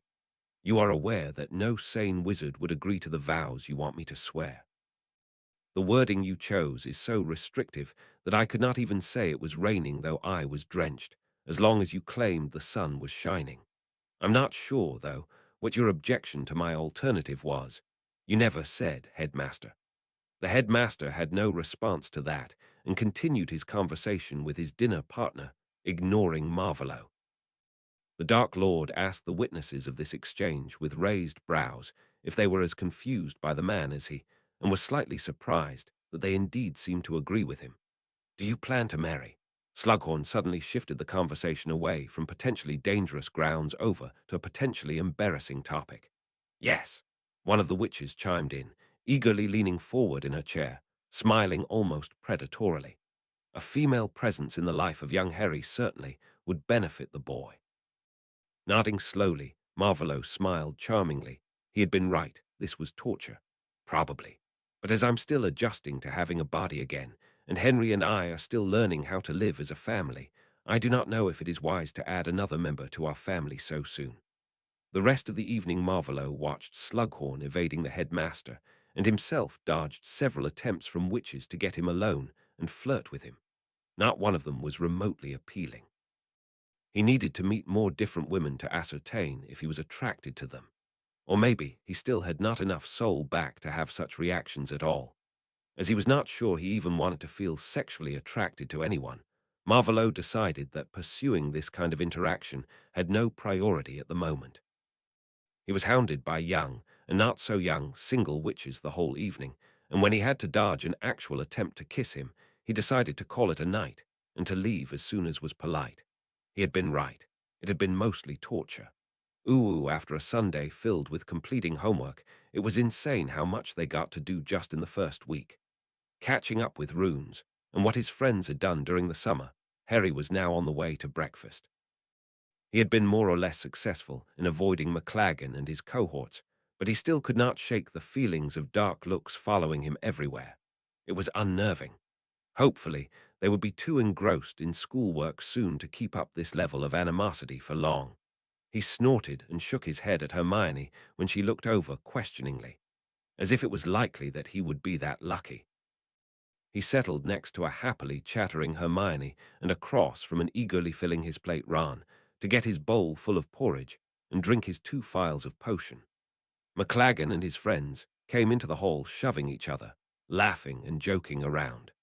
They came dangerously close to Harry and the others sitting on the bench already eating their breakfast, and almost toppled over some of the pitchers of juice. McLaggen sat himself heavily onto the bench next to Harry, turning his back on the green-eyed young wizard, joking with his friends. One of the other boys got out several small cream pastries and threw them over to a few first years. Before Hermione had a chance to warn the young Gryffindors, they had bitten into the pastries and turned into a few enormous canaries, which were the cause of a big burst of laughter at the Gryffindor table and among the students at those of Hufflepuff and Ravenclaw. The Slytherins were sitting too far away to see what was happening, although a few of them were standing up craning their necks. Harry just rolled his eyes.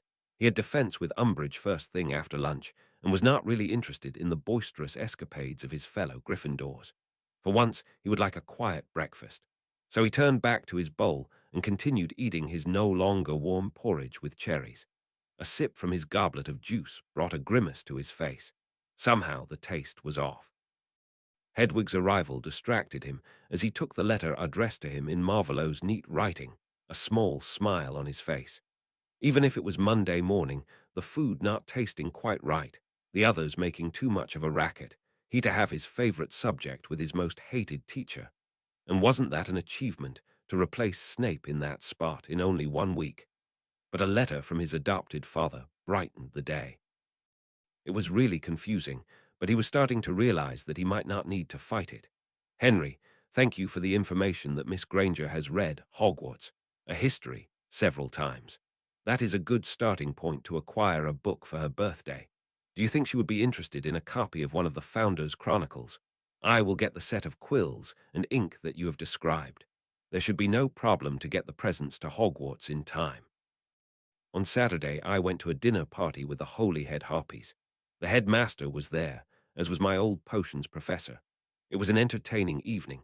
If you should read some rumors about me and some witches in the papers, rest assured that they are exactly that, rumors.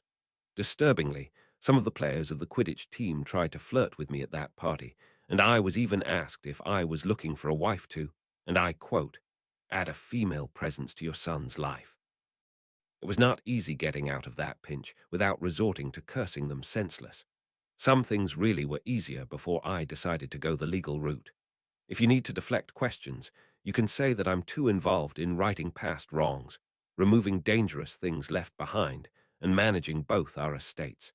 If someone makes problems, or you hear of any other rumors, write me and I can give you advice, or speak with the offending person. I hope you have a better week than last, and wait for your letter, Marvolo. The letter was still as awkward as the first one, and stilted, but that the man made the effort to write was something Harry really liked. With a marginally better mood, Harry followed Hermione and Ron, who had had much fun marking Umbridge over the weekend, up to the history classroom. The morning and lunch passed without incident, but Harry had no real appetite to eat much. The gazes he got, because he passed on the treacle tart and only took another piece of bread, were odd, especially because McLaggen was giving him looks too. But as he had to explain himself to Hermione, he quickly forgot about that. A little later, the three of them met again in front of the offensively decorated defense classroom. They all had learned in the last week that Professor Umbridge insisted on her students behaving as if they were in elementary school, and that she did not tolerate any deviation from her expectations. So they stood from their places as the teacher strode in, again, in shades of pink from head to toe, greeted her with a chorused, "Good morning, Professor Umbridge," and waited for her to tell them to sit down. Harry really had to fight his urge to roll his eyes. That woman was a disgrace for all teachers everywhere. Class, before you start to read the chapter for today and write notes that I will collect at the end of the lesson, let me state a new rule. Judging by the predatory look she threw in Harry's direction, the messy-haired teen got the feeling she would do something to counter his actions of last week. All notes taken in this classroom are to be made in English as it is spoken today. No French, no Latin, nor any other language you may come up with. Am I clear?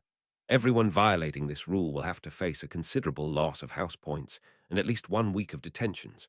A weary and thoroughly unenthusiastic, "Yes, Professor Umbridge," was her answer, and they all settled down to do as they were told. It seemed that she finally had caught on to the fact that no one had been really doing the reading she wanted them to do. The book was just so demeaning in the way it was written. Harry felt like he wanted to vomit each time he only had to see the book. He was 15, not 5, and with this stupid new rule, he could not spend the lesson with writing his letters to Marvolo. That she wanted to collect the notes they made at the end of the lesson was another problem. Sighing to himself, Harry got out his quill, ink, and a piece of parchment. Now on to train his patience with idiots. Maybe the exercises Professor Snape had made him practice for occlumency could help with staying calm. For the next bit of time, only the turning of pages and the sound of quills scratching over parchment was to be heard. Harry had trouble keeping himself from throwing the ridiculous book across the room and out of the window. Did the Board of Governors know about this? Even if one would claim that there were no dangerous wizards around, like common criminals willing to rob others for their money, there were dangerous beings around, like boggarts, for instance, that one should know how to defend against. But this curriculum would not allow them to learn any of that. After several agonizing pages into the chapter about why countercurses were, in reality, only curses named differently to make those using them feel better about it, Harry started to feel the need to use the facilities. His stomach was making worrying noises, and he felt really not well. Of course, Umbridge did not normally allow students to leave the classroom for a rest room break. For that matter, most of the other professors were of the opinion that their students were old enough to manage those necessities better, going during breaks between lessons. But an emergency was an emergency. Harry raised his hand, because speaking out of turn was a sure way of getting detention with the pink toad. Sadly, the witch had made it a sport to ignore students raising their hands to ask a question after the first week, when almost everyone had questioned her approach to teaching defense. As the minutes ticked by, Harry started to squirm in his chair, cold sweat breaking out on his brow. The noises his stomach was making were getting louder, and his need to go becoming pressing. Hermione was throwing him glances, clearly worried about his behavior. Harry was growing desperate and started waving his hand around, contemplating if he would risk the embarrassment of losing control in front of all these people or just leave the classroom without permission. As Umbridge pointedly turned her back to him and Hermione next to him, her hand in the air as well, Harry thought, screw her, and got out of his chair, hastening to the door out into the corridor and to the nearest rest room. He just managed to get into a stall and get his trousers down in time not to soil his clothes. While his bowels emptied with much noise and not entirely painlessly, Harry wondered what had brought on this problem. The last time he had experienced something similar had been when a stomach bug had made its way through the elementary school he and Dudley had attended. And then there had also been vomiting, and that was thankfully missing here. He remembered, grimacing at the sensation in his stomach, bending over trying to calm his breathing, one time that Dudley had had too much sweet juice and summer fruits with ice cream, sending him to the loo for quite some time as he suffered through a bout of diarrhea. Moaning, Harry resigned himself to sitting here until his insides decided to calm down again. Hermione watched as Harry finally got up from his chair, abandoned his things, and ran for it. She hoped that he would make it in time, guessing that he really needed the loo, even when she did not know why he needed to go so urgently. Then she turned to look at Umbridge, who was fuming and shouting after Harry, demanding he stop and come back. The bushy-haired witch was pretty sure her friend had heard nothing of what the toad had said. The rest of the lesson finished at a snail's crawl. She handed in her notes and collected not only her things but Harry's as well. As he had not returned, Hermione had to assume that he either had gone to the hospital wing or was still in one of the nearby rest rooms. "Come, help me search," she said to Ron, and smiled as Neville followed them as well, taking Harry's bag from her. The three of them went to the nearest rest room first, as that was the most likely place for Harry to have run to. And the moment they came to the door and the boys stepped in, they knew they had been right. They could hear soft moans of pain and the sound of someone having a bad case of diarrhea. "Harry, is that you?" Ron called into the room and stepped in when a faint "yeah" was the only answer. Hermione felt herself go pale. Harry had run from the room over half an hour ago. If he had sat on the loo for all this time and still was not better, he needed medical help. Turning to Neville a bit distraught, she told him, "Stay here and have a look out for Harry. I'll get Madame Pomfrey."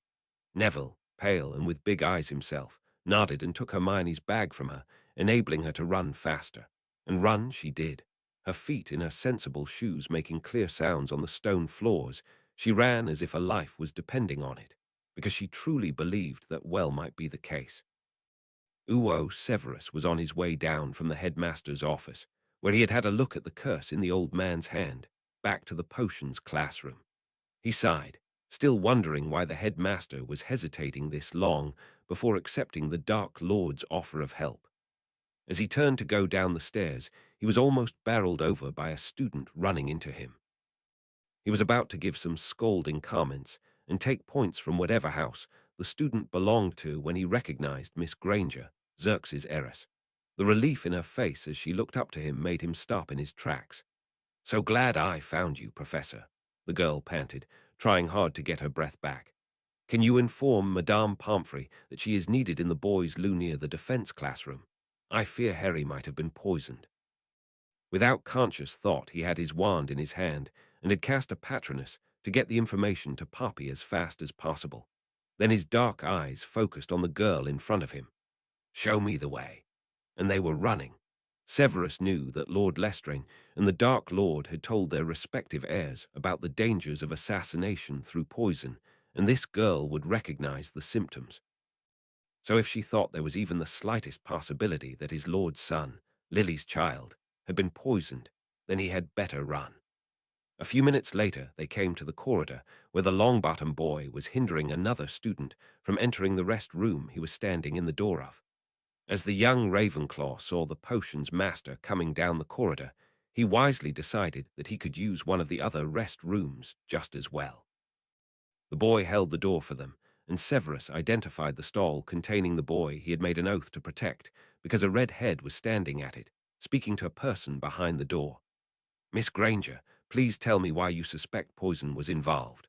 Open the door, Mr. Weasley." Severus got out his wand, and the small pouch with emergency potions he always carried around with him, and stepped into the small space in front of the loo, occupied by a pale, sweating boy. Cast several potion detection charms and spells, checking the pulse of the boy, while Miss Granger rattled down her observations. In the middle of class, Harry started to squirm in his chair, like he really needed the loo. He was sweating and his stomach made funny sounds. He tried to get Professor Umbridge's attention, but as she insisted on ignoring him, and he got paler. Then he ran from the room. We found him here half an hour later. He still was sitting here. That did indeed sound quite serious. By now the boy was a bit dehydrated and was losing still more water. Severus got out a general antidote and held the phial out to the child, who took it with a doubtful look. "I'm not sure I will be able to keep it down, sir." He sounded a little exhausted. "Just try, Mr. Slytherin." He watched the green-eyed teenager take the potion and waited to see if it brought on any changes. When Poppy finally arrived, he backed out of the stall and made sure the matron had room to work.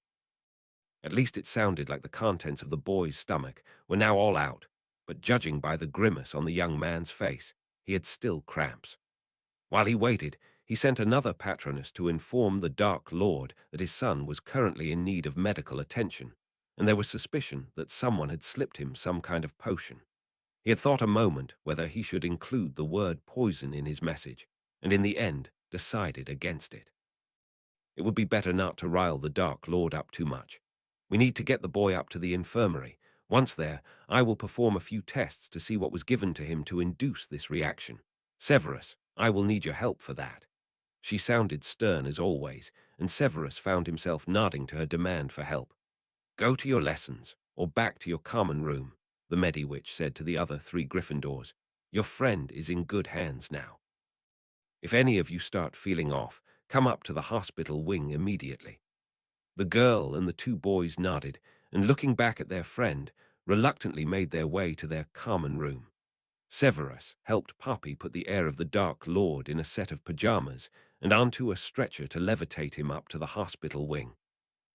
On their way there they came across many students, as one class had just ended, and the children were making their way from their classrooms to the next class, a place to study, or their common rooms. Mr. Slytherin clearly was mortified, but had no energy even to try to hide behind his blanket. And so they started many a rumor in the school until they reached the infirmary to start on identifying what had caused the diarrhea. Severus sent another patronus to Minerva and one to the headmaster, making sure all relevant parties had been informed. After that, he started a cauldron to brew one of the potions used to identify others once they had been ingested. What he had planned for the rest of the day just had to be made sometime else. Once dinner had passed, Harry lay in his bed in the hospital, sipping on a goblet of clear water in the hopes that he would be able to keep it in. The first try with some simple broth, after it seemed the cramps had passed, had sadly ended with his sitting on the loo for another round only minutes later. Finally, Professor Snape had identified the ingredients that had been in the potion someone had slipped him during breakfast. After that, it had not taken long to identify the potion that had been used. Madame Pomfrey had been shaking her head. "That is a potion to help with costiveness, but it should only be used by the drop. Seeing your reaction, you probably had a gulp of it." "My juice did taste funny this morning," was all Harry had to say to that, and now he was stuck here pondering what had happened and what it was likely meaning. Someone had slipped him a potion, knowing full well that it would cause him serious discomfort, maybe even harm. And as it had to have happened during breakfast, something about the time it would take for a reaction to occur with his other potions. Only Gryffindors were the likely suspects. Remembering that McLaggen had sat next to him, and that it had been him and his friends causing the first years to turn into canaries. Well, he had no proof, but he just knew it had been them. Before he could work himself into a really dark mood, he heard the doors to the infirmary open and several people come in. "Thank you, Professor McGonagall, for escorting me here, but I hardly think it is necessary. I have been a student here and am quite capable of finding the way up here to see my son." A smile spread over Harry's face, and he was a little surprised at how happy he was that Marvolo had come to visit him in the hospital wing. Never before had family come to visit him. Well, maybe that was not true. Sirius had visited him after the third task, but that had not really felt like a visit, just to see how he was doing. With the last few steps, Marvolo came around the privacy screen Madame Pomfrey had placed around his bed, and the worry Harry could see in the glamoured eyes warmed his heart.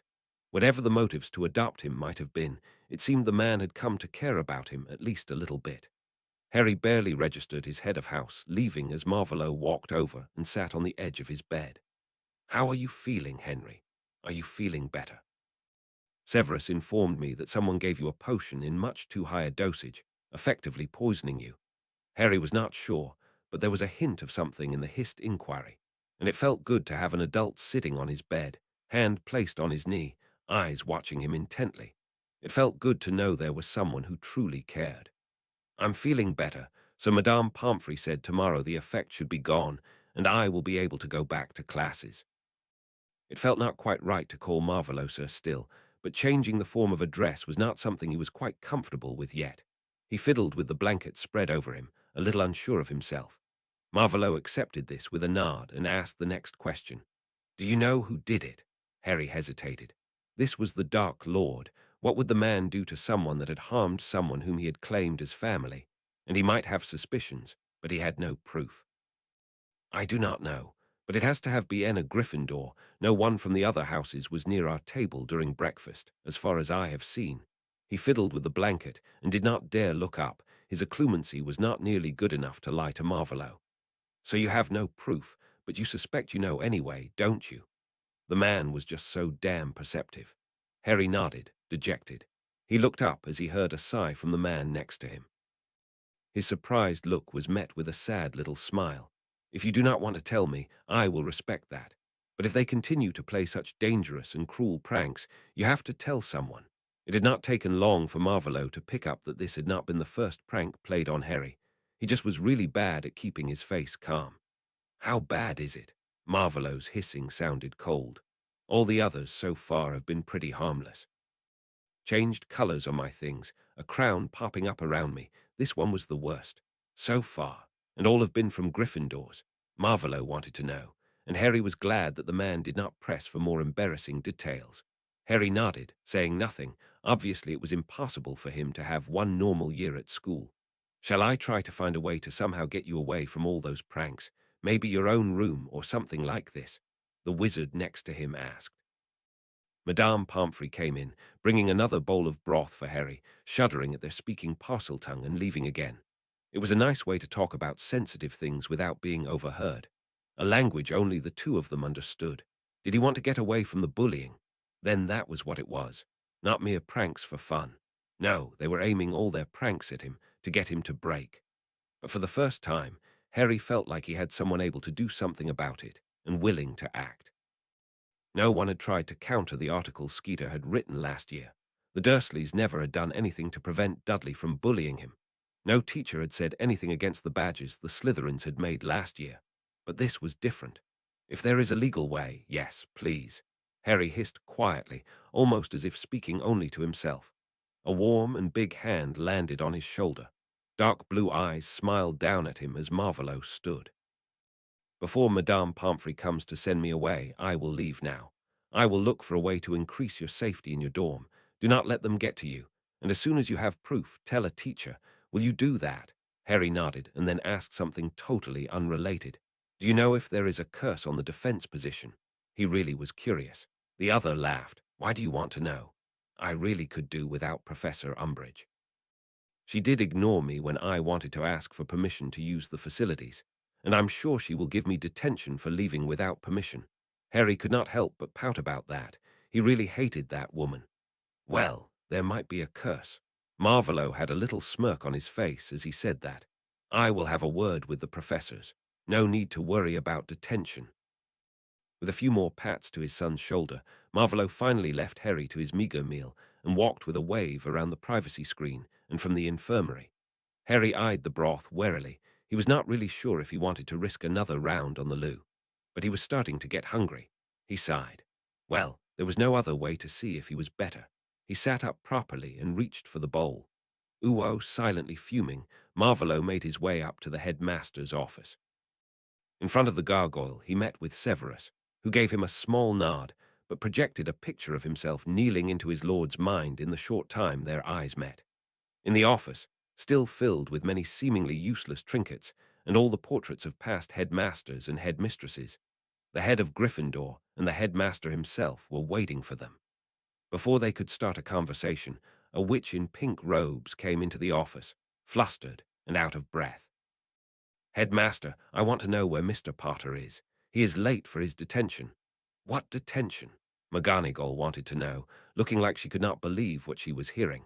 And for once Marvolo did agree with the austere witch. For leaving the class without permission, of course. Marvolo snorted, ignored the indignant witch, and turned to the headmaster. I think you should make sure your professors know how to recognize a medical emergency. And I want to be informed once the culprit has been found. He was calm, deceptively calm, and knew it would not last. He could not stay long and keep up the mask of law-abiding wizard. Now, Tom, no need to be quite so dramatic. It only was a prank between students. Marvolo interrupted the headmaster. No need to let him ramble on, spouting his useless drivel. I know you do not want to believe anything bad about Gryffindors, Marvolo sneered. But they are bullying one of their own. If you do not find the culprit and punish them appropriately, it will get out of hand. He turned to Minerva McGonagall. You will keep an eye on my son and cancel these ridiculous detentions. Naturally, Lord Slytherin, she nodded to him, clearly more aware of the implications than the headmaster. With a look into dark eyes, Marvolo sent Severus the order to look for any information that would help find the culprit, or at least reduce the number of suspects. Or more accurately, he sent him images to convey this order. A few images of Sherlock Holmes and the tools used by police to secure evidence at a crime scene, and one of Severus using them in the stereotypical Holmes attire would hopefully make his wishes clear enough. This was a useful tool, but a little limited by the need to use only images. Maybe they needed to work out some codes for situations like these, but that would have to wait for another time. With quick strides, Marvolo walked to the edge of Hogwarts wards to apparate back to his headquarters. He needed to vent some of his frustrations, and he had a certain traitor in mind to use as a target. When he was calmer again, he would get started on that search for a way out of the Gryffindor dorms for his son. Chapter 33, Haven. Chapter text. Harry woke to voices speaking quietly somewhere nearby. He opened his eyes to see an unremarkably white ceiling and blinked in the early morning light. Right. He was in the hospital wing, lying on his back, because someone had mixed a potion into his breakfast. If he was lucky, Madame Pomfrey would let him leave for this morning's breakfast. You too can leave again. He's not up yet. That was definitely the unhappy voice of Madame Pomfrey. We just want to see that our friend is well. You said yesterday that we would be able to visit him this morning. And that was the logical argument presented by Hermione in her best "you are the adult but I know better" voice she sometimes used. Mostly with Mr. Weasley when Muggle inventions were discussed, or with Sirius, as he had noticed during the brief stay at Grimmauld this summer. If you plan to release him for breakfast, you would have to wake him now anyway, Madame.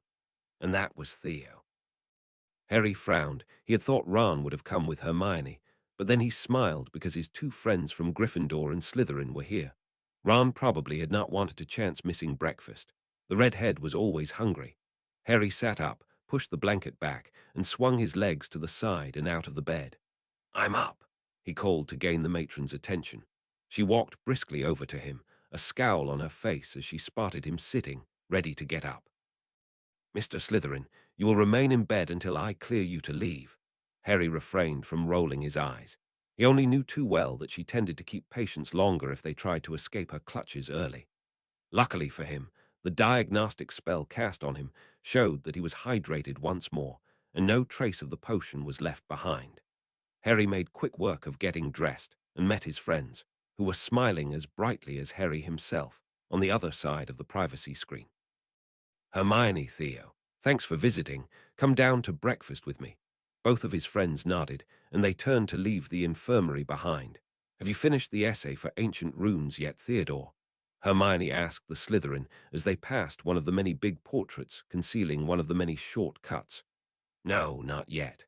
I want to check another book before I make a final outline." Before the two of them could get too deep into the discussion, Hermione tended to do that, and Harry had learned that Theo could talk about runes as long as Ron could talk about Quidditch if he let him. Harry interrupted them. "When did you decide to call each other by your given names?" In truth, he was a little astonished, from at least thinking of Hermione as a mudblood to exchanging privileges for usage of the given name in barely a few weeks. That was suspiciously fast. "Uncle Xerxes is friends with Theodore's father. Both of them are acquaintances of your guardian. We're both your friends. I thought it only logical, especially considering that we share several classes as well." Theo and Harry shared a smirk Hermione and her logic. Did she decide what undies to wear the same way? And as the rules at school are more lax, we exchanged names on the way up to get you out of the hospital wing. The smile on Theo's face quickly vanished. "You should probably invest in a poison detection bracelet or something similar." Harry only nodded to that idea and changed the topic. He would rather speak about ancient runes than the unpleasant day he had had the day before. And so he asked them a question from his own lesson. That he was a year behind them was convenient for getting help. Ooh, his peg leg made a loud sound every other step as he walked up to Albus' office. The evening before, he had received a missive from his friend, asking him to come over for lunch the next day. As usual, the topic the headmaster wanted to discuss was not mentioned even in passing, but that was something he liked about his old friend, his vigilance when it came to communication over unsafe channels. Alastor walked past a few of the brats called students here. They made his way free rather fast, throwing him speculative glances, and once again contemplated if he would have had a better time teaching them over staying bound and drugged in his trunk. When he was honest, he was not quite sure. Even Aura trainees had grated on his nerves pretty fast. Kids even younger were bound to annoy him faster. His magical eye followed a pair of Hufflepuff girls giggling and quickly walking around a corner as he stepped on the stairs leading up to the headmaster's corridor. "Licorice!" Alastor barked at the gargoyle which jumped out of the way, clearing the path to the revolving stairs and up into the circular headmaster's office. "Alastor, you're early, my friend." Albus exclaimed with a twinkle in his eyes, waving the Exora over to one of the squashy armchairs in front of his desk, conjuring a stool in the same color for Alastor to rest his feet on. "Have a seat." Huffing, Alastor sat down and placed his one whole leg up on the stool, the peg leg sticking out straight forward as it was wont to do. He waved away the offer of a lemon drop and massaged his leg just over the place where it had been cut off so long ago. "Out with it, Albus. Why did you ask me to come over?" Waiting around for answers never had been his strong point, and with all that had happened this summer, he did not think that there was time to be overly careful. "Tom was here yesterday. I want your opinion on a few things," he said. "Why was he here at the school?" Alastor asked, leaning forward in his seat. Albus waved his hand, indicating it was not that important even as he answered. "Harry was in the infirmary. Tom came to visit the boy." And that was a trait of Albus he did not like, his tendency to assume to know something and disregard all other possibilities. He did not do it often, but when he did, Alastor only seldom agreed. And why was Potter in the infirmary? By now he was snarling. It felt like he had to pull all the information out of Albus' long nose. Someone had slipped him a potion as a prank. Another hand wave and an indulgent smile. Reacted rather violently to it and needed to be brought to the infirmary to be monitored. "There's more to this," Alastor stated rather coolly. Tell me all of it. And that Albus did, recounting what he knew of the events of the day before and what Riddle had said in the evening. Well, Riddle is right in that you will lose the boy completely if you do nothing against this bullying. Really, on this eye Albus seemed to be blind. James had bullied Snape when both had been at school, and Albus had done nothing. It seemed he was repeating this error here. You really believe this is no more than boys having a little bit of fun? Alistair's eyes bore into his older friends, and then he shook his head a little, flummoxed. If it had been a prank, more than one of the students would have been affected. The potion was not put in the jug, but in Potter's goblet. He was the one targeted, and if I was still an aura, I would have classified this as attempted murder. Without proper medical care, he could have died. Made the headmaster hesitate, much to Alistair's satisfaction. Maybe they could avoid repeating past errors and not create another Dark Lord by letting bullying go unpunished.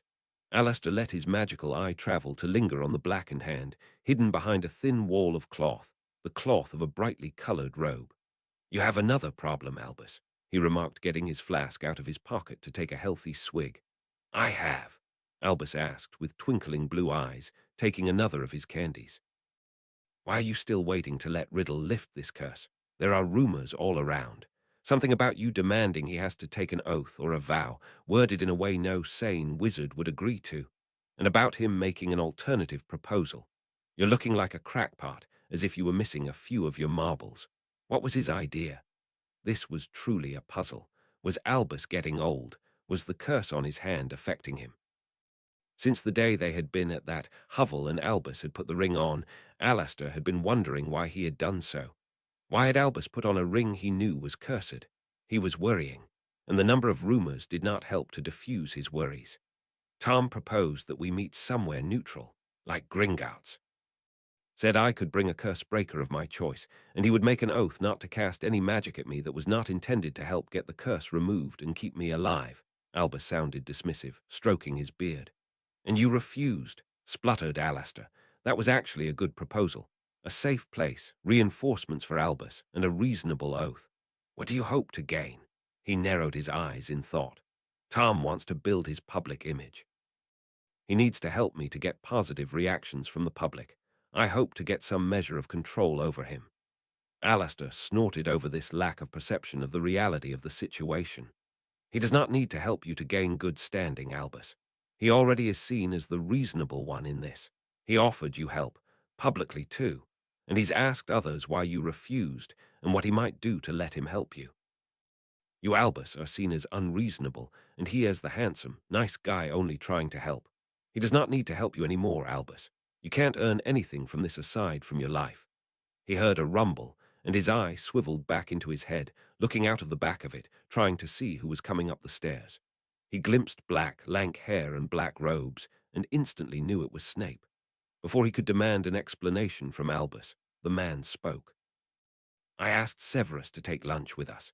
He knows the situation from a different angle, and is the one with the most direct experience with Tom. Direct experience, my ass, murmured Alistair, but waited until the younger wizard had made his way up. Severus walked up to the gargoyle, guarding the entrance to the headmaster's office. He had received the request to take lunch with the headmaster in his office today at the breakfast table, and he had a suspicion what they would talk about. The potions master wondered if the headmaster would take the same approach to the bullying that he had taken back in the day when it had been the marauders tormenting a Slytherin boy, or if it would be different now, because all the teenagers involved seemed to be from the House of Lions. Stepping into the office, Severus noticed that Alistair Moody was also in attendance and gave a curt nod, keeping his face calm and empty, even if he was getting a little nervous in the presence of the old retired aura. The man was just too suspicious and prejudiced for Severus' taste and state of mind. Headmaster, Severus greeted before he took a seat in the unoccupied armchair. You wanted to speak with me? Yes, Severus, my boy. I wanted your opinion regarding yesterday's events.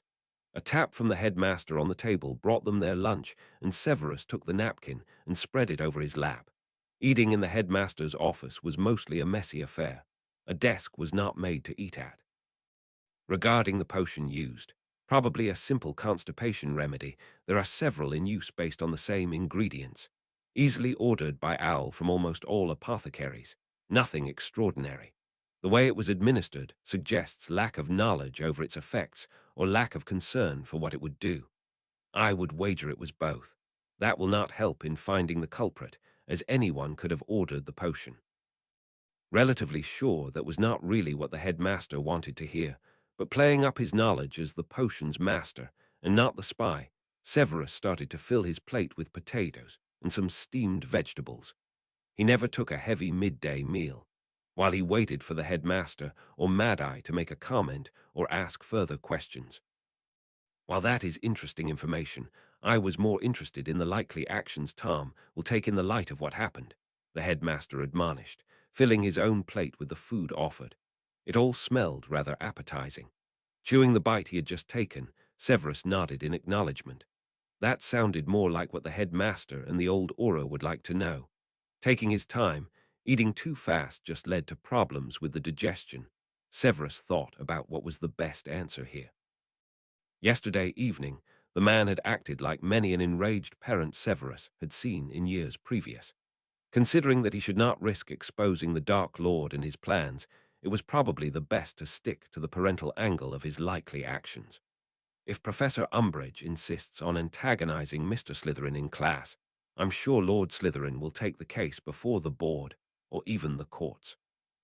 Severus took a sip from his goblet of water. He had been lecturing most of the morning, and his voice had suffered for it. The same if he gets the impression that the staff is not taking appropriate action regarding the obvious bullying targeted at his adopted son. His answer seemed not to be what the headmaster had wanted to hear, but considering his own experiences with this kind of bullying, Severus had much more to say. But I think you should be more concerned about the boys' reactions to the events of the last days, or rather since the start of term, and less so of what the Dark Lord might do. That got him a calculating look from Moody. That eye was truly unsettling and came to rest on his left forearm, and a puzzled one from the headmaster. Refraining from rolling his eyes and continuing before Albus Dumbledore could continue in the same vein he had the day before, Severus spoke in serious tones. I'm sure you remember what the constant pranking from 4 Gryffindors in my year did to me. I'm not sure if I would have walked another path in life if I had been spared the constant torment here at school. He held a hand up to forestall the headmaster from interrupting as he attempted to do at that choice of words. But the fact that 4 other students ganged up on me, humiliating me at every turn, contributed to my decision to give in to the offers made by the Dark Lord. Now the headmaster looked disappointed, like he had said something monumentally stupid. Severus, my boy, I do not think that Harry will be this easily tempted. He has a penchant for bending, if not outright breaking the rules. In an attempt to help his friends, Albus argued. Severus only threw him a pointed look. Was the headmaster so blind, or did he choose to disregard the effects bullying had on teenagers? He would make a last attempt to let the man see the light, so to speak, before giving up on hoping for help from the man in this. By the day, he was more and more secure and happy in his decision to go back to the Dark Lord, even though the man had killed his best friend. This is not the first time Mr. Slytherin is the target of mistrust from the other students. You remember the time with the Chamber of Secrets, when all thought he had entered himself in the tournament last year. These attacks by his own house might just be the drop letting the cauldron overflow. He saw a small nod from Moody sitting next to him. The aura was more perceptive to the causes for violent behavior and bad decisions than the headmaster, and the skeptical look of Albus Dumbledore. You may think the boy is more reasonable about this, but if I have learned just one thing from teaching teenagers for over a decade, it is that all of them have one thing in common. They are all ruled by their emotions. And at the moment, Harry Potter, or rather, Henry Slytherin, feels rejected by those that should shield him, scorned again for something he had no say in. If you do nothing to stop the bullying, he will feel betrayed, headmaster. But it was all for naught. The most passionate speech he had ever made, he seldom chose to speak this candidly, positioning himself in the middle of attention, only making exceptions for potions, and that bloody twinkle in the blue eyes regarding him spoke off happiness for him relating to the son of James Potter. I'm so glad you have found it in you to see past your animosity for the boy's father. Trust me, I will make sure the culprit of this ill-thought-out prank will know not to repeat his or her error. They are children, after all, and I'm certain they did not want to cause the pain that resulted. The adamant belief that everyone deserved a second chance and that all had the capability to love and be good. If it had not been his own salvation back then, Severus would have dismissed the headmaster as a fool. But it would be dangerous to dismiss the old wizard because of this weakness. He had won against Grindelwald. He was still a powerful man, able to duel with the best. Snape! The old aura suddenly snapped from the side, throwing his napkin onto his empty plate. I can't see the dark mark anymore. Care to explain? Severus sighed, and reminded the headmaster that he had told him of the change the Dark Lord had made to his dark mark, to call him with a slow build in warmth and not a sudden pain, and that he himself had decided it was not something they needed to discuss further. And therefore Severus never got around to telling him that the mark now was invisible most of the time.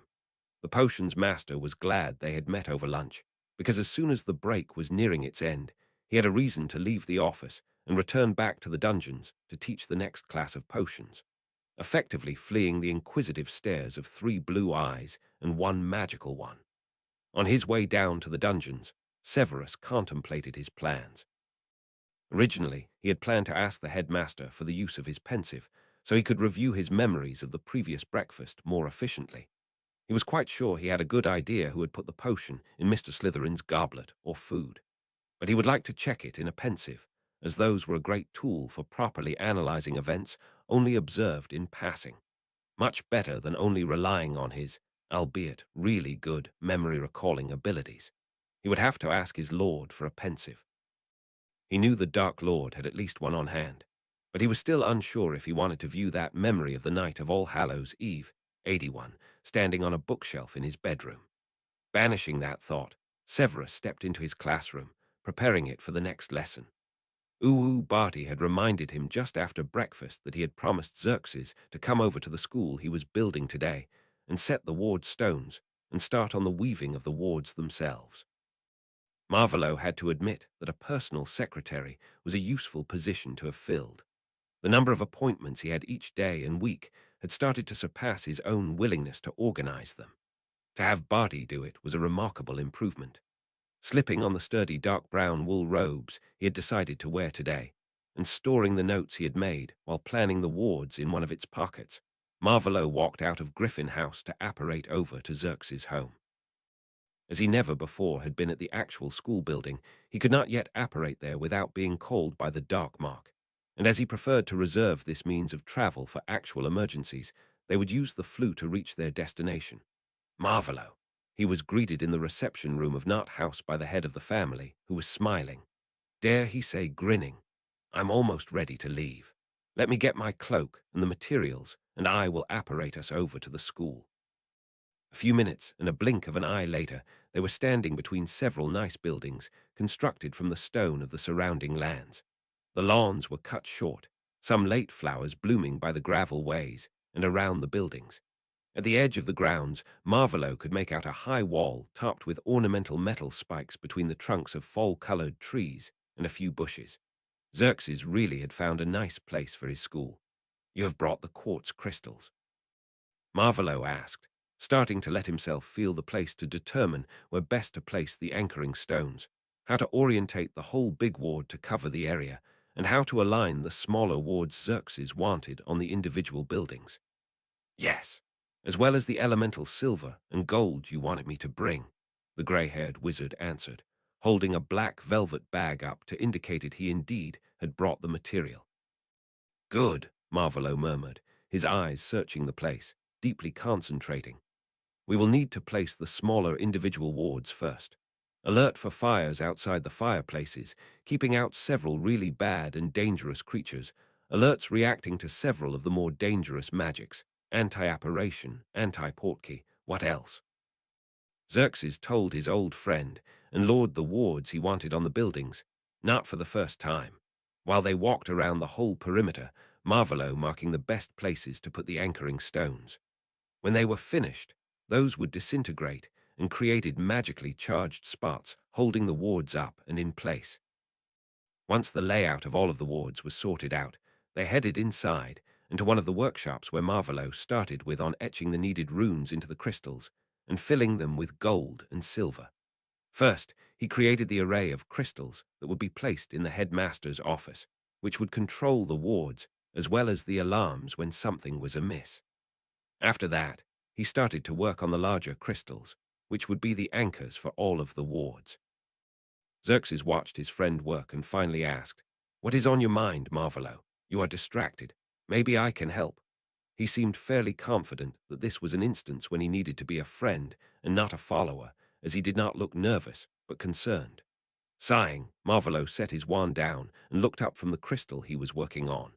"You heard that someone put a potion in Henry's food, and he got ill enough that he had to spend the night in the infirmary." "No," Xerxes answered with a confused frown on his face. "When did that happen? I heard about quite a few pranks being played on him, but not about that. Yesterday, Severus informed me the moment he found my son in one of the rest rooms, led there by your heiress." Marvolo sighed again and decided on the spot that Xerxes was a good person to ask for help in finding a way to shield Henry from all the dangers posed by his housemates. "I asked if he wanted me to find a way to get him better protection. He said yes. I thought about possible ways all through last night. Consequently, I did not get much sleep, but I could not come up with anything really useful either." He rubbed his hand over his eyes and settled back on the high stool he was using. "Maybe you should enlist Lucius in finding something. He was a member of the board for quite some time until he lost the position. He should be familiar with most of the bylaws, even the more obscure ones." Nodding absent-mindedly, Marvolo resumed the edging and lining of the runes required for the wards. "I thought about getting him separate rooms. As the heir to one of the founding families, I think he is entitled to them if he truly wants, or there is a good enough reason. Maybe it would help to get an elf to watch over him to collect evidence on who is the one behind all this." He trailed off, and they sat a while in silence, the sound of crystal being carved and the bubbling of molten metal the only sounds. Xerxes hummed thoughtful.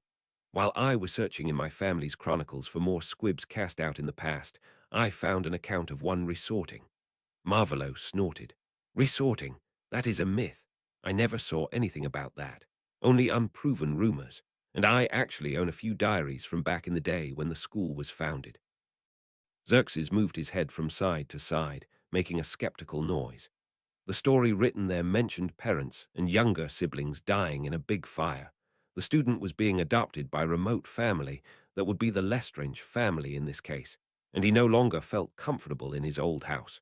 It actually sounded rather credible. To Marvolo's still skeptical look, Xerxes added, "I can show you the account." Maybe such rules were added later, so they would not show up in the really old journals you have. And considering what the story said happened to the boy, I would guess the circumstances allowing to resort a student would not come up often. Again, Marvolo nodded. It sounded like a possibility. Maybe with Lucius' help, they could verify if resorting a student was a viable option and what requirements would have to be met to make it happen. Seeing how the Gryffindors were acting towards his son, Marvolo would like very much to get him sorted elsewhere. Of course, he would prefer his son, heir Slytherin, to be in Slytherin House, but Ravenclaw would be acceptable as well, as would be Hufflepuff. Studious or loyal were good things to be. Thinking about it, Marvolo realized that he was not sure in what house Henry would be sorted if Gryffindor would not be an option. They all were equally unlikely or likely. Finished with the last crystal, Marvolo placed them in a wicker basket and stood, walking back out in the open. "How is the rest of the organizing going? Found more children in foster care?" "Yes, we found several young boys and girls, and I started on the paperwork to get them relocated here. That will probably take some time, so I thought we had better get started as early as possible. The teachers' quarters are already finished." So those teachers staying here because they can't travel as easily, true for most of the squib teachers I found, can live here. And I in London have started visiting non-magical families with magical children, explaining about magic and offering a place in a magical primary school. Up till now, we have not run into any too much trouble. Marvolo raised a brow at that, a glimmer of amusement in his ruby-red eyes. Not too much trouble. That sounded like they had encountered at least some trouble. Xerxes waved the implied question and concerns away. One father caring for 3 children alone was glad to hand over his magical son, happy to have one kid less on his hands. I think he was really afraid of him. Was? You have already removed him. Marvolo was confused. The school and home was not ready yet, and he was sure he would have noticed anyone other than them being here while he swept the grounds for magic and the important information to lay the wards correctly. He is staying with the family of another kid we invited to attend school here. They already were approved as a foster family, so this was the quickest way we could get the child out of an unsafe environment. That made Marvolo hum approvingly. It was a good idea to move children in such unfit environments as soon as possible, and this sounded like a pragmatic and fast solution. When will the first teachers move in? As soon as the wards are in place, Marvolo, Xerxes answered. It would be a hindrance if there were people here while we work on them. True. Let's get started then. And please bring the story you found over this evening. It seems like that is a direction worth investigating. They worked mostly in silence after that. Only the occasional bird, hare, or squirrel disturbed them. Only the minimal number of words were spoken to coordinate their work. When it grew too dark to work outside without artificial light, Marvolo returned home and walked into his study to attempt preventing the amount of paperwork from growing too fast. It did not look like that was something he would accomplish. Ooh, it was Thursday evening, and most of the students were in the great hall for dinner. Outside of the feasts, it hardly ever happened that all of the students were at a meal at the same time. So Albus stood when he thought that the number of students currently in the hall was the most he was getting today. And he had to address this now. As much as he thought Severus was overreacting, and that Harry never would react quite the same way as the potions master had when he was still a teenager, he had to admit that the last prank had come too close to a real poisoning. So Albus stood, his robe sparkling in the candlelight, and the students fell quiet one after the other, as those who had seen the headmaster stand alerted the others to the fact. Thank you, Albus addressed the students with his best grandfatherly smile in place. He would go for the understanding but slightly disappointed elder in this. As most of you have probably heard by now, someone has played a prank on Mr. Slytherin yesterday at breakfast. Now he had the full attention of all students, even while a low murmur went through the hall. While I appreciate a well-played prank, giving another student a potion that has to be carefully measured before consumption is not safe, nor is it fun. If any of you repeat this, the consequences will be severe. Please refrain from malicious pranks. With that, he sat down again. As the students returned to their normal level of noise, clearly agitated by Albus' little speech, the headmaster turned to look at his potions master, only to notice a small vertical crease between the dark brows. Taking up his goblet of fruit juice, Albus sighed. It was really hard to make that man happy. But now he had done what he had to do, address the issue of the so-called bullying. Hopefully, it would get both the head of House Slytherin here at Hogwarts and Tom of his back for a while. Ooh, at the same time, Harry was flying after the last Quidditch practice to get a clearer head. Angelina had not been able to select between the 2 possible candidates for the newly vacant position of keeper last Friday. So she had set this new date to choose between Ron, who had been ecstatic to be one of the 2 possible new players, and Cormac McLaggen. As she wanted to make sure the new player would work well with the others, all players had to be present, and she finally chose Ron, as the performance of both boys had been equally good, but neither the twins nor Harry had worked well with McLaggen. Or maybe one should say McLaggen had not worked well with Harry, constantly making snide comments about the Seeker, and the twins had taken exception. Ron had been bouncing around the locker room, and Harry had smiled as he sent him to go to the tower, telling him of his plan to fly a few moments more before returning to the castle. The week so far had been hard. He was happy it was already Thursday, and Ron had nodded in understanding for Harry's need to just fly for a bit. So he had showered and changed in 10 to go and eat something, and Harry had returned to the pitch and launched into the air. By now Harry was truly chilled and feeling much better than he had for the whole day. Since his hasty retreat from the defense lesson on Monday and his release from the hospital wing the next day, murmurs and giggles had followed him. Some saw his escape as some great feat. No one liked the toad, and others were laughing over the reason for it. It had added a rather awkward component to the whole mess of rumors about him. Leaving all of that behind, speeding along on his broom had felt wonderful. But now it was starting to rain, so it was time to return to the castle. About to descend and land near the lockers, Harry suddenly felt a warning prickle along his spine and dove to the side, like he had spotted the snitch and had to change direction unexpectedly. A spell, red in color like a stunner, flew past him, and in an instant he had his wand in hand. He was being attacked. Scanning the ground, the stands, for the one attacking him through the falling rain and growing twilight, his years of practice at following the erratic flying snitch helped him to avoid several additional spells. Either there was a good dueler attacking him, and the fact he had not been hit yet was a point against this idea, or there was more than one person casting spells, as they were coming rather quickly at him. And then he spotted them, three figures standing close to the base of one of the stands, hidden mostly in the shadows, but giving their position away by the spells they were casting in Harry's direction. Remembering his practice for the third task last school year, Harry cast three quick stunners and managed to drop all three of his attackers.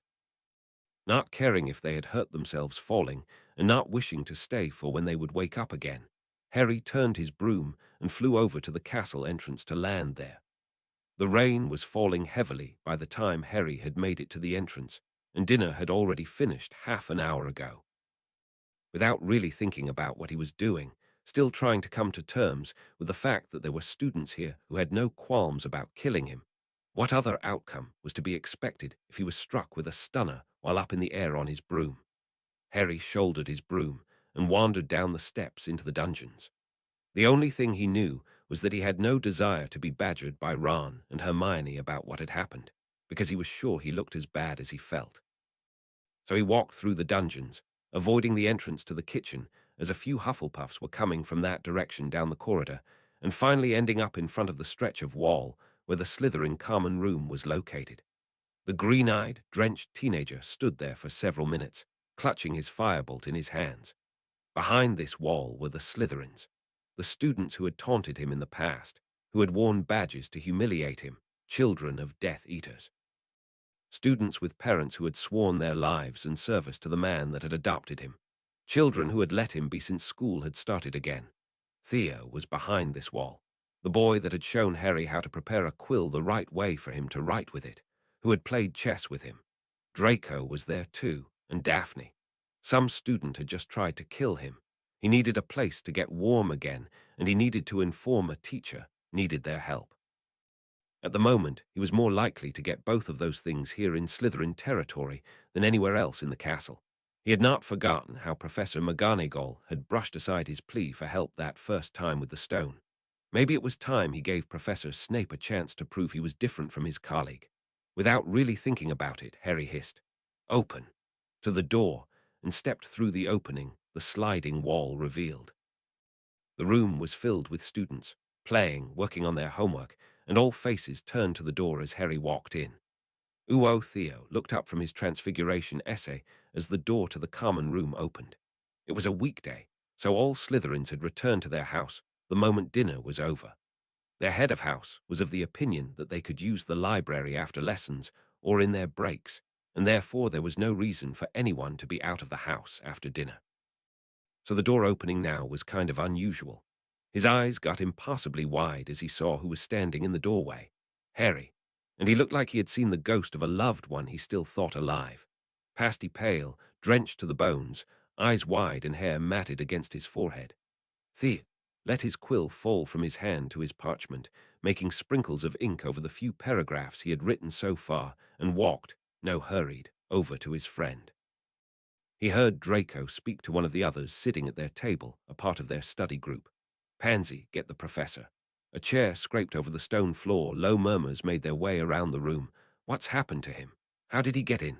Why did he come here? Harry, what happened? Are you injured?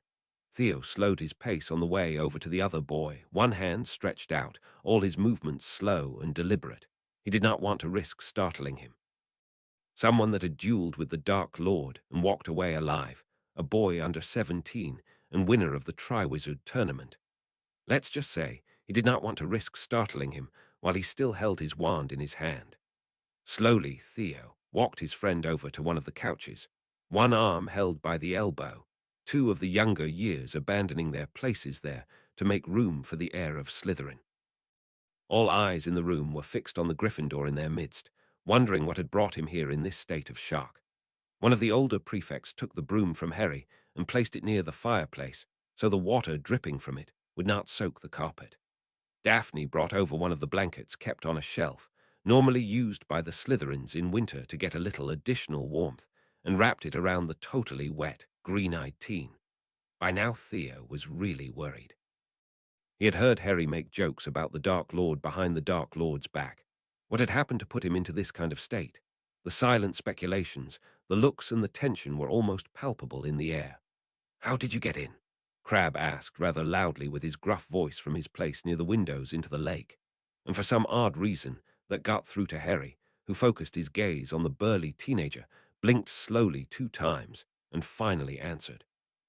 "Parseltongue master password, I think." Before they could get Harry to explain more, Professor Snape came in from the door to his quarters around one of the many corners, followed by Pansy, somehow not any less intimidating without his billowing black robes. Uo Severus set the cup of strong tea with honey down on his small side table next to his favorite wingback chair by the fire in his private quarters. He had declined the invitation to a game of cards in Phileas quarters and had finished the marking for the day before dinner. Now he could read up on a few spells and enchantments used to detect potions in drink or food. When he had studied for his mastery, he only had read about them in passing, focusing on antidotes and very specific and specialized healing potions. But now, with the task to shield Henry Slytherin from further attempts at poisoning, he found himself with new motivation to study this field. Maybe he could create a set of plates, utensils, and goblets to prevent tampering, or a bracelet to alert the wearer to substances that had no place in normal food. In concert with the house elves, he might just be able to prevent events like Monday from repeating. It was disconcerting just how the son of Lily seemed to attract trouble. And by now Severus had to admit that the boy did not always do anything to cause the trouble to find him. Zabini throwing something into his potion to explode it, or the Gryffindors pranking him, was certainly not provoked by his lord's heir.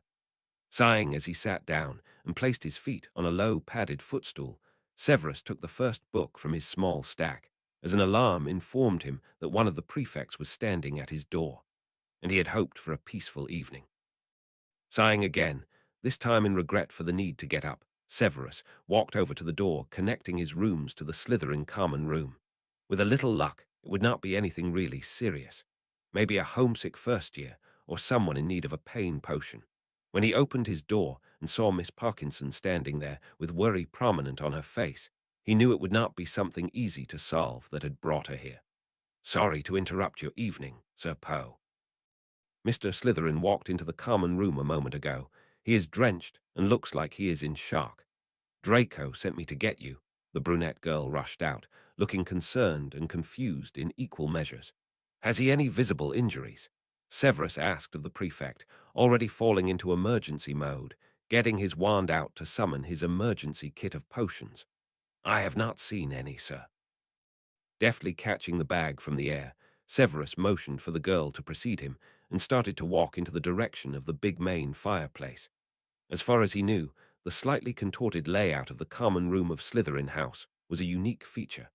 Considering that 2 of the houses resided in towers, it was a reasonable assumption to make. He rounded the last corner and passed by the new prefect, who was slowing down.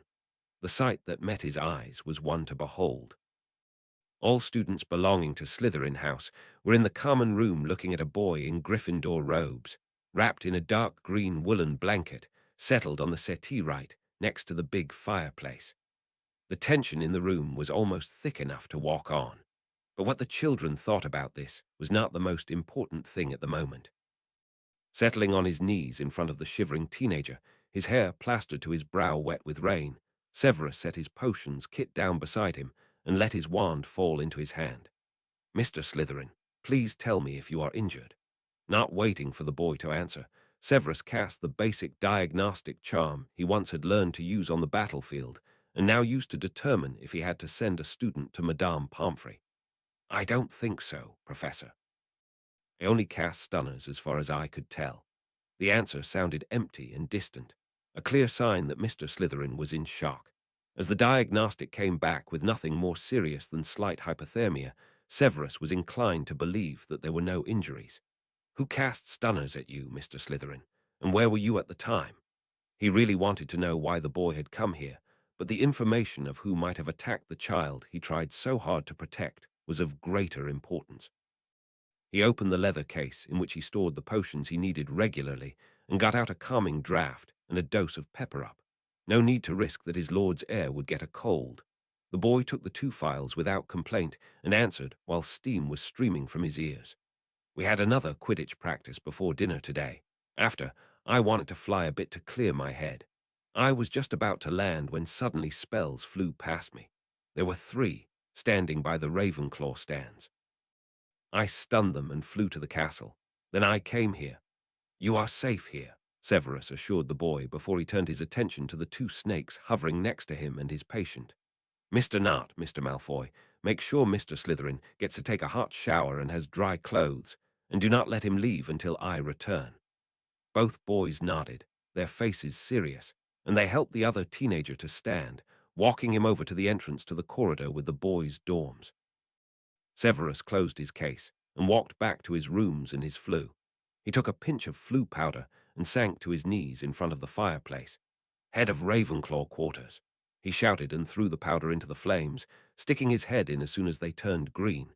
He was greeted by the sight of the other 3 heads of house sitting at a small table, their favorite beverages standing next to each of them, playing a game of cards.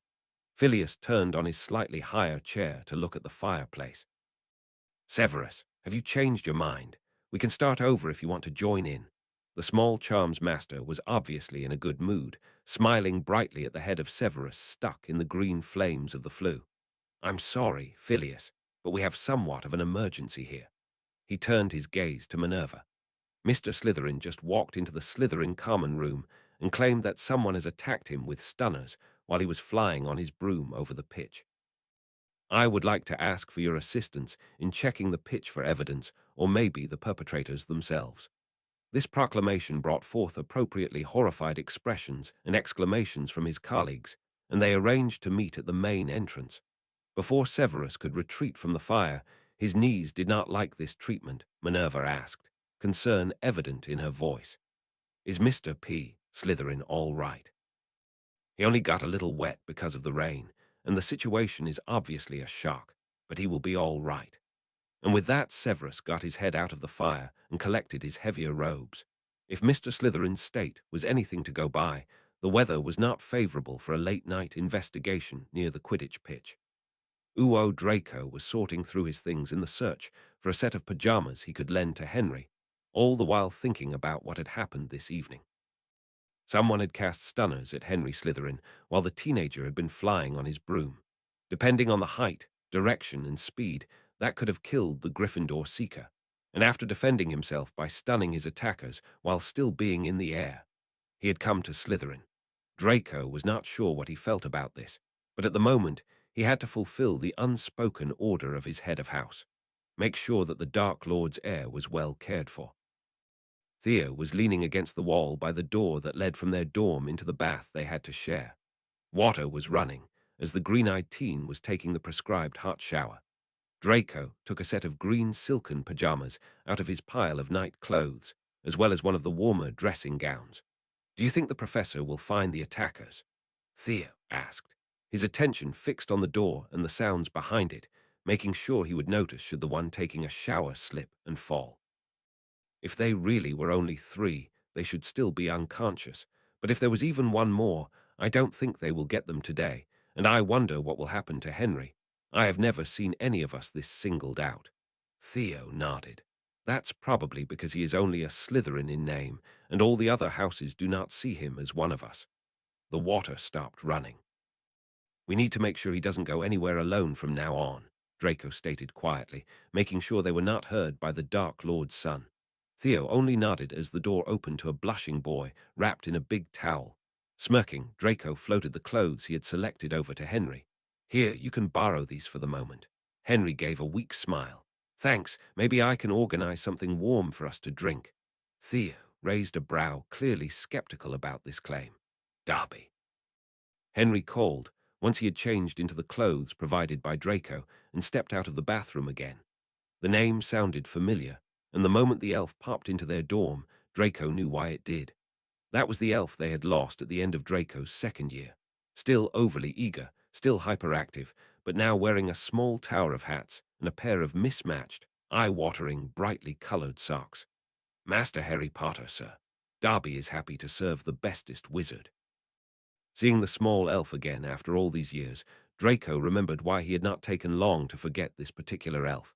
His bubbly way of talking and acting was slightly annoying. Please, it's just Harry. Can you get us some hot chocolate to drink, please? I got rather wet and cold earlier.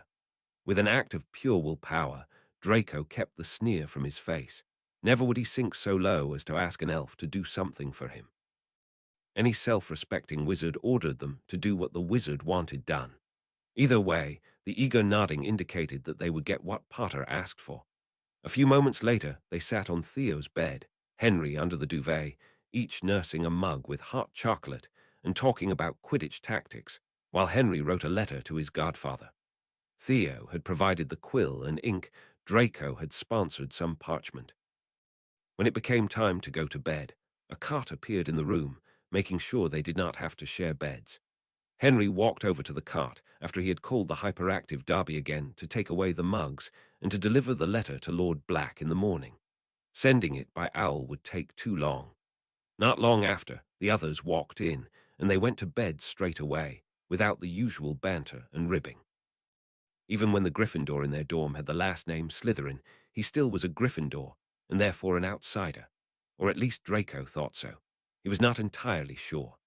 The four heads of house had met in the entrance hall, casting water-repelling charms on each other before they started to walk down to the Quidditch pitch. They were grim and did not talk much, wands lit with strong Lumos charms held near the ground, searching for evidence that someone had walked here recently. But only when they reached the ground near the Ravenclaw stands did they came onto such evidence. There were tracks from someone running through the mud, flattened places where three heavy objects had fallen to the ground, possibly from three bodies from people that had been stunned, making the story told by Mr. Slytherin more likely, and more tracks from feet running up to the castle.